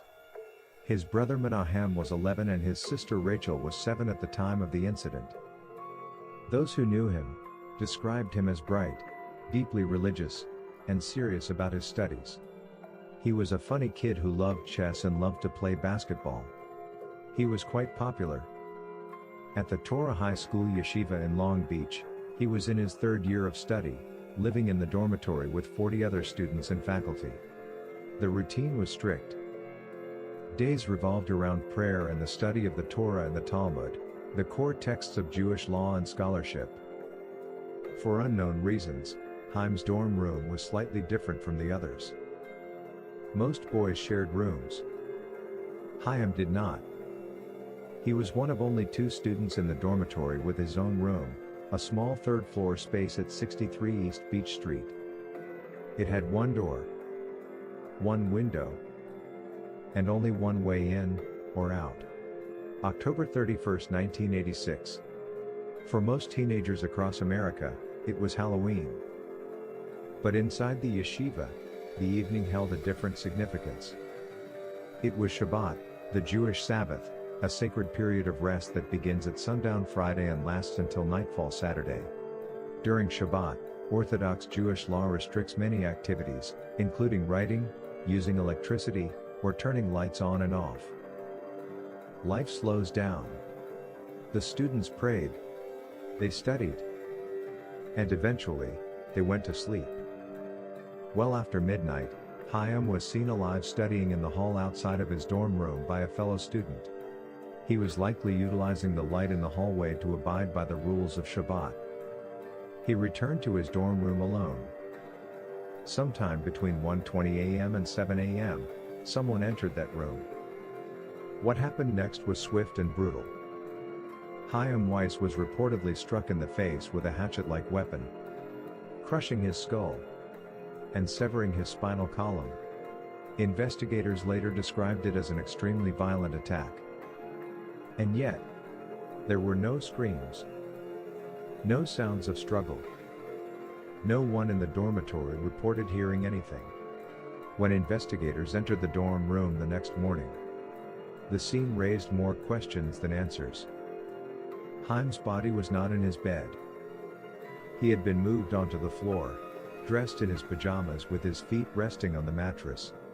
Police believed he had been attacked while sleeping and remained in the bed for several hours before the body was moved. Then detectives noticed something else. The window in the room was open. It was November on Long Island and outside temperatures were around 40 degrees. Chaim had been taking antibiotics for a sore throat, making it unlikely he would have opened the window himself. To investigators familiar with Jewish customs, the open window carried a deeper meaning. In some Orthodox Jewish traditions, a window is opened after death to allow the soul to depart the body. Whoever opened that window may have known that, which meant the killer may have been someone familiar with Jewish ritual. Possibly someone from inside the community. The investigation began during Shabbat, when many Orthodox Jews avoid formal communication. Detectives struggled to take statements from students that morning because religious law restricted activities like writing or signing documents during the Sabbath.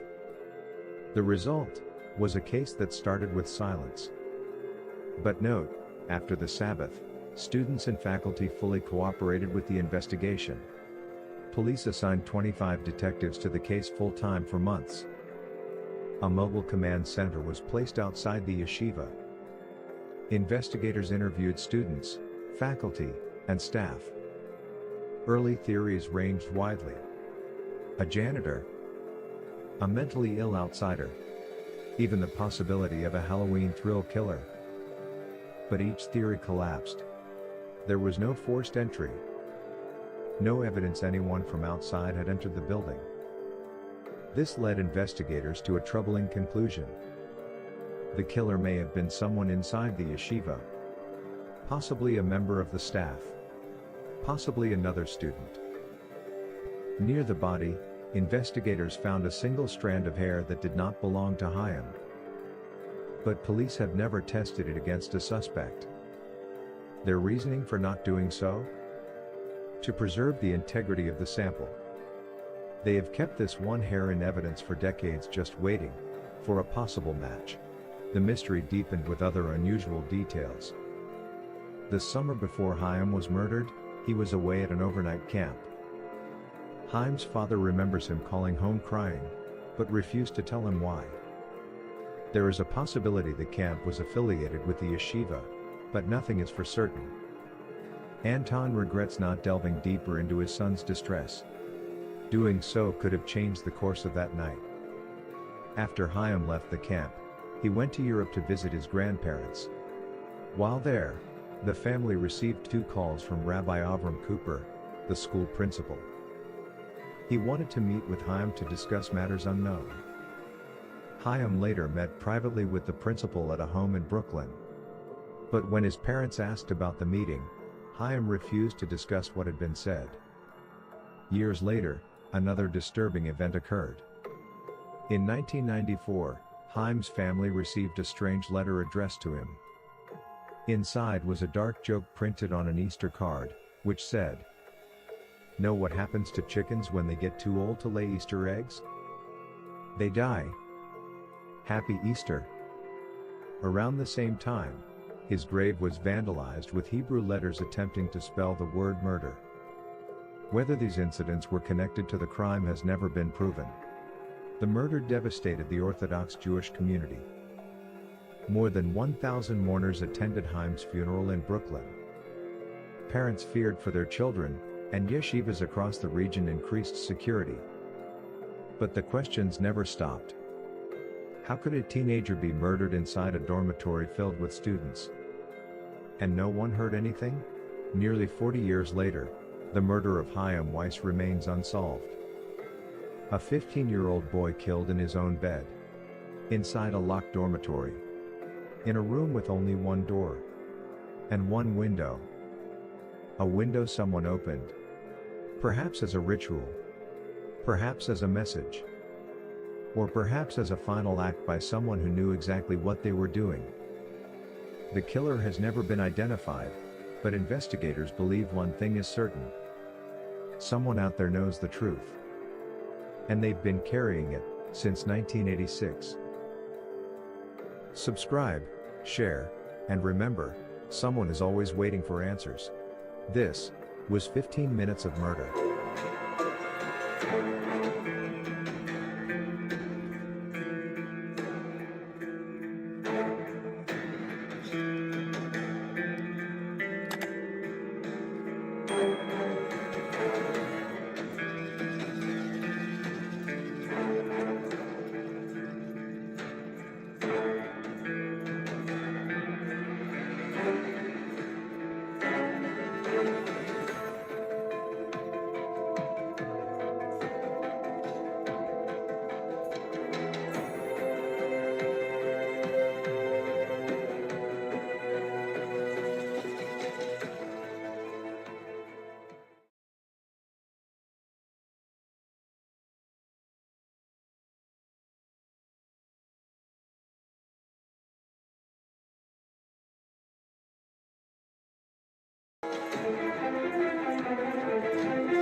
Hey, 15 Minutes of Murder family. It's me, your resident crime expert, Desiree Edwards of Sunshine Investigations. I started to stop by and kick it with y'all tonight to kind of give you an idea of what it is that I do in my work, whether it is Sunshine Investigations or 15 Minutes of Murder. I wanted to come to y'all and give you an idea of what investigators do. A lot of people think that investigators simply investigate. And I get it because what? It is in the title, the job title, right? So, but I wanted to let you know what I do in my approach. So before I even begin any investigations, I like to do a deep dive into the people who I am working with, whether that is my client or a witness. I like to understand who they are. This helps me understand your ideas, your actions, what motivates you. I want to know what you like, what you dislike, your icks and your yums. And I just really feel that once I know those things, I again know a better way to understand you and also to kind of gauge if you're being honest and truthful with me. So if I've looked at your social media and everything on your page is green, and then you tell me your favorite color is orange, now I'm looking at you with a side eye because, bruh, that is not the vibe that I am getting, right? Or if I run, let's say, a asset search on you and I see that you only own two-door coupes, and then now you're telling me like your favorite vehicle to drive is a van. Again, that math isn't mathing because I don't see this track record for that of you. So with that being said, let's kind of get into the ifs and the whats of what my investigation looks like and the skills and the services that I provide that you wouldn't necessarily think comes from a private investigator. And this list ain't in no order. It's just me talking to y'all, giving y'all an idea of my approach, my brand of investigations. So, one of the first things that I do that people don't think about is providing transportation. So, oftentimes, especially with me being a criminal defense investigator, some of the work requires footwork. So, I might have to help you gather court records and documents. I may even need to get you to a physical evaluation or a mental health evaluation that your attorney has ordered. And not everybody has a car. If it's now where the whole country is almost frozen over, you don't want to stand at the bus. And so, as your investigator, I'm going to pick you up. What time is the appointment? I'm on my way. Let me get you there. Because if I am your investigator, if I am on the work, I am trying to make sure that all of our tasks are handled and taken care of with no excuses. And in a similar vein to that, one of the things that I do is babysit. Now, babysit as a private investigator. Yep. So let me tell you about this one time. So at this time, my youngest kid was like 17, 16 years old. So obviously taking care of small children was definitely part of my past. But this witness had a 2-year-old child. So I was like, okay, I meet y'all at the court. So while mom is testifying, I had the baby with me. We were in the hallway coloring.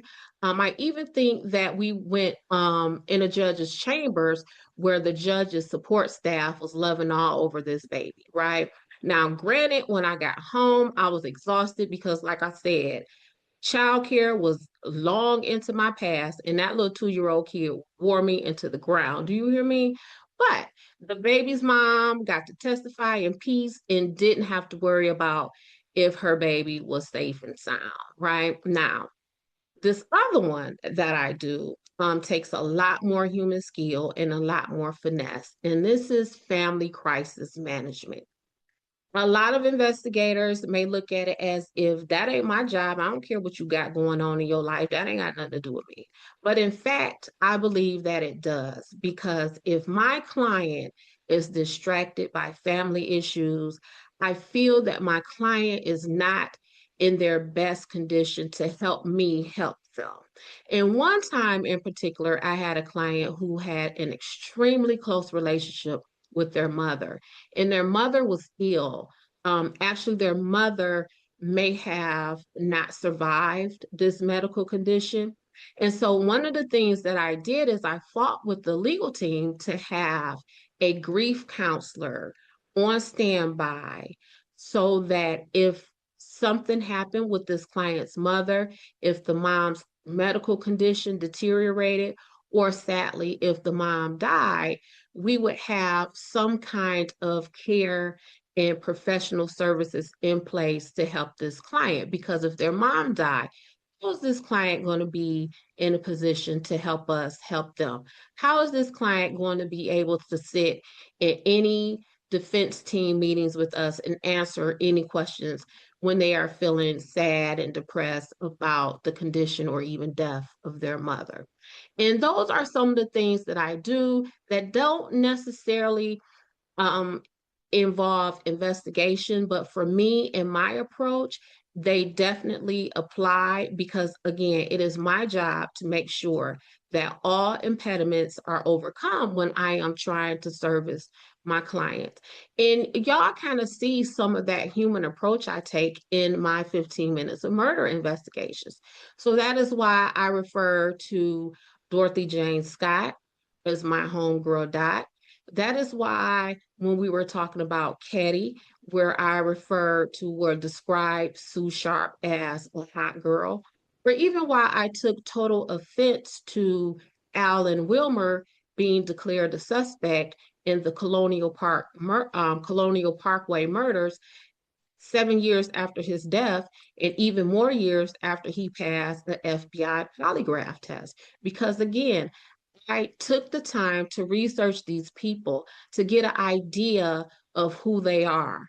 And again, once I do that, what am I in a better position to do? Serve you, to understand you, to see where you fit in my suspect list. So that is it for now. I just wanted to drop by and talk to y'all.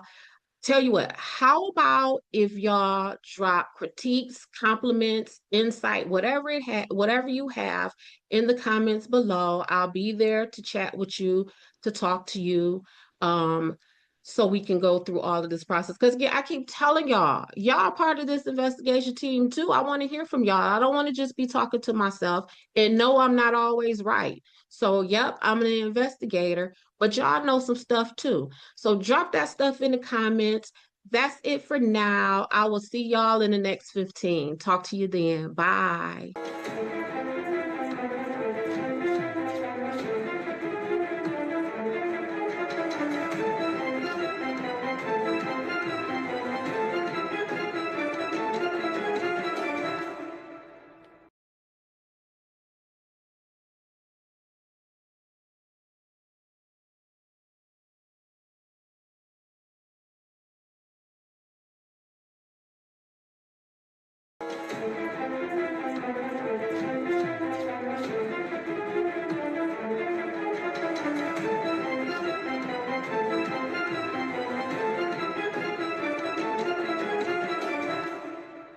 Hey, 15 Minutes of Murder family. How are y'all doing?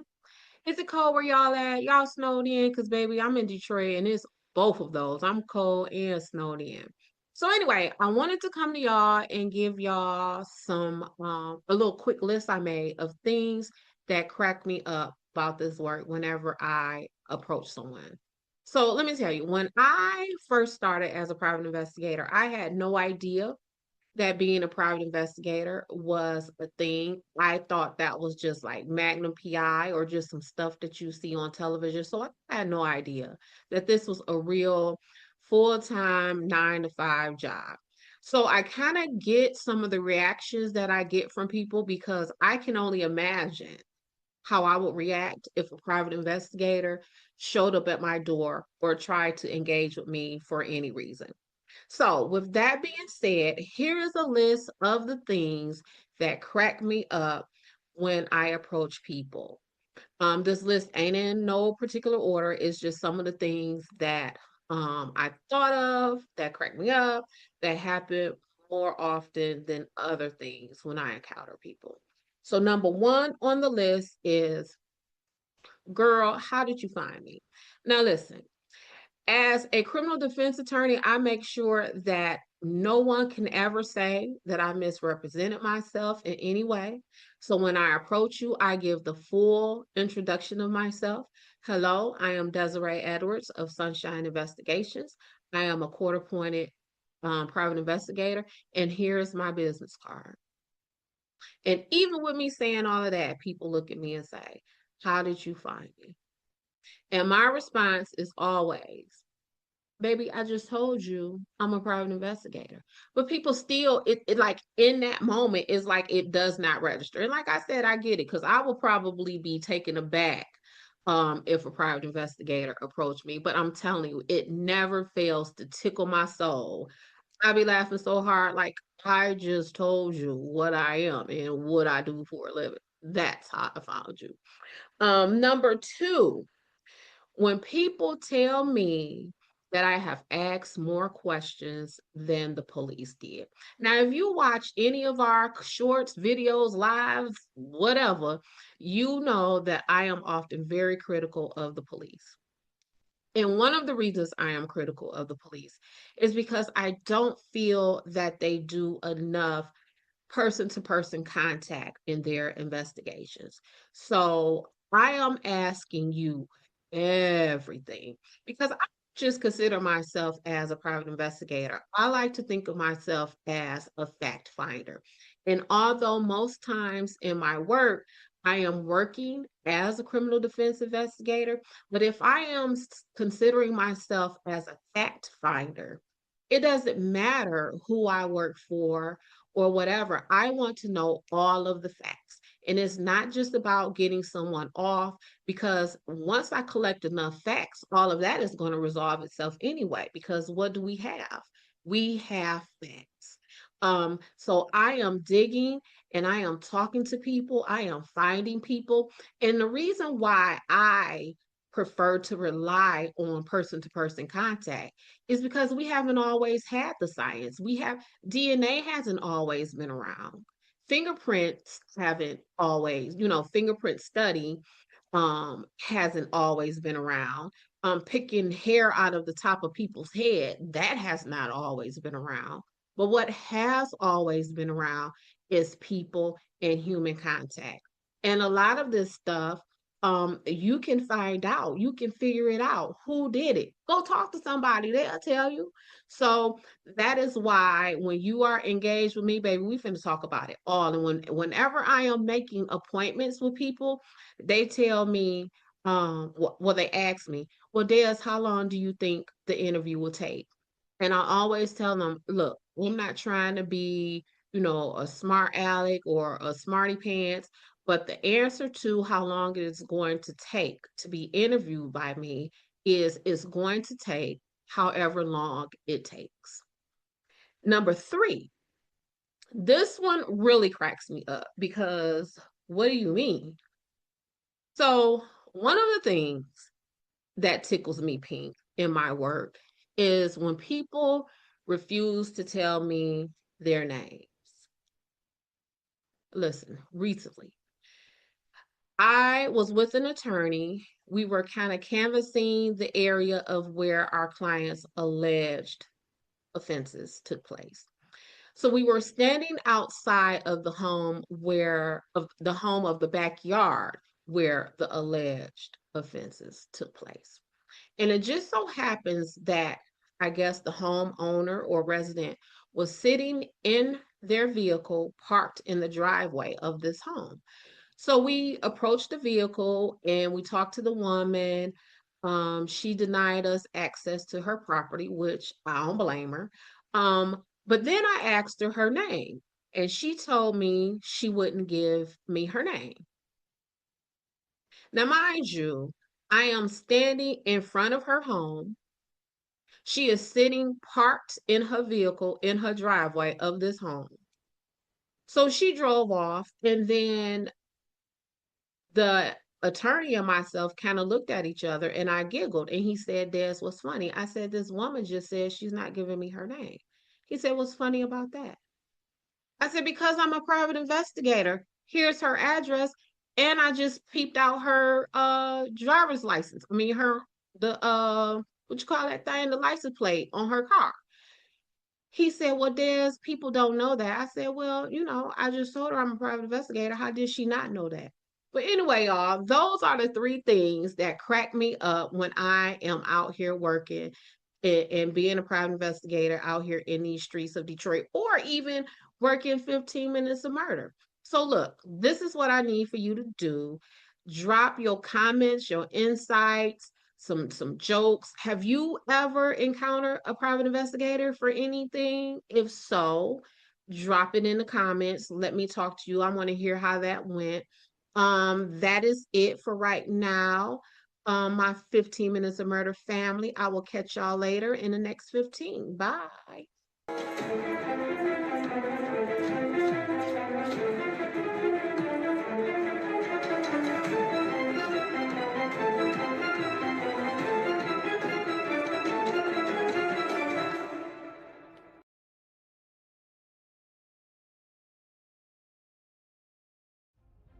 Before we close, there's something important to say. In recent years, conversations around missing and murdered victims have brought attention to a painful truth that not every story receives the same urgency, the same coverage, or the same resources. But let us show you what a champion from the ashes looks like. A true ally that has risen from tragedy, and instead of taking offense, what happened next is a lesson for all of us. After the loss of his daughter, Joseph Petito, father of Gabby Petito, became aware of such disparity in a rather harsh way. During a press conference to find his daughter, he was made aware of something often referred to as missing white woman syndrome. Instead of turning away from that reality, he leaned into it. He listened, he learned, and he acted by channeling his grief into purpose. Through the Gabby Petito Foundation, his family now works to support organizations that help all missing persons, especially those from underserved communities, receive the attention and resources they deserve. And to go a step further, Petito is currently working on a new series titled Faces of the Missing, which he says will cover dozens of cases that have received little media coverage. This will bring such hope to families that don't often receive the national or even local coverage deserved to bring their loved one home or to find answers. Joseph Petito, thank you for being the change we wish to see. Your daughter is proud. Rest in peace, Gabby.